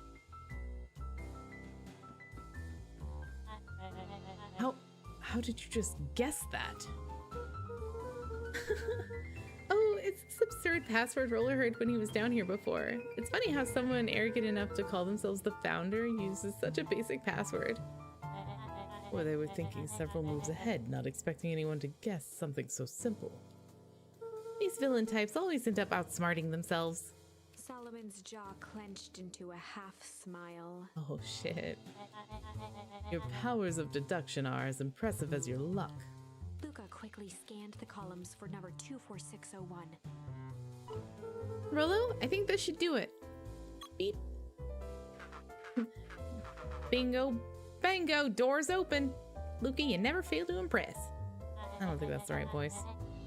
What is that slippery lout even doing down there? We have a friend whose mom is in trouble. We're here to get her out. I see. Okay, Luca, I think we're close. The next door is marked 13806. Once again, Luca scrutinized the numbers on the screen. In that moment of distraction, Solomon reached forward and pressed a large red button. Maybe this one opens the lock.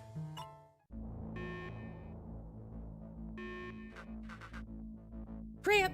We've got company! Luca, must go faster.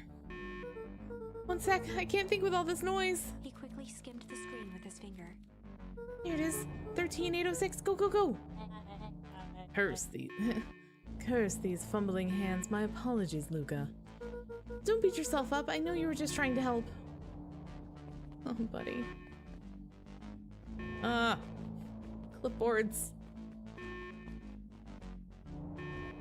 Oh, man. No water cups. Oh, man. No water cups. Hello. I was thirsty. Rolo, are you okay? Rolo, come in. Uh-oh. Mr. Kerr approached with a sneer and spoke into his walkie-talkie. You can turn off the alarms. They're trapped. With self-satisfaction, he called into the hallway.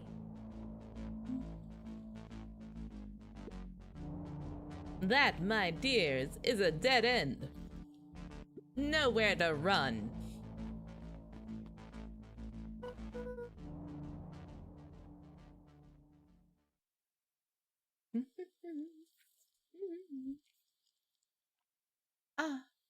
Food is amazing. Rolo, where are you? Are you okay?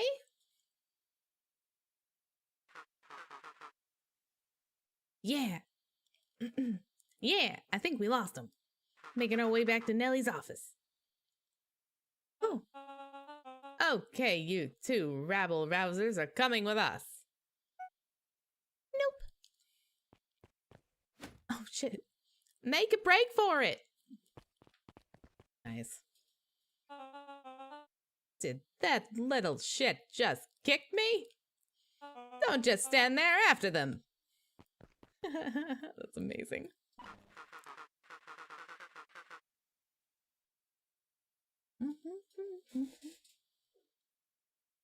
You know, when I'm not expecting her to talk, she talks. Still have no idea what this game is about. We're trying to save the town.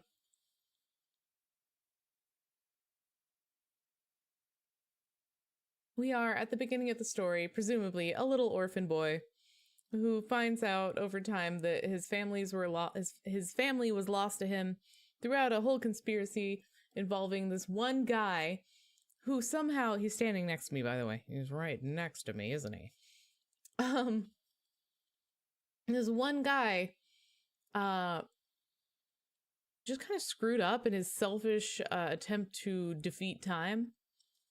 Just give more time. I get it. There's not enough hours in the day. I so get it, but I'm not going to go and somehow chemically alter myself into a child and then find a way to reverse that into but a young man. I don't know actually how he's a child and then becomes a grown-ass adult. Does he go back? Is that what happens? They reversed his age and then they had to go back to, like, he wanted to speed it up because it wasn't growing fast enough. I don't know. I really don't know. Okay, I think it worked. Roxy and Fitz have them on a wild goose chase. I am having trouble following what just happened. Like I said, it's good to have friends. Rolo, how long do you think Roxy can distract them? How long can Roxy keep someone so pissed off they can't see straight? Let's just say we've got time. Entering Nellie's office now. Mom. Oh, honey, what did you do to your hair? I thought you'd be happy I finally used the Young Chemist Labs kit. You sure have a knack for making me incredibly proud in the most frustrating ways. Oh my god, I love it. We need to get you out of here. We? Who is your adult friend? Oh, I'm not an adult. Ever heard of a growth spurt? I had more of a growth spew. Gross. No, that's not possible. Nellie leaned over to examine his teeth. Substantial banding on the enamel of the molars, consistent with Tempest liquamine exposure. Is that what you call the gunk they forced me to drink? You drank it?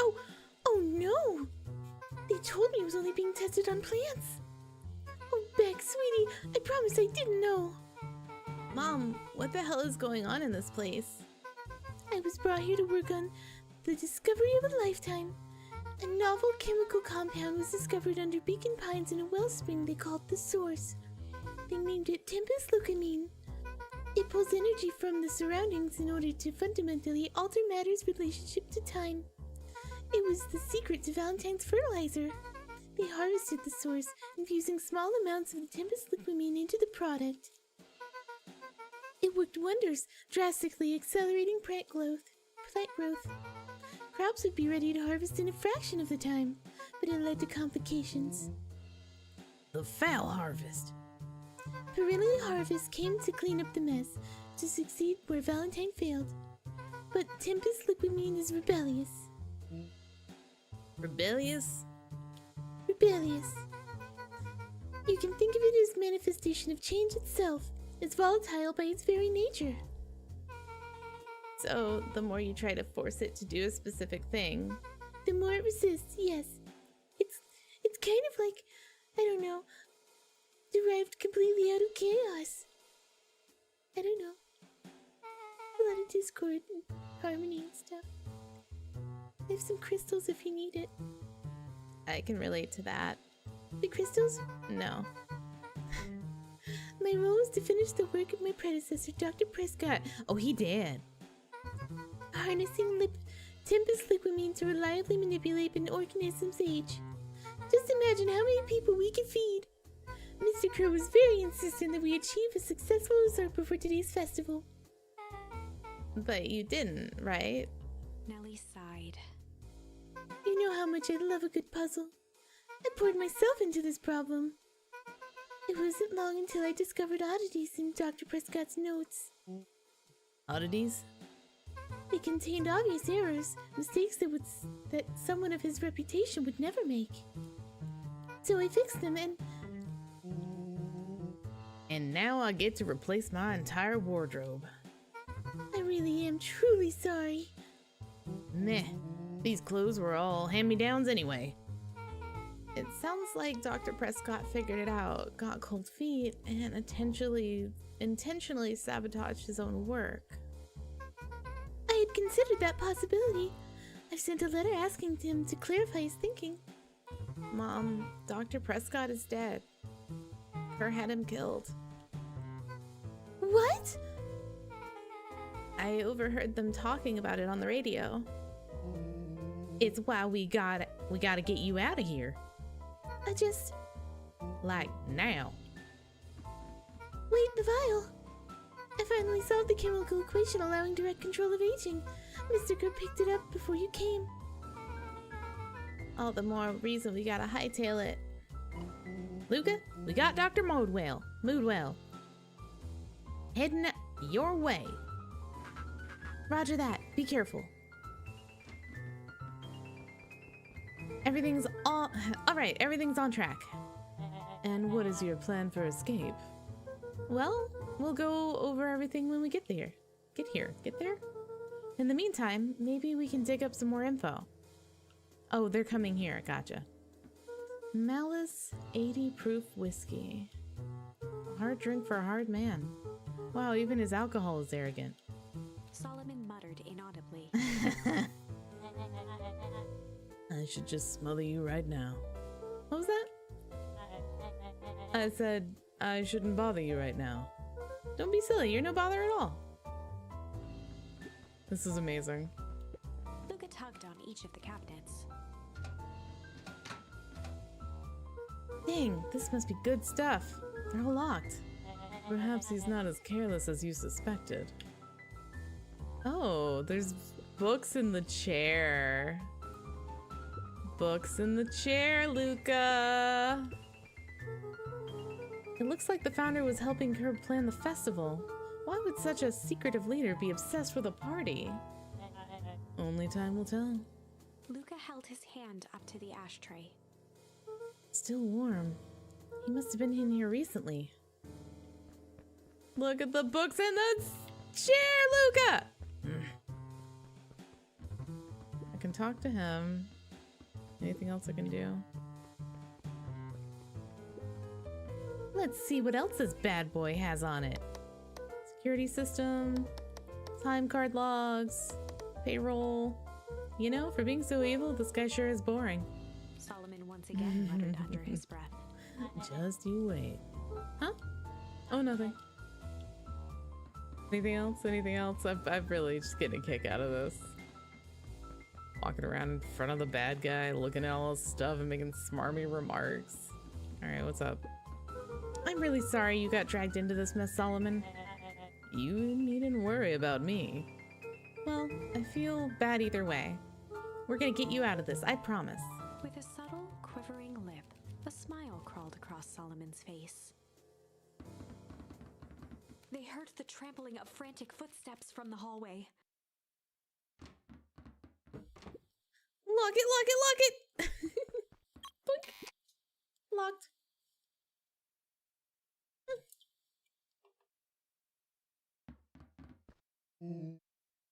That was close. When we left Nellie's office, it was swarming with clipboards. We barely got away. Did they follow you? Yeah. Rolo. Before we start tossing around blame, it's impossible. Is it possible someone ordered a pizza? I love him so much. We'd love to hear your thoughts. Definitely not pizza. What now?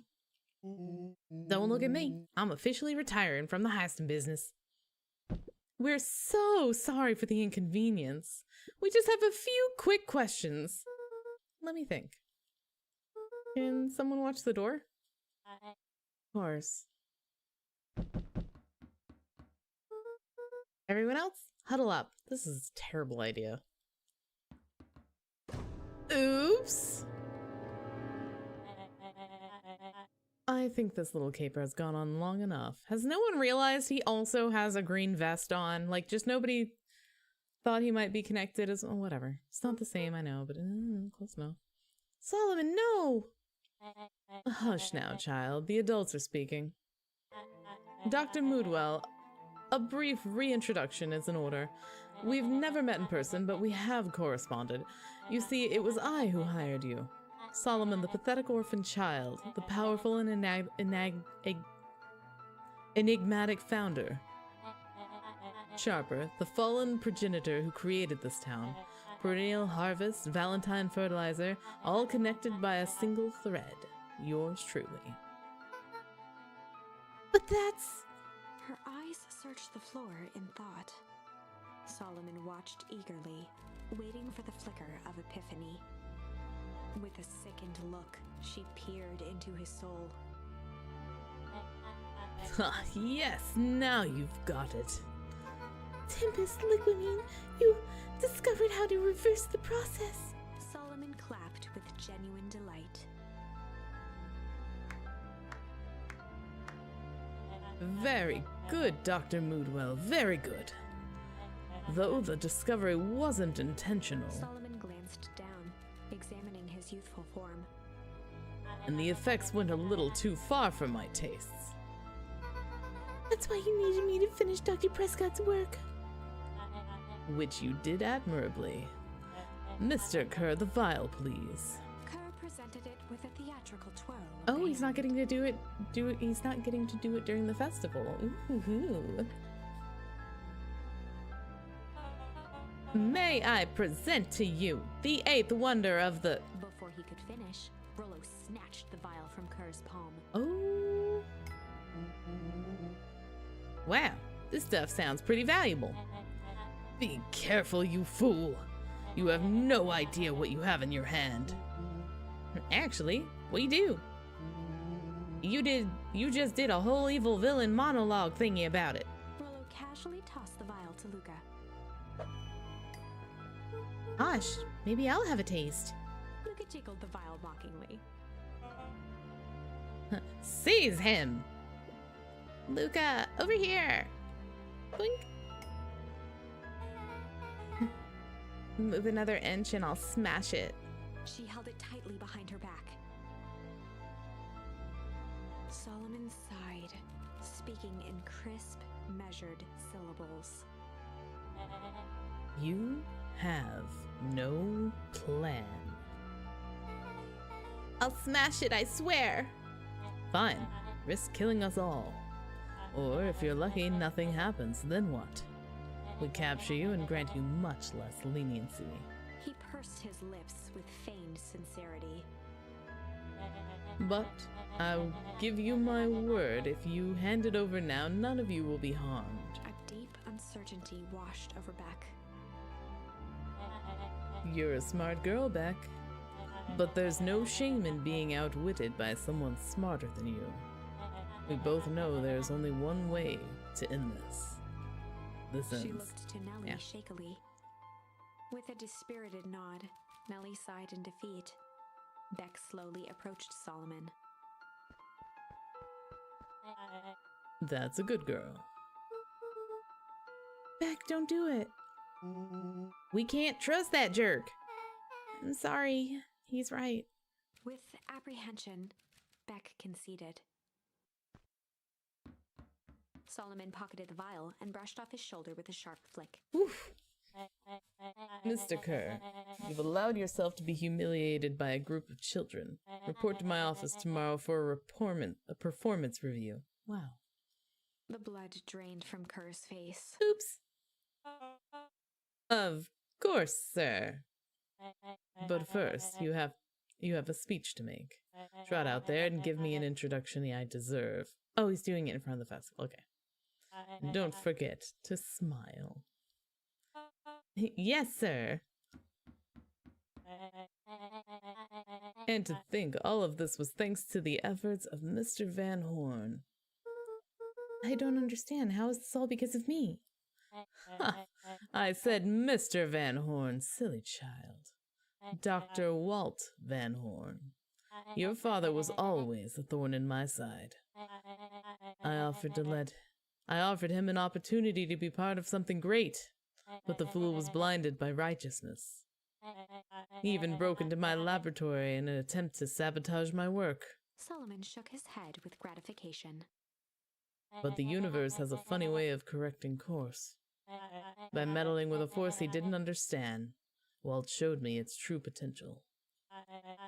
As fate would have it, Luca, your father's dying act was to grant me eternal life. A muffled applause resonated faintly through the walls. Well, that's my cue. After the festivities and my subsequent ascension, I will return to deal with you all. Until then, I suggest you use this time to reflect on the magnitude of your failure. You three keep post outside the door.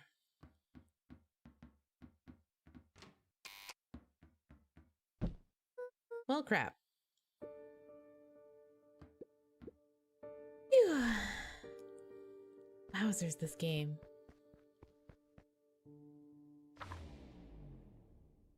Hey, our tree's looking pretty fun. Okay.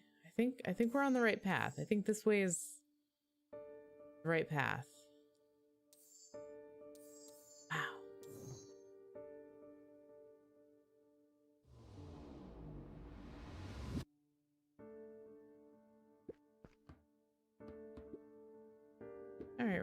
you have to say? Can't believe Vex sold us out like that. I'm not sure she had any other choice. So what now? What's the plan? I don't have one. Of course you do. You always have a plan. Rolo, You just need some time. Rolo, it's over. We lost.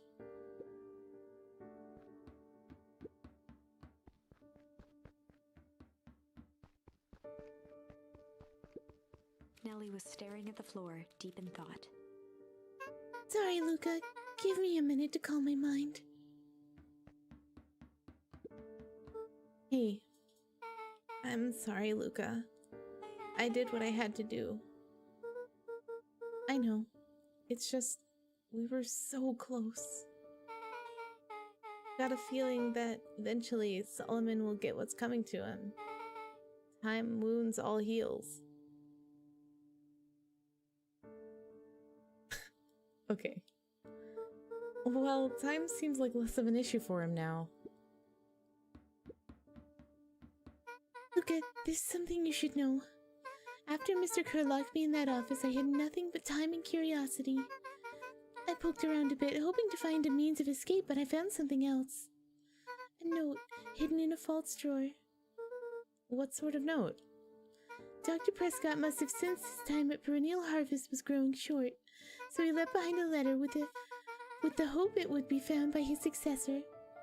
It was a confession of sorts. He left it for me, but its contents... Luca, I think they were meant for you. Why? What did it say? It was about an incident with your mother.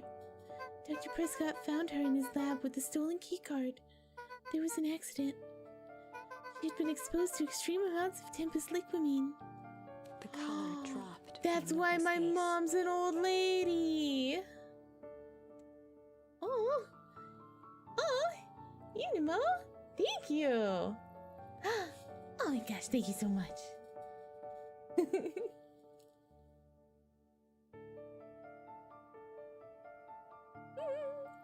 Okay. She survived. Dr. Prescott decided to help her recover. He no longer trusted Perennial Harvest, so he kept her whereabouts a secret. Over time, your mother led him to reconsider the purpose of scientific discovery. Oh my gosh, thank you so much for the follow on both. I appreciate it.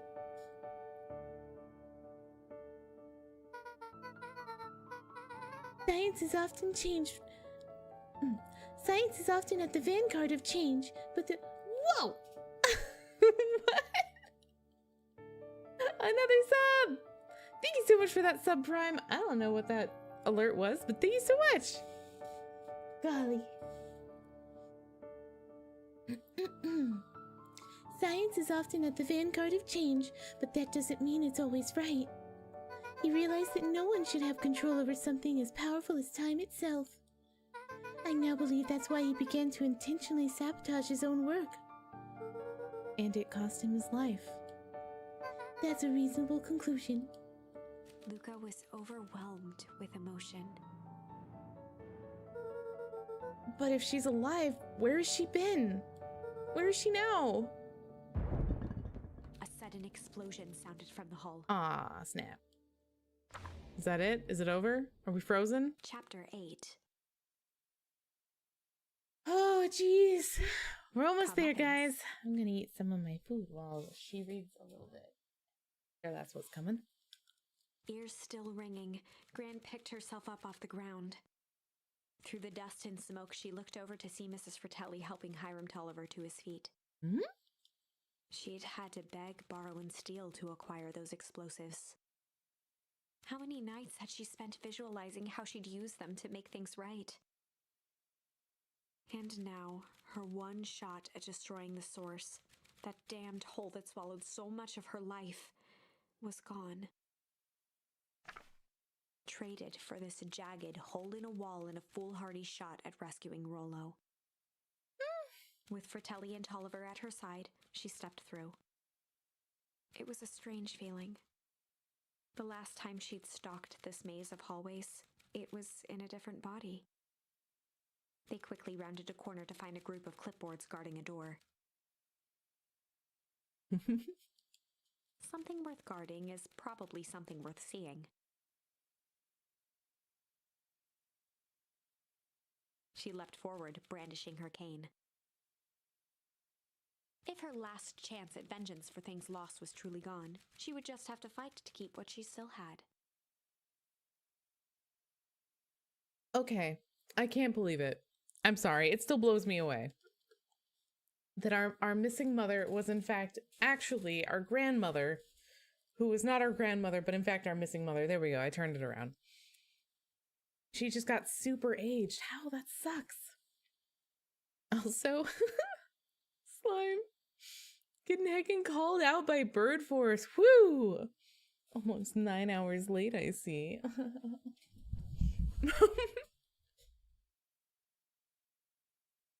Okay. The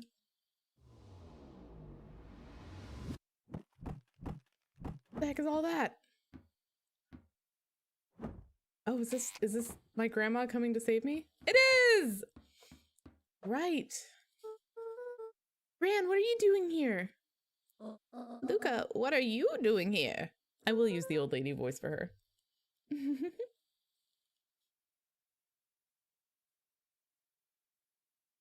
We're here to save Nellie. We're here to save Rolo. Oh my god. Hey, Mrs. Lucas Gran. That's awful nice of you, but I'm fine. Oh no, what did they? Gran, there's no time to explain. We have to go now. Come on, everyone.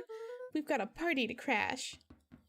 They made their way out from deep within Perennial Harvest, just as Solomon finished up his speech. Thankfully, we can dispense with the formalities from here on out. Solomon pulled a glass vial from his pocket. We've got to stop him. In one smooth motion, he downed its contents. A triumphant smile grew across Solomon's lips. No! Well, I guess that's it. We lost. I wouldn't be so sure about that. Oh, Sniz, did she put something in it? Oh, oh, oh, no, Beck. Oh, you little stinker, what did you do? Remember when I had the vial behind my back? I sure heckin' do, Beck.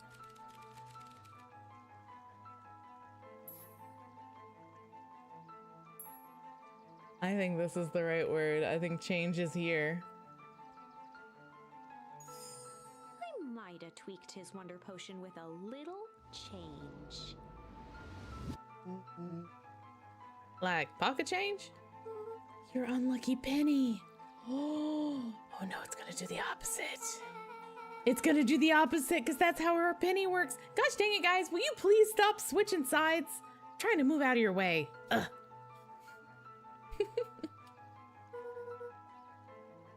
What's that gonna do?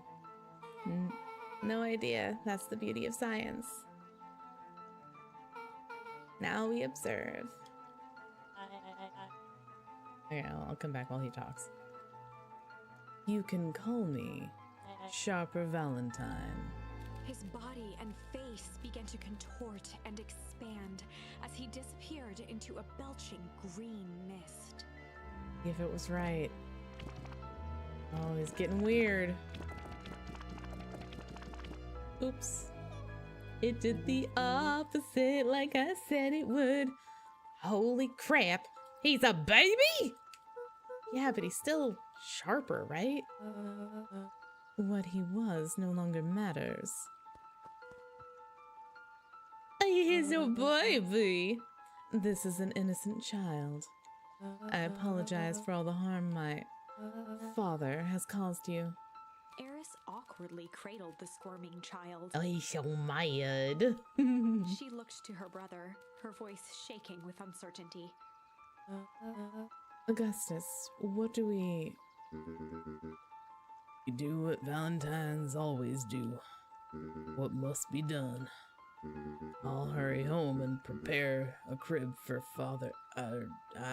young Sharper. That would be a great help, thank you. She looked back down at the infant with equal parts kindness and terror in her eyes. With a shake of her head, Eris addressed the crowd with a stern scowl. Ow. Okay, everyone, the show is over. You may leave now. Epilogue. I think I did it! Am I done?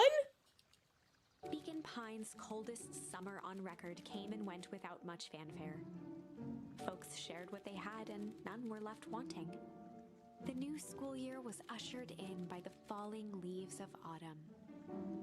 After everything Luca, Rollo, and Beck had been through, middle school was bearable. The chill of winter didn't seem to bother people much. They kindled a hope for a better future in their hearts. How did we fix Rollo, though? When spring arrived, farmers planted their crops with a sense of joy and optimism. Did he drink that penny, too? Is there, like, a penny in that baby? Thinking about it. And as the dawn of the first day of summer came again, its light slowly spread through the shallow valley. It crept over the town square, across the river, past the neglected welcome sign, and came to rest on a young boy sleeping at dawn. His mind at peace, knowing he is here for a reason.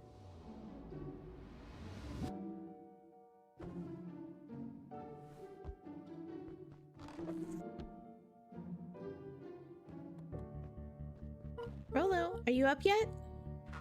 Roger that. It's a beautiful day at Mission Control. You gonna swing by? Be there in a minute. Check in with Rollo at the treehouse.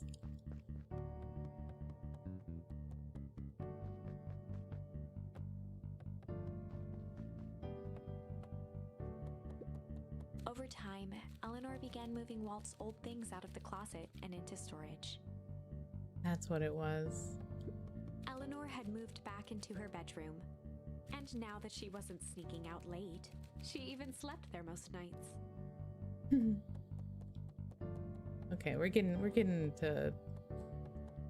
Alright. The answer was to make him into a baby. Who knew?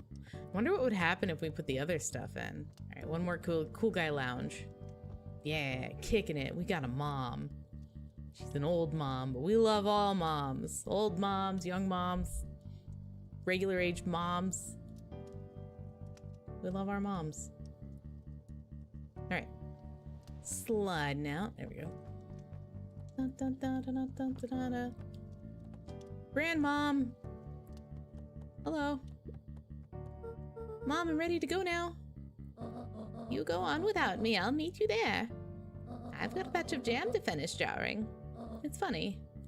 I only started making jam as a way to send messages without anyone noticing. But now I enjoy it. Cutie. Does this still work? Okay. Can I go in the garden? I can open the fridge. Ha ha ha! Look. Garden. I can't interact with this flower, but I thought I could. Whee! I'll close that. Alright. Let's go to the treehouse, talk to Dad. Dun, dun, dun. Choo. Oh, the headstone's not here anymore. I mean, even if it was a fake headstone, I feel like maybe he wants to be with his tree. I don't know, guys. I'm just thinking. Maybe we'll let him be with his tree. Hehehe. This game is so cute. Hi. I hear you and Rollo have big plans for that little treehouse. Yeah, it started getting crowded after we wrote the max capacity of 1 Rollo and 1 Luca rule. So we decided to expand. But at least we've got some help with that. How's the internship at Nellie and Ilona's shop going? It's been great. I'm hoping it helps me get into the School of Agriculture up at the state. Also, Nellie said she'd write a letter of recommendation, which would be huge. I just can't help but worry about leaving Rollo. He's grown up so fast, but he's still my little brother. Yeah, he had a heck of a growth spurt. I don't just mean grown literally. This morning he was up and finished his chores before I even had breakfast. Well, that some of that might be his excitement about the treehouse renovations. Don't tell him I said this, because it'll go to his head, and I'm really proud of that little punk. I'm sure he feels the same way, but he's just too dang proud to tell you. I know. Aww. Oh. Boink.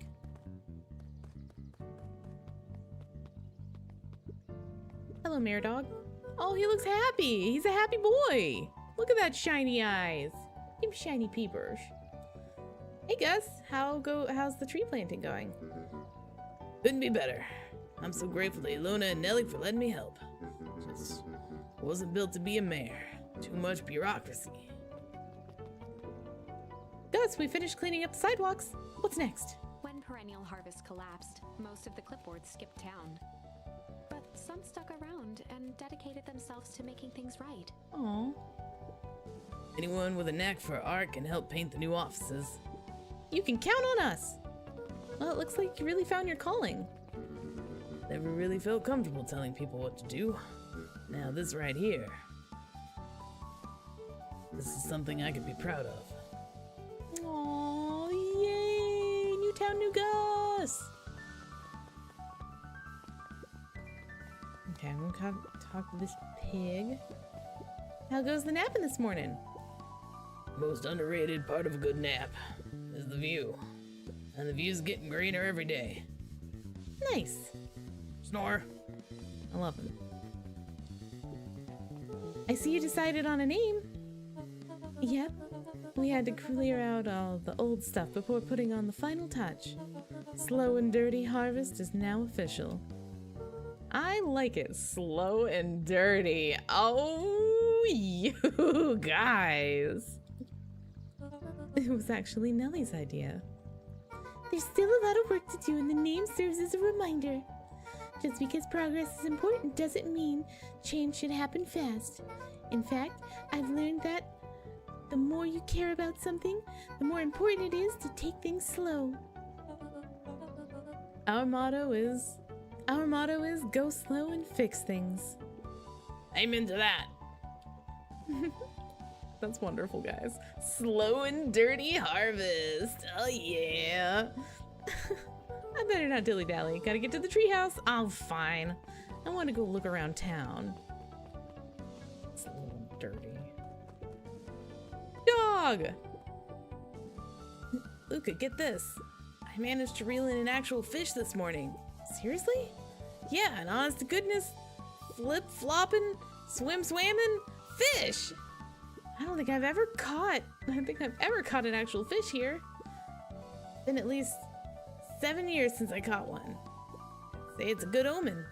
What'd you do with the fish? Oh, I released it back into the pond. I'm hoping to catch it again tomorrow. Oh my god! 10 hours! I'm almost done! A little higher. Yep. A little lower. Yep. Little higher. Yep. I'm telling you. Hold on. I'm telling you. The angle isn't the issue. We need more power to the radio. Luca, there you are. I'm having a hard time with his voice again. Darn it, Rolo. Just when I got your voice down, you stopped talking to me as much. Would you tell him it's not the angle? Hey, I'm not in charge of the antenna redesign. Fine, Iggy, just don't do anything drastic till we get back. Who, me? Tish, you're in charge while I'm gone. Yep. Look at him up there. They'll be fine, right? It'll be fine. If we really want Mission Control to turn into something bigger and better, we have to loosen our grip a bit. You're right. Lead the way. And we're back at her house. Good, I get to go. Oh, hold on. One last more cool guy lean. One more cool guy lean for us. Yeah. Look at that, the little trees there. Oh, I'm jazzed. They're making it nice. Oh, they're making it pretty. I see you stayed. Young Mr. Van Horn. How's little Solomon or Sharper doing? Young Sharper seems to enjoy nature more than I, so we do a lot of strolling these days. Has he, attempted to crawl out of his crib and plot world domination? Yeah. Thankfully, no.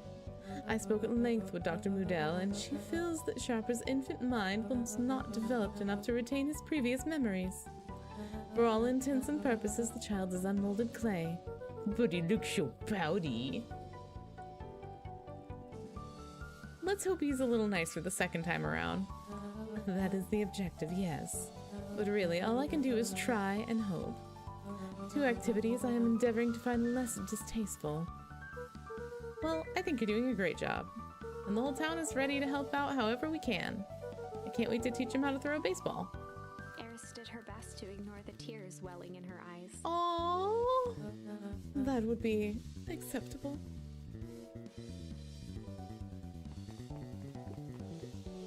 What's today's news that needs knowing? I'll give you tomorrow's headline today.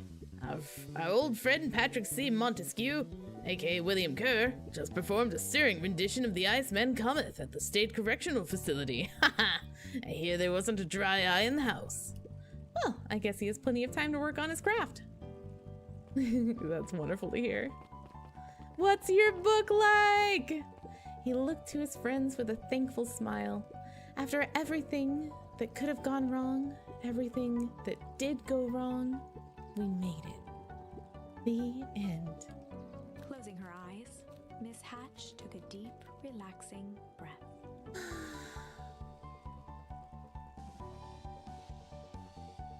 Oh, hello, Luca. How are you? Really good, actually. That's wonderful. Did I miss anything?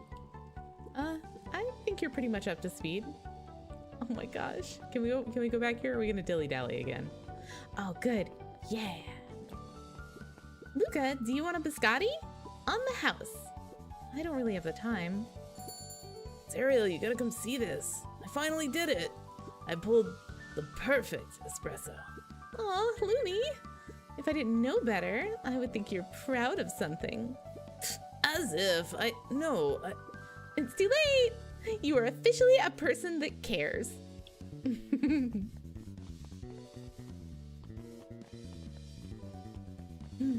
Oh, I gotta go back to Mom's diner. Yeah. Dawn, you're awake. Dawn, I'm glad you swung by. More follow-up questions for your story? Nope, I got everything I need. Thanks again for that. I sent a draft of the story to the reporter in Capital City, and they offered me an internship. Of course they did. You're an amazing reporter. I don't know about all that. A story about a phony corporation that picked up an entire town of people and moved them to cover up a massive illegal mine shaft full of incredibly hazardous materials? Sort of writes itself if you think about it. Just don't forget us when you become a fancy big city reporter. Capital City isn't that far away. I'm gonna have to come back from time to time to check in and see what sort of new trouble you've gotten yourself into. Sorry to disappoint, but my adventuring days are over. Ha! We both know that's not true. What makes you say that? Oh, the reporter's intuition. Oh my goodness. Yes. Luca squinted at the faded photo of him and his mom at the diner. Memories of that day came flooding back. I did want to do this. Oh, I can serve everyone now. We have to. Okay. Good afternoon, Mr. Tolliver. Achoo! Sorry, these allergies are killing me. Haven't been able to smell a thing all day. I almost sold Miss Hatch a gallon of spoiled milk this morning. Got anything to help clear out these darn sinuses? Whatever it takes, I just won't be able to smell again. I mean, I have some ideas, but I don't know if you'll like it. Oh, there's a lot of choices now. Okay, incendiary, fish, burger, chicken. Okay, I'm thinking not a stinky fish. Incendiary, burnt, maybe? Spicy.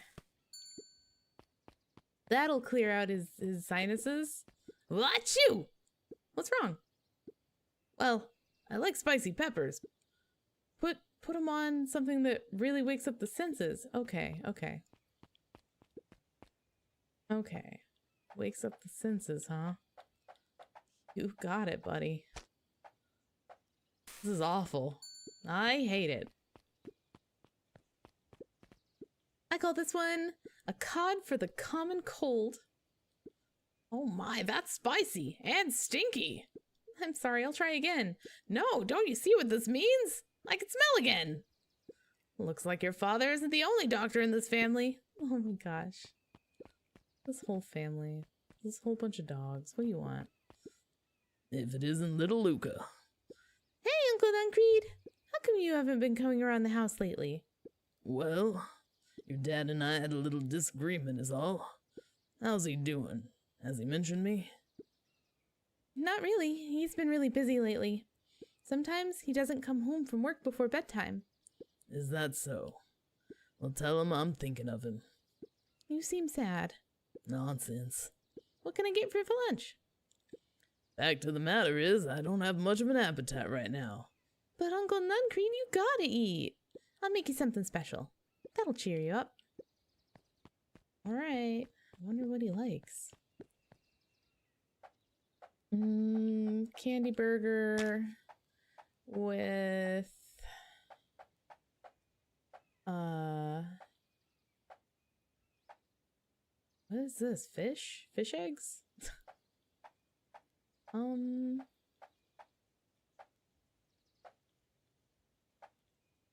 Yeah.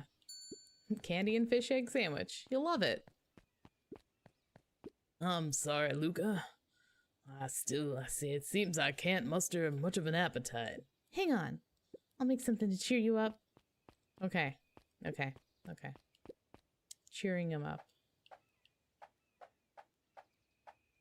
A lot. Bacon. It's a big tall one with bacon. What about that? I'm sorry, Luca. It seems I still can't muster much of it. I'm gonna make some better. What the heck do I make this guy?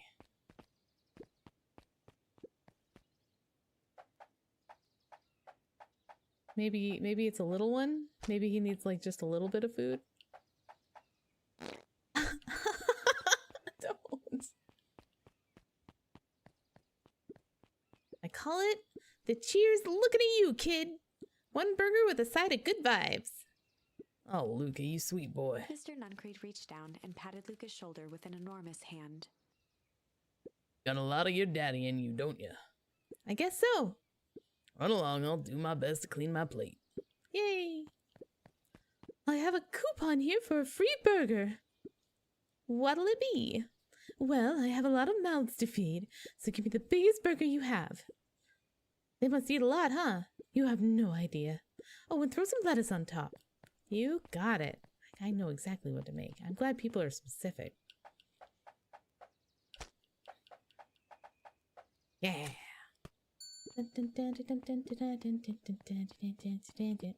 I call it the too much is never enough. This should keep them at bay. Thank you. Ravenous, carnivorous bunny children. Oh my goodness.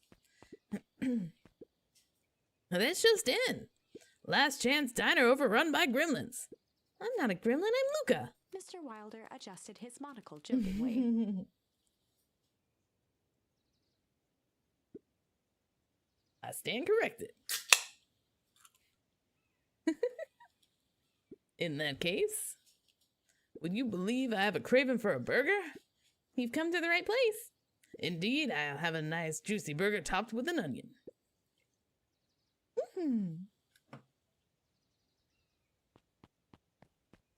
You got it, sir.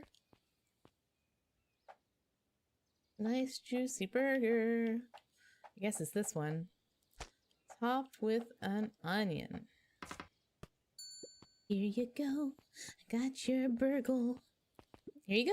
I call it The Wilder. You know I love a good byline. Many thanks. Sure. Listen well, child. I'm only going to say this once. I require a well-done burger. Got it. When I say well done, I mean it. Well done, no problem. I fear you aren't grasping my request. I want the burger charred beyond recognition. I want it bitter and black like my life. One burnt burger coming up. And top it with the most expensive thing you have. Ah, that's what the fish eggs are for. Got it. Ahem. One charred puck and fish eggs. May I present the row, row, row, you're burnt. I can hardly believe it. You've done well. Mrs. Fratelli had caviar stashed back there? The woman is full of surprises. Very good. This will suffice. Yay! And now Miss Hatch. Hey, Miss Hatch, what can I get you? Oh, I'm not terribly hungry. Something snack-sized if you could. Ah, she's who the little burger is for. I get it. A little burgle for a little lady. What goes on a little burgle? What have I not used? I've used everything, I think. Can I skip? Can I? Alright. Here you go. You get a happy one, too. I call it the novella. Lovely. Ma, I served everyone. Alrighty, it looks like we've got everything we need. Let's get to feeding these folks. Oh, I already fed everyone. You made all the food yourself? What on earth did you put on the burgers? I just used what was lying around. Oh dear, that can't be good. Thanks again, Luca. Best burger I ever ate. Surprisingly competent. Everyone seems happy. You really are a remarkable boy, aren't you? Satisfy all customers in the cooking minigame. I did it. That feels nice. That was nice. I wanted to do that one, like, specifically. Can I talk to this guy? I don't think I can talk to that guy. All right, what's up? What's that bag? Mrs. Fratelli glowed with a carefree smile. Is that your suitcase?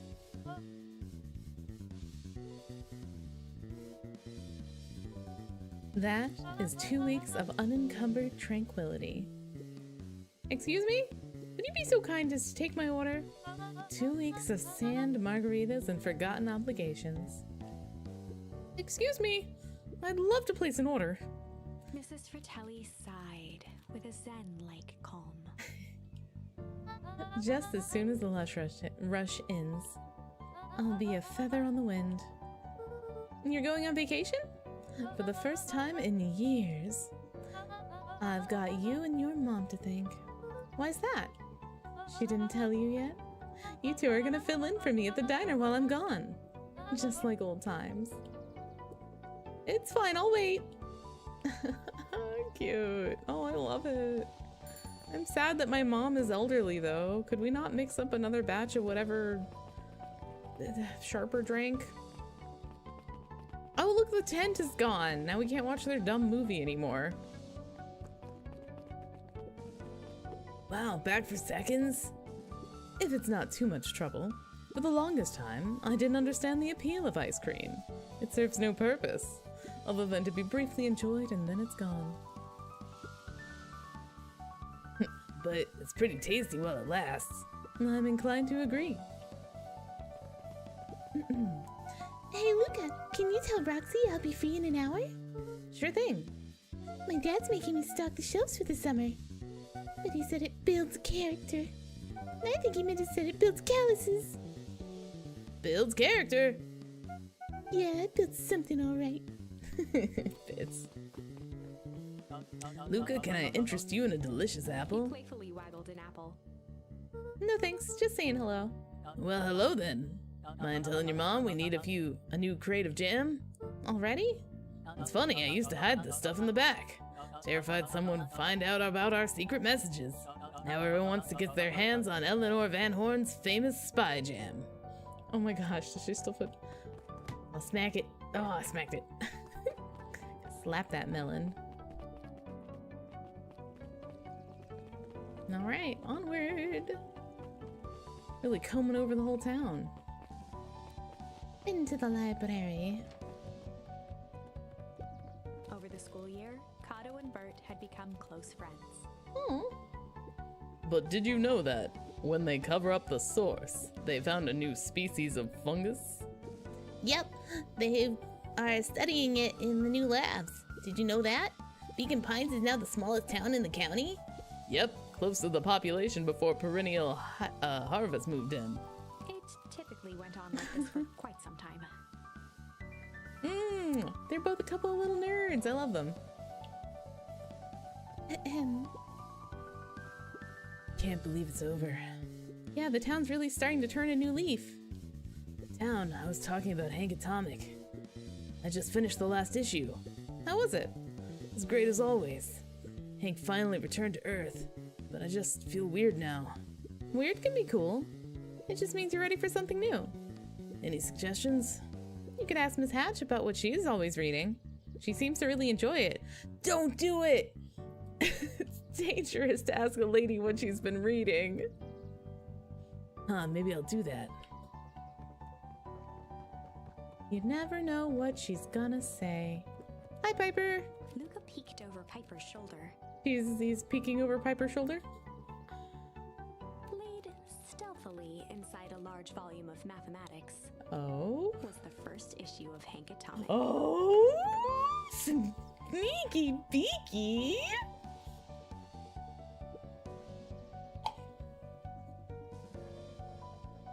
Piper, are you reading Hank Atomic? Do you mind not telling anyone? I've kind of got a reputation to uphold. Oh, it's nothing to be ashamed of. Just about every kid in town reads Hank Atomic. Honestly, I'm excited for you. What I'd give to start over fresh.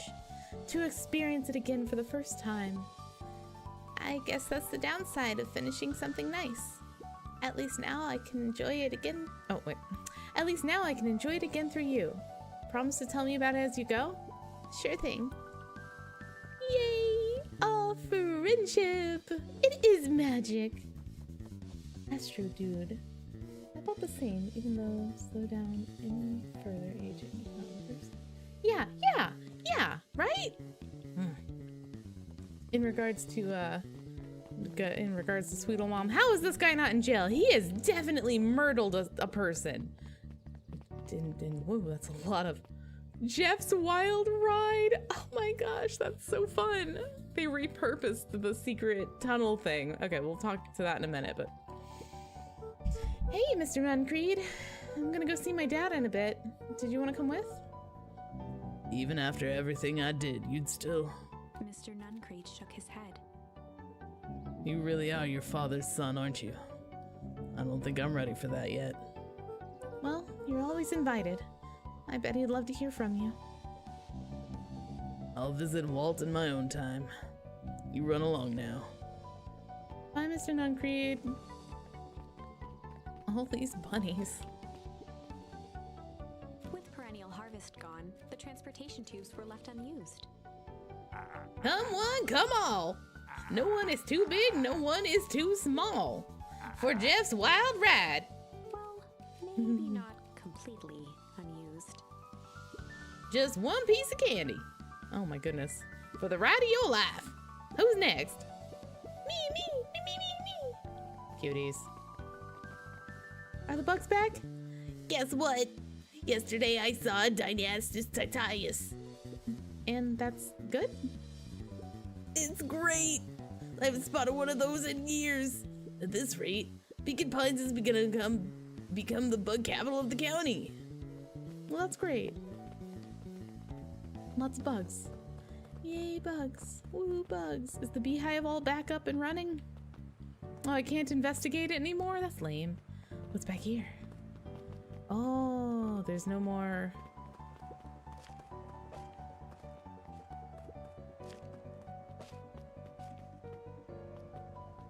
Whee! What's this way? Yeah, there's no goo anywhere to poison children with. All right, cool. Let's keep on going. We're almost there. Oh, there she is. Hold on, can I? The Valentine Mansion loomed over every other building in town, both figuratively and literally. Oh, I just must not have interacted with that yet. Okay. I have news I think you'll enjoy. This morning, I unpacked my last box. You're officially moved in? It's just a box. Let's not blow this out of proportion. It sounds an awful like putting down roots. I guess I decided this place is root-worthy. You're gonna be stuck with me for the foreseeable future. I do have to warn you, most years aren't going to be as interesting as this one. I think I'll manage. Ready? Before we go, there's a bit of a surprise. I want to know the surprise. Oh, look at that, a little tree. What is this tree? Oh!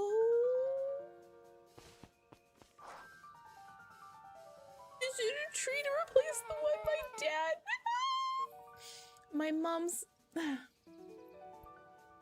My mom's prepared this tree especially for you.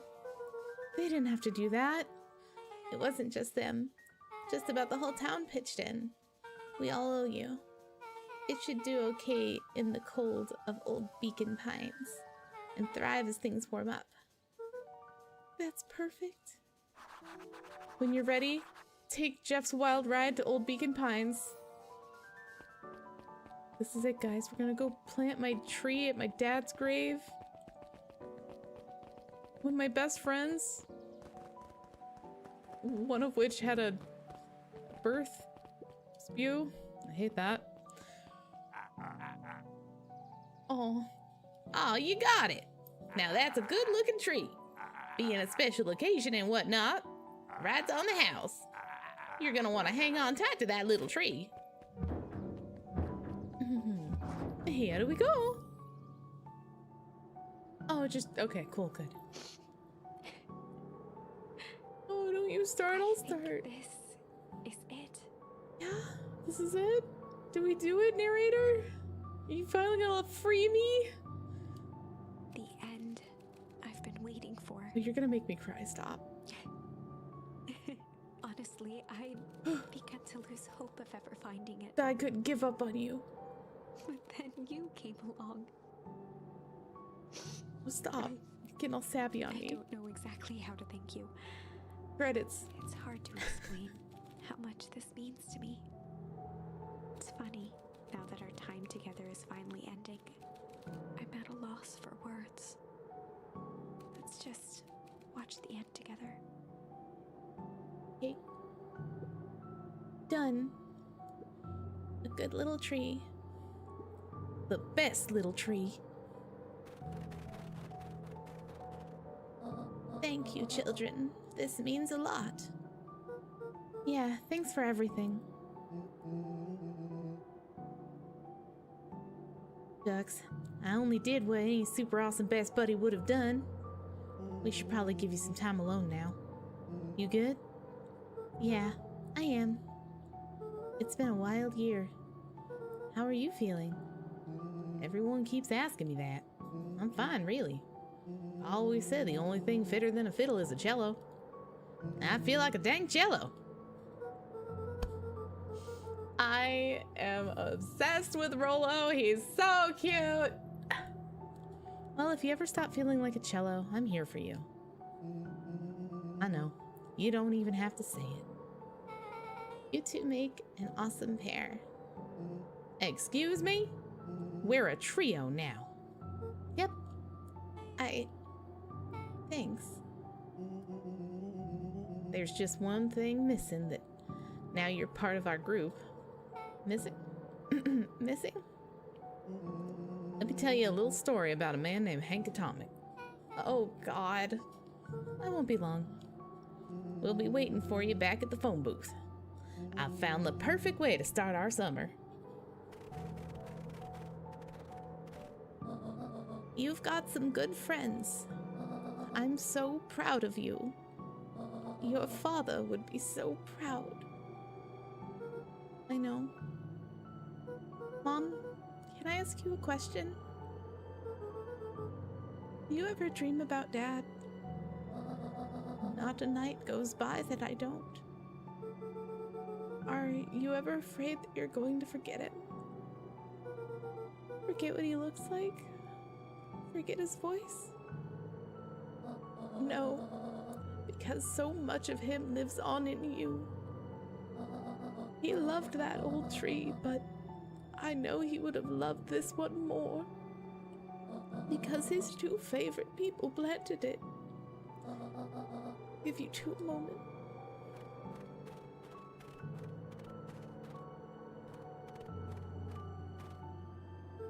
Dad, Dr. Moodwell says that over the next few years this place should warm up. So you won't have to be so cold for much longer. I think I finally understand why you left that night. There were things you believed in. Big things. Those beliefs were the things that made you, you. If you wouldn't have stood up to Sharper, stood up for what you believed in, you wouldn't have been the same person anymore. You had to go. That didn't mean you loved us any less.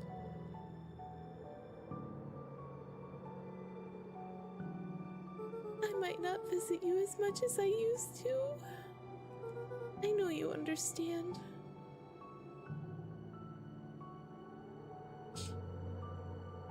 Oh heck, game, what the heck? This is bananas.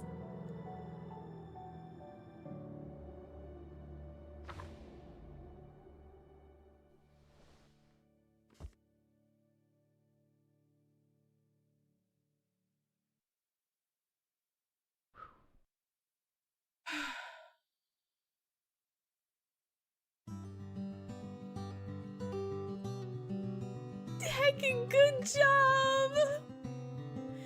Oh my gosh! That was amazing! The story writing, the character art, the whole thing! Oh wow, Matt Meyer! And Elise Harding. Oh wowzers. Brent Calhoun, Kirsten Mize, the voice of the storyteller, Kirsten Mize, everyone. Tim Garris, Kat Musgrove, the 3D book, I liked the book. Nika Limu, Brooke Candelora, Felicia Kisling. Gosh, thank you to everybody who worked on this game. What an adventure. What a wonderful time. What a story. Oh, what a story. That gameplay was so cool and unique. I've never played a game like that before. It really was a choose your own adventure, but like you pick up the pieces. I'm jamming out over here. Let me just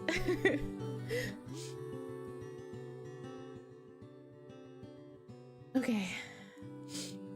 Just heckin' wow, everyone. Just wow. Gosh, backed on Kickstarter. They really went all out. I loved that game. That was so much fun. I honestly am sitting here like, can I get merch? Can I get Luca and Rolo merch, please? I'd like a plush. I want to squeeze them both. They're such cutie pies. Rolo literally just Roloing with all the punches was such a pleasure to watch. Seeing them have a fallout and then seeing them make it up to each other was awesome. And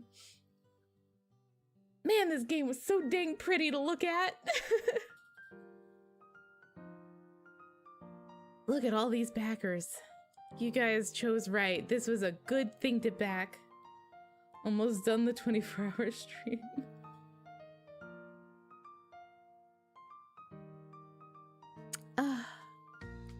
I don't know if I could have gone much more. I'm glad I pushed through. I'm glad it's done, but I definitely could have split this into 2 streams. Oh, my voice.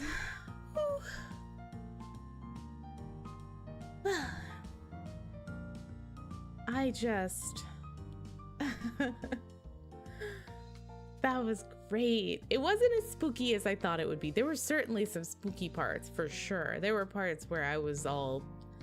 Like, oh man, the scene where we were getting investigating the warehouse in the very beginning was pretty creepy, honestly. The creep factor was notched up, but after all those things just kind of happened, and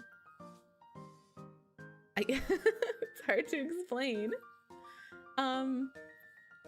Everything just kind of felt like a puzzle after that. It was like a whole mystery that the decisions I made had like very important meanings, but like if I didn't like the decision, I could go back and make a different one. It's fine. It's fine. You drop a guy down a well, it's fine. Doesn't matter. But it does matter because I wanted the ending of the story. I wanted the good ending. The one that the narrator wanted, you know? And the one that she'd be satisfied closing the book on. And we did it, guys. Because we got plenty of the ends. We certainly did, but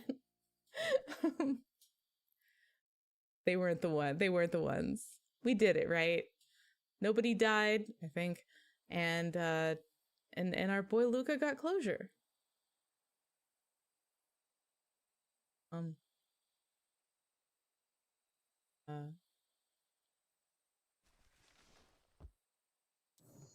Oh, I could just go back in, or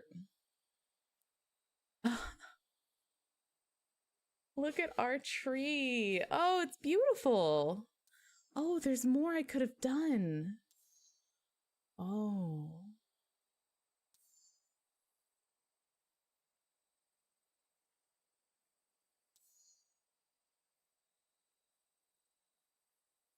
It's been almost 11 hours. I need to go. I need to 10 more hours. Well, I guess my manager says it.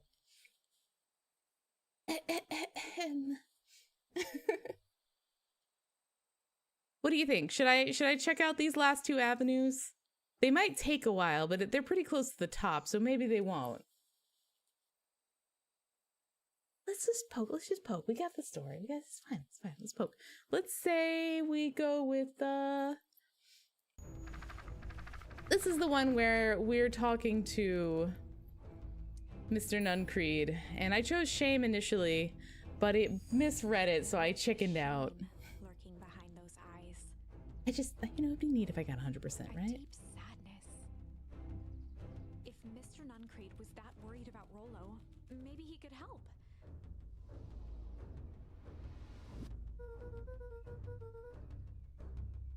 Yesterday, Rollo and I were messing around at the old Valentine warehouse. Mr. Nuncreed raised an eyebrow. Both of you? You were with Rollo when he went missing? Not exactly. I was hiding in the dumpster. The dumpster? What were you doing in there? At first, we were just looking around. Then someone in a strange yellow suit came and dumped something onto us. We both got scared and ran. That was the last I saw of him. You got scared by some garbage? Well, that's why you don't go skulking in someone's dumpster. But it wasn't garbage, I think. I think it was a body.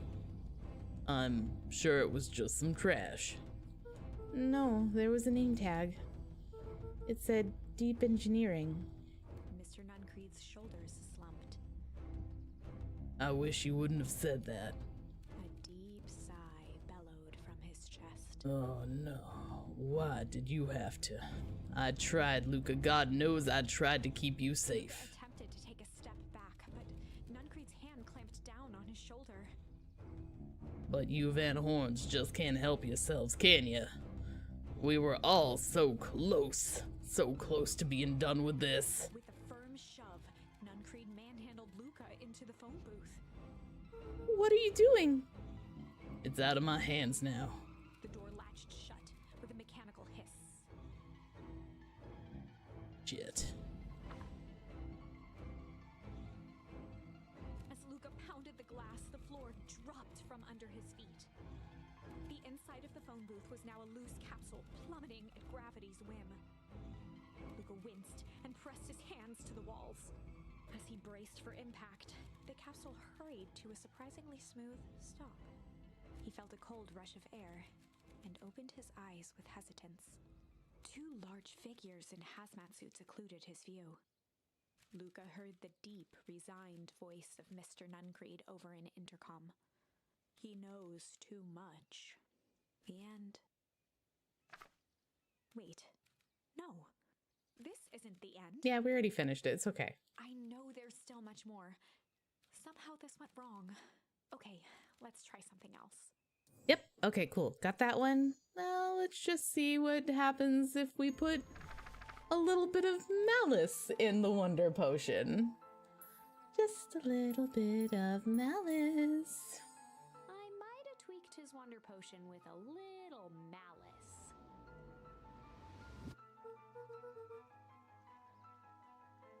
Oh, shit. Malice? The whiskey from his office? Yep. Dude had an unfinished glass on his desk. I figured his grow juice could use a little hair of the dog. You can call me Sharper Valentine.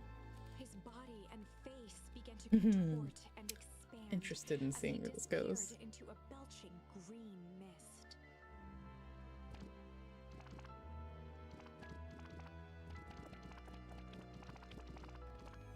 Oh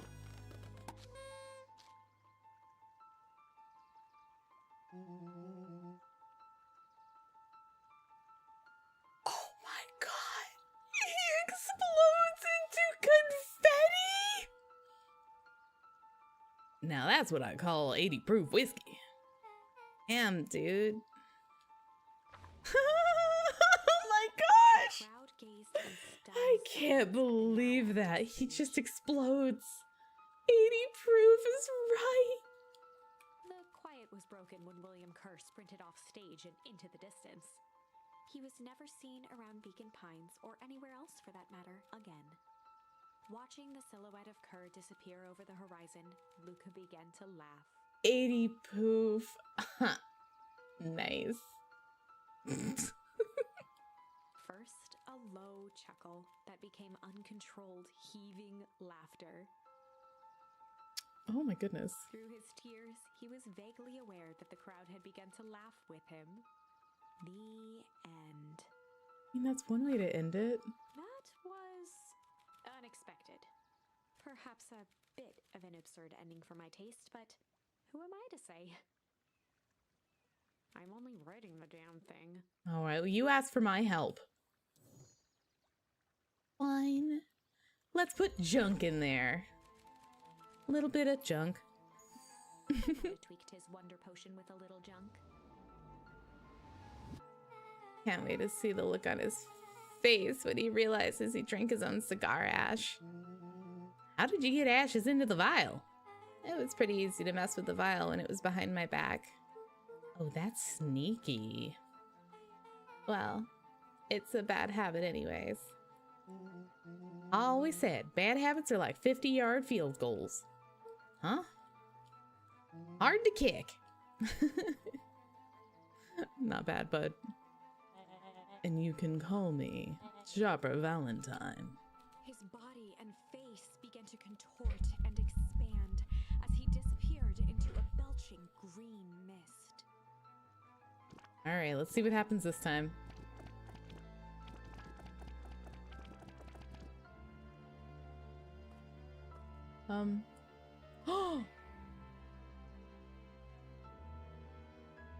All over her face. Well, that's one way to kick a bad habit. Yikes. All right, so the penny was the obvious one. Sharper Valentine wafted into the air. The crowd began to disperse, still numb from what they had just observed. He did got Thanos snapped. I don't feel good. I don't feel very good, Mr. Stark. Sharper Valentine was gone for good. Heck yeah, man. His end would be a new beginning for Beacon Pines. A new chance to let go of the things they had lost and grab hold of a new future. The end. Well, I'd be lying if I said that wasn't a bit gratifying. A bit. If that feels to you like a good note to end on, I won't stand in your way. Well, we already ended on a note, and I think I've done every option that I can do. Yeah. So yeah. I think... Where is it? I think that's where I'll call it. What a heckin' adventure, everybody! Oh, this was wonderful. Thank you all for joining me on this. I've gotta go make a cup of tea, and I don't even know what at this point. It's so late in the day. I streamed the whole day. Yeah, that was great. Tomorrow I'll be back in the morning playing some. It's called Death and Taxes, and it's like a Grim Reaper desk job game, and I like it. And I played it a little bit before, but I've never actually finished it. According to How Long to Beat, it should only take me about 4 to 6 hours, but I'm starting to wonder if that's going to be an accurate amount of time for me, because this took me longer than the suggested playtime. But yeah, if you guys like this, please feel free to like and subscribe on YouTube or give me a follow on Twitch. I also post on social media if you want to follow me there. I am Lunatic-tacular, just about everywhere. You can find me on Blue Sky and Twitter and Twitch and YouTube. Okay, I'm real beat. I'm gonna go to bed. Thanks everybody for hanging out. I hope to see you again tomorrow.